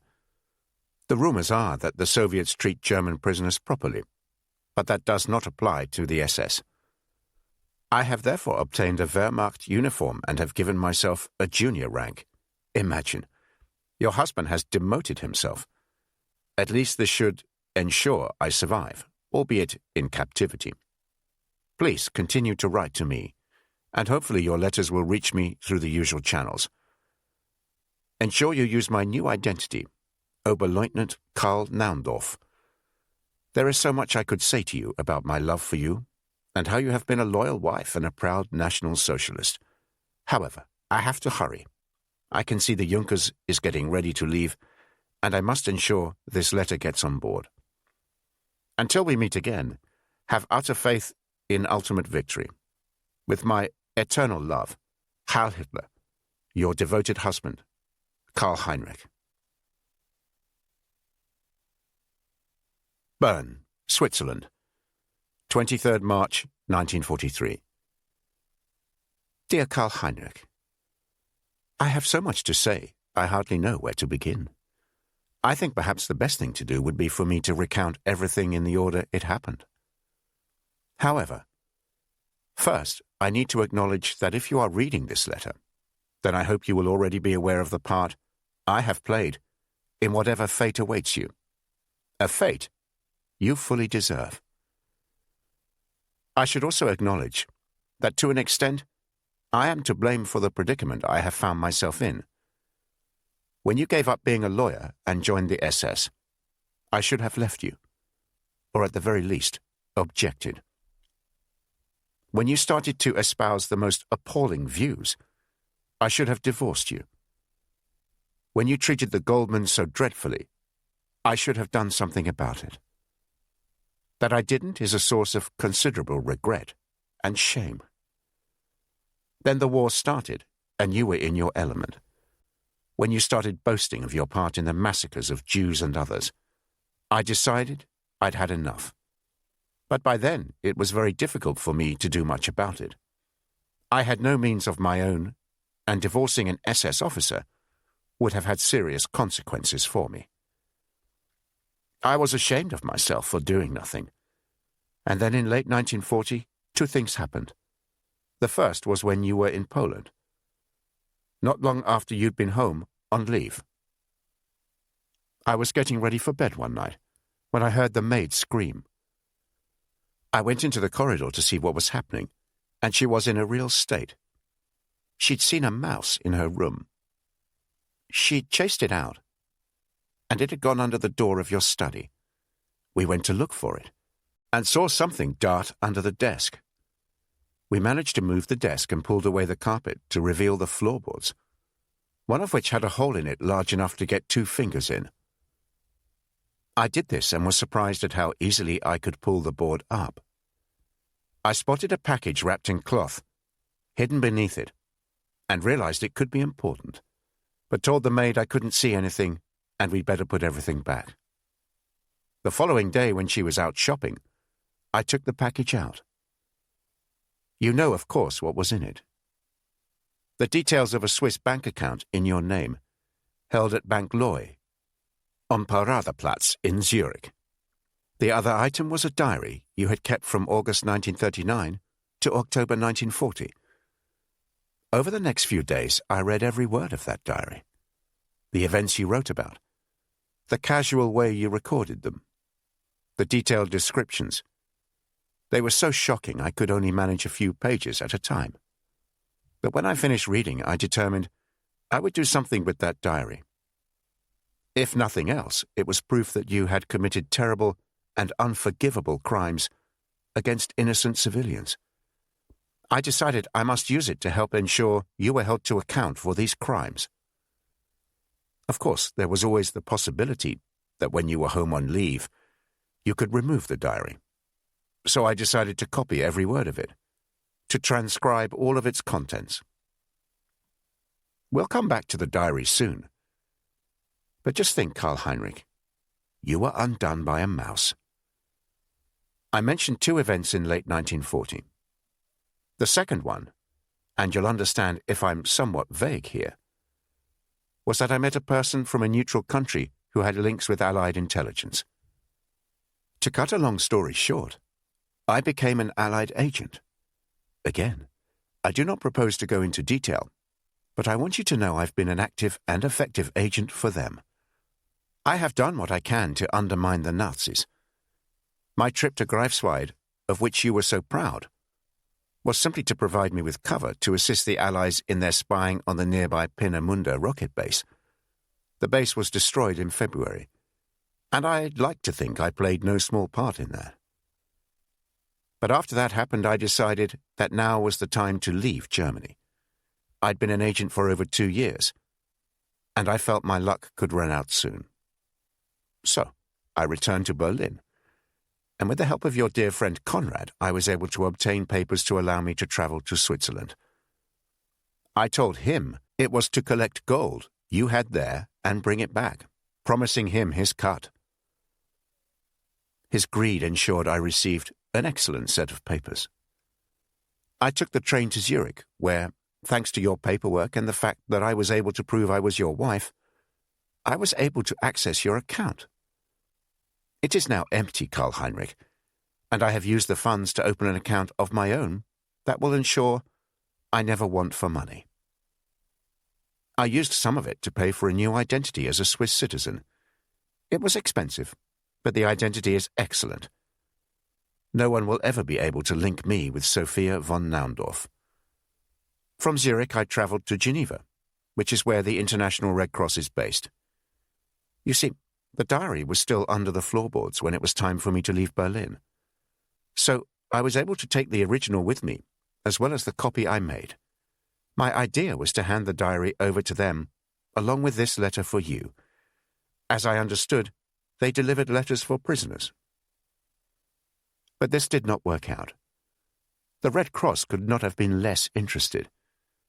They said they couldn't deliver letters to German prisoners in the Soviet Union. And as for the diary, either they didn't understand, or more likely, they didn't care. But when I left, a secretary followed me out. She said she'd overheard what had happened. Why didn't I take the matter to the Soviet embassy in Bern? So I took her advice and traveled to Bern. I have to tell you, Karl Heinrich, Switzerland is the most peaceful country, with wonderful scenery, and traveling through it by train, first class thanks to your generosity, is a most satisfying experience. At first, the Soviet embassy was rather skeptical. I saw a junior diplomat to begin with, but he referred the matter to someone more senior, and then someone else investigated it in detail. It seems they were able to check out some of the facts in your diary, and especially the entry from January 1940. Regarding Kielce, I am sure you remember it, but just in case, I am enclosing in this letter another copy I have made of that entry. You may wish to read it, Karl Heinrich. It has helped seal your fate. The Soviet officials have been most helpful, even enthusiastic. The diary will help them identify a number of war criminals, including you. You said in your last letter that you were going to disguise yourself as a junior Wehrmacht officer. They have been able to check with their comrades responsible for the prisoners captured at Gumrach, and they now know that Oberleutnant Karl Naundorf is actually SS Brigadeführer Karl-Heinrich von Naundorf. You really ought to have been more imaginative in adopting another identity. But then, I guess your arrogance got the better of you. So, there we are, Karl-Heinrich. The Soviets assure me that for security reasons, they will only show you this letter in the moments before your execution, so that you will not be able to divulge its contents to anyone. My new life starts now, as yours comes to an end. Sophia. Wednesday, 24th January, 1940. Kielce, Radom District, General Government of Poland. I thought nothing could be more fun than conquering Poland in less than a month last September. But these days life is even more amusing. I've not made an entry for a couple of days because we've been so busy, though it's not been exactly hard work. Last night, after our exertions, Karl, Gerd, Georg, and I borrowed a crate of excellent vodka from a merchant's house in one of the better districts of this miserable city. I don't remember much of what happened, but let's say that this morning there wasn't much vodka left. Gerd had also managed to get hold of 6 girls, 4 of them Polish and 2 Jewish, and not one of them over the age of 18. I do remember we had an argument about which of us would have 2 girls, and in the end it was Gerd and me. Gerd because he found them, me because I pulled rank. Because I felt so guilty this morning, I wrote a long letter to Sophia, pledging my undying love, as always. She writes such sweet letters to me. I feel I must reply in kind. So the fun we're having at the moment is all to do with the Jews. This place is full of the bastards. Fritz Katzmann, who is now looking after the policing of the district, told me the other day that before the war there were only around 15,000 Jews in the city. Now there are over 20,000. Because they're bringing them in from other places. I guess sooner or later they'll have to put them in one area so they can be controlled, while we come up with other plans for what to do with them. Yesterday morning I was in Katzmann's office, and he told me about a house on Pocieszka, where a bunch of radical Jews were hanging out. Apparently they came from a small town called Chmielnik, which is just south of Kielce. According to Katzmann, these Jews were political radicals. They belonged to a secular socialist party called the Bund. He said he had his eye on them because he was concerned they might cause trouble. I said to him, Katzmann, what the hell's the point of keeping your eye on them? What are you waiting for? You want them to start taking shots at our boys? He didn't look too happy at me talking to him like that. He's the same rank as me, an Oberführer. Though I'd be surprised if I'm not ranking him in a matter of months, if my promotion to Brigadeführer comes through, as I'm sure it will. He said, All right, von Naundorf, you deal with it. And I said I happily would. Karl, Gerd, and Georg were free, so we took a unit of stormtroopers with us and went to the house on Pocieszka. I decided we should treat the raid as a proper operation.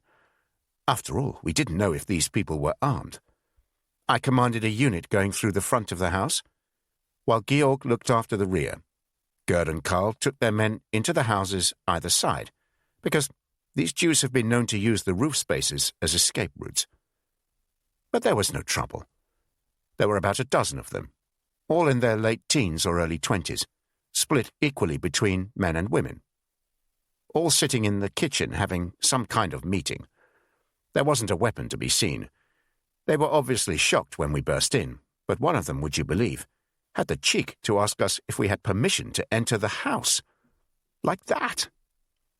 I told him this was all the permission I needed, and pulled out my Luger pistol and hit him across the face with it. I'm sure I must have broken his jaw, but he didn't make a sound. He just stood there and smiled. I was so angry I shot him there and then, and the others started screaming. Once we'd quietened them down, I ordered my men to search the house.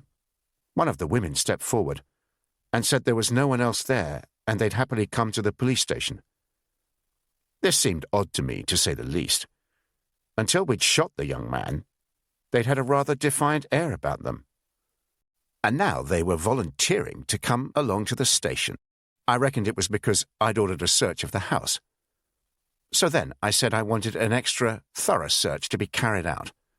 Sure enough, they discovered a trapdoor in the cellar, and through this a small underground room, more of a hole really, with half a dozen young children in it. Well, that was a bonus. When we brought the children out to the street where the others were waiting, there was quite a commotion. The gist of which was the adults pleading with us to take them but spare the children. Imagine the sheer, and I have to say typical, arrogance of the Jews, thinking they could negotiate with us. I was about to arrest them all, but Gerd said he had a much better idea. He herded them together and made them all march along. The adults were trying to comfort the children, who were terrified. My guess is they were all aged around 5 or 6. Soon we came to the river Silnitsa, which isn't much of a river, to be honest. But it more than served our purpose, especially as the water was so cold. Gerd got his men to line the children up on the bank, and he personally pushed them in one by one. I can tell you they didn't last long. I think the cold must have been too much for them. We noticed some of the local Poles watching us from the other bank, and when the kids drowned, they cheered, as if we put on a show for them. I sometimes think the Poles in Kielce despise the Jews more than we do. After that, we took the adults to the SS headquarters, though to be honest, by then I was quite bored with everything. I'd rather hoped they'd have put up some resistance at the house in Pocieszka. I was all for handing them over to the Gestapo for questioning, but Oberfuhrer Katzmann is more of a bureaucrat than a soldier, and he insisted that we needed to process the prisoners, and then they'd be sent off to a camp. I couldn't be bothered with all this red tape nonsense. So I told Georg just to shoot the prisoners there and then. He hesitated, I guess because 2 Oberfuhrers had given conflicting orders, so I said, "You know what? I'll do it myself." I got the stormtroopers to line the prisoners up against the wall, and we machine-gunned them there and then. They were remarkably calm, and when they realized their fate, they started singing a song very quietly, but they sounded like a choir. I have no idea what the song was, but I can't get it out of my head. NKVD, the People's Commissariat for Internal Affairs. Official Memorandum, restricted and confidential. To Commissar of State Security, First Class, A.I. Stepanov, NKVD Desk, Soviet Embassy, Bern, Switzerland.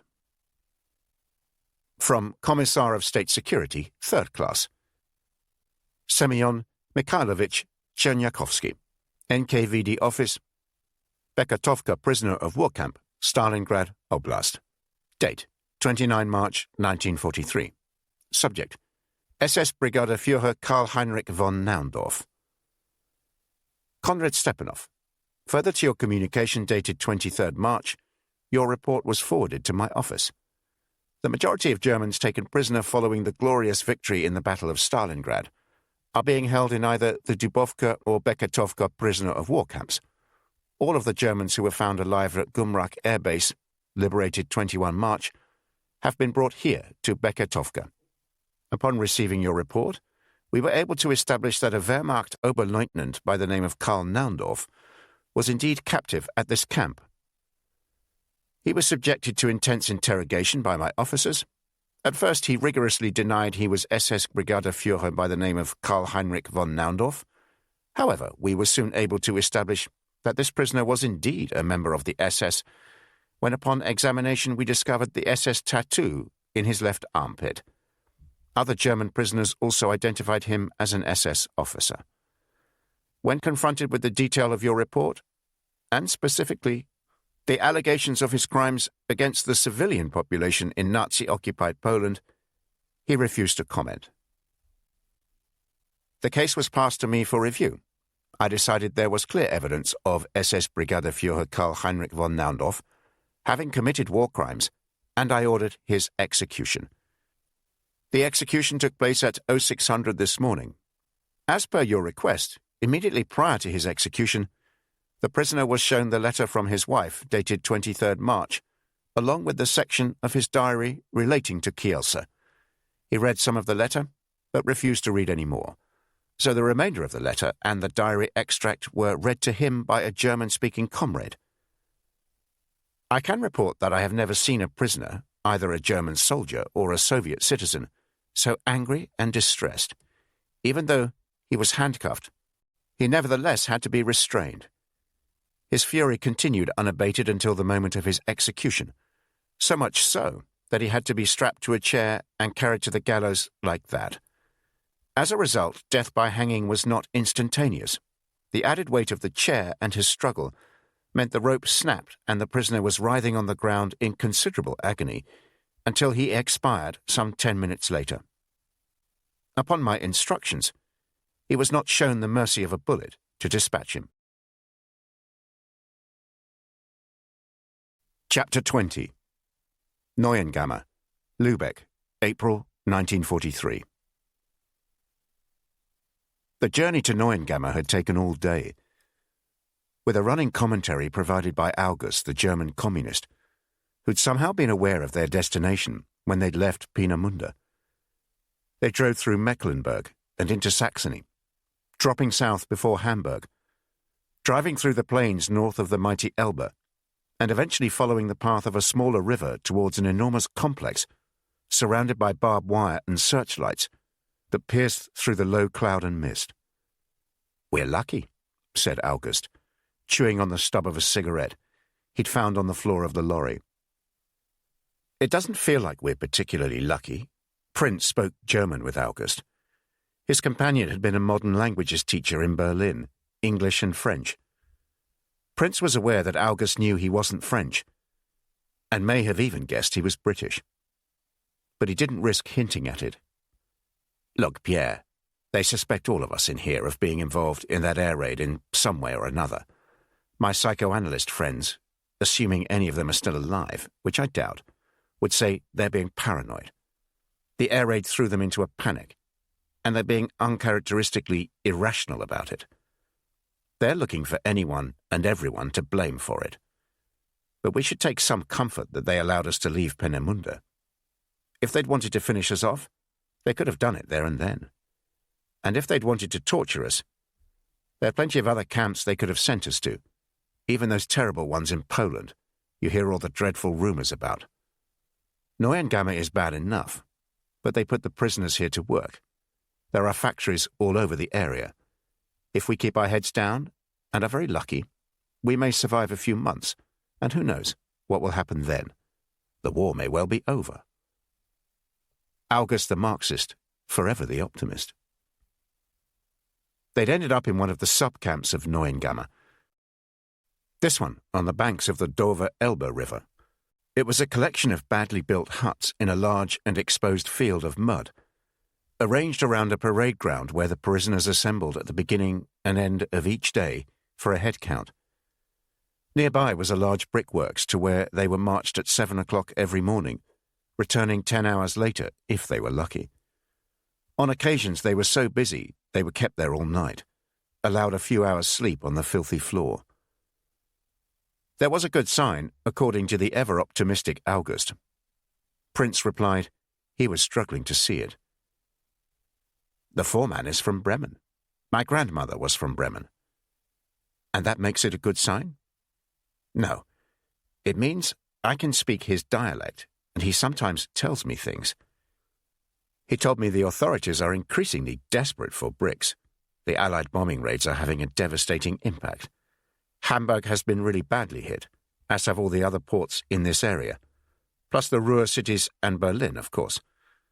So the more bricks they need, and the harder we're having to work, the more it's a sign that the Nazis are being defeated."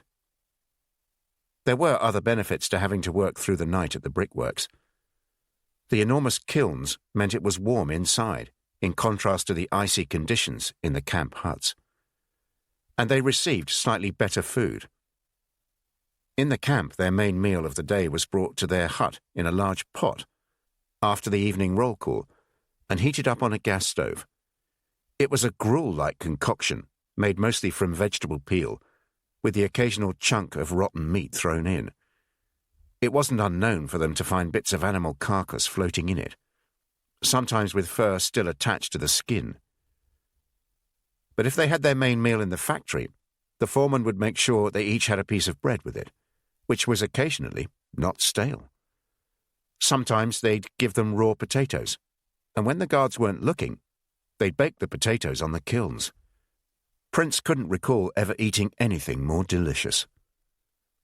There were 40 men in their hut in the camp, the majority Dutch or Belgian, plus a handful of Germans, a few French, and a couple of Norwegians. The Russians, Ukrainians, and Poles tended to be grouped together in other huts, often with quite violent consequences. The atmosphere in their hut was not as visceral as it could be in others. Some of the nationalities didn't particularly like each other, but nor was there any deep-seated hatred. The atmosphere was more one of quiet resignation. Most of their time there was spent in a state of exhaustion and hunger. Just staying alive and out of trouble kept them occupied. At the back of Prince's mind was a constant anxiety that the Nazis hadn't forgotten why he'd been sent to the camp in the first place. He was all too aware that he was here because another French prisoner had denounced him at Peenemünde, and he found it hard to believe that that was the end of the matter. He was convinced that sooner or later someone at Peenemünde, or even here at Neuengamme, would get round to looking at his file and decide to question him again. When he'd been at the camp for what must have been a month, this sense that he'd be called in any day now by the SS began to become an obsession. He was convinced that anyone walking behind him was following him on behalf of the SS. He even started to wonder whether August had been planted there to spy on him. He knew that once he was questioned, he'd be finished. He wouldn't be able to pass himself off as a Frenchman for more than a minute in a serious interrogation. A sense of hopelessness began to envelop him, and he soon lost track of time as he sank into a pit of despair, beyond caring what day of the week it was, or even what month. One afternoon, one of the Belgians from his hut, a man in his 50s called Franz, found him slumped in a corridor in the brick factory, doing nothing other than staring at the wall. "Are you ill, my friend?" Prince shook his head, not taking his eyes off the wall in front of him. "Then why are you sitting like that? If the guards see you, you're in big trouble, you know that." "I don't care." "You don't care about being in trouble?" He turned away, hoping the Belgian would get the message that he wanted to be left alone. At that moment, footsteps approached them, and he heard Franz talking in Flemish to one of the Dutch prisoners. Together they hauled Prince up and helped him back into the area he was working in. Back in the hut that evening, he didn't eat anything, and just lay on his bunk, face down, staring at the ground, watching a mouse scurry beneath him. Something was dripping on his neck from the bunk above, but he lay still, not bothering to move even 1 inch. August came over and sat next to him. "Franz told me what happened in the factory. You've given up, haven't you?" Prince didn't reply. He found it hard to disagree with the German. August grabbed him roughly by his shoulder and made him turn to face him. "I've been in these camps since before the bloody war started, over 5 years now. You have to give me some credit for the fact I've got some experience. There are 3 things I know. Are you listening to me?" Prince couldn't ignore the fire in August's eyes and the passion with which he spoke. "The first is that Nazism will be defeated and socialism will triumph. The second is this. There's a moment when some men just give up in the camps. They decide life is so terrible they couldn't care whether they live or not. I can see you're like that. The third thing, though, is that there is a way to survive, a way to get through, even in the most appalling circumstances." August paused, looking for some kind of response. Prince sat up, his eyes showing the first signs of life for a few days. "Look at Henk over there," August continued. They both looked over at the Dutchman, a mild-mannered man in his late 60s, a university lecturer who'd been suffering from typhus since Prince had arrived at the camp. but who stoically carried on, a gentle smile rarely absent from his face. Henk shouldn't be alive, should he? He's been a prisoner since the Nazis invaded the Netherlands. He was tortured by the Gestapo, and has been here for years. He wasn't a well man even before the war. How come he's still alive, while younger, stronger men gave up and died? Prince shrugged. You tell me. It's because he has something he believes in. He has a goal to aim for. In his case, it's his family. His wife is in hiding. He refused to betray her. And now he's holding on, convinced that one day they'll be reunited. That's what keeps him alive. It's more powerful than anything else. Those of us who've survived against the odds, it's because we've also got something to live for. For me, it's my politics. My belief that a better world will replace this one. That the triumph of revolutionary socialism is inevitable. The Frenchman over there, the one with no eyebrows, he has a restaurant in Paris, doesn't he? He spends all day planning new menus. He told me walking back here this evening, he knows the plat du jour for every day of the year after liberation. And now he's working on the following year. That's what has kept him going. You have to think of something to keep you going, your reason to survive. Are you married? For the first time in weeks, Prince felt emotion welling in him. His head dropped, and when he looked up again, there were tears in his eyes. I was. My wife and daughter were killed in a car crash. August looked at him for a while, unsure of how to respond. He placed his hand on Prince's shoulder. My friend, I'm so sorry. Is there no one else? Do you have religious beliefs, maybe? No, but I do have a son. He's very young. As he said those words, he suddenly felt stronger, as if the dead weight of despair had been lifted from him. A fortnight later, around the end of March, some 100 prisoners were ordered to remain standing at the end of morning roll call. It was one of those days when the wind begins to feel less harsh, more like spring than winter. In the fields beyond the barbed wire, they could even make out some flowers, a strange splash of colour in their grey world. They stayed standing for 2 hours, and although they were meant to be silent, the parade ground hummed with snatches of whispered conversation. They're going to shoot us. They'll be taking us east. Notice how they've not kept any Russians behind or Poles. After 2 hours, a long black Daimler pulled into the parade ground, and 4 men in SS uniforms climbed out. One of them walked to a microphone. That's Pauli, the bastard, said August. Who's he? SS Obersturmbannführer, Max Pauli, the commandant of Neuengamme. As I said, a bastard. The loudspeakers threw out a series of screeches as the commandant moved the microphone around. In 12 minutes, trucks will arrive to transport you to Lübeck. I don't want you to think that because you're in a city and away from here, somehow security will be less tight. In fact, it will be the opposite. My men who will be accompanying you have orders to shoot anyone who causes problems. You should now go to your huts and pack whatever miserable possessions you may have. Lübeck had been bombed so heavily, it took Prince a while to realize that they were actually being driven through a city. Through the gaps in the tarpaulin, it seemed at first as if they were in a quarry, and then an abandoned industrial area. Eventually the trucks pulled into a port and came to a halt in front of an enormous building. They remained there for an hour, while a series of arguments raged outside. The prisoners caught snatches of it, the gist being that the SS officer in charge of them thought it was too risky to keep them by the docks, while someone else said this was the only option. Otherwise, you can turn round and drive them back to the Elbe. More arguing.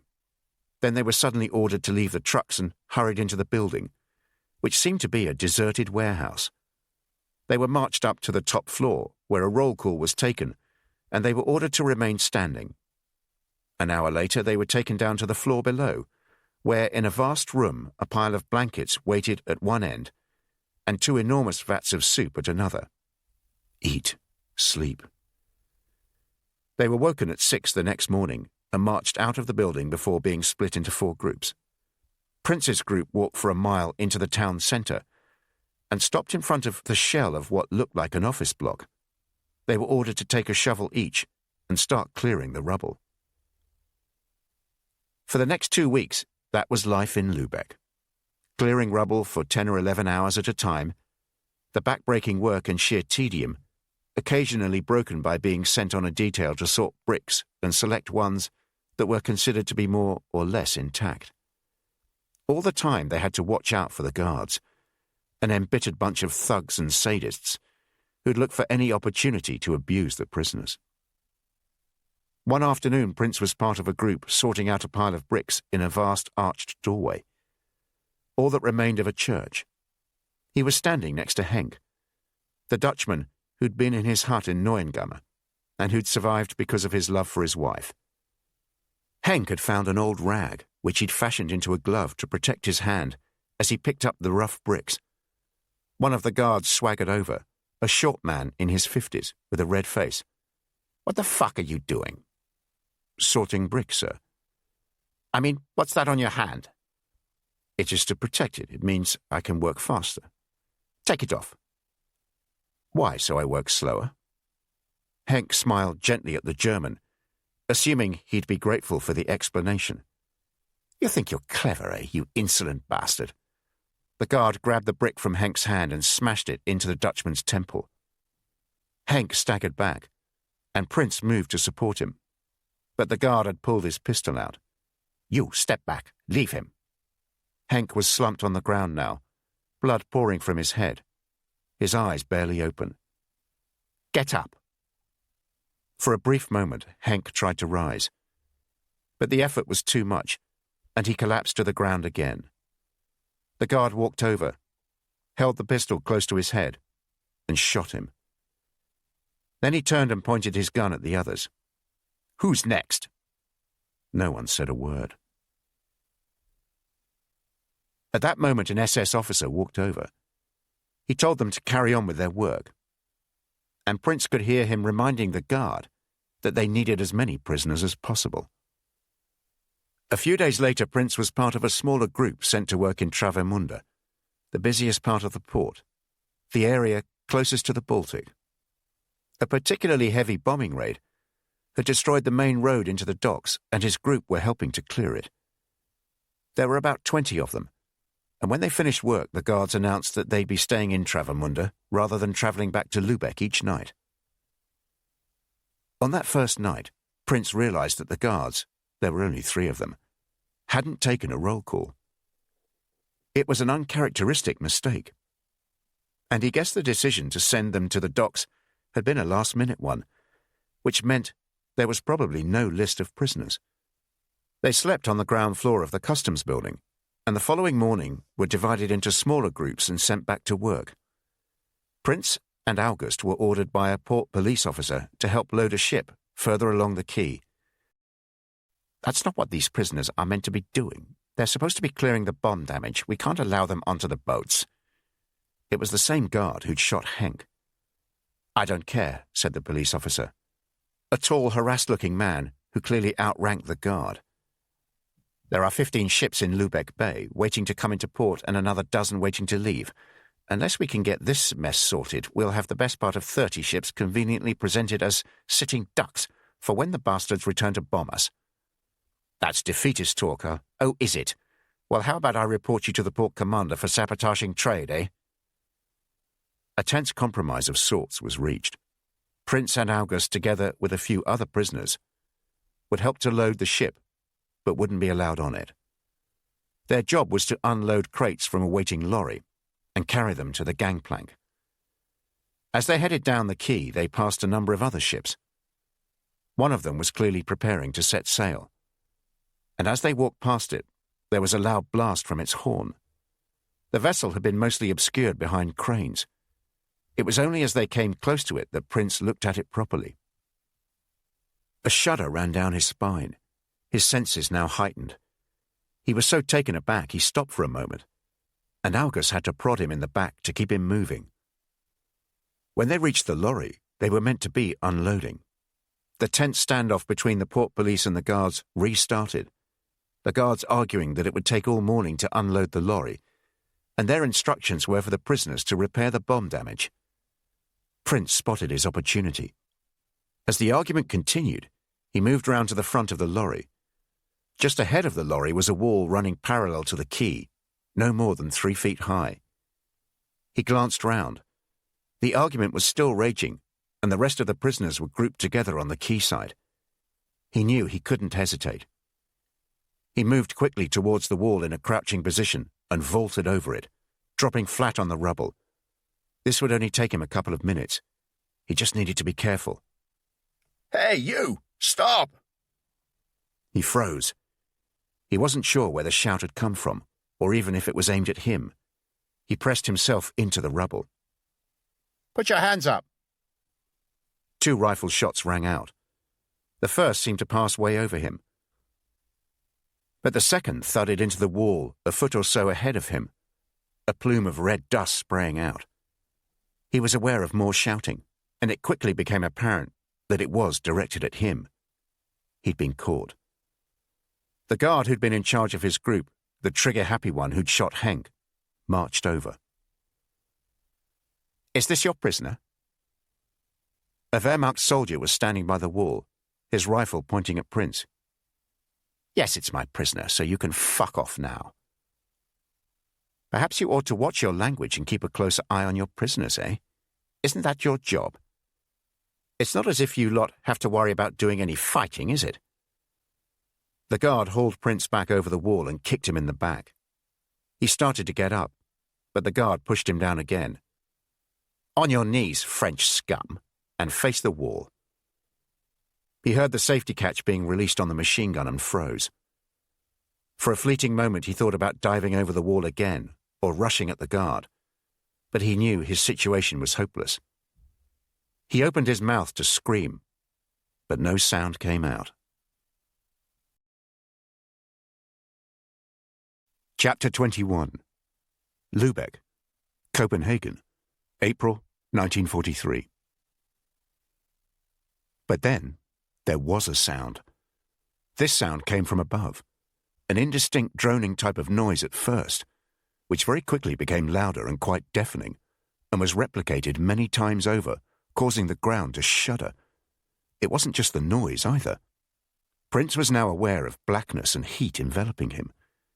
He assumed he'd been shot. But then he heard the guard behind him shout, "What the fuck?" followed by an enormous explosion that threw Prince forward into the foot of the wall he'd been kneeling in front of. He must have been knocked out for a moment or two. When he came round, he had no idea at first where he was or how long he'd been there.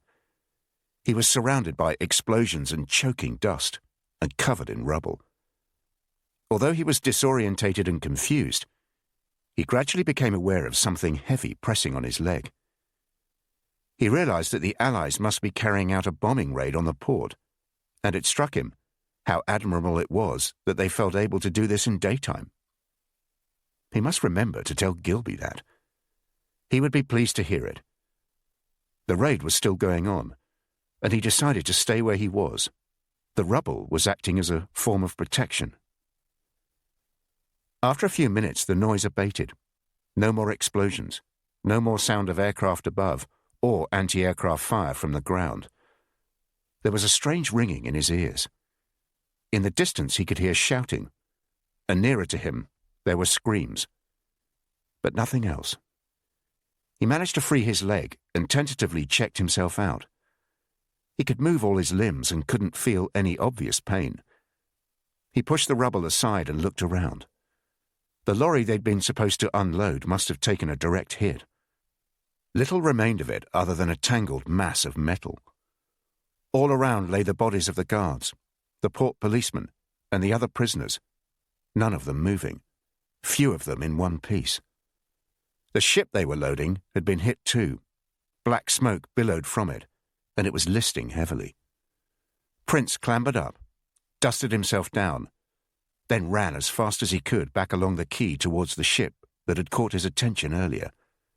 It was still there, and appeared to be unscathed. though there was frantic activity on deck. The crew were clearly in a hurry to leave port, and he could hardly blame them. He kept running, undecided whether to call out or just climb on board. At that moment the ship's horn sounded again, and its bow swiveled away from the dock, pointing towards the port gates. 2 sailors were frantically untying the ropes at the stern. Prince took a running jump, landing painfully on the deck, his fall cushioned by a pile of netting. He could feel the ship picking up speed as it headed out of the port. The 2 sailors stood above him, and between them he could make out the name of the ship on the bridge picked out in white along with the name of its home port.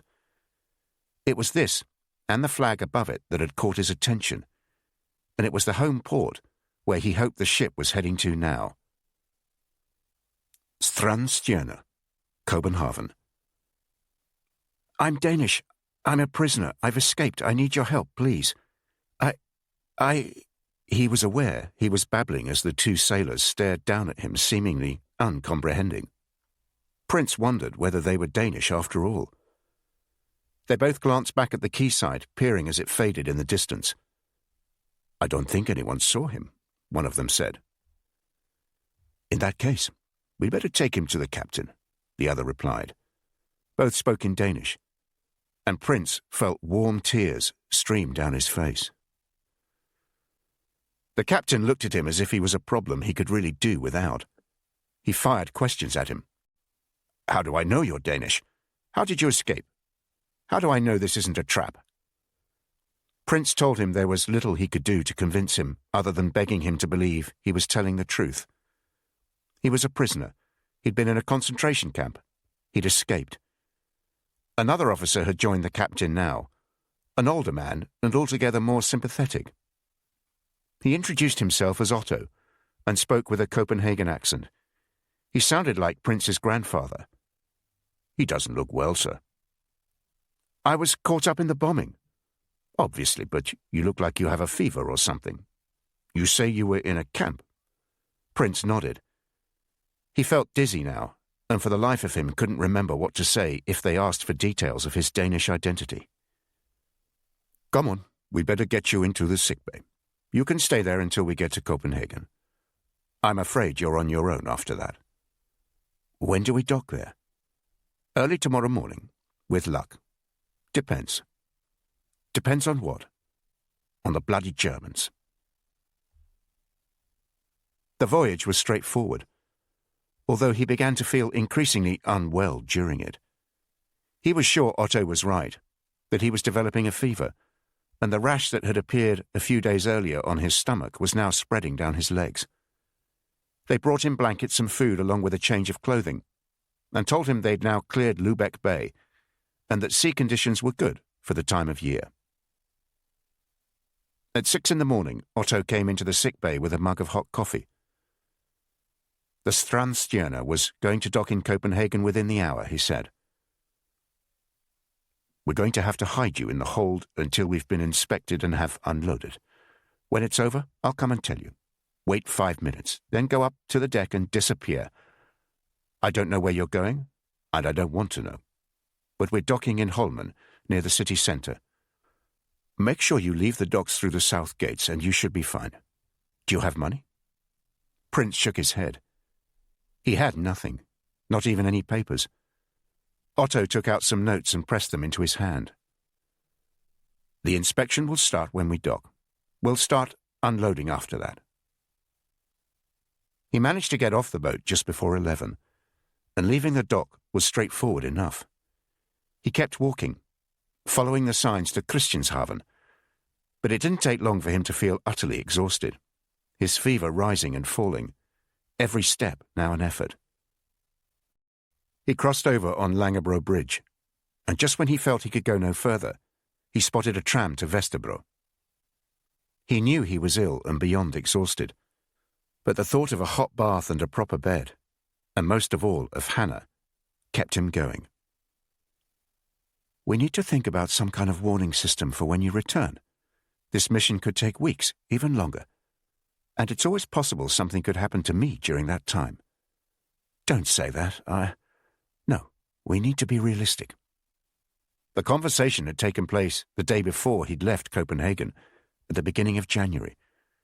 Hannah said that when he returned, he should go first to the alley at the rear of her apartment. My bedroom window overlooks the alley.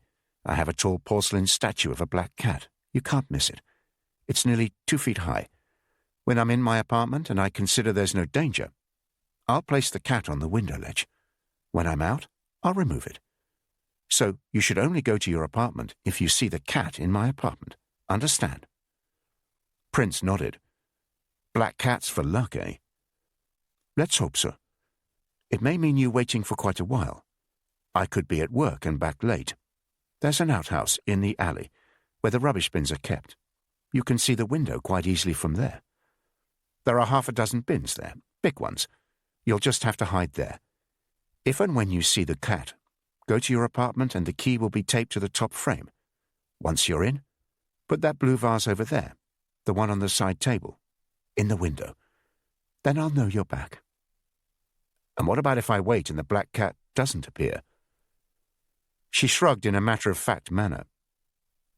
Then you must assume something has happened to me, and it's not safe. We can't plan for every eventuality, Peter. I'm afraid you'll be on your own then. I suggest you try and make your way to Sweden. Now it was the middle of April, just over 3 months since he'd left Copenhagen, and he'd been hiding in the stinking outhouse in the alley behind Hannah's flat for nearly 2 days. He'd arrived there at noon on a warm Wednesday, and now it was a few minutes past 7 on the Friday morning. And in all that time, no black cat had appeared in the window of Hannah's apartment. As far as he could tell, there'd been no other sign of life from her home, not a flicker of light, no movement. He'd stayed awake all last night, propped just inside the doorway of the outhouse, the door positioned so it shielded him, but allowed him a view of the window. At least that gave him some relief from the overpowering stench from the rubbish bins. On the first afternoon, he'd raided the bins for food, of some kind, and selected some stale slices of bread and a few discarded boiled potatoes. He thought that would be safe enough, but later he was violently sick. As darkness fell, it became apparent that he shared his outhouse with an extended family of rats. One of those families that kept themselves busy all the time and didn't believe in quiet nights in. It was clear he couldn't go back to the apartment. She'd suggested he try to get to Sweden, but he was exhausted and had no money and no papers, and he had little doubt now that his fever was typhus, which was hardly surprising given that so many people around him for the past couple of months had been suffering from it. That he'd managed to get back to Copenhagen was little short of a miracle. He crawled to the back of the outhouse, kicked a rat off the piece of flea-ridden carpet he'd retrieved from a bin, and slumped down. At least he'd not vomited for a few hours now. Another rat peered at him, with ill-disguised curiosity from under a bin. He recognized it as Adolf, so named because of a black patch under its nose. As well as being ill and exhausted, he was also having to come to terms with the realization that something awful must have happened to Hannah. It was a terrible shock, which had hit him like a sledgehammer. He'd regarded her as such a clever and resourceful person. He'd assumed she'd rise above any situation. And now he realized quite how much he loved her. He must have dozed off for a few hours because he was woken with a start by someone opening the outhouse door and throwing something into one of the bins. When they left, he checked it. Half a loaf of bread and 2 or 3 wrinkled apples. Nourished by this and rested after his nap, he could think more clearly. And as he did so, he remembered that last evening in Matlock when he and Gilby were alone in the dining room, and Gilby had assured him he was an agent he could trust implicitly. We have a further source in Copenhagen, one so highly placed and so important to us that you are only to approach him in the most extreme of circumstances. His codename is Browning. I'm about to tell you how to contact him. Prince left the outhouse later that morning, conscious that he smelt and looked just like someone who'd spent the last 2 days in the company of rats. along with the absence of a legitimation skirt or any other papers, he could be excused for feeling wary. But he also felt distinctly unwell, the spreading rash now very painful and his temperature rising, and it was an effort to focus on what he had to do next. He recalled Gilby's instructions. Steal a bicycle. I'm told Copenhagen is full of them. Annoying things. Do your best not to get caught. He took a tram from Vesterbro to the Kongens Park, where he'd previously noticed a large number of bicycles parked by Gottersgill. He took a seat on a bench in the shadow, thrown by an avenue of trees, and waited for prey to appear. 10 minutes later it arrived, a man in his 40s, perhaps in a hurry, and with a briefcase strapped behind the seat. He placed the bicycle against the railings and strode off, adjusting his hat and tie as he did so, heading north away from the park and from Prince's destination. Prince waited another 5 minutes, and when he was sure no one was paying the slightest attention, he casually strolled up to the bicycle, mounted it, and rode away. The bike shop is in Indpopu, in the centre of Copenhagen. It's down a narrow alley off Pilestral. You won't be able to miss it. It's the only bike shop there. Even has a bloody bike over the entrance, I'm told. It was only a short ride. But before he reached Pilestral, Prince stopped, dismounted, and fiddled with the front wheel. He walked along with the bike for the remainder of the journey. The shop's called Jensen, that's all. Jensen's the name of the owner, too. The shop was just as Gilby had described it. Prince pushed open the door, an action that set off a complicated sequence of movements and noises, culminating in a cord running down a wall, pulling a bicycle bell. Jensen is always there, otherwise it doesn't open. He has a beard. He had a shock when the man he assumed was Jensen turned round at the sound of the bell. He was a doppelganger for Leon Trotsky. Prince was familiar with the Russian's image from newspapers and magazines, and couldn't spot any differences between this Danish bike shop owner and the Russian revolutionary. Jensen had Trotsky's thick hair, greying and swept back, the round black-framed spectacles, the full moustache and goatee beard. He was even formally dressed as Prince recalled Trotsky always seemed to be, in a dark jacket and tightly knotted tie. "Can I help you?" He was momentarily surprised at the man's unmistakable Danish accent. He'd somehow expected a Russian one. "I appear to have broken a spoke on my front wheel." Jensen nodded, his face impassive. "And have you come far?" The correct response: "Yes, from Skoshul." Now Jensen would be sure too, and his dark eyebrows, so like Trotsky's, shot up a little. "And your broken spoke? When did you notice it?" "Fortunately, not until the end of my journey." The man nodded and held the front of his counter, bowing slightly, concentrating on taking 2 or 3 deep breaths. It was a moment for him to gather his thoughts. "You're certain no one has followed you?" Prince nodded. "Very well. You'd better come straight through to the workshop. I'll lock the door and put up a close sign. Fortunately, it's almost lunchtime. You don't look too well. Are you all right?" "You're not Browning, are you?" Prince asked once they were in the workshop. "No. I'm the contact for Browning. But I must ask you why you need to see him. I'm sure you've been told he can only be contacted as a last resort. You're only to approach him in the most extreme of circumstances, if your life is in danger, not if you've run out of milk." Prince hesitated, unsure how much he could trust this man with. "Don't worry. You need only tell me as much as you feel able to. It may be safer for you to leave out any names and addresses. That cuts down the risk. If it helps, I know Tom Gilby. He recruited me, and I recruited Browning for him. I operate completely independently of any other British intelligence interests in Denmark. It's safer that way. Even Gilby's people in Stockholm don't know about me. If Tom gave you this address, it shows he obviously trusts you. And by the look of you, You're going to have to trust me. Let me get you some water. Jensen had pulled 2 chairs up alongside a workbench, various bike parts scattered around them. I don't suppose you have any aspirin, do you? Prince asked. I think I may have caught something.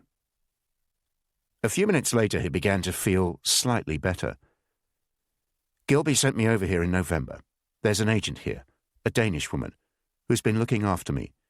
She provided me with somewhere to stay and a new identity. And she's passed messages and intelligence to and from London via the MI6 station in Stockholm. I've twice been on missions inside Germany. Could I trouble you for some more water? Jensen refilled his glass and told Prince to rest for a moment. On my last mission, I was arrested, although they didn't discover I was a British agent. Nevertheless, they sent me to a concentration camp near Hamburg. From there, I was sent to Lübeck. And I managed to escape on a Danish ship that was sailing to Copenhagen. What was the name of the ship? The Strandstjerner. When and where did it arrive? In Holmen early on Wednesday morning. I'm losing track of time. Is it Friday today? Jensen nodded. Because I was going to be away for several weeks on this mission. The Danish woman and I had agreed to a safety signal, but it never appeared. I have no idea what to do. I have no papers. I'm unwell, and I'm desperate. I know Gilby said to approach Browning only in the most extreme of circumstances, but I think this must qualify. It was only when he'd finished speaking that Prince realized quite how unwell he suddenly felt. He had the sensation of the room spinning round, and his vision was blurred. His body felt as if it was tightly wrapped in a rough, very hot blanket, and a wave of nausea rode through him. He was aware of a person moving towards him and saying something, though he couldn't make out any words. After that, he sensed he was lying down, overcome by dizziness. He tried to say something, but was unable to form any words. When he attempted to lift his head, there was a jarring pain, and everything went black. He lay very still for quite a few minutes. He had no idea where he was, other than in a room that resembled a cell, so he assumed he'd been arrested.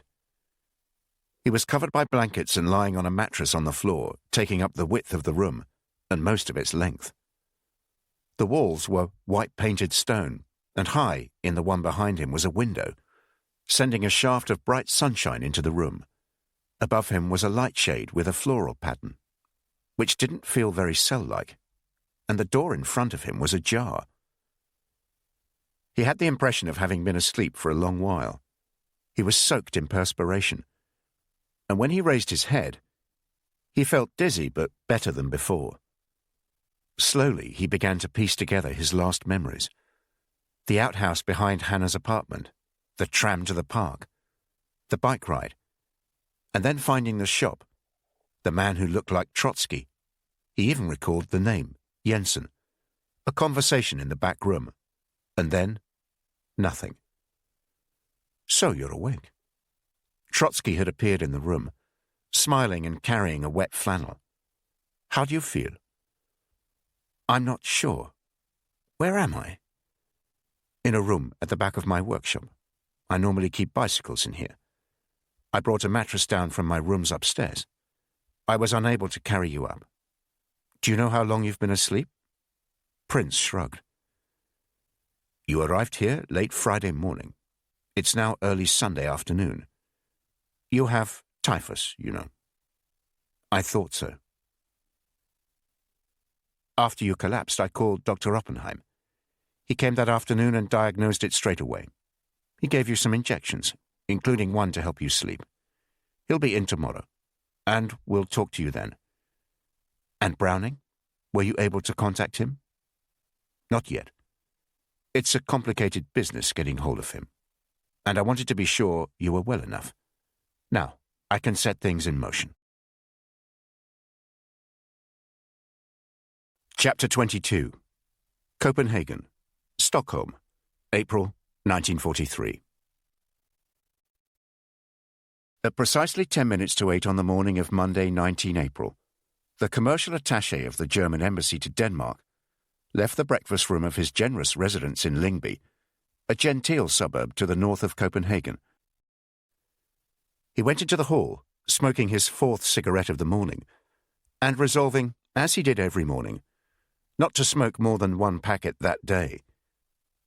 He stood by the mirror, adjusting his tie, and listened to his housekeeper, who'd followed him into the hall. "Yes, venison stew sounds very good, thank you. Yes, I will be dining alone, as usual. No, on Tuesday night there's a function at the embassy." He took his coat and hat from the housekeeper and stopped by his study to pick up his briefcase. At 7:55 he opened the front door, where his driver was waiting. The two men exchanged Heil Hitlers, one with considerably more enthusiasm than the other.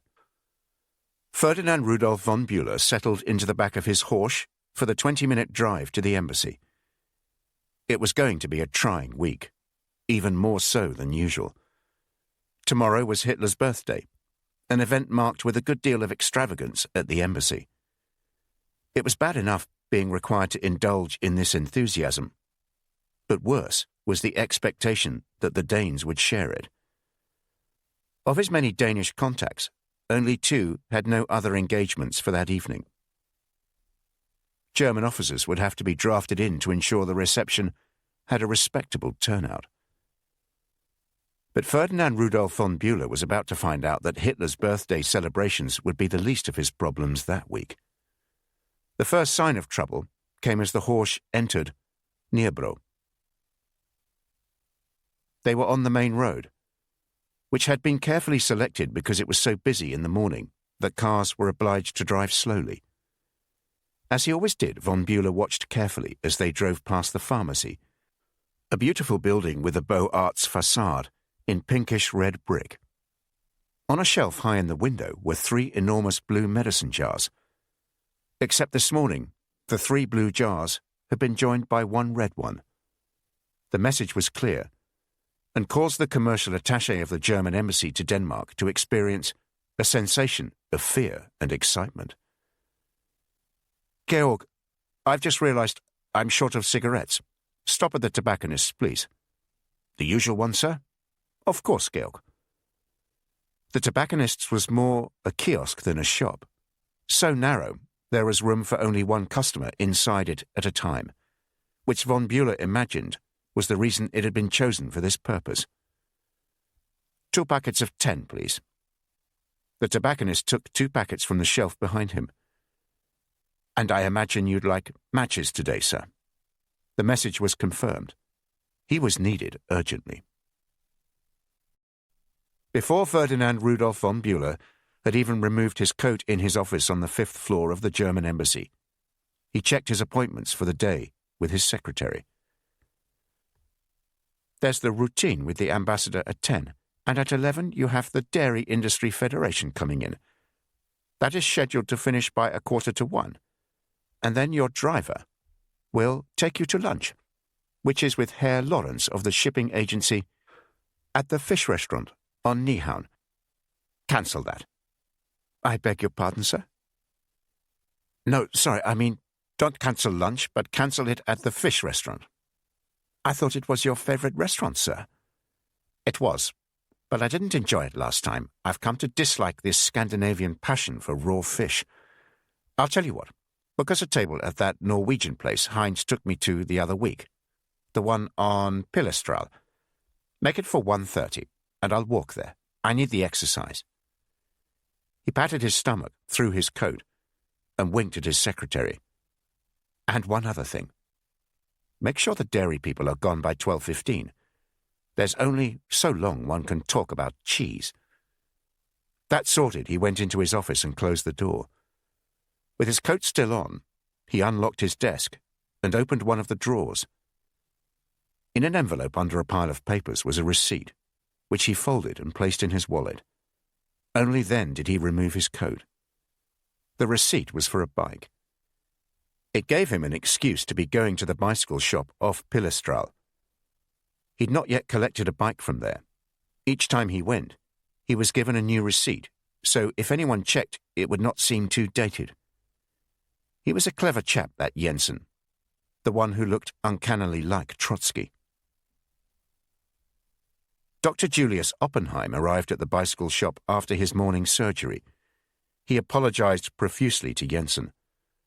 "I'm sorry. I'd hoped to be here earlier, but there are patients. You'll understand, I hope. Patients who only feel safe seeing me these days. There's a fear that's beginning to envelop us. People are becoming worried." So, he's woken up then. "Finally, Dr. Oppenheim. Yes, please come through." The doctor examined Prince carefully. He said little until Jensen left the room. "You're lucky. This is early-stage typhus. Although it hit you quite hard, collapsing as you did was probably fortuitous. I've been able to treat you symptomatically, and I believe we've halted the progress of the disease. Had we not done so, it could soon have progressed to the next stage with psychotic symptoms, and then you'd have been extremely unwell. I'd like to think the 48 hours sleep stopped the illness in its tracks, and the important thing is that you're now in a typhus-free environment. This medication here," he opened his case and took out a large brown bottle, "will help. Where did you catch the disease?" Prince said nothing at first. "I was in Germany." "You were in a camp, weren't you? Jensen told me. Which one?" "Neuengamme. It's near Hamburg." Dr. Oppenheim leaned forward, a look of pain on his face. "Were there many Jews there?" "I'm not sure. I don't think so. We heard rumors that there'd been Jews there earlier in the war, but most of them had been sent to the camps in the east. There are rumors about those places. Believe me, we hear them too, my friend. There are maybe 10,000 of us in Denmark, possibly less. Who knows for sure? We couldn't be treated better by the Danes. I mean, we are Danes. But the rumors we hear, the terrible rumors, we fear it's only a matter of time." Ferdinand Rudolf von Bülow conducted the meeting with the Dairy Industry Federation with a haste bordering on rudeness. There were times when representing the occupying power had unintended benefits. The dairymen hadn't even got on to the vexed subject of butter when von Bülow announced the meeting had to come to an end. "But Herr von Bülow, you specifically asked at the last meeting for more time to discuss the issue of—" "That can be for the next meeting, then. It gives us something to look forward to." He left the embassy via the rear entrance and hurried through the streets of central Copenhagen. Within 10 minutes, he was inside the bicycle shop off Pillerstraal. Breathless and anxious. He didn't think he'd been followed, but he hadn't had enough time to take the more circuitous route that would have allowed him to be certain. Jensen was behind the counter as usual, a half-smile fixed on his face. The diplomat presented the receipt he'd removed from his desk earlier that morning. "I was wondering if my bicycle is ready yet." "It is indeed, sir, though I wonder if you still require further adjustments. I'll only know when I see it. Perhaps you should come into the workshop then. Give me a moment while I close the shop for lunch."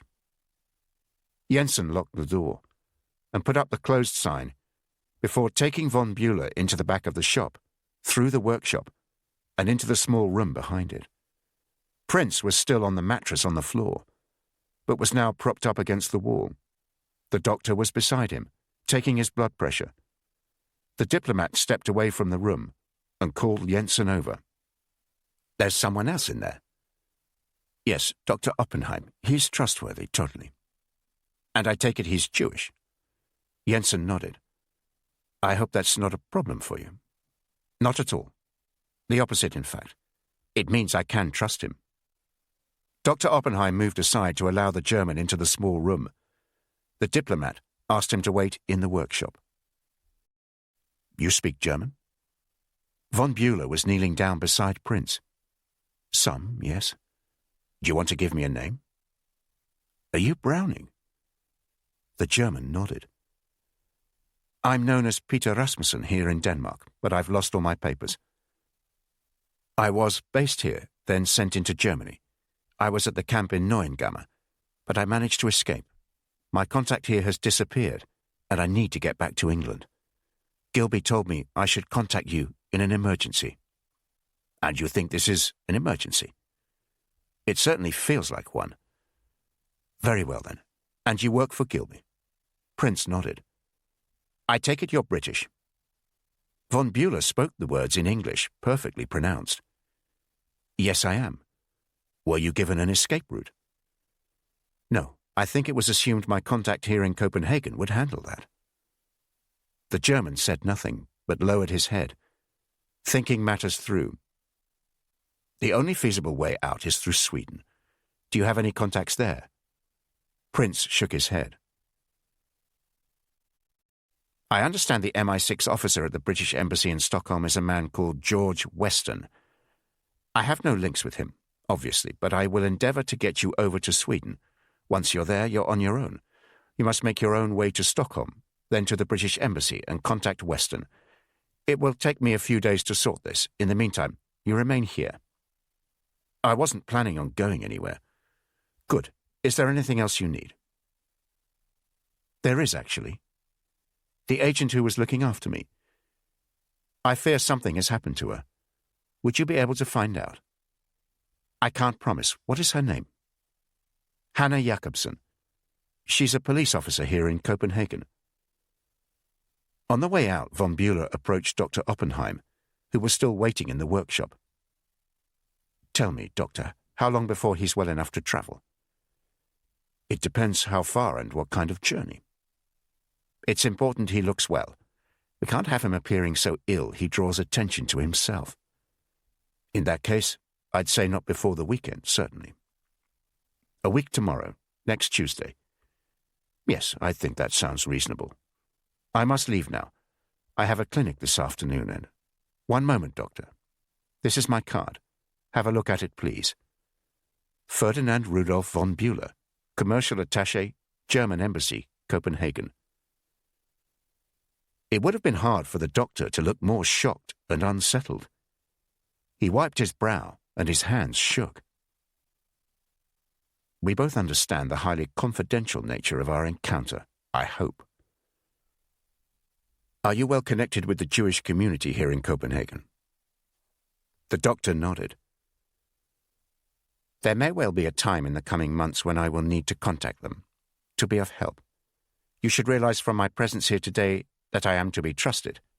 If I need to see you, we can meet here. Jensen can arrange it. If you hear from him that he needs to see you because he has a strained knee, you will know it's me." The doctor nodded again, glancing from the diplomat to the card and back. "And it may be best if you give me the card back." Hitler's birthday that Tuesday provided Ferdinand Rudolf von Bülow with the perfect cover. He was able to slip out to the consulate on the ground floor. "I need some travel papers." "Where are you going, sir?" The clerk was trying to close the office early. "Not for me. I need to send a new courier over to Sweden. Annoyingly, he doesn't return from the Reich until next Monday, and then he's supposed to travel the next day. If I give you his details, can you draw up the necessary papers?" "We really need to see his identity documents, sir. How long would he be in Sweden for?" "No more than 24 hours. In that case, I suppose I can issue temporary papers. It's slightly irregular, but I'm sure it will be fine. Do you want me to book the transport too?" "I would be most grateful. Book him onto Tuesday morning's ferry to Malmö, please. Charge it all to my budget. I wouldn't want you to get into trouble, so I don't mind if you book everything more informally." "No problem, sir. I'll have everything ready by Friday afternoon." Ferdinand Rudolf von Bülow collected the travel papers from the consulate on Friday afternoon and prepared to leave the embassy. It had been a long week, he told his secretary, and he seemed to be developing a cold, so he would be going home early. Before that, though, there was an important telephone call to make.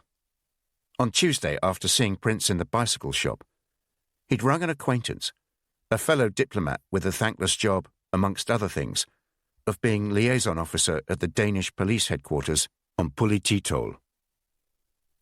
"Probably nothing, Herman, but it may be something. I need to refer to the Gestapo, and I thought I'd ask you first." Could you very discreetly find out what happened to a Hannah Jakobsen? She's a police officer in Copenhagen. Give me until the end of the week, Ferdinand. Call me back then.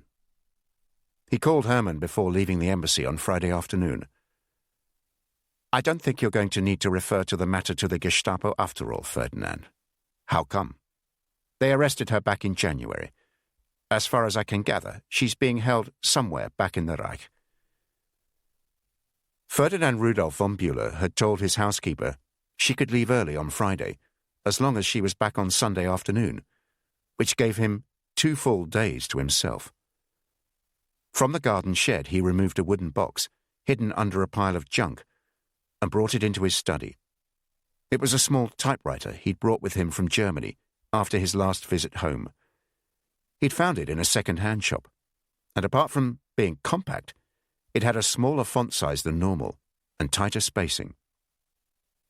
From the back of a shelf, high on his bookcase, he removed a pad of very thin paper, so thin that each sheet had to be backed against regular paper. And then he began to type, carrying on well into the night, and for much of the next day, starting again early on Sunday morning. By lunchtime he'd finished, 2 overflowing ashtrays, an almost empty bottle of cognac, and a dozen empty coffee cups, a testament to his concentration. He packed the typewriter back in the wooden box and returned it to the shed. He took the sheets of normal paper he'd used as backing and consigned them to the fire, watching until the last fragments were reduced to ash. Then he brought out the trilby he'd bought the previous week. By the light of his Anglepoise lamp, he carefully unpicked the thread of the lining.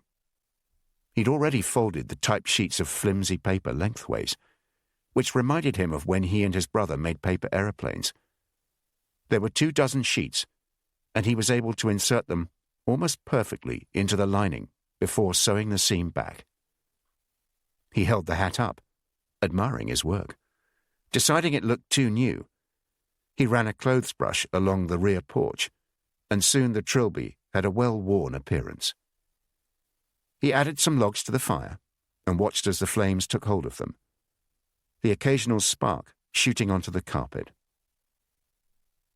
He'd come to terms some years ago with the side of his nature that was too willing to please, too amenable, too keen to help out, too reluctant to say no. It accounted for where he was now. All his instincts had told him not to agree to join the diplomatic service in the first place. Whichever way he looked at it, it was still serving the Reich, something he'd sworn not to do. He should have gone to Switzerland while he had the chance. And the meeting with Gilby in the weeks before the war started, something that at the time had seemed like a chance meeting but was obviously not. Even then, he should have said, "Thank you very much, but I'm really not your man. Not sure I'm brave enough, to be honest." But he also knew that had he not eventually agreed to help, he'd never have forgiven himself. He returned to Jensen's bicycle shop on Monday at lunchtime. It was open, but Jensen was serving a customer, so he walked round the block before going back in. "How is he?" "He's very much improved. Very keen to leave." Prince was sitting in the small lounge in Jensen's rooms above the shop. "You leave tomorrow morning for Sweden. Here are your papers.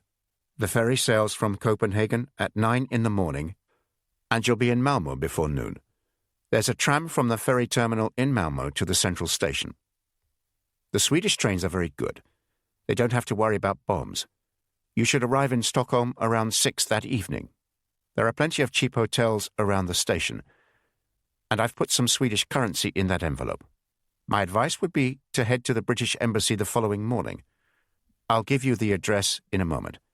You'll need to memorize it. Don't go into the embassy, though, or even too close to it. The Nazis watch the place like hawks. Hang around nearby. Observe people going in and out. And if you can approach someone in the street away from the embassy who looks like a British diplomat, then do that. I'm sure you know what to do. Oh, and this hat. Wear it and make sure you keep it safe. When you get to London, please give it to Gilby. It's most important."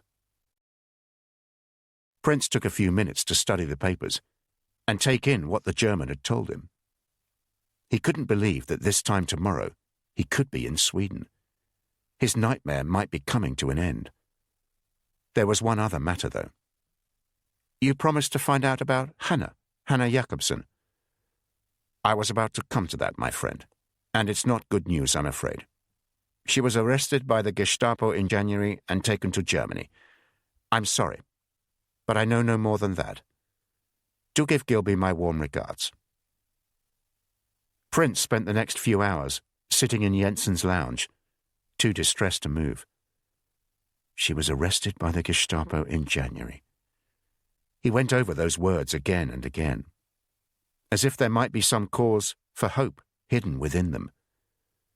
Taken to Germany. Maybe she'd escaped, like he'd managed to do. She was so resourceful. Her German was excellent. But as the light began to fade, he realized her situation was most probably hopeless. It was too much for him to even think about. The nightmare he'd hoped was coming to an end was destined to continue. He had to force himself to put her out of his mind, at least for long enough to study his new identity. As he did so, he realized he was brushing tears from his eyes. The thought of Hannah, and whatever had been her fate, was more than he could manage. The ferry was exceptionally busy, and although security was tight, most of it seemed to be reserved for Danish or Swedish passengers.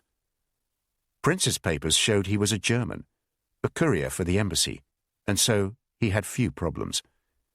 He caught the first tram to the station and within half an hour was on a train to Stockholm. He slept little that night in a hotel by the station. It was a mixture of nerves, the excitement of travelling home, and the anticipation of seeing Henry, but also the realization that every step of his journey was taking him further from Hannah. He felt partly responsible for whatever terrible predicament she was in. The following morning he found a bench in a small square, near enough to the British Embassy, to be able to keep the main entrance in view. At 11 o'clock he spotted a man coming out, who looked just like a bank manager from any English high street. Taking his chance, Prince followed him, making sure at the same time that he wasn't being followed himself. 3 blocks later, he intercepted the man as he was about to cross a main road. "Excuse me, I work for the British government, and I urgently need to see George Weston. I fear my life may be in danger." The man looked at him kindly, as if he'd encountered a lost child. Prince realized that tears were forming in his eyes. "I've escaped from Germany." The man took him by the elbow and guided him towards a side street. "You see that cafe over there? Wait inside, and I'll go and get George. Don't worry, old chap. It'll be all right. I say, where are you from?" "Lincoln, sir. Nickname of the football team. The Imps. Colours? Red and white striped shirts, sir. Black shorts. And the ground? Sinsel Bank. Splendid. And I'll need a name to give George. Just say Laertes, sir. Agent Laertes." That's an awful lot to take in. George Weston looked somewhat put upon, though not altogether unsympathetic. "I knew something was up with Agent Osric. Told London as much. No consolation being right, though. Still, well done you, getting in and out of Germany like that. And then over here. I imagine Gilby will have lots to ask you. You'll stay at the embassy for the time being, much the safest option. I've got my work cut out. I need to file to London, and then see what we can do about getting you home." Richard Prince travelled to London the following Monday on a British passport issued by the embassy in Stockholm. From Bromma Airport he took a Swedish Intercontinental Airlines flight to Scone in Scotland, where Henry greeted him with a brisk handshake and a "well done, welcome home," before leading him across the tarmac to awaiting Halifax. "Tom's got lots to ask you, Prince. If you see him before I do, you may want to give him this." "The hat?" "Apparently so." Chapter 23. Ravensbrück, April 1943. Come here, Hannah.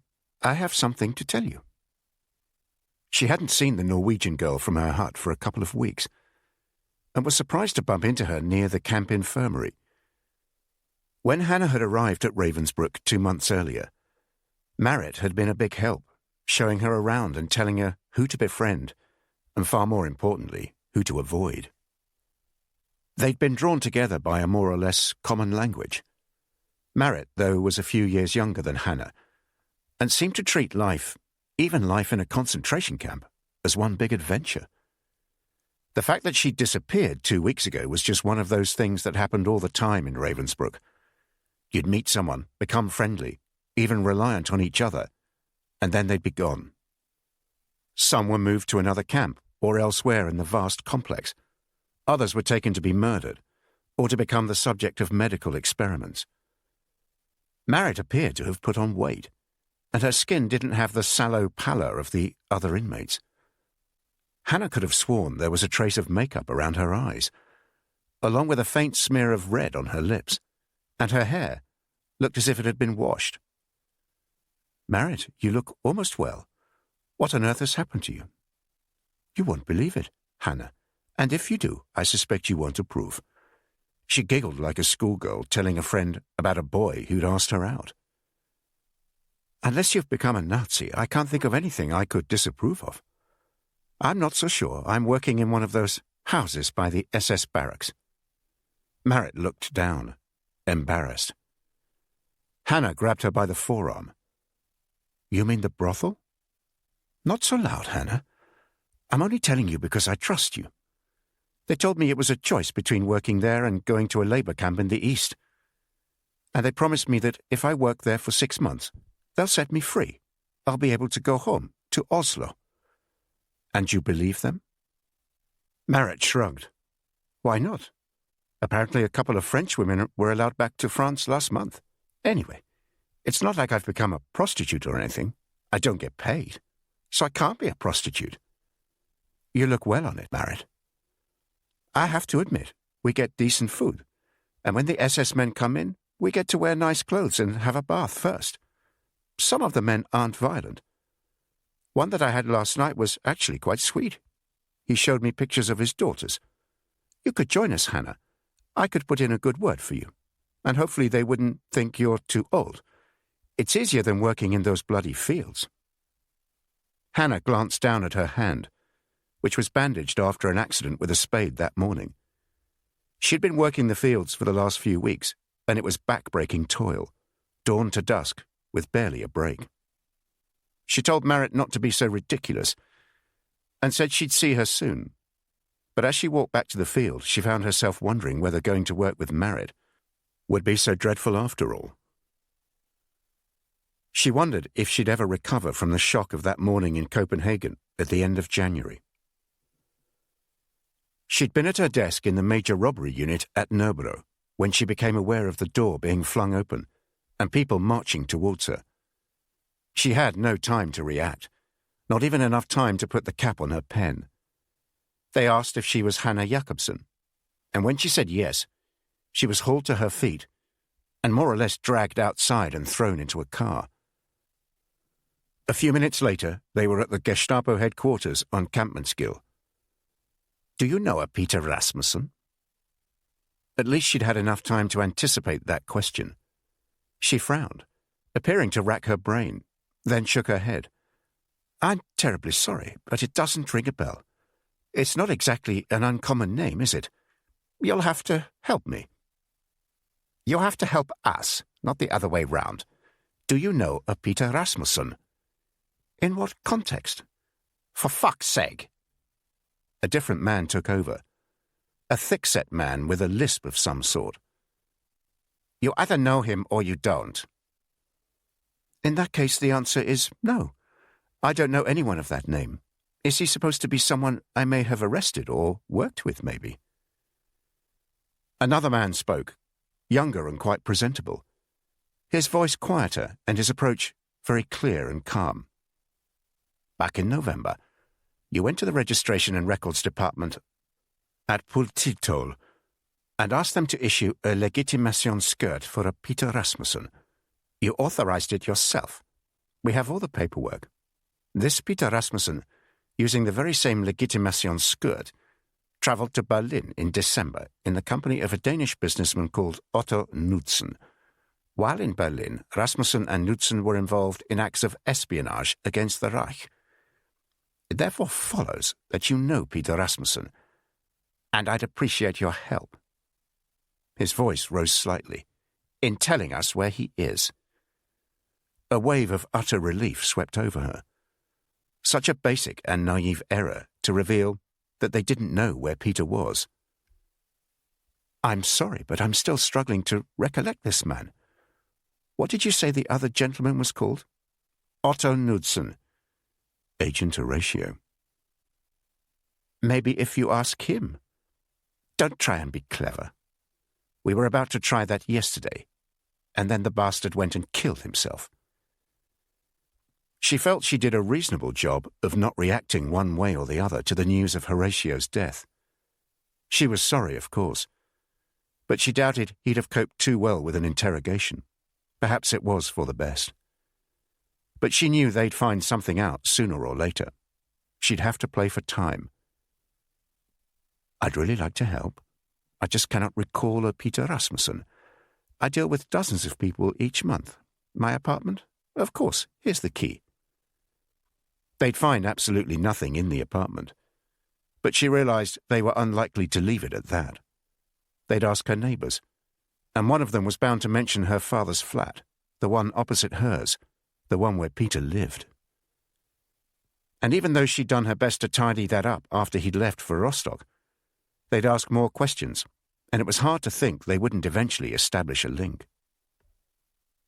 The interrogation went on for days, the Gestapo using their predictable tactics of allowing her an hour's sleep, then waking her up and questioning her for a few hours, keeping the light on in her cell all the time, depriving her of food and drink, even some quite unpleasant roughing up, though they stopped short of what she'd describe as torture. But it was bad enough, and there were moments when she felt she couldn't hold out much longer, and thought that wouldn't be so bad, because she'd resisted for long enough, and Agent Laertes ought to be safe. Agent Laertes, Peter, her Englishman, safe. In the end, they told her they didn't believe her. There was the irrefutable evidence that she'd requested the identity papers for the same Peter Rasmussen, who travelled to Berlin. And neighbours said that a man matching his description had been seen going in and out of the block where her father's apartment was. Our orders, said the man with the lisp, are to send you to Berlin. Our colleagues there are going to deal with you. You'll soon wish you'd been more forthcoming with us. He sounded quite disappointed. 2 or 3 days later, she'd been flown to Berlin on a military aircraft. She knew little about the journey, as she was blindfolded and in handcuffs. The plane was cold and the noise almost unbearable. It seemed like an age while they waited for a van to collect them from the airport, followed by a long and uncomfortable drive into what she took to be the city. The van drove into what felt like a basement garage, and she was led through a series of corridors and down some narrow steps, into a room where the blindfold was finally removed. It took a while for her eyes to become accustomed to the light, and when they did, she saw she was standing in front of 4 men behind a table, rather like the panel that had interviewed her for her last promotion. Welcome to Berlin. The man who spoke looked dishevelled, as if he'd slept in the clothes he was wearing, a feeling she was familiar with. When he spoke, his mouth opened wider than normal, revealing a set of yellow teeth. His name was Langer, he told her, Manfred Langer, and he was the officer in charge of finding Peter Rasmussen. Have you heard of Prince Albrechtstrasse? She replied that she hadn't. Well, that is where you are now.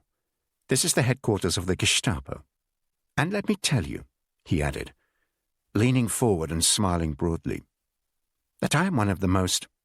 He paused, obviously thinking about which words to use. Accomplished investigators here. I am personally responsible for breaking the spy ring that Peter Rasmussen was involved with."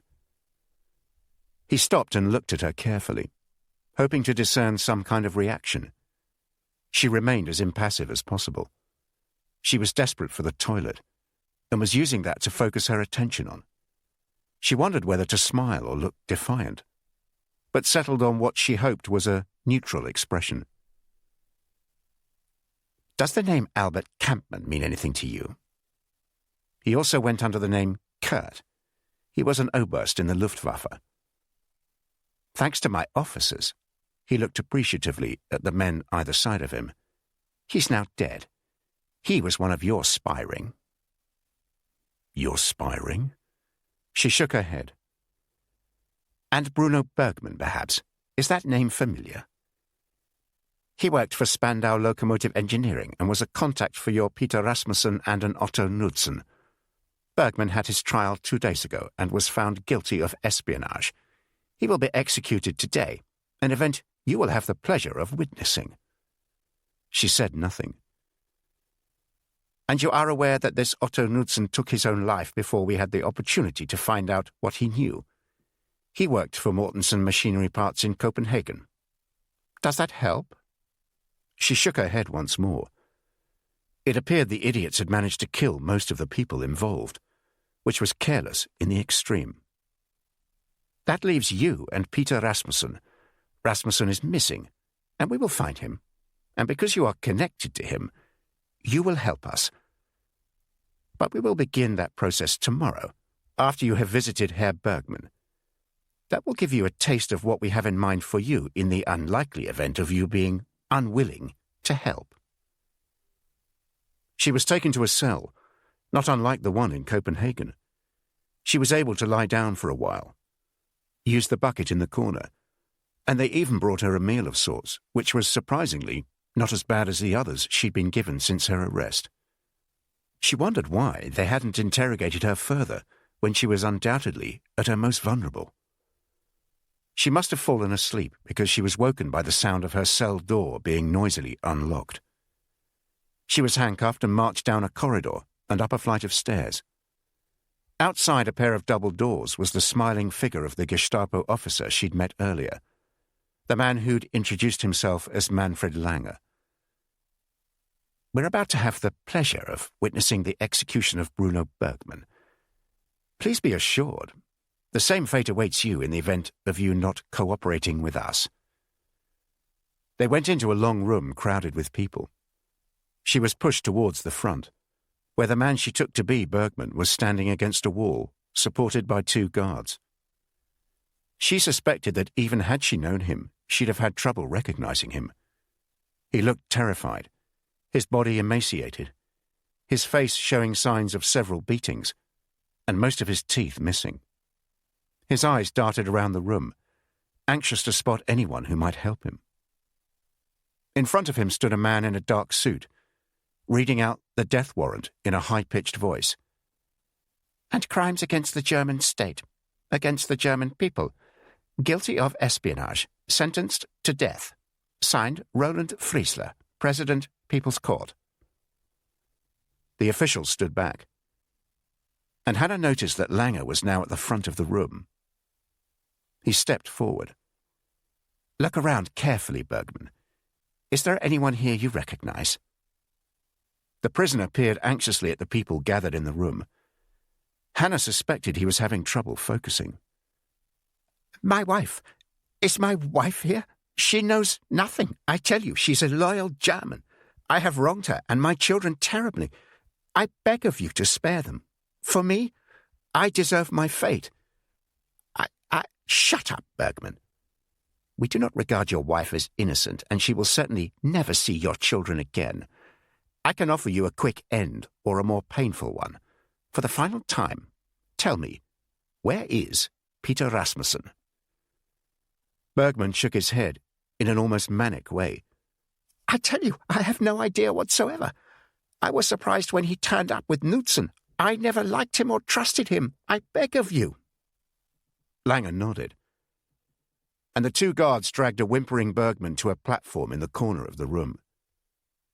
His wrists and ankles were bound, and a wire dangling from the ceiling was placed around his neck.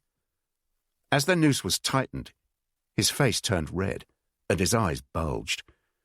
Another nod from Langer, and the platform was pulled away. Hannah tried to avert her gaze, but she was thumped in the small of her back. "Watch." She'd expected it to be quick, but it was anything but. She tried to focus her mind on something else, but found it impossible. The sound of Bergman gasping for breath and then choking went on for far longer than she could bear. As she was led back to her cell, Manfred Langer told her it had taken Bergman 3 minutes and 20 seconds to die. It usually takes longer. Gruppenführer von Heldorf tried not to look at the man from the Gestapo with too much obvious disdain. "I see you've killed another witness, Langer." "He was found guilty by the People's Court. I'm surprised you questioned the verdict." "And now you want our help again?" "We have drawn a blank in our hunt for Peter Rasmussen. The woman Jakobsen is not proving helpful. We shall have to resort to our tried and trusted methods, or put her before the People's Court." "Whatever you do, Langer, keep her alive, eh? She's the only link with Rasmussen you have left. We can carry on looking for him, but she's no use dead. Put her in a camp by all means, but don't go and kill her too, at least not until we find Rasmussen." The afternoon following her encounter with Marit, Hannah had a few unexpected moments to pause and gather her thoughts. She was in the field, digging away at the unforgiving soil, when 2 prisoners began fighting, and the guards all rushed over. She supported her weight on the spade and looked around as she caught her breath. It could be worse. She was physically fit, at least more so than most of the prisoners here. And as hard as the work was, it was now the end of April, and the summer was bound to be easier. She developed an ability to let her mind take her to places well away from the hell she was in. Being in the fresh air all day reduced her chances of catching a disease, and at least she wasn't as badly treated as the Russian or Polish women who were being experimented on, or the Jewish women shipped to their deaths in the East. The next morning, she had cause to regret her brief lapse into optimism. Everyone in her hut was being reassigned. They were to report immediately to the Siemens factory in the south of the camp, where they'd be assembling parts for armaments. The conditions were meant to be terrible there. The air full of noxious smells, making it hard to breathe. The temperature freezing cold 1 minute, stifling hot the next. She had no idea how long she'd be able to survive. Chapter 24. England, May 1943. It was late afternoon on Tuesday. Richard Prince had landed in Scotland the previous afternoon, before being flown on immediately to an airbase apparently somewhere near London, and driven to a nearby safe house at the end of a long and narrow lane.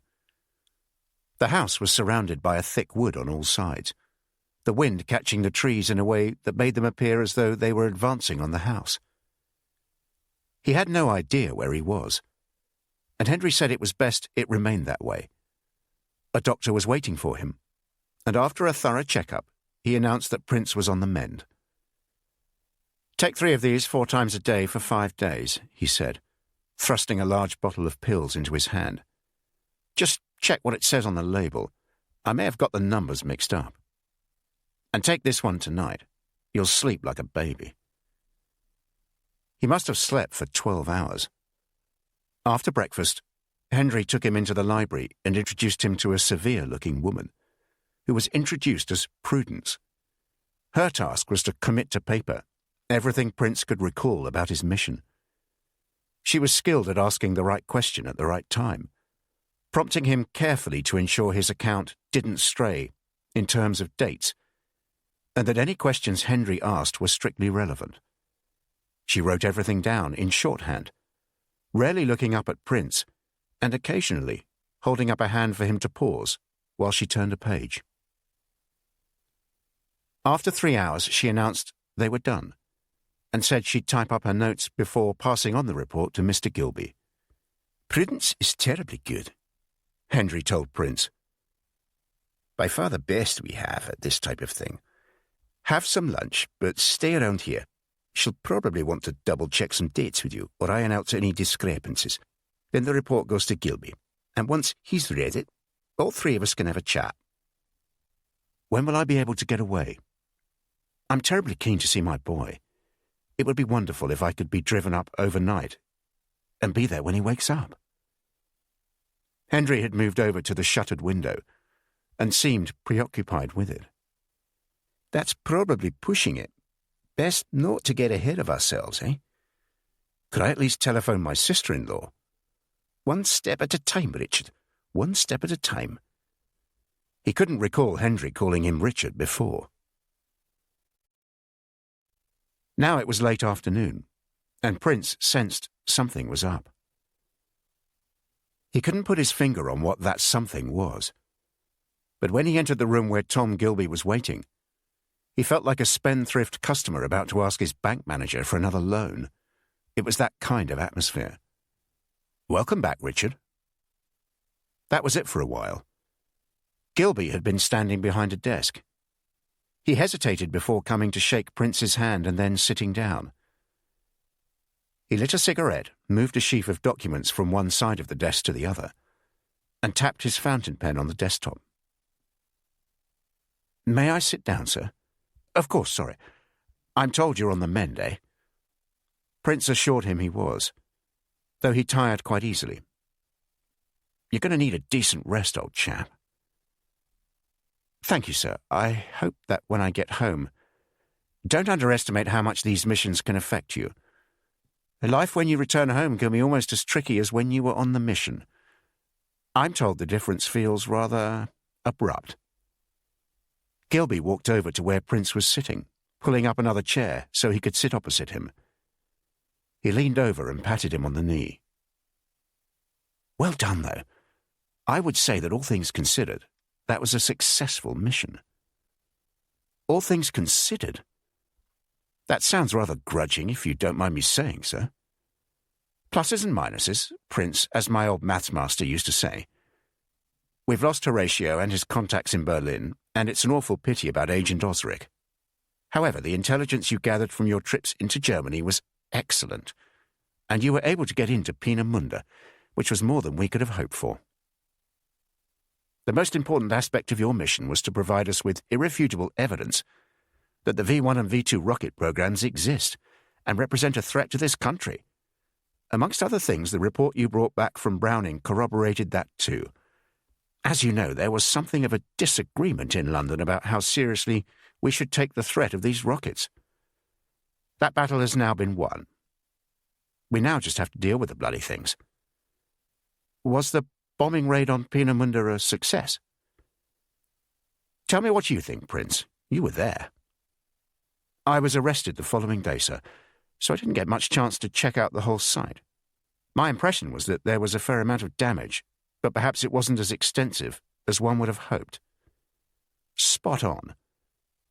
The RAF intelligence branch have done a good deal of analysis on the post-bombing photo reconnaissance. I don't know if you're a boxing man, Prince, but their conclusion is that we landed a couple of heavy blows, and that one or two may even have put the opponent down on the canvas and cut him up a bit. But we didn't manage to knock him out. To extend the pugilistic analogy, it looks like this one is going to go to points. From what they can gather, the RAF boys think that at best we may have set the work at Peenemünde back by 2, perhaps 3 months, which is not to be underestimated. A delay like that could save an awful lot of lives, and who can predict the course of the war? For the first time in months, Prince felt a slight sense of relaxation. The tension that had wrapped itself around him since September seemed to be detaching itself from him. He gazed out of the window onto a perfect English scene. Lush green meadows rolling towards a hedge, beyond which a herd of cows grazed, all facing in the same direction. In the distance was a church spire, pointing to a sky in which the clouds were hurrying away to reveal an early summer sun. The breeze carried the faint sound of children playing from somewhere far away. I may indeed have been more grudging than I intended to be, Prince, for which I apologize. The problem with this business is you can never take anything for granted. Winston says our biggest enemy is complacency, and he's right. These days I tend to regard victories as simply a matter of avoiding defeat. One barely has time to catch one's breath before moving on to the next mission. You did very well in terribly difficult circumstances, which I'm aware probably sounds like a serious underestimation of the danger you were in and the risks you took. You got in and out of Germany twice. I don't think any other British agent has managed that. You're good, Prince. Very good. You'd certainly be one of the first names on the team sheet for the first 11. This mission was an undoubted success. Thank you, sir. Which is a way of saying we'd like you to carry on with us. You're a first-class agent. You remember how in Matlock I described you as cum laude? Well, you've proved me right. You're wasted in the police, finding house burglars and the like. I think I'll need a while to think about it, sir. I had rather assumed I'd be returning to my old job. And most of all, I do wish to spend some time with my son. Gilby moved back to the desk and straightened a file or two, then adjusted the angle-poised lamp. Hang on a moment, Richard, will you? I'm just going to ask Henry to join us. Prince waited for more than a moment. It was a good 10 minutes before Gilby returned to the room, followed by Henry, both men hesitating in the doorway, insisting the other enter first. As soon as they came in, Prince knew something was up. It was the feeling he'd had when he'd first seen Gilby, and now it was even more acute. It could have been the tentative nature of their approach, the excessive time they took to sit down and arrange their chairs, the lengthy clearing of throats and other nervous gestures, or quite possibly the fact that neither of them appeared to have looked directly at him since entering the room. They sat next to each other, opposite him, and another period of silence followed. Gilby looked at Henry, clearly willing him to speak first, and then Henry at Gilby, obviously thinking likewise. The atmosphere in the room was such that it seemed no extraneous noise and little light was permeating it. The temperature had dropped by a few degrees. Prince broke the stalemate. Is something the matter, sir?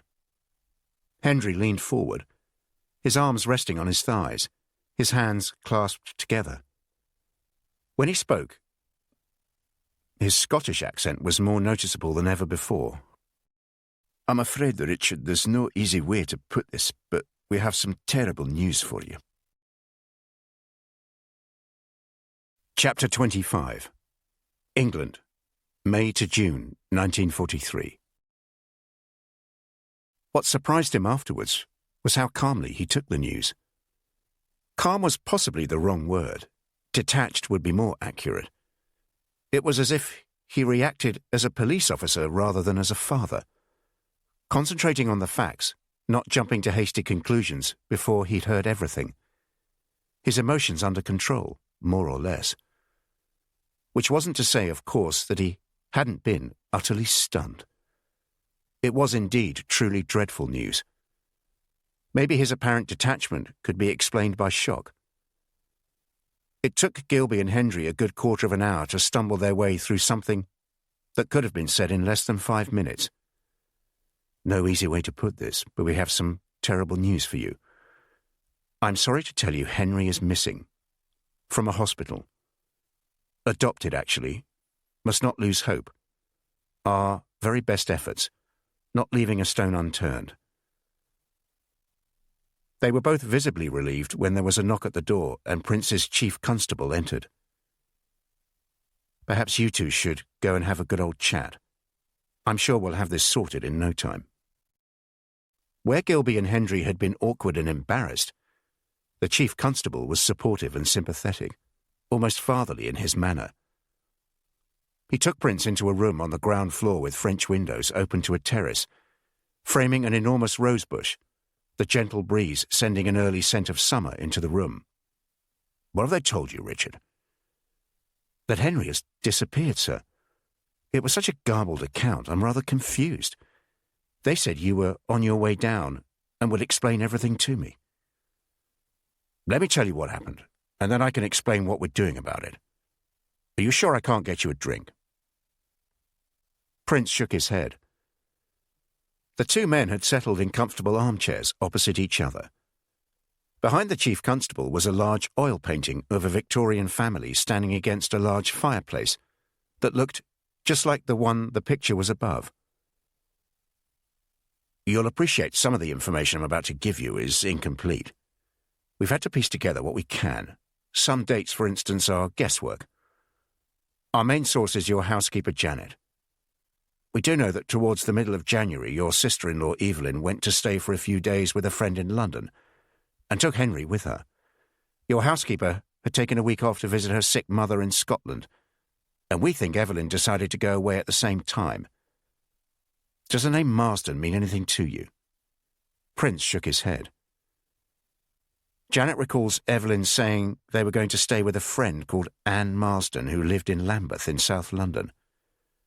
We have established that your sister-in-law and Anne Marsden were at secretarial school together. Anne Marsden lived in a road called Upper Marsh in Lambeth, very near Waterloo Station. And on the night of the Sunday the 17th of January, there was a Luftwaffe bombing raid, and a number of bombs fell in that area. Quite a few houses on Upper Marsh were hit, and 4 were destroyed, including the Marsdens. The bodies of Anne Marsden and your sister-in-law were found, but Henry's body wasn't. Now, I have to make an important point here, Richard. No one would have known that Evelyn and Henry were staying at the Marsdens' house. More to the point, the rescuers at the scene would not have known a little boy was there, so wouldn't have been specifically looking for him. Furthermore, about an hour after the bombing, an air raid warden found a young boy wandering down Royal Street, which runs off Upper Marsh. The boy was very dazed and was taken by ambulance to St. Christopher's Hospital, which is nearby. The boy was concussed and confused, and it transpired he'd also broken his wrist. He had no idea what his name was, and said very little at all throughout his time at the hospital. Now, I have to say Mr. Gilby has been terribly helpful. Once we became aware of the situation, he was most generous in terms of helping us. Thanks to him, the Metropolitan Police allocated a couple of officers to make inquiries in the hospital. Between us, we've talked with everyone who came into contact with this boy. He certainly matches Henry's description. We obtained recent photographs from your house, and everyone we showed them to agrees that it's the same boy. We are as certain as we can be that it was Henry who was found in Royal Street that night and taken to St. Christopher's Hospital. And he was in the hospital for how long? 2 weeks. It took that long to establish who he was. It was a week before Janet returned from Scotland. It was only then that anyone realized that Evelyn and Henry were missing. It took us a further 10 days to discover where they'd been staying and what had happened. By the time we made inquiries at St. Christopher's, I'm afraid Henry had been adopted just a few days previously. I'm not going to pretend it's not a dreadful, dreadful predicament, Richard. We've worked tirelessly to identify the couple who adopted him, but with no luck so far. We're giving this top priority, I can assure you. I've taken personal charge. I simply do not understand how a couple can walk into a hospital and walk out with someone else's child, my child. I tell you what, Richard, first thing tomorrow morning, you and I will visit the hospital. The matron was defensive and defiant, sitting with her back to the window in a small office overlooking the Thames, the Houses of Parliament neatly framed behind her. Her arms were folded tightly under an ample bosom, and her head was tilted high, as if trying to pick up a particular smell. Nothing we did was wrong or improper. We followed our procedures. Her accent was from somewhere in Ireland. What I don't understand is how this couple who adopted Henry left no trace. I shall explain again how these matters work, Mr. Prince. When children are orphaned as a result of hostilities, and there are no family or close friends to take them in, they are discharged as patients and sent to a children's home, unless— she paused to underline the importance of that unless— a suitable family is available to adopt them. The matron inhaled deeply. From time to time we are approached directly by couples looking for a child to adopt. A Thomas and Susan Brown with an address in Croydon in South London had contacted us in January, I believe it was. In my opinion, they were suitable for adopting a child. In the case of this boy, when he was ready to be discharged, I contacted Mr. and Mrs. Brown. I hope you can accept that however regrettable the situation is, we acted in good faith. If it's any consolation, we have learned lessons from this. I can assure you, it's no consolation. And this couple, said Prince, what were they like? They seemed pleasant enough, said the matron. They said they had no children. I'd use the word nondescript to describe them. They seemed to be in their 40s. And you have no address? We had the address in Croydon, which turns out to be a boarding house. The matron smiled weakly, which of course I wasn't to know at the time. Not a word was spoken as Richard Prince absorbed what he'd been told. His eyes filled with tears, and he struggled to speak. Were they nice people? The matron leaned across the table and placed her hand on his, her tone less defensive. As I said, sir, they seemed nice enough, perhaps a bit formal. But then you must understand, these are not easy situations, visiting a hospital, adopting a child at such short notice. I have no doubt they'll be very well cared for. I hope you find them soon. And obviously, if there's anything we can do to help. It's been what? A month now, Prince? 1 month, sir, almost to the day, in fact. They were in Tom Gilby's office in Broadway in central London. Gilby was doing his best to appear sympathetic. And Henry tells me there are still no leads. I'm afraid not, sir. He assures me you've been most thorough. I have, sir, but there are literally tens of thousands of people with the surname Brown in this country, probably over 100,000. Henry could be anywhere. It's possible Brown was never their real name, and they've moved to another part of the country. Apparently there's something of a stigma about adoption, and it's by no means uncommon for people to use different identities so people don't realize a child is adopted. It's beginning to feel utterly hopeless, sir. Henry was adopted by these people in early February, which was 4 and a bit months ago. He's young. He may well have forgotten everything about his past. Would he even recognize me? After all, it's been over 7 months since he last saw me. At that age. Gilby walked round the room, pausing by Prince to pat him on the shoulder. What I said to you last month about going on another mission. Something's cropped up, and I know you'd be the ideal person for it, while Henry is still missing. How could I possibly contemplate that? You're the best man we have at the moment, and this mission requires our best man. I give you my word that I will make finding Henry a priority while you're away. I can pull strings few other people can. I promise you, we put top people on this. The process may take time, but I'm sure we'll find him. You should only be away for a few weeks. Really, sir? Hopefully, yes. Prince got up and paced the room, started to speak, then paused. Gilby said nothing, letting him make up his mind. But he was hopeful. He could see the signs. It was apparent he wanted to say no, but couldn't bring himself to. When Gilby had first entered this world, one of his seniors had taken him aside and told him the most important thing he needed to know about espionage was that it was an addiction. His experience since then had convinced him the man was right. All the best spies were addicts. They couldn't say no. Prince continued to pace, then returned to his chair, looking annoyed with himself. Very well then, sir. But I want another month to look for Henry. At least then I can set in train various lines of inquiry and know I've done my best. Very well, 1 month. But after that I'll need you.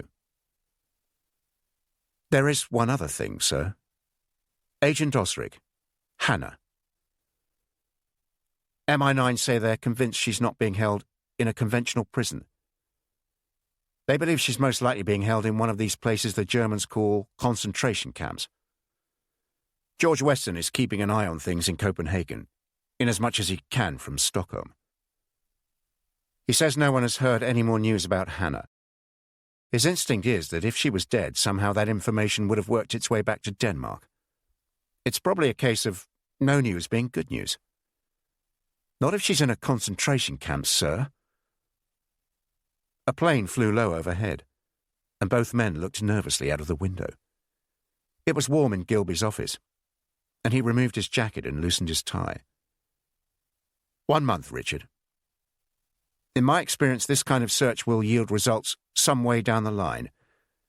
Sow the seeds now, and eventually someone will put 2 and 2 together, and we'll find Henry. The new mission is vital for the war effort. That's all I can say. We'll need a month to prepare you. See you in July, and good luck. Chapter 26. Copenhagen, September 1943. At 5 to 8 on the morning of Tuesday, 28 September, Ferdinand Rudolf von Bülow opened the front door of his residence in Lyngby and exchanged Heil Hitler greetings with his driver. He settled into the back of the horse with a mounting degree of trepidation and lit his 5th cigarette of the day. Over the past fortnight, there had been increasing tension at the embassy. It was unclear what the cause of this was. As the commercial attaché, he wasn't exactly a member of the inner circle, for which he was most grateful. He probably sat somewhere between the 2nd and 3rd circles. And as far as he was concerned, if there was a 4th circle, he'd happily reside there. In truth, the tension had been on the rise ever since the Danish government resigned at the end of August. Now the Germans were running Denmark themselves, and there could no longer be the pretense that this wasn't a real occupation. At first, he attributed the more recent atmosphere to the constant flow of bad news about the course of the war. It had become unrelenting, not least how the Red Army was pushing in from the east. But this tension had a different feel. It was something closer to home. Maybe it was politics. There was always plenty of that at the embassy, between the Nazi Party fanatics, the army, and the professional diplomats like himself. He had become aware of more frequent meetings behind closed doors, urgent conversations in corridors, and the rumour mill starting to work overtime. King Christian is going to be arrested. The Danish police are going to be disbanded. They want us to send 20,000 Danes to the Reich as forced labour. Make that 50,000. They're going to deal with the Jews at last. Half of us are going to be sent to the Eastern Front. Ferdinand Rudolf von Bülow was careful not to contribute to the rumours himself, though he did his best to make sure he heard them all. As crazy as they sounded, they were also perfectly feasible. He knew that when the rumours firmed up, he'd have to tell the British. He'd avoided contact with them since helping that agent escape to Sweden in April. He'd not slept properly for weeks after that, and indeed had been so unnerved by the experience, he'd even told his driver to change his route into work, so as to avoid passing the pharmacy in Nörbro, where the appearance of a red medicine bottle would be a signal to make contact. What you don't see, you don't know. But the heightened trepidation he felt that particular Tuesday morning was a result of an order issued to all the diplomatic staff the previous afternoon. They were to ensure they were at the embassy in good time for a meeting at 9 o'clock the next morning. Any other engagements had to be cancelled. The meeting was to be addressed by none other than Werner Best. Best was a fearsome character, a career Nazi who'd been a stalwart of the Reich main security office in Berlin before being sent to Paris to run the occupation. The previous November, he'd arrived in Copenhagen with the title of plenipotentiary, which was as good as saying he was the ruler of Denmark. The meeting took place in the ballroom of the embassy, its rococo architecture and enormous chandeliers lending an incongruously grand air to the occasion. The room was full, with everyone standing, not just the diplomats from the embassy and senior military figures, but also, as far as von Bülow could tell, all the important Germans involved in the occupation. Best marched into the room, mounted a rostrum at the front, and began speaking immediately. His Hessian accent and quiet voice meant people shuffled forward to catch what he was saying. Heil Hitler. The response was less clamorous than von Bülow expected it to be. People were nervous with anticipation. Last year, on the 20th of January, to be precise, a conference was held in Berlin on the specific instructions of the Führer to discuss the Jewish question, which still plagues us. At the outset of the war, there were 11 million of them in Europe. Some of them are in territories we now control, others in countries we will soon conquer. 11 million. Best paused to allow everyone in the room to absorb that shocking statistic. So many of them. I am pleased to say that a detailed and effective solution was agreed upon. It was decided that the Jewish populations in every country we control will be deported to the east, where 6 camps have been established to dispose of them. This map here, turn to the next sheet please, shows the camps. They're all in the general government zone in what was Poland. Auschwitz, Birkenau, Treblinka, Belzec, Chełmno, Sobibor, and Majdanek. The transportation and extermination program has been proceeding with great efficiency. Last year alone we dealt with 2,700,000 Jews, taking into account those we have also dealt with. He smiled appreciatively as laughter filled the room. Since the start of the war, we have managed to reduce the Jewish population by some 4 million. A loud murmur of approval. So far this year, we have already dealt with a further 300,000 Jews. But the Führer is unhappy that the progress is not quick enough. And specifically, he wants to know why the Jews here in Denmark are still at liberty. I have been in Berlin on a number of occasions recently. I have endeavored to explain that the particular situation pertaining in this country means we need to be careful about upsetting the delicate nature of the occupation. I have pointed out that the last thing we want is trouble here in Denmark, and I fear, if we dealt with the Jews here in the same way as in France or Poland, for example, we could have a serious problem that would mean a distraction for our armed forces. Notwithstanding this, the patience of Eichmann and others in Berlin has worn thin. On my last visit to Berlin, I was instructed to deal with the Jewish question in Denmark once and for all. In recent weeks, some of you will have been aware of the work we have been doing to identify the Jews here and discover where they live. This work is now complete. We have identified somewhere in the region of 8,500. The arrests and deportations will start next week. I expect that by the middle of October, Denmark will be free of Jews. For this to happen, I require the cooperation of everyone here. From now on, this is the priority of each and every one of you. All your normal duties should be postponed until the Jews have been dealt with.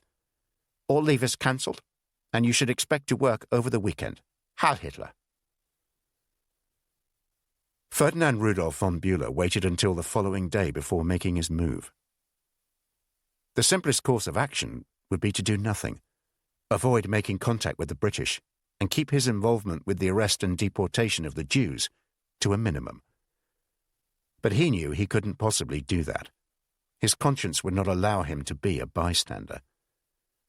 That morning, he managed to slip out of the embassy and hurry to Jensen's bicycle shop in the narrow alley off Pilestral. In his haste, he forgot to check whether there were any other customers there, but fortunately Jensen was on his own. Hadn't you better come into the workshop? Not now. I need to be quick. Dr. Oppenheim, the man I met in April. What about him? I must speak to him urgently, later today if possible. Get a message to him and say you have a strained knee and need to see him as soon as possible. He'll know what you mean. Jensen clearly sensed from von Bülow's manner quite how urgent this was. I'll call him now. Go over there and pretend to be looking at bikes. The one with the tan saddle is just in. Von Bülow heard him make a brief call. He can be here at 5 o'clock. Take this key and let yourself in at the back. It was an effort to get away from the embassy at that time. Von Bülow had been given the task of working on the transport of the arrested Jews to Poland. There seemed to be some problem he couldn't quite understand about trains. But such was the chaos at the embassy that he'd managed to photograph a number of documents, including one with the names and addresses of all Jews in Copenhagen. He'd slipped the film into his pocket and made his way back to Pillerstral. He understood full well that if he was caught, he'd signed his own death warrant. Dr. Julius Oppenheim appeared to have aged considerably in the few months since they last met. He, von Bülow, and Jensen huddled around a cluttered table in the middle of the workshop. The German diplomat carefully explained everything. By the time he had finished, Oppenheim was shaking. He took the film and put it inside his jacket pocket. Was Herr von Bülow absolutely certain about all of this? Yes. Jensen placed an arm round the German's shoulders, his voice quiet and determined. I'll make sure the resistance also knows, right away. Copenhagen at the end of September 1943, where the lives of thousands and the fate of millions hung by a thread, becoming more frayed by the day. Ravensbrück concentration camp at the end of September 1943, where Hannah Jacobsen was about to enter her 9th month in captivity, her existence now even more perilous. And 1,000 miles to the south at the end of September 1943, where Richard Prince was a few weeks into his new mission and in another world, one quite unlike anything he'd experienced before, though no less menacing. But his heart was elsewhere, torn between his son and the woman he loved. You've been listening to Prince of Spies by Alex Gerlis, narrated by Rupert Bush, published by Whole Story Quest Audiobooks, an imprint of W.F. Howes Limited. This work is copyrighted 2021, Alex Gerlis. This recording is copyrighted 2021, W.F. Howes Limited.